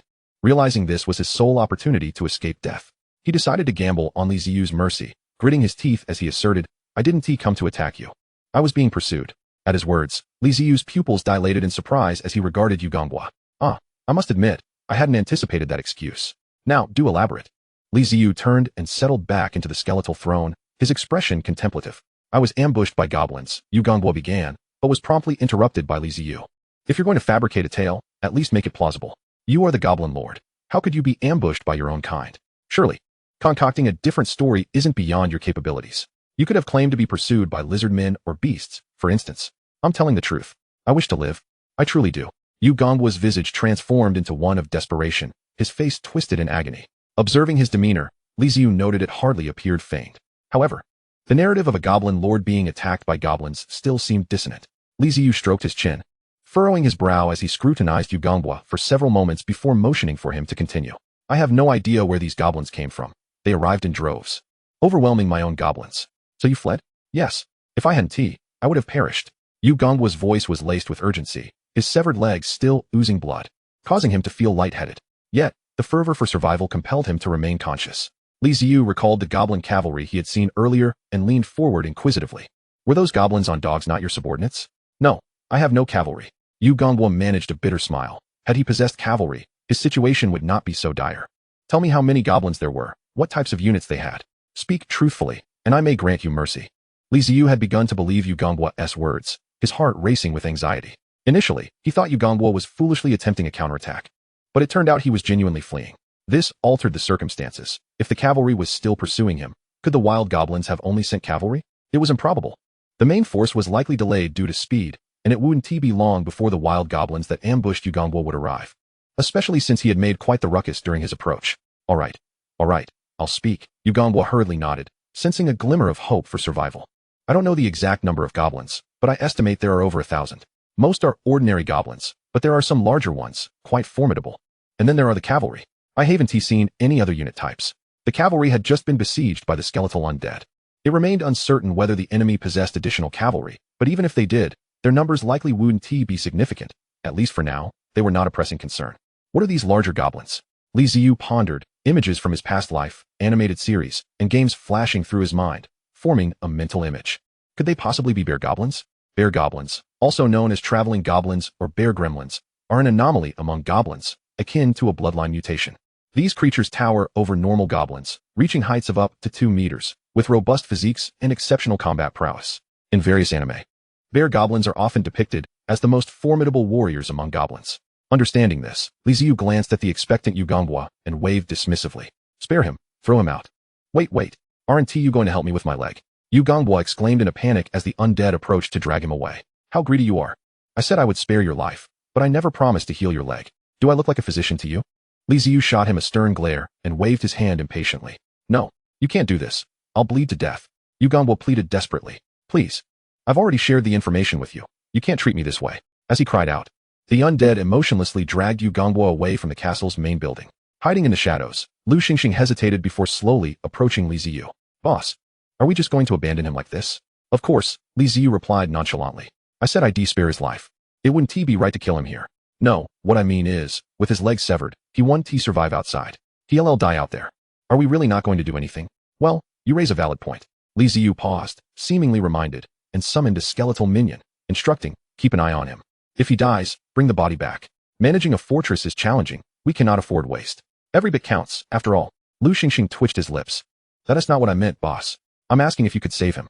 However, upon witnessing Ziyu's eyes, now a vivid red from being roused from sleep, coupled with his cold demeanor, Lu Xingxing dared not voice his thoughts. The furious Ziyu was truly intimidating. Rising to his feet, Ziyu patted Lu Xingxing on the shoulder, nearly causing him to jump, before speaking in a slightly gentler tone. Xingxing. This isn't our former world. We are not destined protagonists. You don't think being a traveler grants us a halo of invincibility, do you? We are merely outsiders. Didn't I tell you yesterday? In this situation, it would not be an exaggeration to say we are enemies of the world. Have you forgotten? This fellow was pursuing you just days ago. Kindness is commendable, but excessive kindness leads to folly. I do not wish to perish, hence he must die. If he survives, our fates will inevitably converge once more. Today he is in distress. If I spare him, what assurance do I have that he would reciprocate in my time of need? Reflect on this. The world does not accommodate the excessively benevolent, nor does it lack tales of the farmer and the snake. His words, laden with gravity, plunged Lu Xingxing into contemplation. Sensing his silence, Ziyu turned to command the undead. The battle was far from over, or rather, it was just beginning. They were about to face a horde of even more vicious wild goblins, and with time on their side, preparations must be made in advance. Chapter 065. Bear Goblin. Whether due to the incessant bleeding from his severed leg or the destruction of the mobile fortress, Uganbwa was doomed. Just after being dragged outside by the undead, his spirit deflated, and he fell into unconsciousness. 2 undead, adhering to the Lord's orders, stood guard beside Uganbwa, awaiting his demise to collect his body. The remaining undead were swiftly clearing the battlefield. Wooden planks could wait. But the bodies needed to be removed. These were the treasures most coveted by the undead. The battlefield was scarcely populated by the undead, aware that more enemies were approaching. The undead regrouped, forming a formidable barrier before the fortress, silently gazing into the distance. Within the main building, goblin corpses were heaped together, creating a small mountain. Alongside the remains of their mounts, creatures reminiscent of dogs. 2 final undead dragged forth the goblin chieftain, who had long since drawn his last breath. Lifeless and discarded atop the pile of goblin bodies, Ziyu cast a cold glance over the scene and commanded the system to commence decomposition. Decomposing Goblin 1. Yielding 1 unit of bone, 1 pair of goblin ears, and 40 units of soul energy. Decomposing Fonghound. Yielding 1 unit of bone, 1 hide of Fonghound, and 20 units of soul energy. The blazing sun hung high in the sky, the temperature of the wasteland soaring rapidly, the air shimmering with heat. On the horizon, shadowy figures danced. The goblins were arriving, a great wave of adversaries drawing near. Lu Xingxing organized the Minotaurs, directing them to temporarily retreat into the fortress to avoid friendly fire. Ziyu stood by the window, surveying the approaching goblins, estimating their numbers, and feeling a slight sense of relief. According to his calculations, the goblin horde was not as formidable as expected, numbering only in the hundreds, easily manageable by the thousands of undead. The wild goblins, leaping and howling, gathered together, emboldened by their sheer numbers, believing their quantity was a source of courage, an audacious foundation. The chaotic formation lacked order, resembling a disorganized mass. With a handful of goblins struggling to lift a sedan chair, upon which sat a rotund goblin adorned with a crown woven from withered branches, exuding an air of arrogance. As the dust settled, the towering undead stronghold became visible from afar.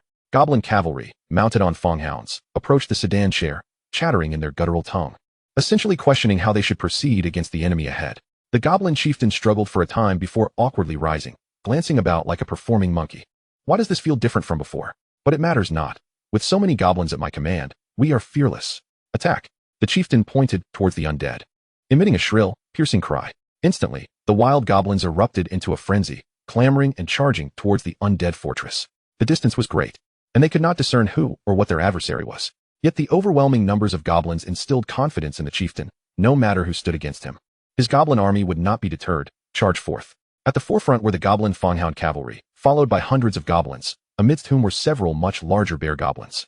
Observing the advancing goblins, Ziyu scratched his head, bemused by their lack of intelligence.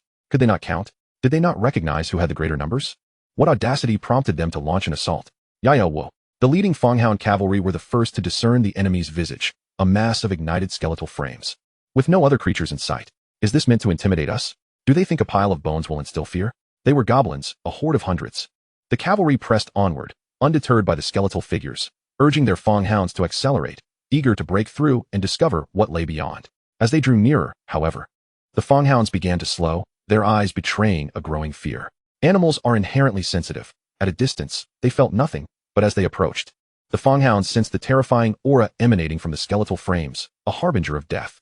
We cannot approach any closer. It is death. The fanghounds halted, unwilling to advance.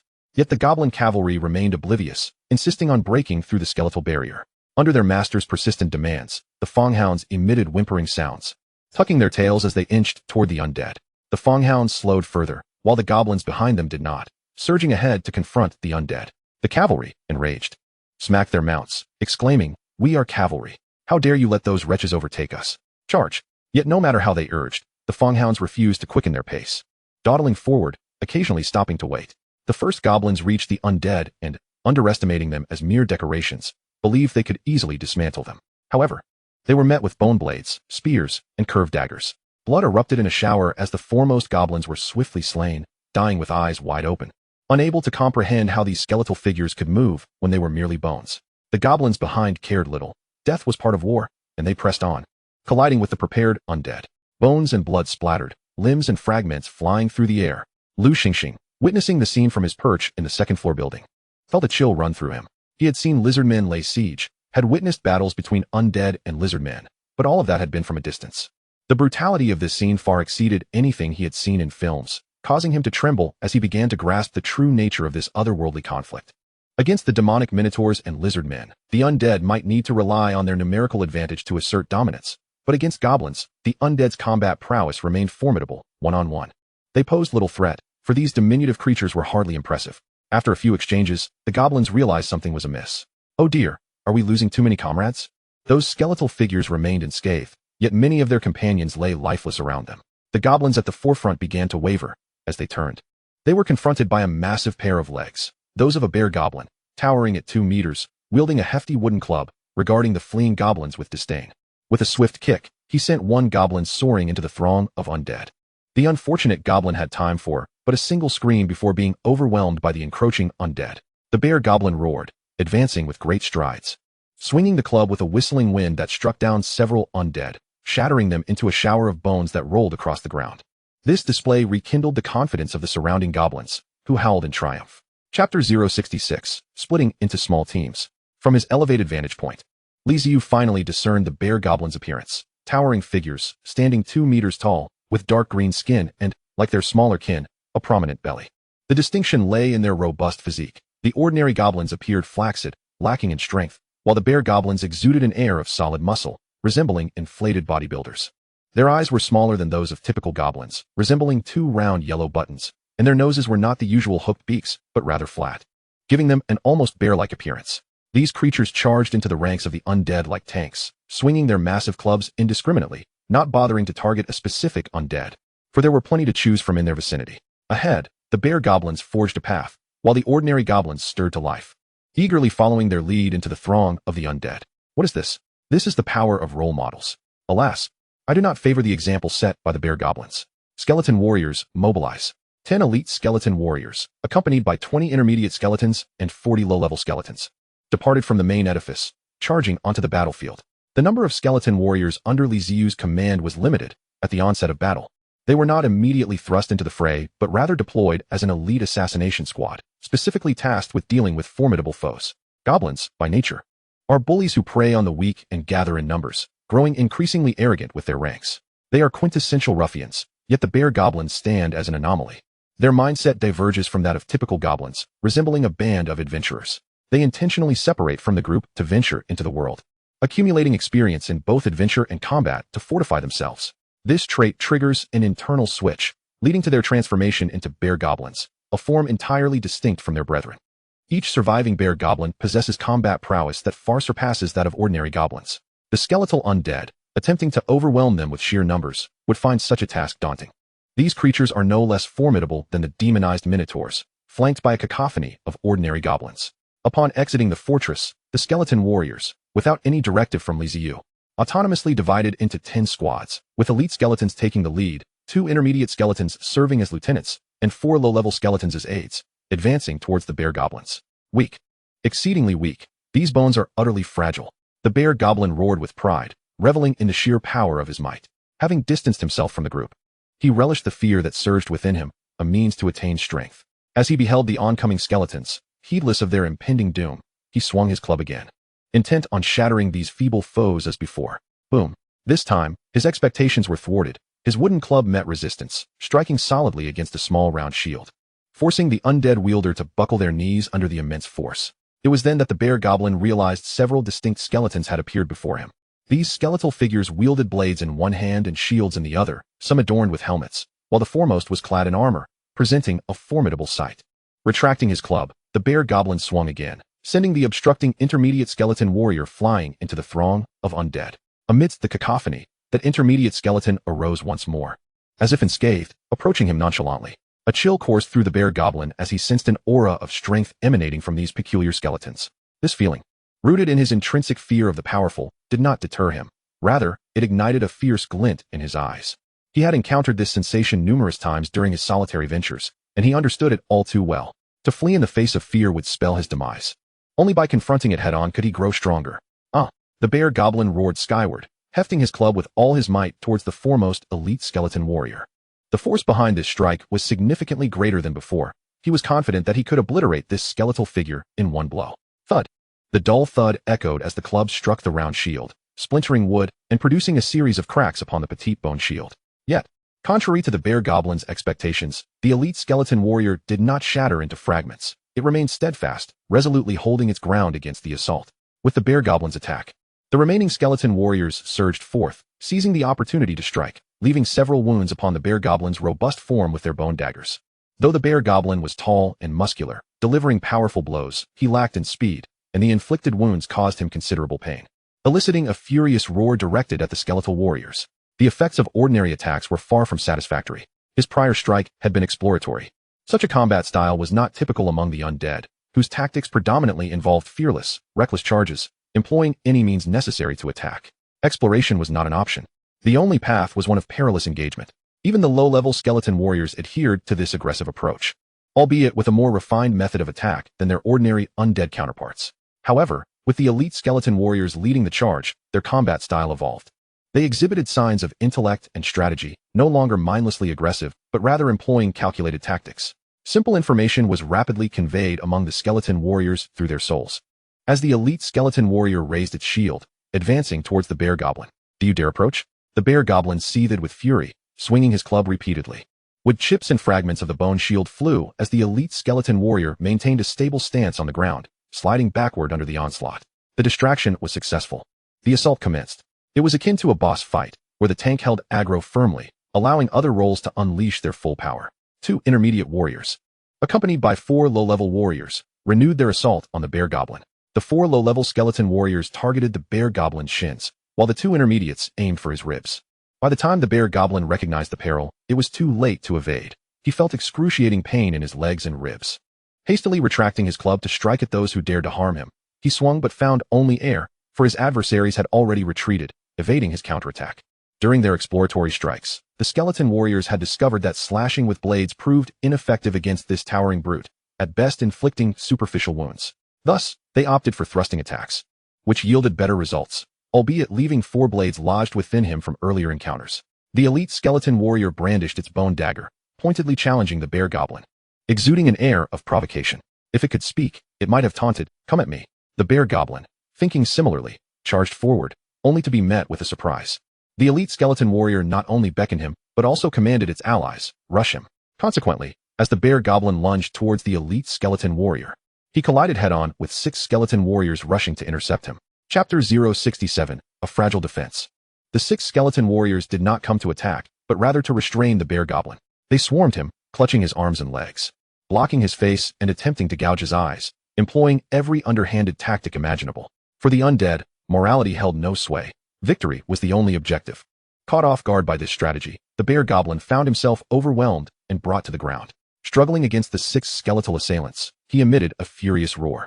After a strenuous effort, he managed to rise, only to have 2 skeleton warriors clinging to his legs raise their bone daggers and plunge them downwards.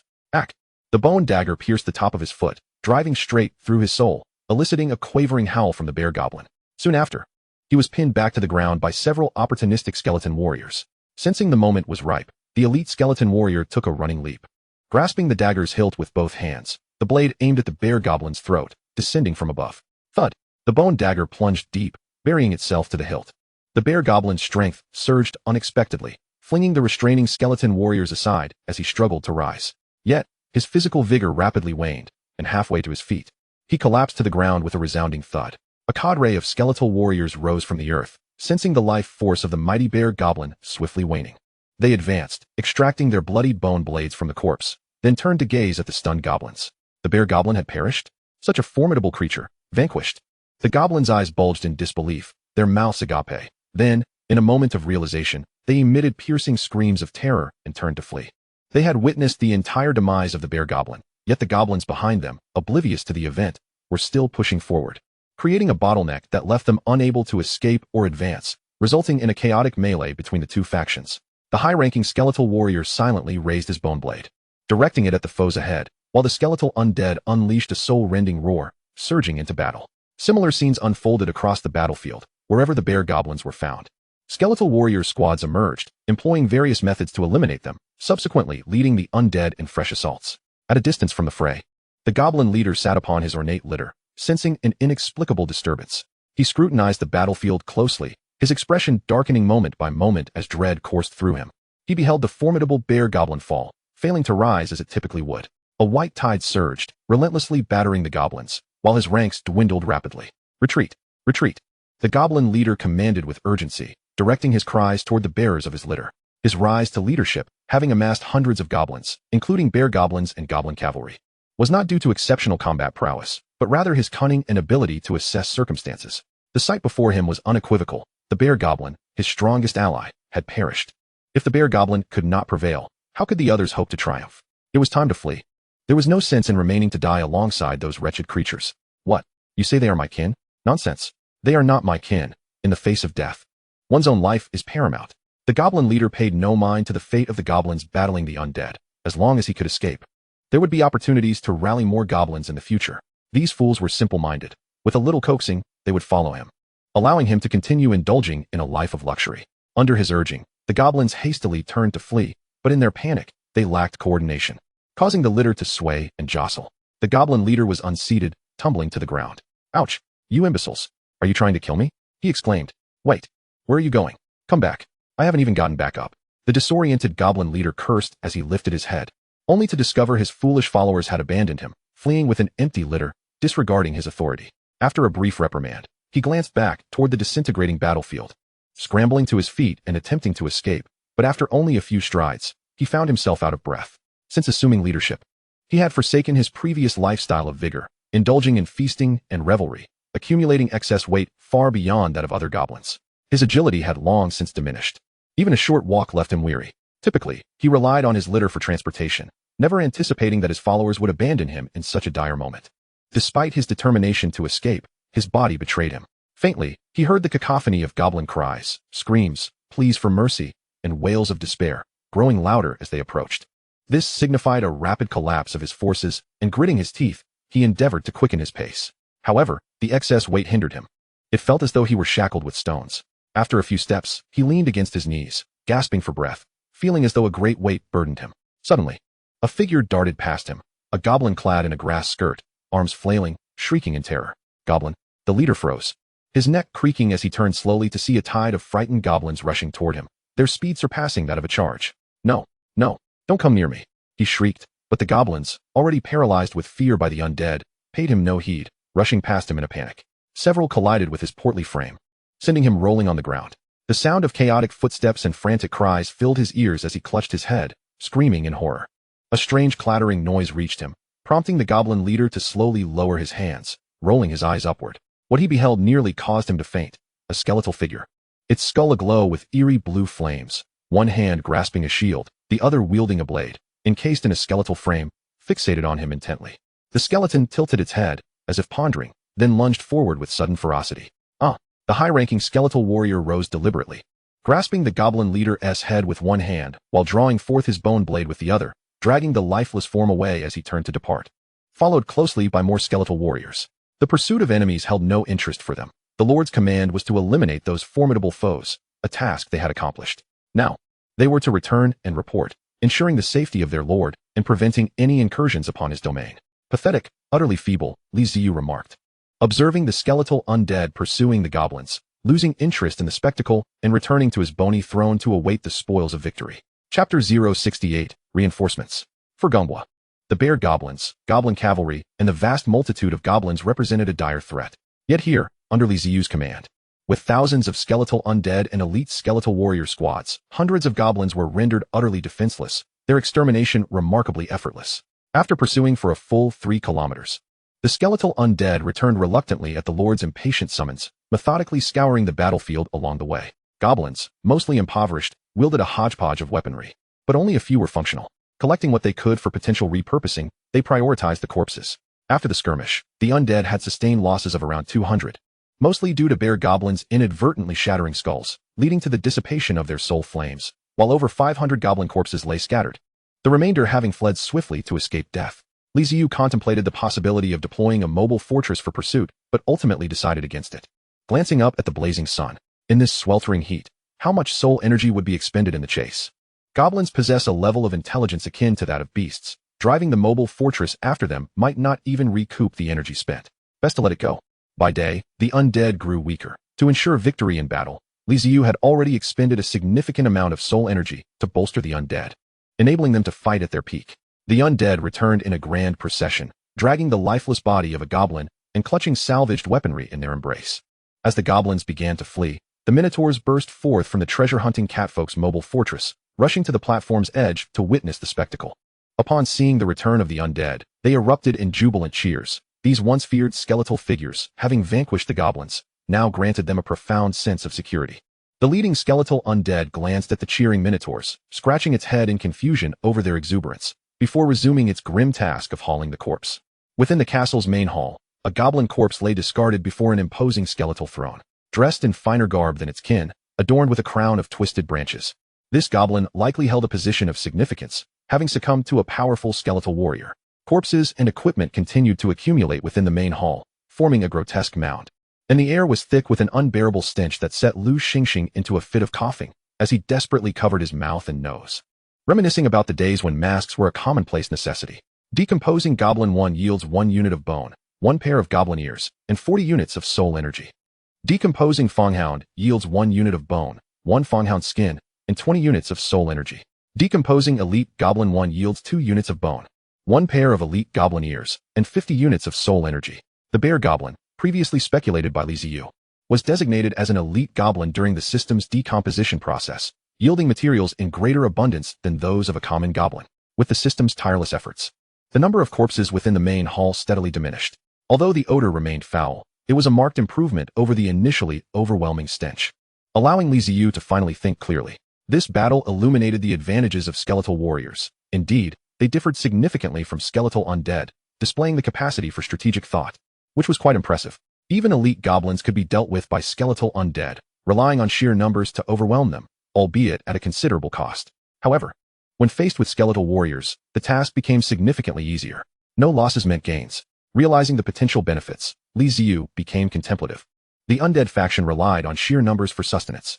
With fewer than 100 skeletal warriors, it was evident that expansion was necessary.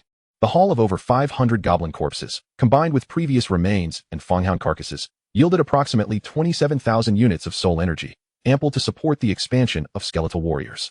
Skeletal warriors possessed a distinct advantage. Whether they were low, mid, or high tier, the training cost was uniformly 100 units of soul energy, with only equipment consumption varying. Thus, 27,000 units of soul energy translated to the potential creation of over 270 skeletal warriors. Ziyu planned to bolster the ranks by 160 low-tier skeletal warriors, raising their total to 260 mid-tier skeletal warriors, increasing their number to 80, and 40 high-tier skeletal warriors, bringing their count to 50. This arrangement seemed quite satisfactory. Ziyu aspired to elevate all skeletal warriors to high-tier status. Yet the resource expenditure for high-tier warriors was considerable, equating to nearly 7 low-tier undead per high-tier unit, while mid-tier warriors required resources akin to 2 skeletal undead. At this juncture, population expansion remained paramount. The efficacy of skeletal undead directly influenced combat strength. Thus, prioritizing the allocation of surplus corpses to augment their ranks was essential. Ziyu instructed the system to commence the recruitment of troops, utilizing the remaining bones to summon skeletal undead, while also channeling soul energy into the necropolis to gradually accumulate more.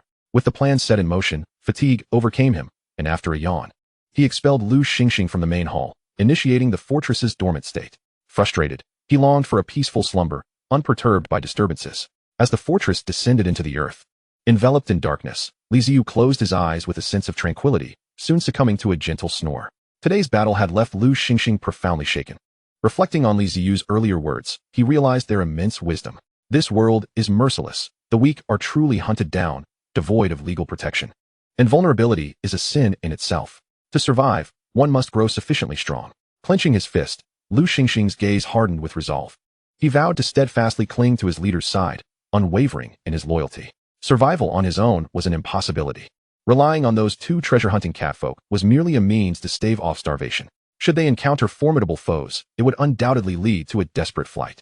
Thus, aligning with a powerful leader offered the assurance he sought. Turning his attention to the minotaurs, he observed their exuberance. They were animatedly chattering, laughing heartily, and radiating joy. The minotaurs cherished peace, yet this did not imply they would remain passive in the face of aggression or allow themselves to be victimized. Joining the undead had instilled a sense of trepidation among them regarding the future. Historically, they had no record of the undead as reliable allies. The Tab tribe was a trailblazer in this regard. Yet, today's combat had instilled confidence. They witnessed the might of the undead. The multitude of goblins was relentlessly pursued and felled by the undead, with their corpses amassed in staggering quantities. Had the Tab tribe faced such a scenario, they would have suffered immense losses. Conversely, the undead appeared to sustain minimal damage. This exemplified true strength.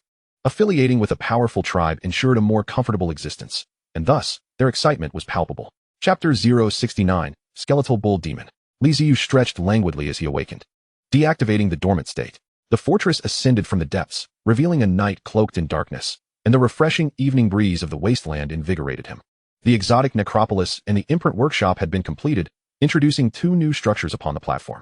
The imprint workshop appeared rather mundane, a simple, square, unremarkable shack tucked away in a corner, its only striking feature being the graffiti-like black markings that adorned its walls. The exotic necropolis, however, was a gaping abyss, from which faint, ominous growls echoed, casting a foreboding aura over the vicinity. The minotaurs approached the imprint workshop with curiosity, yet they harbored no desire to venture near the exotic necropolis, instinctively keeping their distance.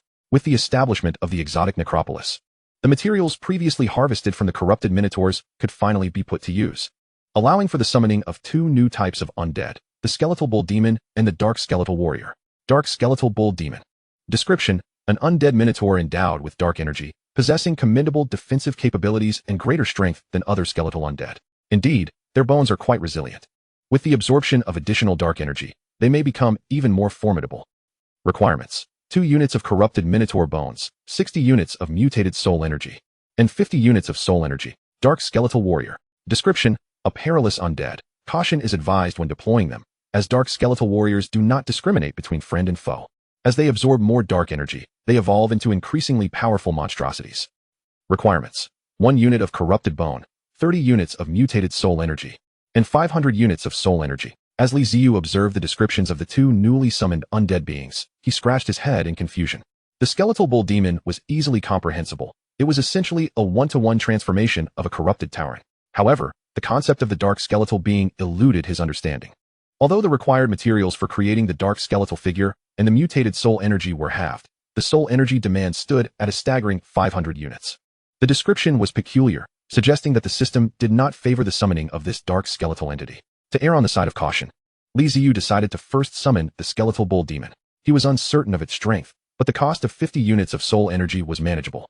Summoning the skeletal bull demon differed significantly from training skeletal warriors. It resembled the summoning of skeletal undead, and the process was remarkably swift. As Ziyu issued the command, a resounding thud echoed from the exotic crypt, accompanied by the heavy sound of footsteps. The thumping footsteps caught the attention of Lu Xingxing and the Torrents, who gathered to witness the spectacle. A massive arm emerged, grasping the wall of the cave entrance, followed by the emergence of a fearsome figure.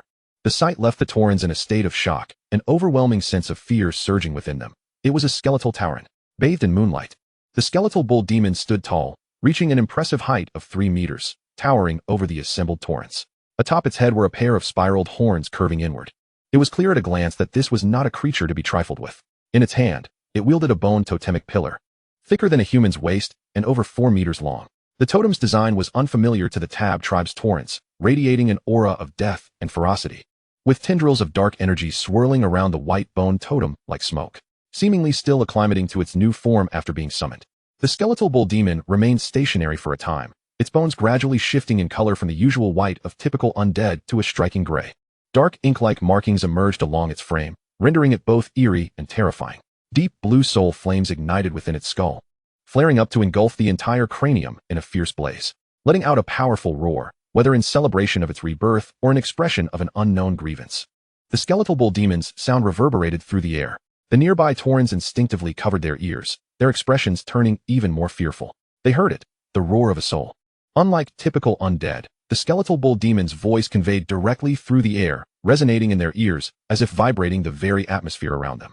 This overwhelming sensation of dread led the Tab Torrents to a singular conclusion. The skeletal bull demon before them bore no relation to them. It was not an ordinary undead Tauren. It was a corrupted Tauren, possessing shamanic lineage. Tastingling's perception was sharper than others, allowing him to discern the true identity of the skeletal bull demon, especially with the dark markings adorning its body. Tastingling abruptly turned to face the main hall. The doors swung open, revealing Ziyu, who stepped out accompanied by advanced skeletal undead, approaching the skeletal bull demon with a curious gaze directed upward. The bull demon lowered its head to scrutinize Ziyu for a moment before slowly bending its knee in a gesture of submission. "Is this thing really your creation, boss?" Lu Xingxing timidly inquired, inching closer to Ziyu, his eyes fixated on the kneeling skeletal bull demon, apprehensive of any sudden aggression. "Of course. It's an undead creation of mine. Impressive, isn't it? Quite majestic, wouldn't you agree?" Ziyu replied with pride. He had not anticipated the skeletal bull demon's formidable appearance. It was merely a skeletal undead resembling a Tauren, yet it exuded an aura of dominance far surpassing that of an average Tauren, unmistakably a fierce warrior. "It's a heavy tank, isn't it? Just look at that physique, that robust totemic pillar. How powerful." "Powerful indeed, but it won't go berserk suddenly, will it?" Lu Xingxing asked, his voice trembling with fear. "How could it possibly go berserk?" Ziyu rolled his eyes. "Have you forgotten our identities, young man? We are traversers, equipped with a system. There's no way a creation under the system's constraints could go berserk. That would truly be the height of absurdity." Lu Xingxing was aware that the chances of a berserk incident under the system's influence were minimal, yet he was fearful. This behemoth before him was nothing like the docile skeletal undead he had encountered. It was far too imposing. Ziyu, however, paid no heed to Lu Xingxing's worries. Intending to test the skeletal bull demon's capabilities, he summoned an advanced skeletal warrior to strike a blow and assess the results. The advanced skeletal warrior approached, brandishing its bone blade high before bringing it down with force. The resulting clash emitted an agonizing screech, but upon closer inspection, the area struck bore no signs of damage, not even a scratch. The advanced skeletal warrior possessed considerable strength, as initial undead relied on brute force to survive. Yet, the skeletal bull demon's defense surpassed that of even an armored advanced skeletal warrior. "Excellent. This makes for a formidable meat shield." Ziyu smiled broadly. Chapter 070, Dark Skeletal Being. Now, how about its offensive capabilities? According to the system's description, both its defense and attack were commendable. He was eager to discover the extent of its offensive power. Ziyu commanded the skeletal bull demon to attack the advanced skeletal warrior, who raised its round shield and assumed a defensive stance. The half-kneeling skeletal bull demon rose, paused in contemplation, and then swung the bone totemic pillar with one hand, as if preparing for a baseball pitch. With a resounding crash, the white figure was sent flying, crashing to the ground far away, shattering into a pile of bones before swiftly reassembling back into the shape of the advanced skeletal warrior. Good heavens, just one blow, and with one hand. Upon the advanced skeletal warrior's return, Ziyu inspected its shield, which bore cracks and was nearly shattered. If the skeletal bull demon had been serious, wielding the totemic pillar with both hands, the outcome would have been unfathomable. This was sufficient for now. There was no need to continue testing. Undoubtedly, the skeletal bull demon represented Ziyu's trump card at this stage, his most formidable combat force. Having witnessed the skeletal bull demon's prowess, Ziyu felt a twinge of regret. Had he known, he wouldn't have summoned so many skeletal warriors. How much more advantageous it would have been to summon the skeletal bull demon earlier. The soul energy acquired from slaying goblins had been nearly entirely consumed in creating skeletal warriors, leaving him with scant resources. Nevertheless, even if it was limited, he had to summon a few more. It was a reliable safeguard, a battlefield harvester. He resolved to create 9 more, aiming to have a total of 10 skeletal bull demons. In no time, 10 skeletal bull demons stood side by side, resembling an impenetrable wall, their malevolent aura almost palpable. The Tab tribe's Taurens kept a safe distance. Trembling in fear, Ziyu was keen to prevent the skeletal bull demons from disturbing the Taurens' normal lives and directed them to the fortress, ensuring they would not frighten anyone else. With heavy steps, the bull demons entered the fortress, leaning against the walls and seemingly becoming part of them. As if 10 new bas-reliefs had emerged upon the stone. Until the bull demon melded into the wall, the astonishing malevolent aura dissipated, and the Tauren tribe's bull-headed warriors gradually returned to a semblance of normalcy. Trembling, they stood upright, for when the bull demon had been present, they felt as though their very blood had begun to congeal, far more terrifying than facing 100 corrupted bull-headed beings. Even with the bull demon gone, they dared not approach the foreign tomb, but rather observed from a distance, their recent experiences leaving them with lingering trepidation. Good heavens, their souls had nearly been frightened away. After much contemplation, Ziyu resolved to take a gamble. His curiosity regarding the dark skeleton was insatiable, and he yearned to witness it firsthand. Just one summon would suffice. Faced with this novel type of warrior, Ziyu felt as though a cat were scratching at his heart, eager to discern what capabilities this being, which demanded 500 units of soul energy, possessed. He slowly extended his hand towards the foreign tomb, striking an exceedingly melodramatic pose as he summoned the dark skeleton. Silence. After a moment, the bull-headed warriors exchanged bewildered glances, perplexed by the actions of their master of the undead, who had merely extended his hand towards the cavernous opening from which the bull demon had emerged. Were they summoning a new bull demon? Casting some form of magic? Or perhaps this was a sacrificial rite? After waiting a while longer, and still met with silence, even Lu Xingxing sensed the awkwardness in the atmosphere and could not help but step forward to quietly inquire, "Boss, what are you doing?" Unbeknownst to them, Ziyu felt equally awkward. Where on earth was his dark skeleton? The emergence of the skeletal bull demon had caused such a ruckus. Why was there not a whisper of activity from the dark skeleton? Could it be that his summoning had failed?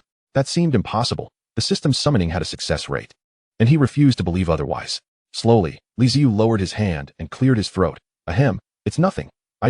His words trailed off abruptly as his eyes widened. Fixated on a shadow on the ground, Lu Xingxing, having heard only part of Ziyu's statement, followed his gaze in confusion and was equally taken aback. An additional segment had appeared. The shadow of the foreign tomb had mysteriously expanded. Recalling the various ghostly legends from his past life, coupled with this scene, Lu Xingxing instinctively took a step back, panic etched on his face. What are you afraid of? I am the Lord of the Undead.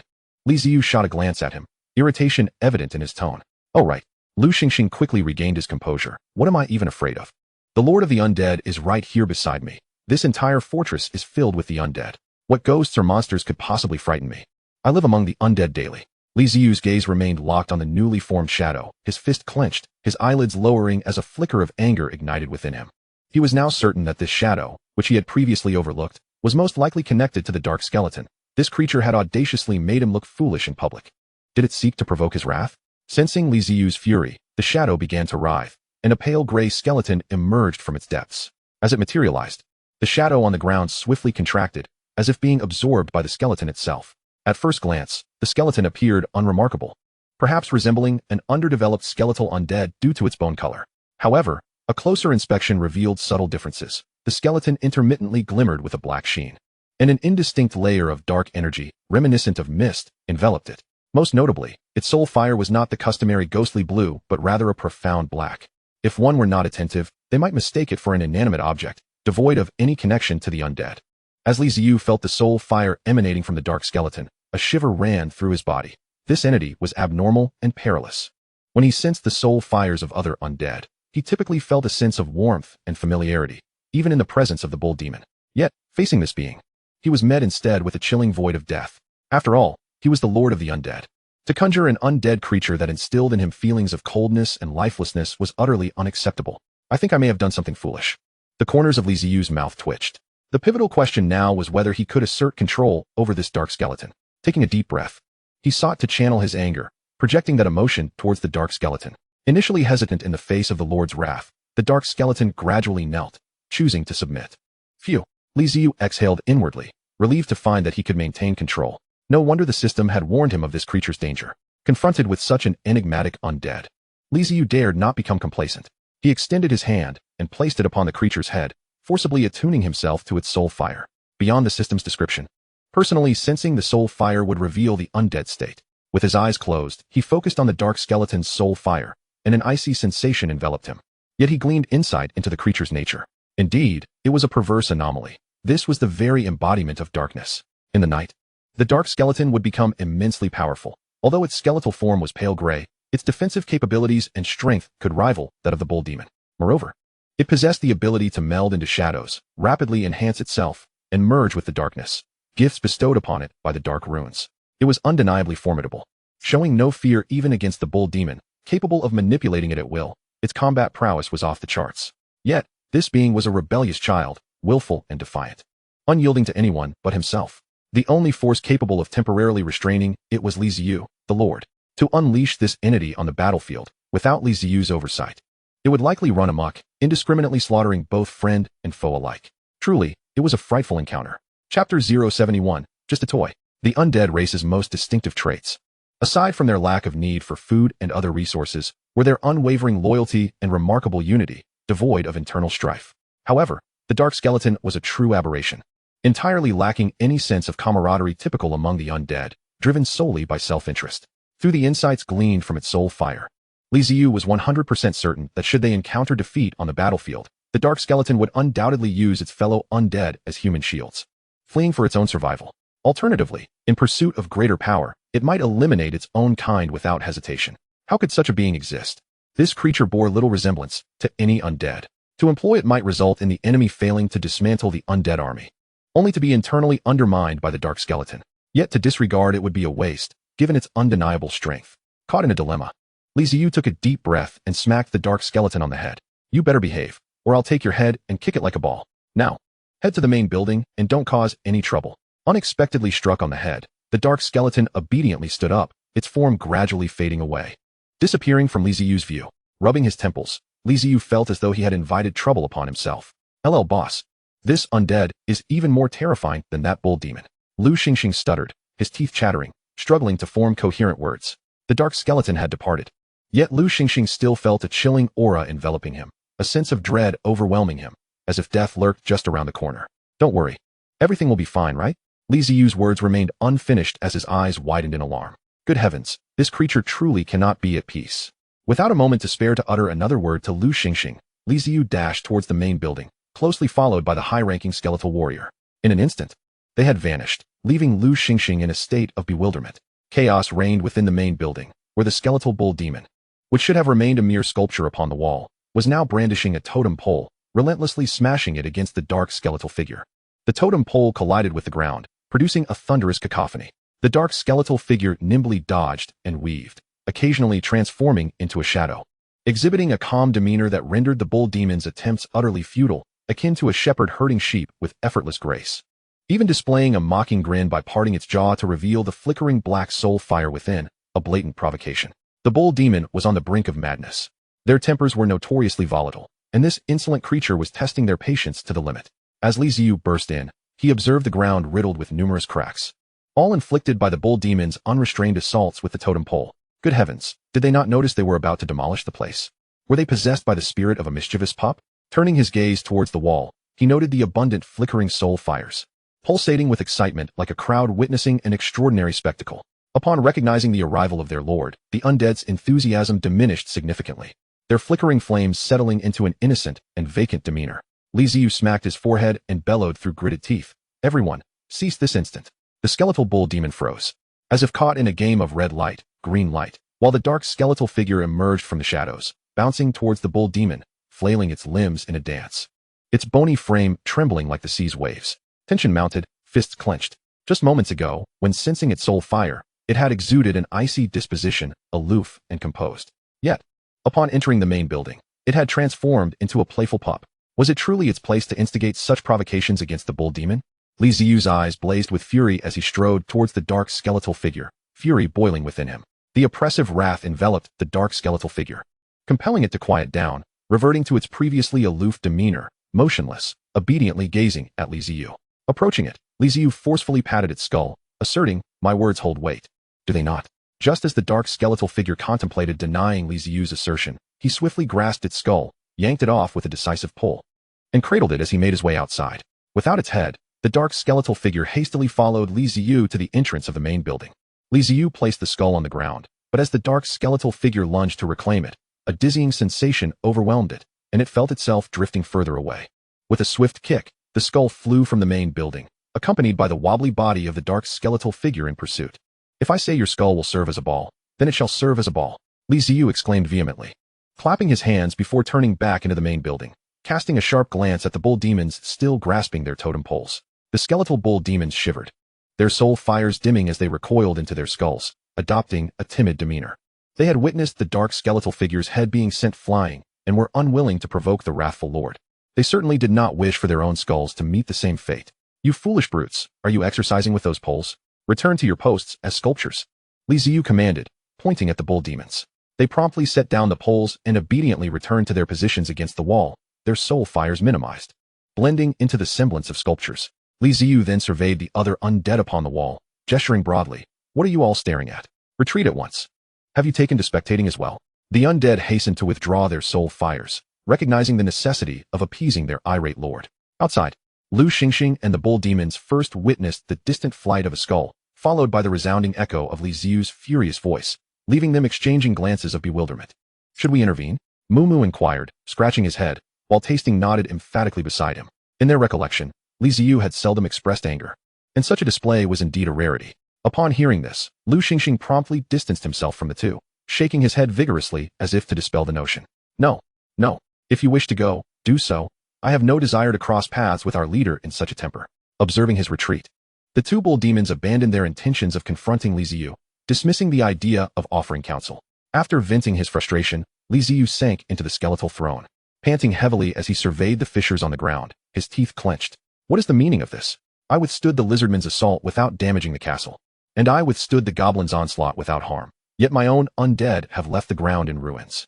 Is this a death wish?" Fortunately, the fortress possessed self-healing capabilities. Although the ground bore cracks, it swiftly mended itself once the onslaught ceased, returning to its former state. The dark skeletal figure finally reclaimed its skull, reattaching it and returning to the main building. Upon encountering Li Ziyu seated upon the skeletal throne, its bones trembled. Li Ziyu pointed at the dark skeletal figure, his anger reigniting. "Listen closely. If you wish to avoid the battlefield, you may do so, but if you stir trouble, your skull shall become a toy for those bull demon youngsters outside. A mere ball, understood?" The dark skeletal figure glanced outside, contemplating, and ultimately grasped the implications of being treated as a child's plaything, nodding vigorously. Li Ziyu exhaled a frustrated breath, suppressing his ire as he rose, casting a glare at the dark skeletal figure before striding out. The dark skeletal figure glanced around, then approached the skeletal throne, merging into the shadows. Chapter 072. The treasure map. Emerging from the main building, Li Ziyu was immediately surrounded by Lu Xingxing and the two bull demons, Mumu and Tasting. "Boss, you're back," Lu Xingxing exclaimed with a grin, his gaze drifting past Li Ziyu towards the main building. Curiosity piqued about the commotion that had just transpired. Li Ziyu obstructed Lu Xingxing's view, adjusting his head. "What are you so eager to witness?" "I'm right here." "Ah, I see." Lu Xingxing resignedly relinquished his curiosity about the main building, casting a pitiful glance at Li Ziyu. Li Ziyu's next words ignited Lu Xingxing's excitement. "Xingxing, we've excavated enough here. It's time to change locations." Change. "Boss, I've discovered several treasure sites that won't disappoint." For Lu Xingxing, treasure hunting was an unparalleled passion, and the thrill of exploring hidden riches was an exquisite joy. "Be serious. I don't want to unearth a time traveler or accidentally stumble upon a native's ancestral grave," Li Ziyu cautioned, looking at Lu Xingxing, who was brimming with enthusiasm. The ability to find treasures was undoubtedly useful, but Lu Xingxing's unreliability posed a risk. He cared little for discerning what constituted treasure or where it lay, as long as it was treasure, which would inevitably lead to trouble. Especially now, with their kind being targeted by the natives, danger lurked at every turn. Li Ziyu felt no assurance of his strength to contend with the sheer numbers of the natives. Thus, exercising caution was prudent. Rest assured, I've got this, no problem. Lu Xingxing flashed a bright smile, his confidence radiating. Hearing you say that makes me uneasy. Li Ziyu's temples throbbed with a sense of foreboding. It was best to refrain from making bold claims. Lu Xingxing produced a piece of parchment from his system backpack, unfurling it on the ground. Li Ziyu mumu. And tasting gathered around, intrigued by the beast's skin parchment. It was a map, meticulously crafted in a fantastical style. Beyond the terrain, trees, water sources, and herds of beasts. Numerous tiny red crosses marked various locations. A mere glance left Mumu's eyes wide with astonishment as he gave Lu Xingxing a thumbs up, exclaiming, "Impressive. This map is incredibly detailed." Tasting the sweet fruits of admiration, Lu Xingxing beamed with pride and tilted his chin towards Li Ziyu, who merely raised an eyebrow in response. To the natives, this map would likely evoke a sense of wonder and meticulousness, yet for them, the traversers, it seemed rather commonplace. After all, it was merely a magical rendition of a map, something they had encountered frequently in their previous lives while gaming. Moreover, various mapping software existed that could produce maps of equal, if not superior, quality. Not to mention the exquisite hand-drawn maps crafted by original artists and illustrators that far surpassed this one in beauty. However, the fact that Lu Xingxing could conjure a map was still a source of intrigue for Li Ziyu. Upon inquiry, he discovered it was a capability bestowed by the system. Each mobile fortress possessed its unique abilities. Lu Xingxing's skeletal necromantic fortress, for instance, boasted powers of skeletal architecture and a dormant mode, while his fortress had a particular knack for treasure hunting and mapping routes. Are all these treasure locations you've discovered? Li Ziyu inquired, pointing to the red crosses on the map. Indeed, quite a number, don't you think? Lu Xingxing replied proudly, hands on his hips, gesturing toward the map's multitude of red crosses. One couldn't deny the abundance. This fellow truly had a penchant for treasure hunting. Otherwise, even with the ability to seek treasure, he might not have uncovered so many locations. Reflecting on the nearby marsh graveyard, which had been nearly excavated, Li Ziyu felt a warmth in his heart. With so many red crosses, his undead forces would undoubtedly receive a significant boost, ensuring a marked increase in safety. Wait a moment, though. Based on my understanding of Lu Xingxing, there might be traps hidden among those red crosses. I should inquire further. Are all the treasure locations like this, buried with bones? He probed. Of course not. How could that be? With so many places containing buried bones, you might as well kill me. Some locations are resource points, while others I know nothing about, just that the system indicates treasures exist there. Indeed, it appeared unnecessary to ask further. It was unlikely he would glean much more information. Lu Xingxing could seek treasure, but gathering information about the surroundings was a true challenge for him. Lu Xingxing discreetly observed Li Ziyu from the corner of his eye. Noting his slightly displeased expression, he ceased his playful antics and waved his hand, causing a third of the red crosses to vanish. Mumu and Tasting were left astonished. Unable to comprehend how he accomplished such a feat. The ones I've erased are hazardous. Either the terrain is treacherous, or monsters lurk nearby. We cannot venture there for the time being. After another wave, another third of the red crosses disappeared. Lu Xingxing continued. These remaining ones indicate the presence of tribes. Conflicts may arise. As for the rest, I haven't found anything amiss, but I can't guarantee safety. Li Ziyu lowered his gaze to the scant remaining treasure locations on the map, then turned to Lu Xingxing, feeling considerably more satisfied. He had finally become somewhat reliable. Lu Xingxing snapped his fingers, and several red crosses transformed into icons representing trees, ore, and skeletons. These are resource points. We should be able to acquire some valuable items here. I'm not sure if you need them, but if not, we can head directly to these places and gather plenty of bones, he suggested, pointing to the skull icons on the map. Li Ziyu's gaze flitted across the map. The marked locations were surprisingly close to his current position, as Lu Xingxing's range of movement was limited, and he dared not stray far from the necromantic fortress. Naturally, a place with bones was desirable for him, yet other resources, even if not immediately needed, would be essential for Lu Xingxing and the Tauren. He couldn't monopolize development. Without sufficient resources, Lu Xingxing's treasure-hunting catfolk fortress would remain stagnant, even relying on him for food, lacking any hunting capabilities. If this continued, he would eventually become a liability, dragging them down and losing his value. What then? Abandonment or support? Both options seemed unpalatable. The best solution would be to assist him in developing, and even aid the Tauren, so they could become allies rather than burdens, progressing together. Bone and soul energy were paramount for Li Ziyu. Yet it did not diminish the importance of other resources. Basic materials such as wood, stone, and ore would prove useful in the later stages of development. He wouldn't solely rely on bones. Accumulation would become essential. Even if he personally had no use for certain resources, Lu Xingxing could exchange them for valuable materials, ensuring a net gain. Additionally, Li Ziyu intended to resume hunting. His time had been spent either excavating bones in the marsh graveyard or assisting the Tauren in battles. It had been a while since he had hunted. Food was a valuable commodity in the wilderness, a hard currency that could be exchanged. Let us head here.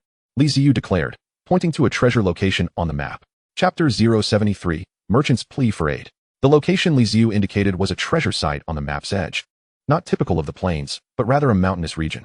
The map indicated an abundance of wood, stone, and ore, alongside a question mark, suggesting the presence of additional resources. Boss, perhaps we should consider another option. Lu Xingxing hesitated. Is it unsafe? Li Ziyu raised an eyebrow, inquiring. Not exactly. It's just that my reconnaissance wasn't thorough. Lu Xingxing scratched his head, somewhat embarrassed. When he had scouted the mountains, he had strayed a considerable distance from the necromantic fortress, causing him anxiety. He had hurriedly found a few treasure locations and returned, unaware of what lay beyond the mountains or within them, including whether any native tribes resided there. He couldn't fathom why, among the other well-documented treasure sites, Li Ziyu had chosen the mountains. It doesn't matter if it's not comprehensive. Let's proceed and explore gradually. If it doesn't work out, we can always change our destination, Li Ziyu resolved. He understood the other resource sites were relatively safe, but they were isolated. Ore was merely ore, stone was stone, and wood was wood. Collecting them separately was cumbersome. It was far more efficient to gather everything in one go. From the map, the mountainous area appeared substantial. With caution, there should be no significant issues. Moreover, they need not strictly head to the mountains along the way. There were also resource points they could stop at to gather. The distance was manageable, at most a day's journey. Not a problem. Li Ziyu shared his thoughts with Lu Xingxing and the others, which eased Lu Xingxing's concerns. He feared that Li Ziyu might rush in recklessly. His recent experiences in this other world, combined with information gleaned from the chat channels, had matured Lu Xingxing. No longer was he that reckless youth who dared to excavate the necromantic fortress upon his arrival in this realm, no matter how enticing the treasure. Preserving one's life was of utmost importance. Mumu, tasting, please inform the tribe to pack their belongings. We shall set forth. The two complied swiftly, racing back to the tribe to relay the news. The skeletal fortress has commenced its journey along the designated path towards the mountains. Within the main hall, Li Ziyu accessed the system to delve into the architectural details. This endeavor was specifically aimed at resource acquisition. Thus, he intended to explore the resource buildings, which are categorized as low-tier structures. Previously, he had neither considered nor required such research. Resource site, timber collection point. Description, constructing this will enhance your undead speed of timber collection. Are you intrigued? Hurry and commence your research. Research requirements, 100 units of bones. In addition to the timber collection point, there existed stone, ore, water, and sand collection points, each with descriptions that were largely repetitive, or merely exchanged the materials mentioned in the introduction, showcasing a lack of creativity. The timber collection point boosts timber gathering speed, while the stone collection point does the same for stone, with the other descriptions remaining virtually unchanged, revealing a striking disregard for detail. Moreover, the resource sites could not be constructed outright. They required prior research, necessitating 100 units of bones for each type of resource. After the research was completed, constructing the resource site would consume additional materials. Li Ziyu couldn't help but marvel at the system's cleverness in extracting resources. Although he was reluctant, research had to proceed. He couldn't allow the skeletal undead to continue wielding bone knives to chop wood, nor could they use them for mining stone or ore. Frustrated by the system's manipulation, Li Ziyu begrudgingly researched the timber, stone, and ore collection points, ultimately losing 300 units of bones. It was disheartening. That equated to 300 skeletal undead vanishing without a trace. Upon successful research, new building icons illuminated the interface. Resource site, timber collection point. Description, the undead can now collect timber with greater efficiency. Unlock tool, logging axe. Construction requirements, 10 units of bones. The description was no longer dismissive, yet a lingering discomfort pervaded his thoughts. That mere sentence ignited a flicker of ire within him. Clenching his fist, he attempted to regain composure and glanced at the stone and ore collection points. As he anticipated, the only change was substituting timber with stone and ore, producing a description that mirrored the research introduction with equal carelessness. The tools had been unlocked. The stone collection point unveiled the rubble hammer, while the ore collection point revealed the miner's pickaxe. It was no surprise that the descriptions claimed resources could be gathered more swiftly, given the availability of appropriate tools. However, speed alone did not equate to efficiency. Frustration boiled within him, akin to a sense of betrayal. Li Ziyu anxiously raked his fingers through his hair. The moonlight bathed the desolate expanse as the skeletal undead maneuvered the fortress, a chilling aura enveloping them, while shadows of observers began to emerge from the darkness. Are we being followed? Shortly after departing the swamp graveyard, the skeletal undead appeared before Li Ziyu, alerting him to the presence of life forms in pursuit of the fortress. The undead were adept at detecting life signatures, and Li Ziyu had no reason to doubt their honesty. It seemed today would not unfold peacefully. Having vanquished a horde of goblins by day, now there were others seeking trouble by night. Did he truly appear so easy to intimidate? Veins bulged on his forehead. his earlier frustration with the system flaring anew at the audacity of those who dared to provoke him. He resolved to discover who possessed such gall. Eager to test the strength of the skeletal minotaur. Determined, he commanded the fortress to continue its course without hesitation, instructing the skeletal undead to remain vigilant for any ambush. Just as he issued the command, a message from the conscientious merchant arrived. Private chat. Conscientious merchant. Brother, I need help. I think I've been exposed.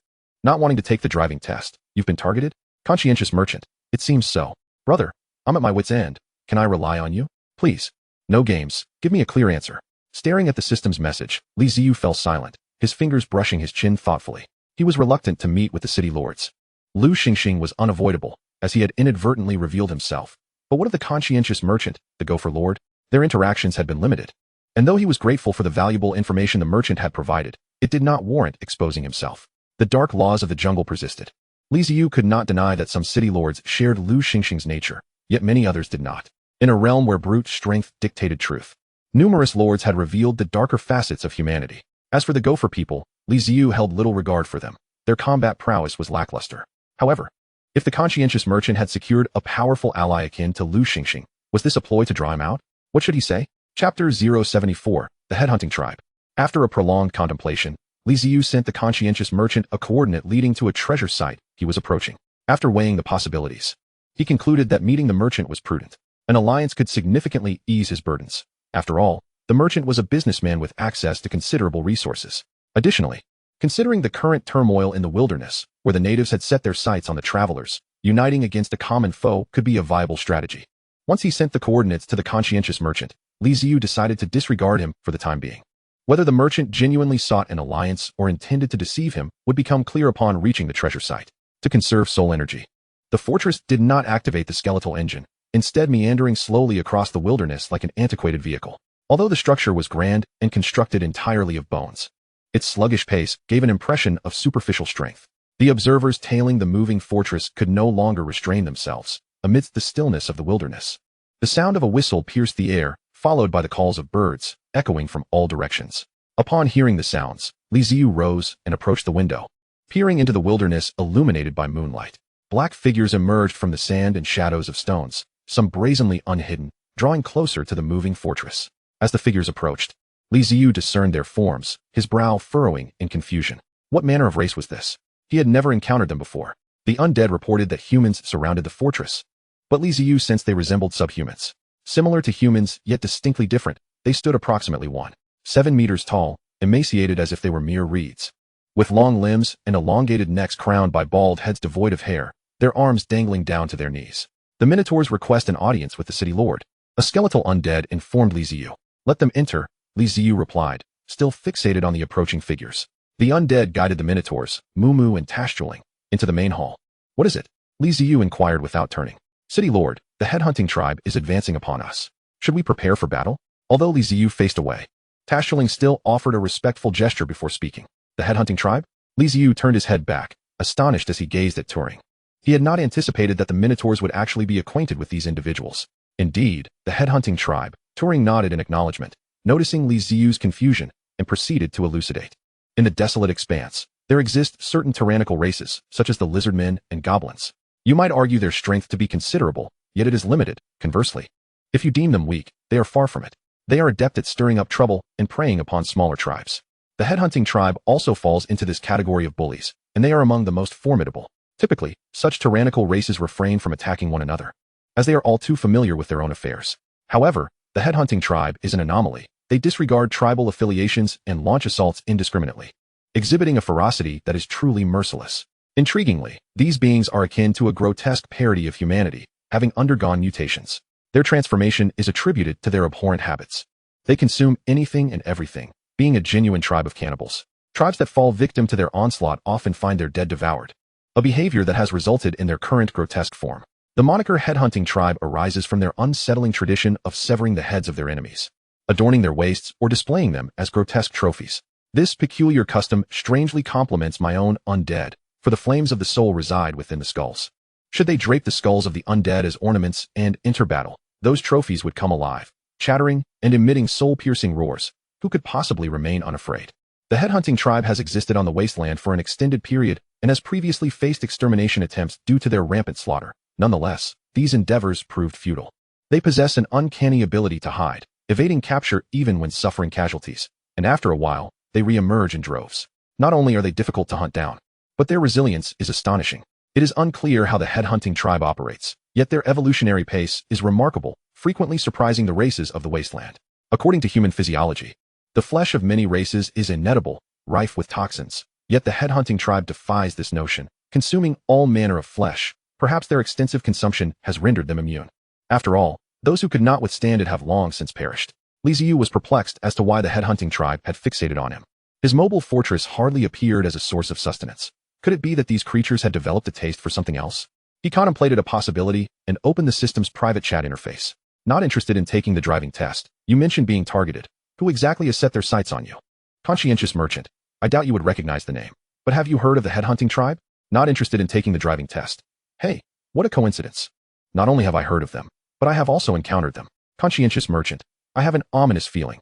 You aren't being besieged by the headhunting tribe, are you? Not interested in taking the driving test. Guess what? I am indeed under attack by the headhunting tribe. Conscientious merchant. For heaven's sake, could you be a bit more serious?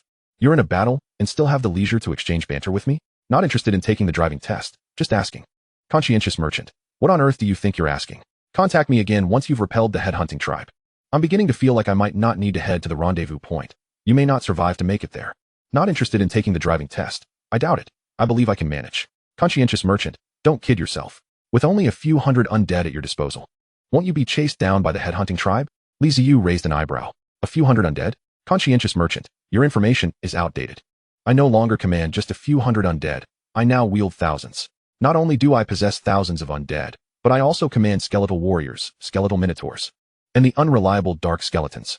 I am no longer the former lord of the undead. Although I have not lost my hair, I have indeed grown stronger. However, I shall withhold this information for now and surprise you after I drive off the headhunting tribe. Ziyu closed the system interface. For the headhunting tribe had already drawn near and commenced their assault on the fortress. They are attacking. Mumu exclaimed eagerly, listening to the cacophony of battle outside. Oh, activate the fortress. Full speed ahead. Undead, let the battle commence. Ziyu scoffed, observing the headhunting tribe hurling weapons and charging toward the fortress, and he issued his command. In an instant, the undead fortress awakened, revealing its sinister visage. Under the influence of soul energy, the skeletal engines rumbled, and the flames of souls flickered atop the structures. One by one, skeletal undead brandished their weapons, breaking free from the confines of the buildings and entering a state of full combat readiness. Chapter 075, Close Quarters Combat. The headhunting tribe adheres to a simple way of life. They consume whatever they hunt. They never consider agriculture or settling in one place. Instead, wandering the wasteland in search of food. When food is scarce, their companions become the most suitable meal. The original headhunting tribe was merely a group of desperate human refugees, appearing weak and helpless amidst a land teeming with alien races. They wailed and pleaded for assistance, only to be met with derision from all alien factions, who took pleasure in their slaughter. After enduring torment and agony, some among them erupted. They ceased seeking help from the alien races and instead devised ways to hunt them. Lacking resources, they resorted to theft and robbery. Lacking food, they resorted to murder, devouring those who had once mocked them. Many refugees perished, yet a few survived, evolving into stronger and more deranged beings, perpetuating the cycle across generations, ultimately forming the current headhunting tribe. They have become notorious for their pillaging, a frenzy for bloodshed, and a nomadic existence, regarded as a malignant tumor of the wasteland. Feared even by the alien races, the headhunting tribe acknowledges their ancestral identity as humans, but disavows their present humanity. They believe themselves to have transcended humanity, as they were ridiculed, driven away, and slaughtered when they were human, but now they are not. In truth, the current appearance of the headhunting tribe differs significantly from that of humans. Otherwise, Ziyu would not categorize them as subhumans. Through relentless trials and evolution, the headhunting tribe has adapted their forms for enhanced mobility across the wasteland. Their bodies are elongated and emaciated, seemingly skin stretched over bones. Yet beneath lies muscle as hard as stone, granting them formidable explosive power. With long limbs, they excel in speed, and to bolster their combat prowess, they have developed claws and sharpened teeth akin to beasts. To survive, their digestive systems have adapted to raw flesh, rendering various parasites, viruses, and toxins nearly ineffective against them. Their weapons are sourced from their enemies. Rather than seizing their foes' weapons, they craft tools from the bones of their adversaries, selecting the sturdiest bones and shaping them through chiseling and grinding to create the instruments they require. As the malignant growth of the wasteland, other tribes harbor profound dread of the headhunting tribe. Even the lizardmen and goblins avoid them, seeking to avert conflict, for they are far too unhinged. The assault of the headhunting tribe is swift and ferocious. Upon detecting prey, they drop to all fours, unleashing a tremendous surge of power as they close in at an alarming speed, charging toward the undead fortress like dark streaks, ruthlessly intent on their target. They extricated themselves from the entangling vines and grasses, one end of the ropes tethered to stones and bones. After swirling twice in the air, they hurled them toward the fortress, where the stones and bones lodged themselves in the crevices. The hunter clan, pulling on the ropes, began to ascend. Some members of the clan halted at a distance, drawing their bows to rain arrows upon the fortress in a bid to cover their climbing kin. Such tactics had proven effective in the past. However, they seemed to have overlooked the fact that their current adversaries were the undead, a legion devoid of sensation, fear, or the dread of death. The arrows were rendered virtually ineffective against the undead, who, emerging from the structure, paid no heed to the projectiles and instead raised their weapons against the ascending hunters. These climbers moved with remarkable speed, akin to a fusion of geckos and frogs, swiftly scaling the structure before leaping higher. The first hunter reached the fortress just as the undead materialized. "They've come," cried the minotaurs in alarm. Almost immediately, 3 undead confronted them, the lead one unsheathing a bone knife without hesitation. The blade struck the hunter's hide armor, but to their astonishment, it failed to pierce their skin. The hunters possessed a natural resilience. Through prolonged evolution, the hunter clan had not only enhanced their strength and speed, but also their formidable defense. Their skin had transformed from that of an ordinary human into something far more durable. Even without armor, they bore an innate protection. The hunter glanced down at the spot where he had been struck, and then back up at the undead brandishing the bone knife, a wicked grin spreading across his face. "If you cannot slay me, then it is your end that awaits." Just as he prepared to retaliate, 2 spears thrust at him from either side. Though he did not falter, his skin rippled with a subtle wave, revealing a fine layer of scales. The innate fine scales. Both the resilience of their skin and the fine scales were passive defenses, as natural to the hunters as breathing or speaking. Yet, even with this additional layer of protection, the spear thrust deep into his side. The undead, for all their lacking, wielded considerable strength, and this time the hunter could not withstand the blow. A cry of pain escaped him, yet he did not perish. Instead, he struggled to swing his sickle-like weapon in a frenzied attempt to strike at the undead with the bone knife. Before he could make contact, his feet were lifted from the ground, impaled by the 2 undead wielding spears. Viscous, fetid blood oozed from the punctures along the spear shafts, and the undead, with unwavering calm, hoisted the hunter to the edge of the fortress, shaking him violently before casting him down. With no means of support, the hunter plummeted, stirring up dust upon impact with the ground. As the first hunter breached the fortress, more of their kin surged forth, engaging in a chaotic melee with the undead. The air filled with cries of battle. The minotaurs of the taboo tribe did not retreat this time. Instead, they grasped their totem poles, standing guard over their tribe, attentively watching the hunters, ready to join the fray. Mumu had once declared that they could not remain forever hidden behind the undead, nor could they evade every conflict. They were minotaurs, not moles, and they possessed strength, just as their ancestors had once thrived. When battle was upon them, they could choose not to charge forth. But they absolutely could not become a burden to the undead, for if they did, they would surely be abandoned one day. Thus, this time, the minotaurs chose to stand shoulder to shoulder with the undead. If the hunters approached, they would use their totem poles to convey that they were not to be trifled with. From the window of the main building, Ziyu observed the minotaurs gathering, weapons in hand, his brow raised in satisfaction as a smile graced his face. "Now that is more like it. When adversity strikes, we face it together. That is what allies do. I cannot be the sole force behind the undead while you minotaurs do nothing. After all, I am not your parent." Regardless of strength, as long as one dared to fight alongside, they were true friends and comrades. His gaze shifted to the hunters, the smile fading, replaced by a look of resignation as he rubbed his temple. These individuals had indeed surprised him. Their charging speed was unexpectedly swift, propelling them onto the fortress platform as if they had rehearsed this many times before. He had miscalculated, initially intending to leverage the fortress's height for a tactical advantage. Now, they had skipped the siege altogether, plunging directly into close combat. However, he remained unperturbed, confident in his undead minions, and in the worst-case scenario, he had even more formidable skeletal warriors, the skeletal minotaurs. Chapter 76, The Catfolk Enter the Fray. The bone panel platform was in disarray. With an increasing number of hunters breaching the platform, Ziyu stood by the window, observing the tumultuous battle below with an air of calmness. Strangely, despite the onslaught of the frenzied hunters, he felt a profound sense of tranquility, even finding the humor to jest. "I must possess some peculiar constitution that attracts the vile tribes of the wilderness. First, it was the lizard folk, then the goblins, and now the hunters have appeared." Life was indeed vibrant under the shadow of such malignancies. The hunters numbered in the hundreds, as more surged onto the platform. Some of the undead failed to notice the stragglers darting towards the minotaurs and the treasure cats.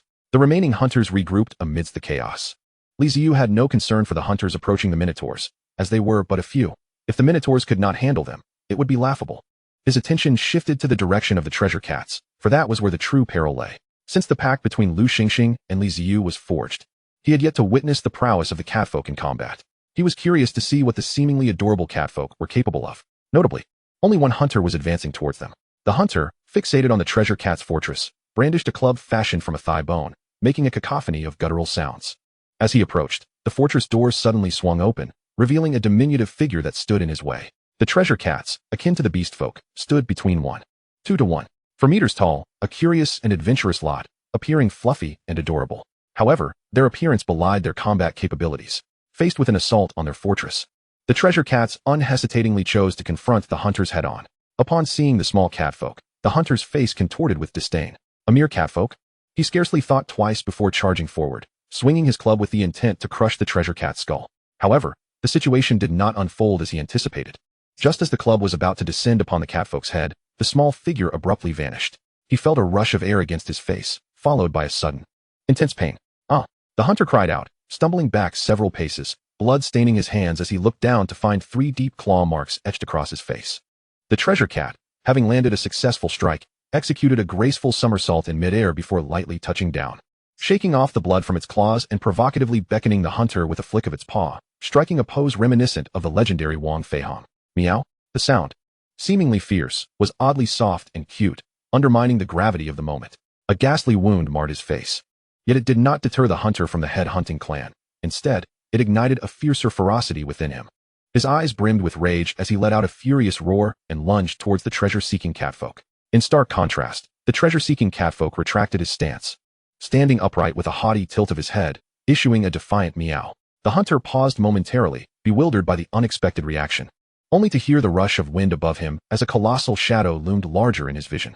With a resounding thud, the wooden mechanical arm, equipped with a hammerhead, collided forcefully with the hunter, pinning him against the hammer's surface before sending him flying backward, crashing to the ground. The treasure-seeking catfolk clapped his paws together and turned to the control room, giving a thumbs up. In the control room, another treasure-seeking catfolk mirrored the gesture with his fuzzy paw. "Humph. Though we may be small, we possess great strength. Dare to look down upon us. We shall teach you a lesson, meow." Ziyu, observing this spectacle from the main building's window, was momentarily taken aback, a smile creeping onto his lips as he marveled at the unexpected turn of events. However, his amusement quickly faded as he witnessed the hunter, who had been struck and battered, rise once more. Remarkably resilient, the hunter staggered to his feet, coughed up blood, and glared menacingly at the catfolk and the mechanical arm, his hatred intensifying. He crouched low to the ground, arms braced, back arched like a beast poised to pounce. The 2 treasure-seeking catfolk immediately heightened their vigilance, raising the mechanical arm once more, which hung ominously in the air. With a resounding crash, the hammer struck the ground, missing its target as the hunter executed an uncanny sidestep, evading the blow, and propelled himself towards the catfolk who had marred his face. The catfolk at the controls reacted swiftly, manipulating the levers with frantic urgency, sending the mechanical arm swinging repeatedly at the hunter. Yet, the hunter's heightened awareness and agility allowed him to deftly avoid the strikes. The mechanical arm, designed more for utility than combat, was cumbersome, hampering its speed and effectiveness. As the hunter closed in on his companion, the catfolk in control broke into a cold sweat, feeling helpless as the mechanical arm's pace remained insufficient to thwart the impending danger. With the bone club swinging down, the treasure-seeking catfolk leapt nimbly, narrowly dodging the blow. His sharp claws extended as he aimed once more for the hunter's face. With a sudden jerk, the hunter arched his neck backward, contorting it at an unnatural angle, evading the catfolk's strike while simultaneously seizing the catfolk's neck with a vice-like grip. Meow? The catfolk yelped in pain, his claws flailing in the air in a futile attempt to free himself, but the hunter's grip tightened like an iron band.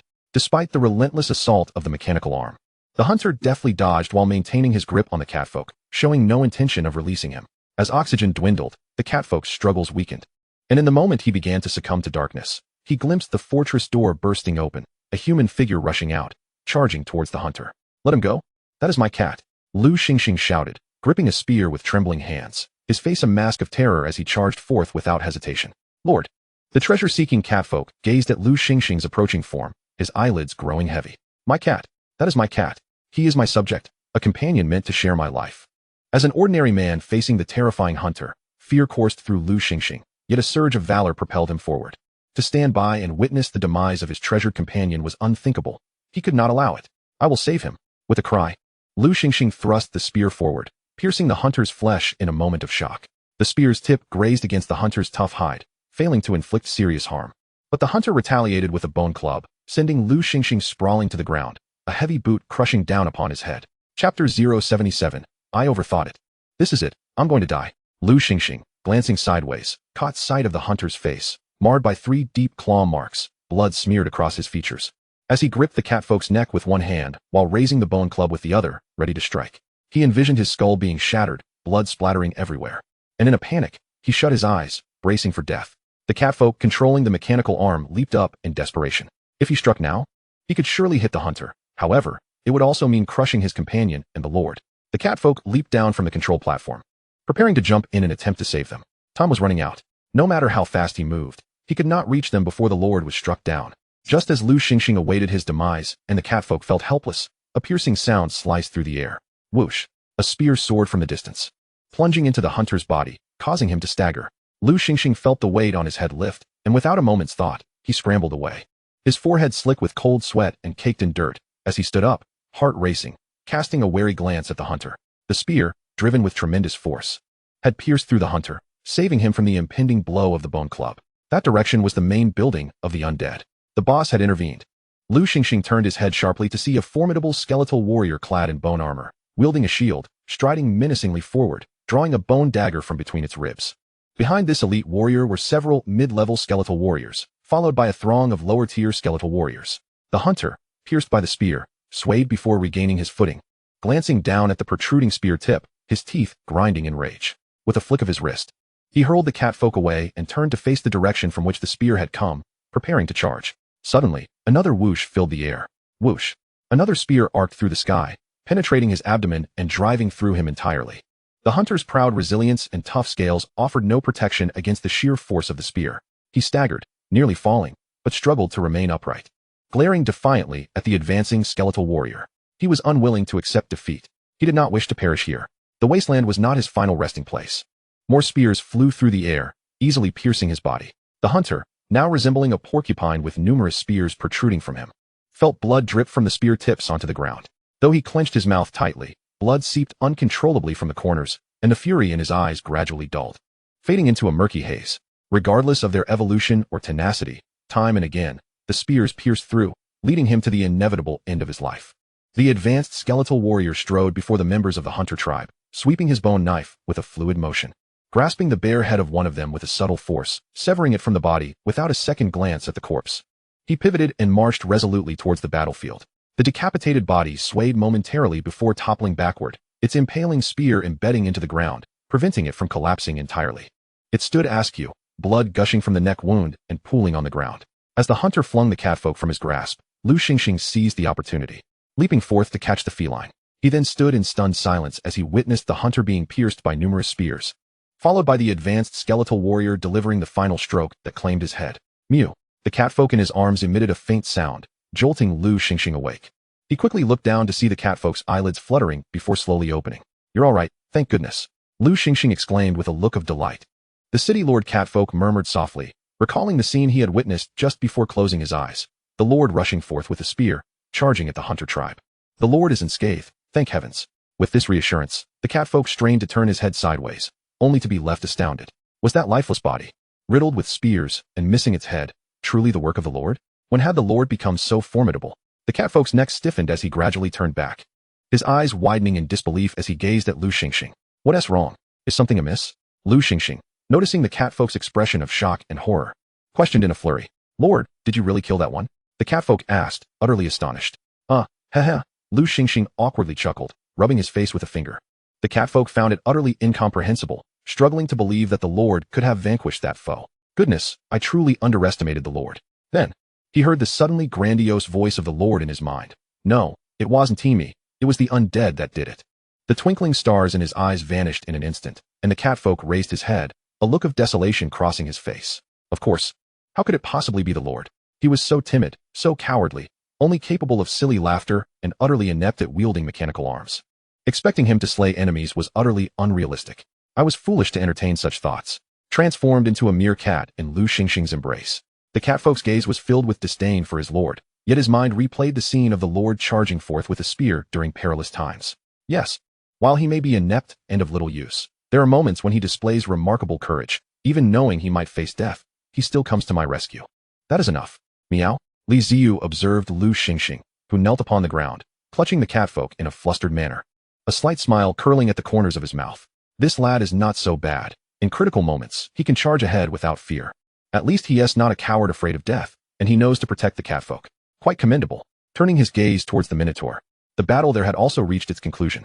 The oblivious hunters, after rushing to that side, were mercilessly beaten by the Minotaurs, who wielded their totemic pillars to reduce them to a bloody pulp.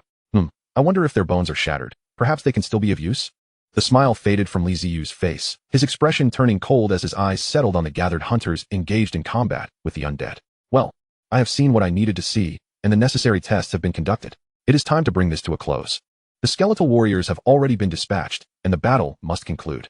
The hunters, being evolved from humans, are evidently far more intelligent than both the lizardmen and goblins. They have discerned the weaknesses of the skeletal undead during combat, realizing that striking their skulls would release the soul fire, leading to the undead's complete demise.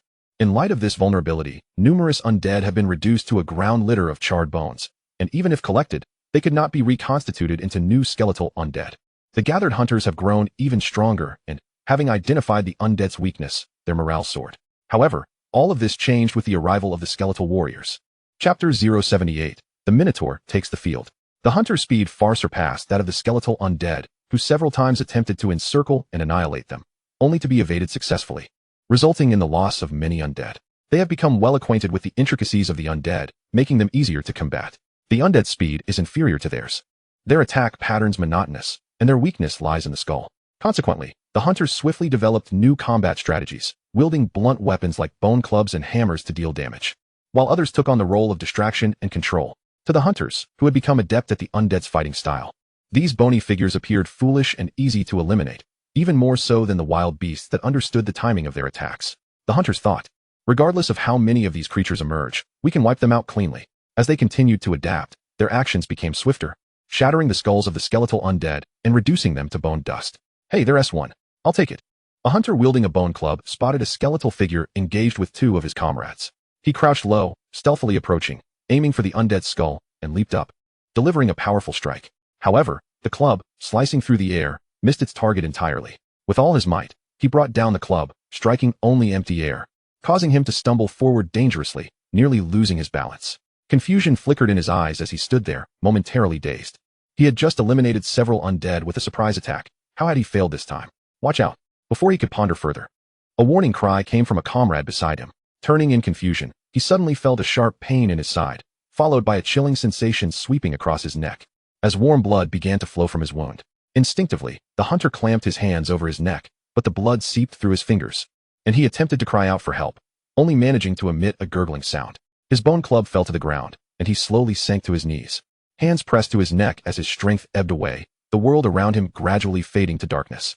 In a swift strike, a lowly skeletal warrior executed a quick succession of attacks on the assailant, leaping backward to evade the incoming strikes, shaking the blood from its bone knife. Ignoring the dying hunter and focusing instead on the two hunters who had previously engaged it. He cannot be saved. The hunter, with his throat slashed open, knelt, head bowed, silenced in death. The two remaining hunters regarded the skeletal figure before them with grave expressions. This one is unlike the others. They had experienced the recent skirmish and recognized that this skeletal warrior was faster, more precise, and more dangerous, having even evaded their ambush and turned the tables on their comrade. For those unaccustomed to confronting the undead, distinguishing between a lowly skeletal warrior and an ordinary skeletal undead can be quite challenging, as they appear only slightly taller and their bones whiter. The lowly skeletal warrior swayed momentarily before suddenly lunging forward in a charge, causing the two hunters to tense up. However, just then, a whistling sound echoed from behind them. What? Upon hearing that sound, the two realized the situation was dire. They attempted to evade, but it was too late. 5 spears were hurled from a distance, piercing through their bodies. Caught completely off guard by the ambush, the two members of the headhunting clan let out anguished cries, while the lowly skeletal warrior, having shaken them momentarily, launched his assault. In a swift leap, he positioned himself before them, his bone dagger slicing through the air with deadly precision.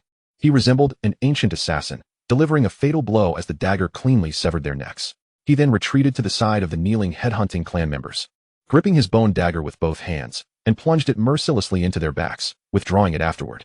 After a brief moment of waiting, and upon observing the silence from the two headhunting clan members, he advanced once more, delivering a final strike to their hearts to ensure their demise. The headhunting clan had mastered the art of ambush, and so too had the skeletal warriors, who executed it with greater finesse. The mid-tier skeletal warriors refrained from recklessly charging into battle. Instead, they lurked at a distance, seizing opportunities to hurl their spears when the headhunting clan members were least vigilant, leaving them chilled to the bone. After suffering significant losses from the skeletal warriors' surprise attacks, the headhunting clan recognized the gravity of their situation. They could not afford to continue this way. The number of undead was already greater than theirs, and with the added element of ambush, their chances of survival dwindled. A sudden decision was made. They would launch an assault on the fortress.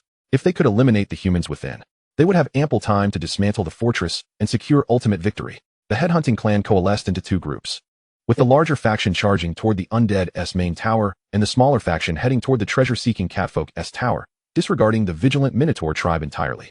Observing this from the window, Ziyu furrowed his brow. It was peculiar that they would abandon the undead to directly assault the main tower.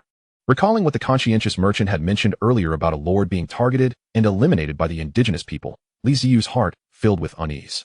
Could it be that those who had perished were at the hands of these individuals? How intriguing. With a flicker of thought, the skeletal undead divided into two factions, each obstructing the two waves of headhunting clan members, determined not only to thwart their advance, but also to capture living prisoners. Lu Xingxing returned to the fortress with the catfolk just in time to witness the headhunting clan charging toward them, his face paling in fear. Please, don't come any closer. However, the headhunting clan soon became ensnared by the approaching undead, temporarily halting their ability to inflict damage upon the main tower, allowing Lu Xingxing to breathe a sigh of relief. The headhunting clan members surging toward the Undead's main tower were more numerous and ferocious, and the skeletal undead were unable to effectively impede their advance, allowing them to reach the entrance, just as the headhunting clan prepared to forcefully breach the grand doors. To their astonishment, the doors swung open on their own, revealing 10 towering figures behind them. The chilling bellow of the skeletal bull echoed, causing the advancing headhunting clan to momentarily halt in their tracks. The figures lowered their heads and charged forward with a thunderous roar. The skeletal minotaurs, heads bowed, swung their massive horns like long lances, sending any headhunting clan members they encountered flying. Once their momentum diminished, they impaled the nearest clan member with their horns, lifting their bodies and violently tossing them aside, blood cascading like a crimson rain.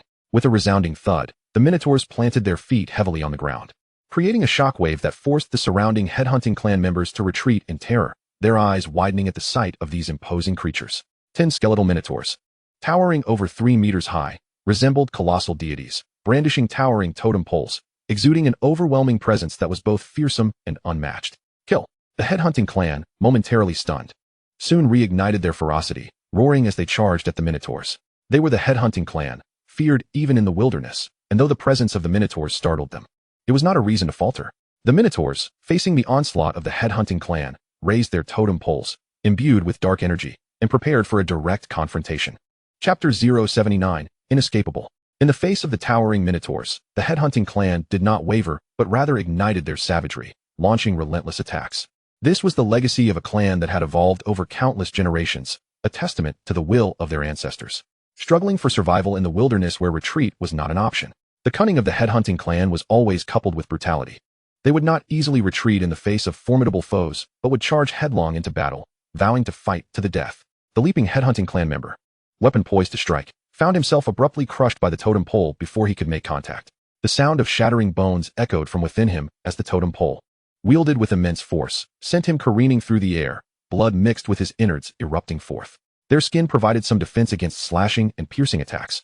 Yet against a heavy weapon like the totem pole that inflicted internal injuries, it proved utterly ineffective. In midair, the headhunting clan member met his end, his lifeless body crashing to the ground. The minotaurs paid him no mind. Without hesitation, they turned to engage other members of the clan, roaring ferociously as they fought. Impressive. Ziyu marveled at the minotaurs, who, despite being besieged, remained unyielding. Their sheer might was a stark contrast to the ordinary skeletal undead, and even the skeletal warriors paled in comparison. The minotaurs, though not particularly swift, possessed tremendous force. A single enraged charge could result in severe injuries or even death. Their defenses were equally formidable, with the headhunting clan's attacks ringing against them like hollow echoes, causing bone fragments to scatter, yet achieving no effect whatsoever. Moreover, the minotaurs possessed skills. Finally, he had witnessed a unit with abilities. Ziyu felt a surge of excitement, beyond their initial charge akin to a tank. Each time they stomped the ground, they created shockwaves that pushed back nearby enemies, weakening their strength and speed through the influence of dark energy, enhancing the Minotaur's power while inflicting negative debuffs on their foes. Furthermore, their totem poles effortlessly shattered the bones of the headhunting clan members, a feat not solely attributable to the Minotaur's strength. Ziyu surmised that the totem poles must possess some enchantment or intrinsic shattering effect. 10 Minotaurs represented an insurmountable barrier for the headhunting clan. No matter how fierce their attacks, the Minotaurs steadfastly blocked their every advance, simultaneously dispatching numerous foes. The Undead, positioned at the outer perimeter, gradually closed in, compressing the space for the headhunting clan, making evasion increasingly difficult. As the headhunting clan was compelled to converge due to the Undead outside, the Minotaurs altered their attack strategy, no longer striking one by one with their totem poles, but instead sweeping them in wide arcs. The dark energy swirling around the totem poles permeated the bodies of the headhunting clan, the frigid energy causing their bodies to tremble, their blood flow to slow, and their bones to creak ominously, even exhibiting corrosive effects that melted their flesh. In a mere span of time, the headhunting clan suffered over 100 casualties under the relentless onslaught of the Minotaurs, and they finally grasped the dire nature of their predicament. This cannot continue. Unable to breach the formidable Minotaurs, the hunters found themselves incapable of penetrating the stronghold's main building. Combat, as it is known, exacts a toll on one's stamina, and the hunters of the headhunting tribe could already feel their vitality waning. Meanwhile, the surrounding Undead and the 10 Minotaurs before them remained undeterred. After all, how could the Undead ever feel fatigue? Fierce as the hunters were, they possessed the wisdom to assess the situation. The presence of the Minotaurs evidently indicated that they would not be subdued in the short term. Continuing the assault would only result in greater losses. There were no other outcomes to consider.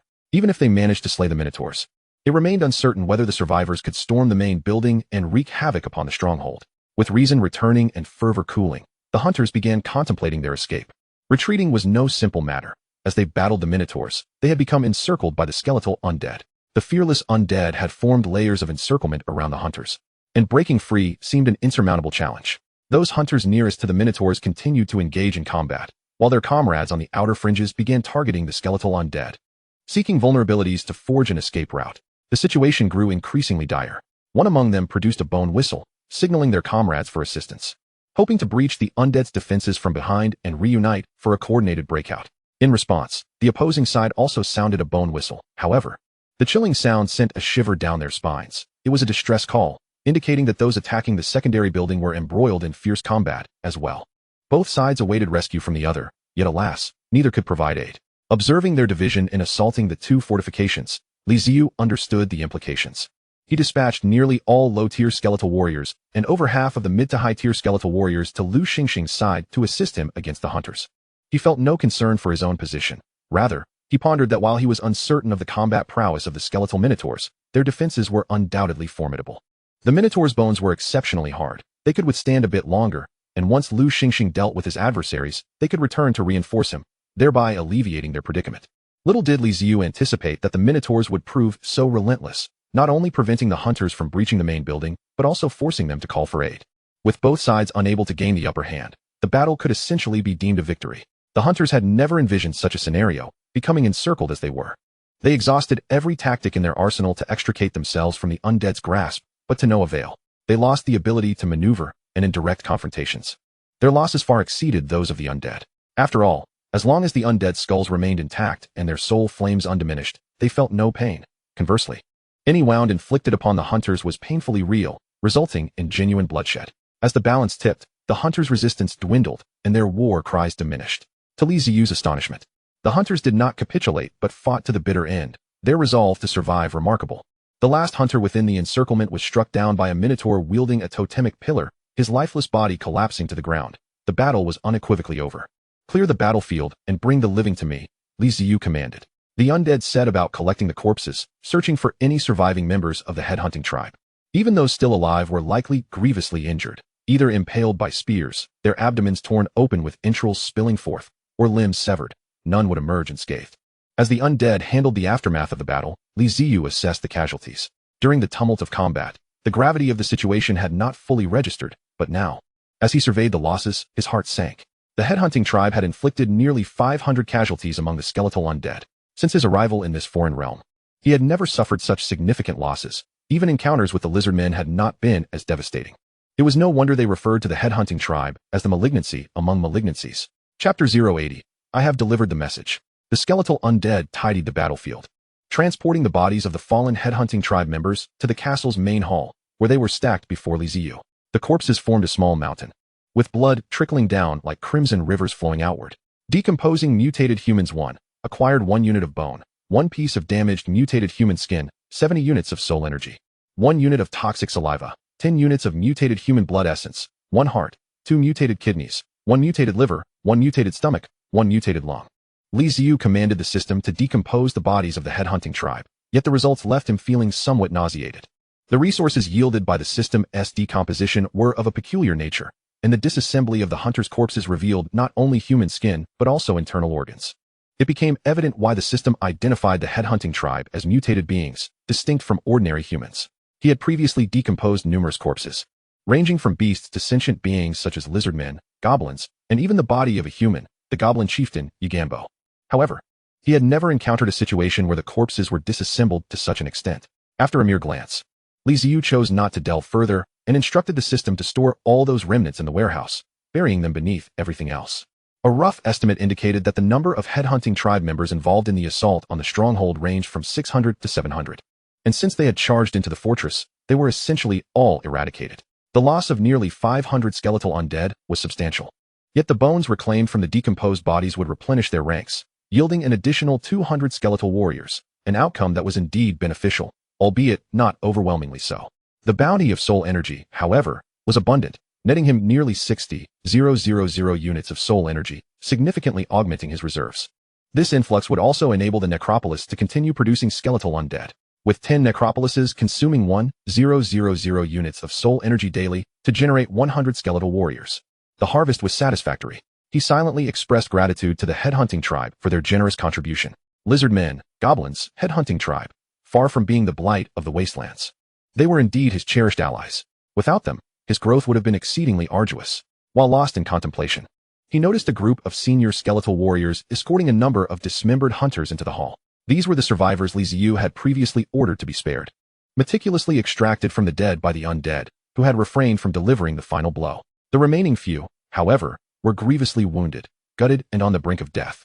They bore no resemblance to their former fierce and valiant selves. As for tending to their wounds, that was of no concern to the undead. They possessed neither the capability nor the inclination to bandage wounds. In their understanding, there was simply no option for such a task. If a bone were completely shattered, they would merely seek a new one to replace it.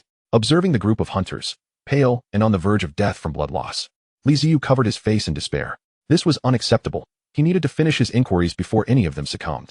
Go inform the Minotaurs to send 2 individuals skilled in bandaging to assist these unfortunate souls. Ziyu instructed one of the skeletal undead.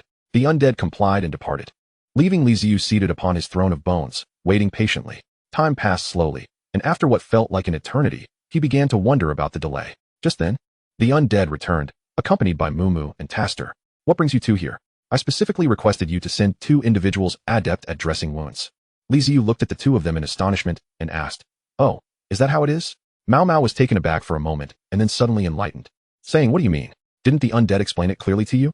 Ziyu turned to the skeletal undead who had brought them back. Although they were somewhat dull, they should have been capable of verbal communication. So how could the message have been miscommunicated? No, my lord, it's not that he didn't explain. Rather, he simply didn't say anything at all. Tastingling explained helplessly. You didn't say? Why not? Ziyu queried the undead. I did say. They ignored me. They insisted on following me here. The skeletal undead conveyed a message to Ziyu, imbued with a sense of indignation. He claims he spoke to you. But you didn't pay attention, Ziyu began, only to suddenly realize what had transpired. The skeletal undead had no flesh and blood, nor vocal cords. Their communication was purely through exchanges of soul messages, requiring no spoken words. While this method of communication was feasible for him, as the lord of the undead, it was utterly unreliable for conveying messages to the Minotaurs, who could not perceive the communications from the skeletal undead, and were entirely unaware of what the undead were doing. Recalling the moment of sending the message, the skeletal undead had received Ziyu's command and arrived at the Minotaur tribe. Upon seeing the undead's arrival, the Minotaurs immediately understood that the Lord must have business with them, and they gathered around. However, the undead simply stood there, motionless, staring blankly for nearly 3 minutes before suddenly becoming animated, gesticulating wildly, startling the Minotaurs around him. Only Tastingling discerned that the undead seemed to want to express something but could not articulate it accurately. After much conjecture, he still could not figure out what the undead meant. Eventually, Tastingling sought out Mao, and after a brief discussion, The two minotaurs decided to follow the undead to the main hall to inquire directly with Ziyu about what the Lord needed. Thus unfolded the scene of the two of them accompanying the skeletal undead to meet Ziyu. Forget it, this isn't your fault. It is my oversight for forgetting that the undead communicate differently with you, Ziyu sighed. Waving his hand and reiterating his request for Mao to arrange for minotaurs skilled in bandaging to assist the Hunters clan with their wounds. At least to ensure their temporary survival. I can bandage the wounds. I will start with them. Chief, you go back and bring 2 more people, Tastingling immediately stated. Stepping forward to examine a hunter with a severed arm. He retrieved rope, herbs, and other supplies from his small satchel and began to tend to the injuries. Tribes that inhabit the wasteland generally possess some knowledge of emergency care, as the dangers and troubles of the wilderness are plentiful. Lacking such knowledge could result in death before help arrives. Tastingling bandaged with great skill, first tying the rope into the wound, then swiftly applying herbs. Quickly stemming the flow of blood, with Ziyu's orders. Mao did not dare to delay and ran back to the tribe to fetch 2 minotaur women to assist in bandaging the hunter's wounds. The 4 of them worked diligently for a considerable time, managing to save the lives of the captured hunters, preventing them from succumbing to excessive blood loss. Chapter 081. Interrogating the captives. All the bodies had been dismembered, and the main hall returned to its former appearance. A line of a dozen bandaged hunters faced Ziyu, kneeling in a row, each flanked by a high-ranking skeletal warrior, poised to strike without hesitation at any sign of defiance from the captives. Ziyu rested his chin on one hand, reclining lazily in his chair as he surveyed the captured hunters below him, Lu Xingxing accompanying him on his right, along with 2 catfolk who had been summoned. The hunters, pale from blood loss and severe injuries, had lost their previous arrogance, yet occasionally they would glance up at Ziyu with eyes still brimming with ferocity. A band of desperate rogues, Ziyu mused inwardly as he observed their gazes. The main hall fell into a profound silence. After a prolonged pause, Ziyu gradually straightened in his seat, asserting, "Surely, there is nothing here that you require. Why then did you come to attack me?" He sought to validate his suspicions, yet the hunters had evidently no intention of cooperating, tightly sealing their lips in silence. Seeing the hunters remain mute, Lu Xingxing turned to Ziyu. Ziyu waved his hand, suggesting, "Let us select a fortunate soul to experience the penalties of the undead." No sooner had he spoken than a high-ranking skeletal warrior stepped forward, seizing one of the kneeling hunters and dragging him outward. The hunter's desperate cries were of no avail as he was unceremoniously pulled away, and soon, everyone in the main hall heard the hunter's shrill screams. When the skeletal warrior returned, the hunter was left without limbs. A skeletal undead entered the main hall, casually discarding the bloody bones it held onto the floor before turning to depart. Gazing at the fresh, blood-stained bones, Lu Xingxing's pupils constricted. "B-boss, isn't this inhumane?" Lu Xingxing murmured, unable to bear it. He would not have objected to the killing of the hunters, as they were adversaries, within the context of enmity. There was no moral burden in slaying them. However, such brutal dismemberment weighed heavily on his conscience.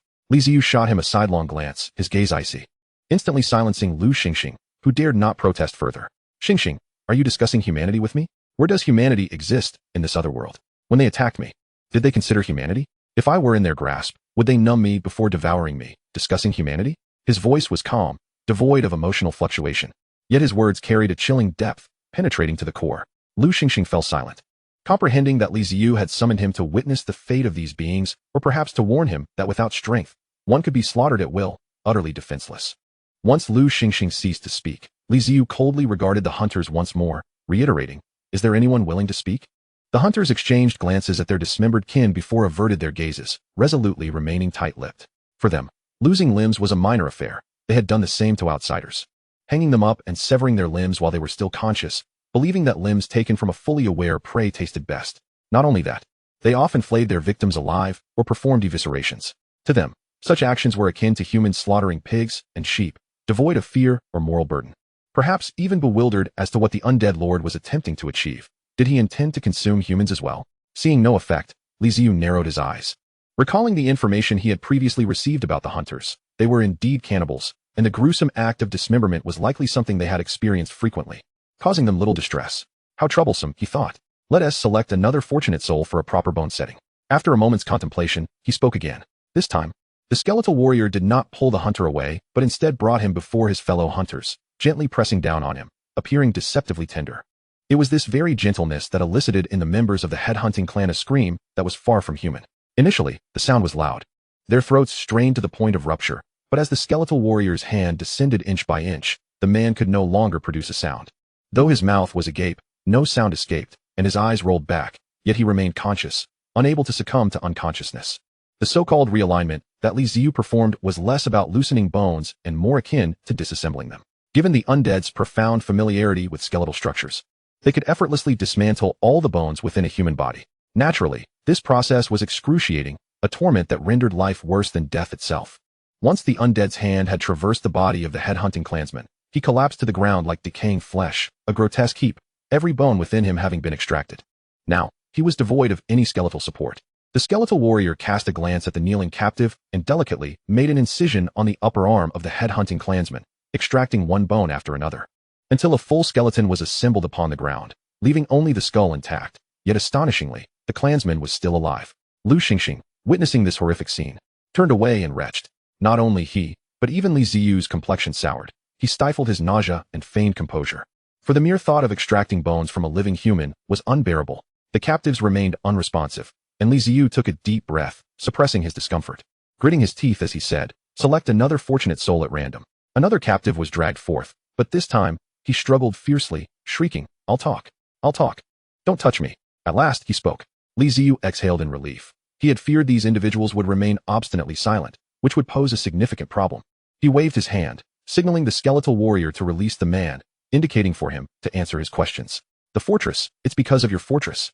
The headhunting clansman glanced at his tragically fated companion, feeling the cold gaze upon him, and without further hesitation, he trembled as he spoke. They were killers, cannibals. But such a torturous method of extracting bones while a person was still alive, and allowing them to endure, was something he had never encountered. It was simply terrifying. Imagining such a fate befalling him was enough to drive him to despair. "Have you seen my fortress?" Or something similar. Li Ziyu leaned slightly forward, his speech quickening. "We have not seen it, but others have captured it, and they have reaped substantial rewards. We desire those benefits as well." The headhunting clansman, now unrestrained, realized he had little to lose and was willing to divulge everything. He understood that he and his companions were unlikely to survive, but he hoped for a swift end rather than a prolonged ordeal of suffering. Li Ziyu exchanged a glance with Lu Xingxing, and his mind began to piece together the puzzle. A tribe from the wasteland had captured an interdimensional lord, acquiring significant resources, which had drawn the headhunting clan's attention to them. Chapter 082, Deep in the Wasteland. Li Ziyu glanced sideways at Lu Xingxing. Noticing the latter was also covertly observing him from the corner of his eye, he cleared his throat, prompting Lu Xingxing to immediately avert his gaze. "Little brat, you better count your blessings. If you hadn't mistakenly dug me up back then, you might have been their appetizer. As for those two catfolk, small in stature and meager in flesh, they might be viewed as mere reserve rations." Gazing down at the headhunting clansman who had just spoken, Li Ziyu grinned, fingers flicking as he said, "Select one. I'll treat him to a full-bone realignment package." The line of kneeling headhunting clansmen instantly panicked, as the skeletal warriors, indifferent to their fear, dragged one from the ranks. The chosen clansman emitted a scream akin to that of a slaughtered pig. "No, no, don't touch me. I've already told you what I know." The skeletal undead forcefully subdued him, expertly administering a bone realignment massage, accompanied by the clansman's harrowing wails, until every bone was extracted, leaving him a heap of putrid flesh on the ground, barely clinging to life. "Next time, when I ask a question, you will answer. Whoever responds first will find peace." Li Ziyu leaned back, addressing the headhunting clansman. After 2 rounds of bone extractions, dread settled in the hearts of all the headhunting clansmen. This method was too horrific, something they had never encountered, far beyond their imagination. They were unafraid of losing limbs or being disemboweled. But the thought of having their bones entirely removed, one by one, while still alive, was unbearable. As soon as Li Ziyu's words fell, every headhunting clansman nodded fervently. Like chicks pecking at grain. Evil begets evil, Li Ziyu mused. Kindness towards a malignant entity like the headhunting clan was futile. The most brutal methods of intimidation were far more effective, for they were far from resolute. "Next question. From where did you acquire news of our kind?" Li Ziyu inquired slowly. I'll tell you. The news came from the depths." A headhunting clansman, now armless and visibly anxious, interjected eagerly. "Where exactly is this depth?" Without waiting for Li Ziyu to pose the question, Lu Xingxing, fueled by curiosity as an explorer, chimed in. Realizing his mistake, he quickly turned to his superior, seeking favor. Li Ziyu rolled his eyes but showed no intent to chastise. He too was intrigued by this so-called depth. Since arriving in this other world, he had been searching for a way out of the wasteland, yet after many days, he found himself at a standstill. Even with Lu Xingxing's assistance, they had uncovered no paths leading elsewhere. No matter how they wandered, they remained ensnared within the wasteland. Deep within the wasteland, at the heart of the expanse, the headhunting clansmen stated unequivocally, fully aware that transparency would be their best course of action. The center of the wasteland? What lies there? Li Ziyu straightened, his expression serious and eyes gleaming with curiosity. Through several days of exploration, he had come to realize that he had underestimated the vastness of the wasteland. Its expanse was likely far beyond his imagination. As for the center, he possessed no knowledge whatsoever. However, that was of little concern. There were those who did know, and he could extract information from these headhunting clansmen. There lies a city, inhabited by powerful tribes. It is the mightiest force in the wasteland. The headhunting clansman spoke with a glimmer of reverence and admiration in his eyes, perceiving it as a land of immense wealth, a paradise in his mind. A city. The mere mention of the word intensified Li Ziyu's focus. What tribes are there? Which is the strongest, and what is their population? Lu Xingxing, equally engrossed, even pulled out paper and pen to take notes. If I tell you, will you let me go? The attitudes of Li Ziyu and Lu Xingxing sparked a glimmer of hope in the headhunting clansman, and he began to negotiate. Previously, he had seen no hope and merely wished for a swift end to his suffering. But now he realized that the Lord of the Undead was woefully uninformed about the wasteland, making his information exceedingly valuable. Though he had lost his arms, to live was preferable to death. Heh, you wish to negotiate with me? You are not the only one here. Li Ziyu sneered at the headhunting clansman. They do not know as much as I do. The armless clansman boasted, glancing at the line of kneeling tribesmen. The other headhunting clansman merely shot him glares of resentment, but offered no rebuttal. Oh, this is getting interesting. Li Ziyu's lips curled upwards, revealing an expression of keen interest as she inquired, Pray tell, what is your identity? And how is it that you possess knowledge that surpasses that of others? I am a scout. I often engage with merchants and interrogate those we have captured. The one-armed member of the hunter clan exclaimed, a note of relief in his voice, astonished that his peculiar hobby could one day save his life. Very well. If you can provide me with valuable information, I promise to release you, Li Ziyu declared with an air of haughty pride. What does it matter to release a mere one-armed member of the hunter clan? Lu Xingxing covertly glanced at Li Ziyu, internally criticizing her, for she had uttered similar words to Yu Gonghua, and now he was presumably one of her subordinates. The one-armed hunter, evidently skeptical of Li Ziyu's assurances, defiantly insisted, let us formalize a contract. Do not overreach. Your information may not be of necessity to me. Li Ziyu's smile vanished, replaced by an icy demeanor at the mention of a contract. See, I told you, the boss has no intention of letting this fellow go. Lu Xingxing continued her internal monologue. The skeletal warriors surrounding them silently stepped forward, causing the one-armed hunter to feel the hairs on his body stand on end, overwhelmed by an immense pressure that made him break into a cold sweat. Fine, I shall speak. May the Lord of the Undead spare my life. Faced with an unavoidable situation, the one-armed hunter deliberated for a few seconds before ultimately yielding, recounting all he knew about the center of the wasteland to Li Ziyu. Through the one-armed hunter, Li Ziyu discovered that she was situated in a remote corner of the wasteland, a forsaken place devoid of parental affection, characterized by harsh climates and scarce resources. Powerful tribes scorned such locations, often deeming them unworthy of military conquest. The tribes residing here were of inferior lineage, as the hierarchy of races was an unspoken doctrine in the wasteland's center. It was evident that formidable races sought better lands and resources, gravitating towards more habitable areas, while weaker races were gradually driven from these prime territories, thus giving rise to the concept of inferior races. Such remote corners were not uncommon in the wasteland. Inhabited by lesser races, devoid of law, they became breeding grounds for the toxic tribes of the wasteland, which explained why Li Ziyu encountered lizard men, goblins, and members of the hunter clan. In the central region of the wasteland, where resources flourished and climates were favorable, various superior races resided, such as trolls, rat men, and elemental beings. These formidable factions even constructed cities, resembling large city-states, asserting dominance over their territories. The hunter spoke until his throat was parched, prompting Li Ziyu to have the undead bring him some water before he continued. Chapter 083, News from the Ratmen.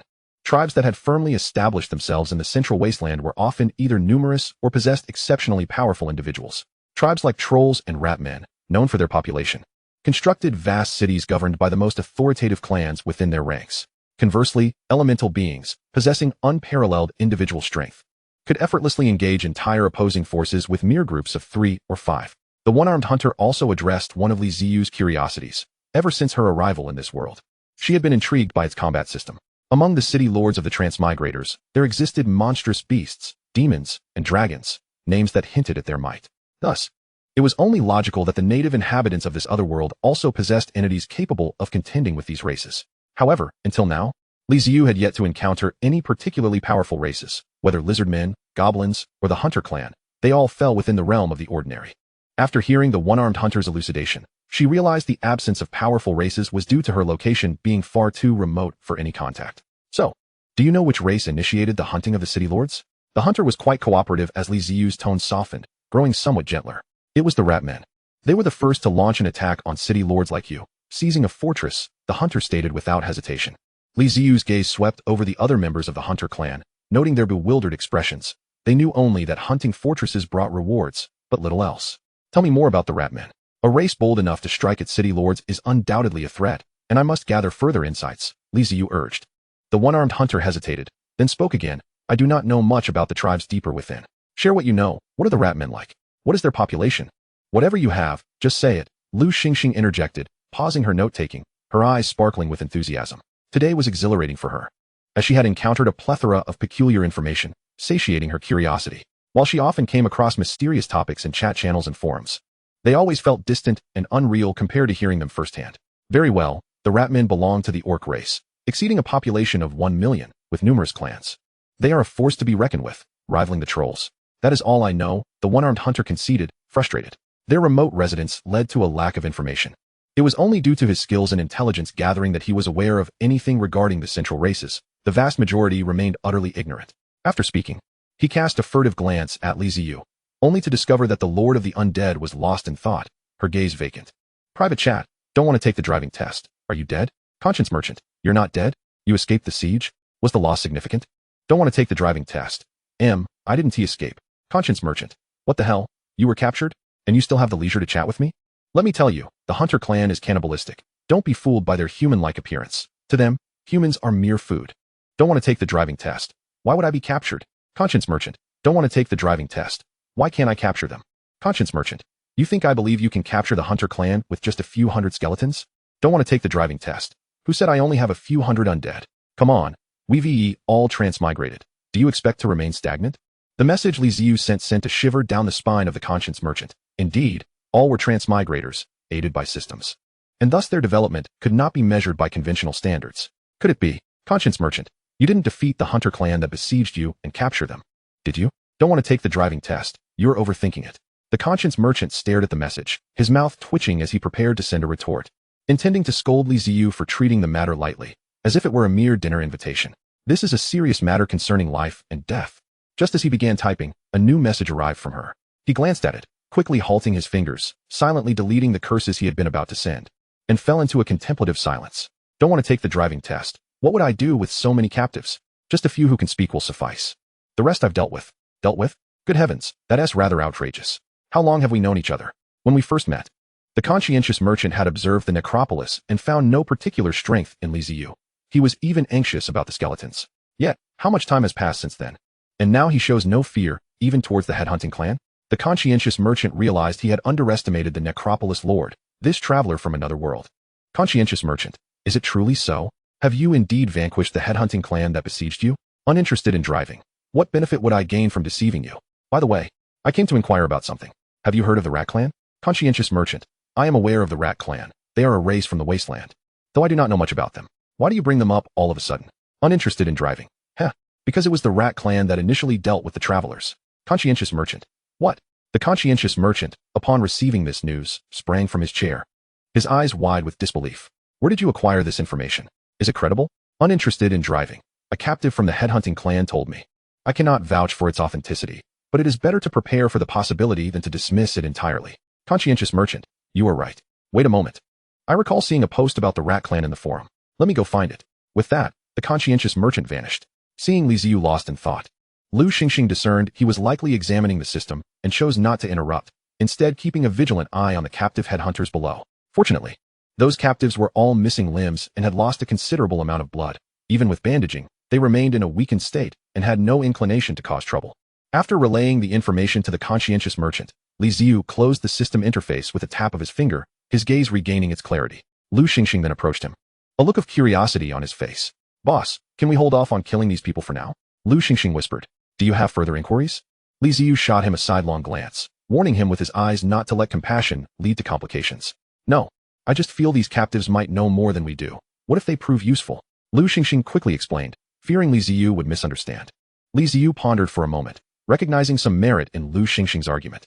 These individuals from the wasteland possessed first-hand information that was likely more valuable than anything found in chat channels or forum posts. It would not hurt to keep them for the time being. They could be disposed of once their usefulness was exhausted. After surveying the kneeling headhunters and casting another glance at Lu Xingxing, Li Ziyu rose and ordered them to be taken away. The anxious captives of the headhunting clan breathed a sigh of relief, At least they were not dead for the moment, and as long as they were granted time, there remained a chance for escape. Chapter 084, Enchanted Boneblade. The skeletal warriors subdued the captives from the headhunting clan. Within the fortress, there was no designated area for holding captives. They simply found an open space and assigned the undead to guard them. The siege by the headhunting clan had finally come to an end. Due to the battle with the headhunting clan, precious time had been lost, prompting Ziyu to immediately issue orders to advance towards the new treasure location. Once the fortress was activated, he returned to his skeletal throne, exhaling deeply as he settled into a state of languor. Xingxing, if there's nothing more, you should head back to get some rest, he said, glancing at Lu Xingxing beside him. The previously energized Lu Xingxing, now feeling the weight of fatigue, nodded in agreement and shuffled towards the exit. Reflecting on the day's harrowing battles, without the assistance of the undead, both he and Ziyu would have surely perished. As Lu Xingxing exited the main building, the doors slowly closed behind him, restoring the tranquility of the fortress. Ziyu leaned back against his skeletal throne and briefly closed his eyes. When he finally opened them, he noticed a shadow beneath him writhing, revealing a skull. It was the dark skeletal warrior, who had not participated in today's events. The dark skeleton silently regarded Ziyu, who, in turn, kicked the exposed skull away in annoyance. Damn it, I expended considerable resources to summon you, and yet you proved utterly useless. The skull rolled away, its bones clattering as it cursed, and the body emerged from the shadows, chasing after its head. The appearance of the dark skeleton reminded Ziyu that he still had a building he had yet to investigate. Previously, he had been too preoccupied with summoning the bull demon and the dark skeleton, neglecting the imprint workshop, primarily because it had little presence. With so much to manage, it had slipped his mind until now. Since he had nothing pressing to attend to, he decided to explore the imprint workshop. Perhaps it would yield some pleasant surprises. With this thought, Ziyu located the imprint workshop in the system and opened it for examination. The imprint workshop was a structure unlocked after defeating the corrupted bull demon, designed for enchantment. Currently, only one type of enchantment could be performed: the synthesis of a basic dark magic imprint using dark magic energy fragments. According to the system description, enchantments could be applied to weapons, undead, and even other races, provided the imprints were unlocked in advance. Different imprints possessed varying abilities, and the level of the imprint would influence the effectiveness and success rate of the enchantment. When synthesizing the basic dark magic imprint, the system indicated it held dark power and offered a rather scathing remark. However, upon revisiting the imprint workshop, the description expanded significantly. Basic dark magic imprint. Effect: enhances strength and constitution. Special effects: 1. Passively absorbs dark energy in the dark. 2. Emits a dark aura at night, weakening enemies. 3. Attacks inflict corrosion damage. Note: dark magic energy will affect the soul to a certain extent. The longer it is used, the deeper the impact on the soul. Oh my, this seems remarkably powerful. Upon reading the description, Ziyu felt invigorated. If this imprint were affixed to a skeletal warrior, it would be akin to adding wings to a tiger, especially with that special effect. The main battlefield for the undead is the night, making it practically tailor-made. However, upon seeing the note, Ziyu hesitated. While imprinting the dark magic imprint seemed manageable, if the skeletal warrior were to become as erratic as the dark skeleton, that could pose significant problems. Caution was paramount. He needed to exercise utmost prudence. The cost of enchantment was steep. Each attempt required 1,000 units of soul energy, which would not be refunded regardless of success or failure. After a brief moment of contemplation, Ziyu could not resist the urge to try, but he resolved to enchant a bone knife rather than the skeletal warrior. Enchanting a weapon seemed safer than risking it on a living being. If the knife were lost, it was of little consequence since it was inexpensive. After consuming one skeleton, he crafted 5 bone knives and casually selected one for enchanting. In an instant, the knife vanished from his grasp, and the seemingly inconspicuous imprint workshop began to stir, glowing with mysterious light visible through the bone. Enchanting basic dark magic imprint. Failure. What? Failure? It actually failed. Did I just lose 1,000 units of soul energy like that? Ziyu felt a sharp pang in his chest. He was aware of the enchantment's failure rate, but had not overly concerned himself with it. In his view, a basic imprint should have a high success rate. However, reality had served him a harsh lesson. It had indeed failed. No way. I refuse to believe that 1,000 units of soul energy can be squandered so easily. Let's try again. With renewed determination, he attempted the enchantment on the second bone knife. Failure. The third bone knife. Failure. By the time he reached the fifth bone knife, Ziyu's expression darkened. What kind of luck is this? To fail consecutively at enchanting a basic imprint? This is absurd. Once more, I refuse to believe that a single enchantment on a dagger cannot succeed. Yet again, a deduction of 1,000 units of soul energy occurs. Congratulations. The enchantment of the basic dark magical sigil has succeeded, and you have acquired an enchanted small bone dagger. At last success. Ziyu exhaled a sigh of relief. hastily retrieving the dagger from the system to admire it in his grasp. The dagger's appearance remained largely unchanged, save for the addition of flowing black filaments that intricately twisted and coalesced, forming a vague semblance of a dark sigil. Upon closer inspection, one might feel a sense of engulfment as the darkness seemed to loom closer. After observing for a moment, Ziyu took a deep breath and gripped the hilt. The instant his fingers clasped the hilt, the black filaments acted as if they were sentient, swiftly creeping up his palm and adhering to the surface of his body. Ziyu failed to notice a fleeting shadow in his eyes, which quickly returned to normal. He raised his hand for inspection, and the black lines on his skin mirrored those on the dagger, both undulating in tandem, while he felt an overwhelming surge of power coursing through him, far greater than he had ever known. Rising slowly from the skeletal throne, a fleeting black mist swirled around him. How extraordinary. This state feels magnificent.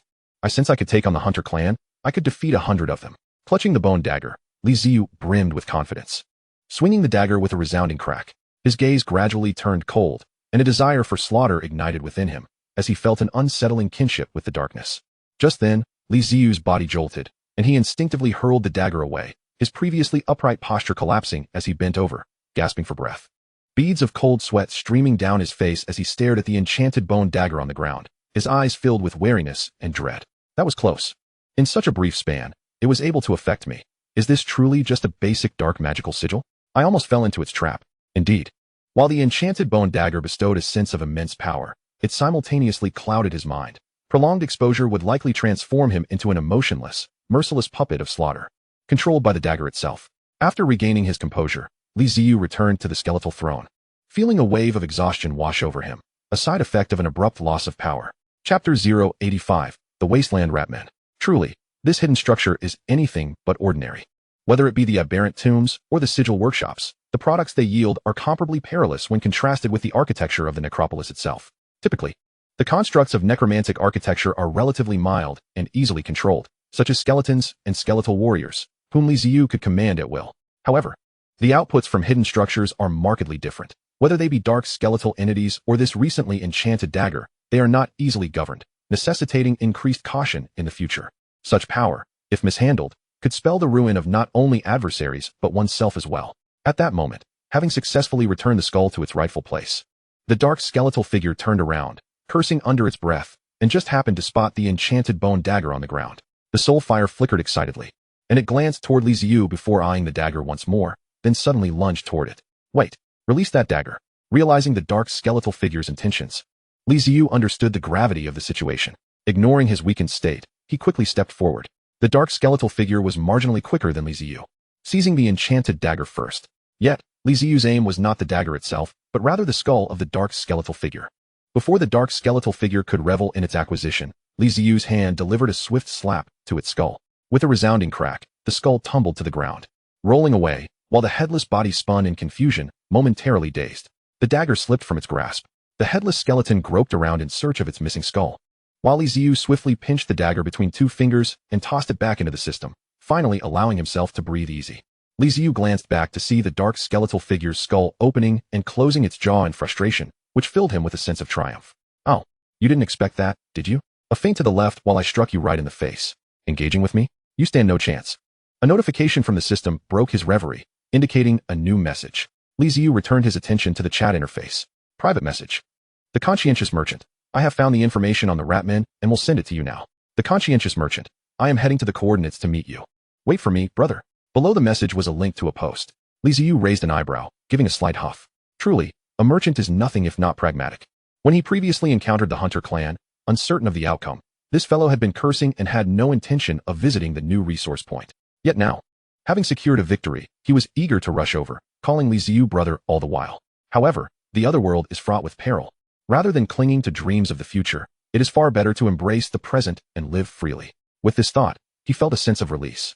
He clicked on the link sent by the conscientious merchant, revealing an informative post, a popular and invaluable resource on the forum, specifically about the Wasteland Ratmen. The post provided a succinct overview of the Wasteland Ratmen, and after thorough reading, Ziyu grasped the essence of this phenomenon. The Wasteland Ratmen were not a singular race as one might imagine, but rather a conglomeration of various ratfolk species. Once a frail and lowly race, living in secluded corners, they seemingly underwent a transformation that united them into the Ratmen Confederacy, thus beginning their quest for dominance. After countless battles, The Ratmen Confederacy established a foothold in the heart of the wasteland and renamed themselves the Wasteland Ratmen. They constructed vast cities above ground, welcoming all races, while their true home lay beneath, in an intricate network of tunnels and caverns. The total population of the Wasteland Ratmen is unknown, but the post's author speculated it to be in the tens of millions, given their remarkable reproductive capabilities, likely making them the most populous among the various races in the wasteland. As a united force, the Wasteland Ratmen are governed by multiple powerful clans, each possessing unique traits, with a focus on developing ranged combat technologies.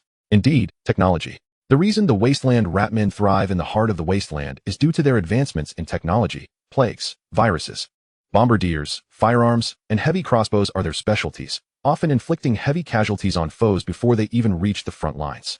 Engaging the Wasteland Ratmen in battle is akin to facing a modern battlefield, where firearms reign supreme. It is no wonder they dare to attack moving fortresses first, as they possess the capability to dismantle such structures, particularly those newly arrived lords. The indigenous people of this world are indeed remarkable, Ziyu mused, realizing that to dominate in this otherworldly realm with the undead race, far greater efforts would be required. He reflected upon the paltry number of undead under his command, merely a few thousand, scarcely reaching 10,000. In contrast, the Ratmen amassed their numbers in the millions, rendering his forces but a mere fraction of theirs. The Ratmen had already taken action against the travelers. They were adversaries, and it was only a matter of time before they would cross paths. Ziyu could only hope that the encounter would be delayed, granting him more time for development. As dawn broke, the first rays of sunlight burst forth from the horizon like divine light. The mobile fortress of the undead, having journeyed through the night, gradually came to a halt. The structure emitted creaking sounds as it retracted into the ground, entering a dormant state. To conserve soul energy, the fortress advanced at a sluggish pace of 50 kilometers per hour. After a night of travel, it still had a considerable distance to cover before reaching the new treasure site, likely requiring several more days. Hours passed, and as the light of day brightened, the Minotaur and Lu Xingxing awoke from their slumber, ready to embrace a new day. Following the events of the previous night, Lu Xingxing felt acutely aware of his own inadequacies. Even with a powerful ally, he remained perilously vulnerable at times. He needed to devise a means to augment his strength. Rising early, he piloted the treasure-seeking catfolk mobile fortress, cautiously circling the perimeter of the undead fortress, gathering scattered resources. Every little bit counted. It was better than doing nothing at all. He anticipated encountering weaker beasts and made efforts to restock his supplies. The onslaught of the Headhunter clan had little impact on the Minotaurs, as they were indigenous inhabitants of the plains, accustomed to such occurrences. They continued their lives as usual, and the battle of the previous night had even bolstered their confidence in the undead. If even the Headhunter clan could be vanquished, it was a testament to the might of their undead allies, a formidable partnership indeed. Everything seemed to unfold as per usual. It was another serene day. Chapter 086, The Mountains of Lost Souls. In the night sky, stars twinkled, and the great moon cast a soft, silvery glow. The winds of the plains stirred large clouds, drifting slowly across the celestial expanse. Amidst the desolate landscape, a range of mountains suddenly emerged, casting vast shadows as if a slumbering giant lay in repose. Finally, they had arrived. Within the shadows, flickering points of soul fire illuminated the undead fortress. Ziyu stood in the main hall, gazing out at the mountains ahead, filled with awe. Without activating the bone engine, they had traveled slowly, and after 4 days since leaving the marsh graveyard, they had at last reached a new treasure location. Ziyu was not alone in the main hall. Lu Xingxing, Mumu, and Taz Turing had also remained awake, standing by his side as they gazed at the mountains.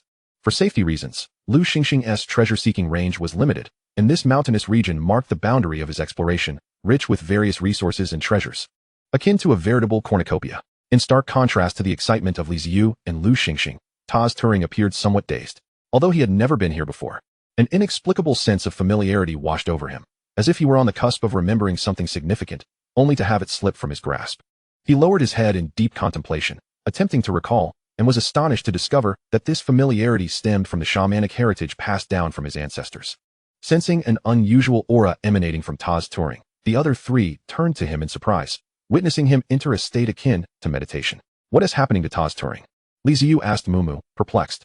As a member of the indigenous race, the Minotaurs had existed for eons, harboring countless mysteries. Ziyu was baffled by Taz Turing's condition, but sought insight from Mumu, the clan leader. Is he communicating with the ancestors? Mumu speculated uncertainly. Being a shaman was a mysterious vocation, not one easily understood by all, and since the Tab tribe had never produced a shaman, Mumu could only guess.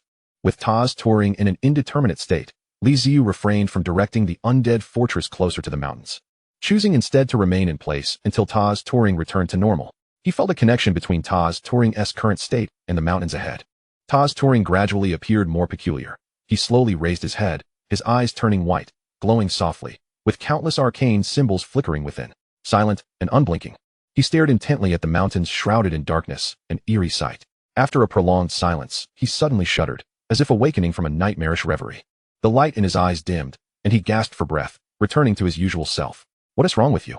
Lu Xingxing inquired curiously, observing Taz Turing. "This mountain is abnormal," Taz Turing replied, his lips dry and his voice slightly hoarse. The three surrounding him exchanged puzzled glances, unsure of what he meant by abnormal. Fortunately, Taz Turing recognized his lack of clarity and began to elaborate. "We cannot approach. The legacy of the ancestors warns me that this is one of the cursed wilds. Tribes that have attempted to claim this land have all met their demise, without exception. Is it truly that perilous?" Li Ziyu gasped, casting a sidelong glance at Lu Xingxing. Unable to suppress his skepticism. Could it be that this guy's unique talent has been activated again, leading him to discover yet another forbidden place? Seeing Li Ziyu's gaze, Lu Xingxing offered an awkward smile, not wishing to shoulder any blame. He hastily turned to Taz Turing and asked, "What kind of danger are we talking about here?" Taz Turing lowered his head as the atmosphere grew increasingly ominous.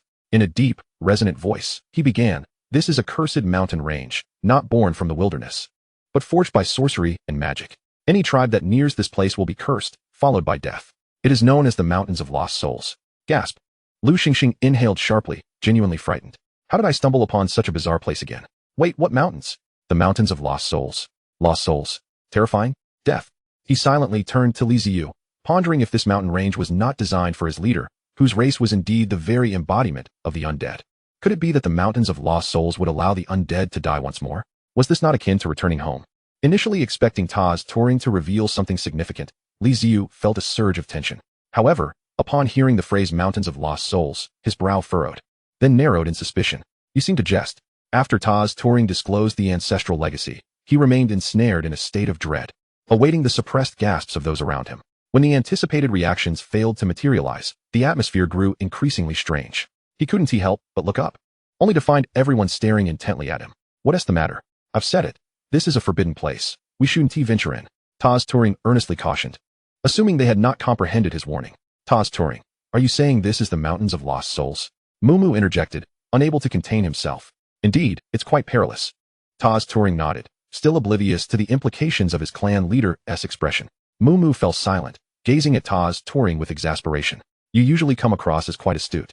How have you not grasped the gravity of the situation? I've given you ample hints. Approaching will lead to curses and death," Lu Xingxing reiterated, reminding him once more. "The ancestral legacy states thus," Taz Turing replied, bewildered. "Was I not clear enough?"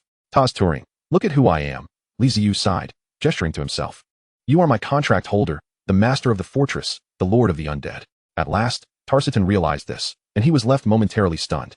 "You see, I am the lord of the undead, and this fortress is teeming with skeletal remains, while this mountain range is known as the Soul Mountain Range. Surprised, are we?" Li Ziyu's face was adorned with a teasing smile, playfully provoking Tarsitan. How could I have forgotten his identity? Other tribes would likely struggle to establish a presence around these mountains, but the Lord of the Undead would have no such issues. No wonder the chieftain and Lu Xingxing spoke so peculiarly. They were blatantly reminding me. Tarsitan's face flushed crimson, nearly causing him to stamp the ground in embarrassment. He was unaware of a term known as social death. With Tarsitan's explanation, Li Ziyu felt not the slightest hint of fear. Rather, his spirits soared. The Soul Mountain Range was indeed a land of fortune, a place of auspiciousness. Consider this. The legends state that tribes near this area would be cursed and perish. If this were not mere hearsay, it would imply that indeed, entire tribes had vanished from this land, and likely not just one or two. Continuing with this line of thought, if tribes were to vanish, would they not leave behind their corpses? If the entire tribe perished, surely no one would be left to remove the bodies, thus the remains must linger in the vicinity. The ground around them was likely littered with bones. Could this not signify that this place was a vast mining ground for the undead? If this isn't a land of fortune, then what truly qualifies as one? What began as an intention to assist Lu Xingxing in sourcing materials unexpectedly turned into a discovery of a veritable treasure trove, a stroke of luck indeed. Chapter 087, Unable to Comprehend. Crack, crack, crack. The skeletal wheels turned, pressing against the earth as the undead fortress slowly approached the mountains, establishing its presence at the foot of the range. Skeletal beings surged forth from the fortress, scouting the surroundings. Despite proclaiming this place to be a land of fortune, they maintained their vigilance. One could never be too cautious about the unknown. Reports were incessantly relayed back to Li Ziyu in the main hall.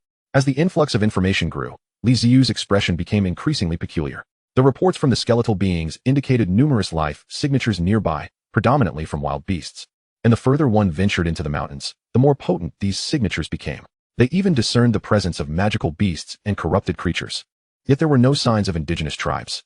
The existence of wild beasts but the absence of indigenous life. Did this imply that there were truly no native tribes in the vicinity? Or was the exploratory scope simply too limited? Ziyu was perplexed. If Tarsitan's statements held true, did this mean the beasts were somehow more formidable than the indigenous tribes? If not, why could they thrive around the Soul Mountain range while the natives could not? It was indeed strange. To unravel this mystery, an experiment was in order. Perhaps hunting a common beast would reveal the differences. Before long, several skeletal beings returned, bearing a wild boar. They discarded the creature. And once the undead departed, a few individuals gathered to inspect the boar. Boss, this appears to be an ordinary wild boar. Nothing seems amiss, Lu Xingxing remarked, prodding the carcass with a bone knife and observing the flowing blood. After confirming its identity, he concluded it was merely a common wild boar, one of modest size. Momo nodded in agreement. Ziyu detected no abnormalities either. When he attempted to decompose the carcass using the system, nothing unusual was revealed. The decomposition proceeded normally, yielding no peculiar materials. He returned to his skeletal throne, furrowing his brow in silence. Boss, what's wrong? You've been acting strange since earlier, Lu Xingxing inquired, puzzled. Xingxing, do you not sense that the absence of any issues, the complete normalcy, is perhaps the most abnormal of all? Ziyu replied, still frowning. Boss, are you unwell? Confused? What do you mean that normalcy is the greatest abnormality? You've completely bewildered me, Lu Xingxing retorted with a wry smile. Tarsitan claimed that this was the Soul Mountain range, where tribes nearby would face curses. So why were the animals unscathed, thriving in their existence? If the animals were unharmed while the tribes perished, what was the reason? Did the curse only affect certain tribes, or was it aimed solely at sentient beings? After all, there were numerous animals around, and it seemed that magical beasts and corrupted creatures also resided in the mountains. Rubbing his temples, Ziyu voiced his concerns and speculations. The undead themselves had little to fear. After all, they were unlike normal beings. Where the soul fire burns, the undead cannot perish. Curses should hold no sway over them. But what of the minotaurs, the catfolk, himself, and Lu Xingxing? They were not undead. Upon hearing this, Lu Xingxing's expression shifted, his face paling with concern. It was indeed the boss who thought deeply and logically. What shall we do now? Lu Xingxing asked, uncertainty evident in his voice. Perhaps we should send the undead to scout while we maintain a safe distance? Tarsitan suggested after a moment of contemplation. Yes, that is a sound idea. Let the undead take the lead and probe ahead while we search for resources from a safe distance. Ziyu acquiesced to Tarsitan's proposal after a brief consideration. They were still unaware of the true nature of the so-called curse. In a previous life, most people would dismiss curses with a scoff, for after all, one does not speak of the supernatural. Curses could always be explained through scientific means, stripping them of their mystique and rendering them less terrifying. But this was a different world. Supernatural forces were indeed real, and curses existed in truth, capable of striking unseen. Thus, caution was warranted, especially as they were unaware whether the curse was acute or chronic. The skeletal beings dispersed, infiltrating the mountains like a vast network, searching for potential clues. As dawn approached, the undead returned, reporting nothing unusual. Ziyu had no choice but to enter a dormant state, opting to wait until nightfall. He specifically cautioned Lu Xingxing and Momo to flee at the first sign of trouble. Their lives were paramount. The two readily agreed, nodding in affirmation. With the boss advising them thus, they could hardly voice any objections. As the undead structures sank into the earth, the sun rose, heralding a new day. Lu Xingxing, Momo, and Tarsitan stood upon the skeletal platform, gazing at their surroundings, only to find the scenery starkly transformed from the previous night, leaving them to wonder if they were indeed in a wasteland. They stood at the foot of the Soul Mountain range, where trees flourished more abundantly than in other regions. Looking up at the mountains, they beheld a verdant canopy, with lush vegetation enveloping the area, a stark contrast to the desolation of a wasteland. The air was filled with the sounds of chirping insects and singing birds, resonating with the pulse of life. Tarsitan, are you certain your heritage is accurate? You refer to this as the Soul Mountain range. After observing intently for some time, Lu Xingxing suddenly turned, pointing at the mountains with inquiry. Tarsitan, too, was left in a state of confusion, his certainty wavering. According to his heritage, the Soul Mountain range was a land of death, littered with grotesque rocks and scattered corpses. Eerie and sinister, devoid of life, everything standing in stark opposition to what lay before them. The Soul Mountain range they beheld appeared to embody the most splendid aspects of the entire wasteland, inspiring a desire to dwell here. The landscape was abundant in greenery. Life seemed to flourish, the moisture in the air was palpable, and the tender grass must be delicious. It was a sight Tarsitan had never encountered. One could only imagine how delightful life would be in such a place. Yet, how could the ancestral heritage be mistaken? This place was undeniably the sole mountain range as described in the legacy, if it were not for the ominous Spirit Mountain Range. Such a picturesque locale would baffle the mind as to why no tribes inhabit its vicinity. Nevertheless, let us not dwell excessively on such matters. Since our ancestors have bequeathed their legacy, we must proceed with utmost caution and not be swayed by external illusions, for there may be grave dangers lurking. Momo interjected, positioning himself between the two, and spoke with the wisdom of a mediator. A new day dawned, and numerous tasks awaited them, demanding greater vigilance than ever to avert unforeseen calamities. Lu Xingxing, however, had no desire to engage in a quarrel with Turing. He merely sought to voice his frustration, as the current situation seemed irreconcilable with the very notion of the Spirit Mountain Range. He had his own plans, having spent the previous night without rest. He intended to first indulge in a restorative slumber before embarking on a reconnaissance mission around the fortress to uncover the mysteries of the surroundings. On his last visit, he had not dared to approach so closely, as the distance from the bog graveyard stronghold had been considerable. Now, he needed to study the area with meticulous care. After exchanging greetings with Momo and Turing, Lu Xingxing yawned and retreated to his fortress for a much-needed rest. The Minotaurs, too, had their own affairs to attend to, awaiting the awakening of their kin to relay the circumstances of their surroundings.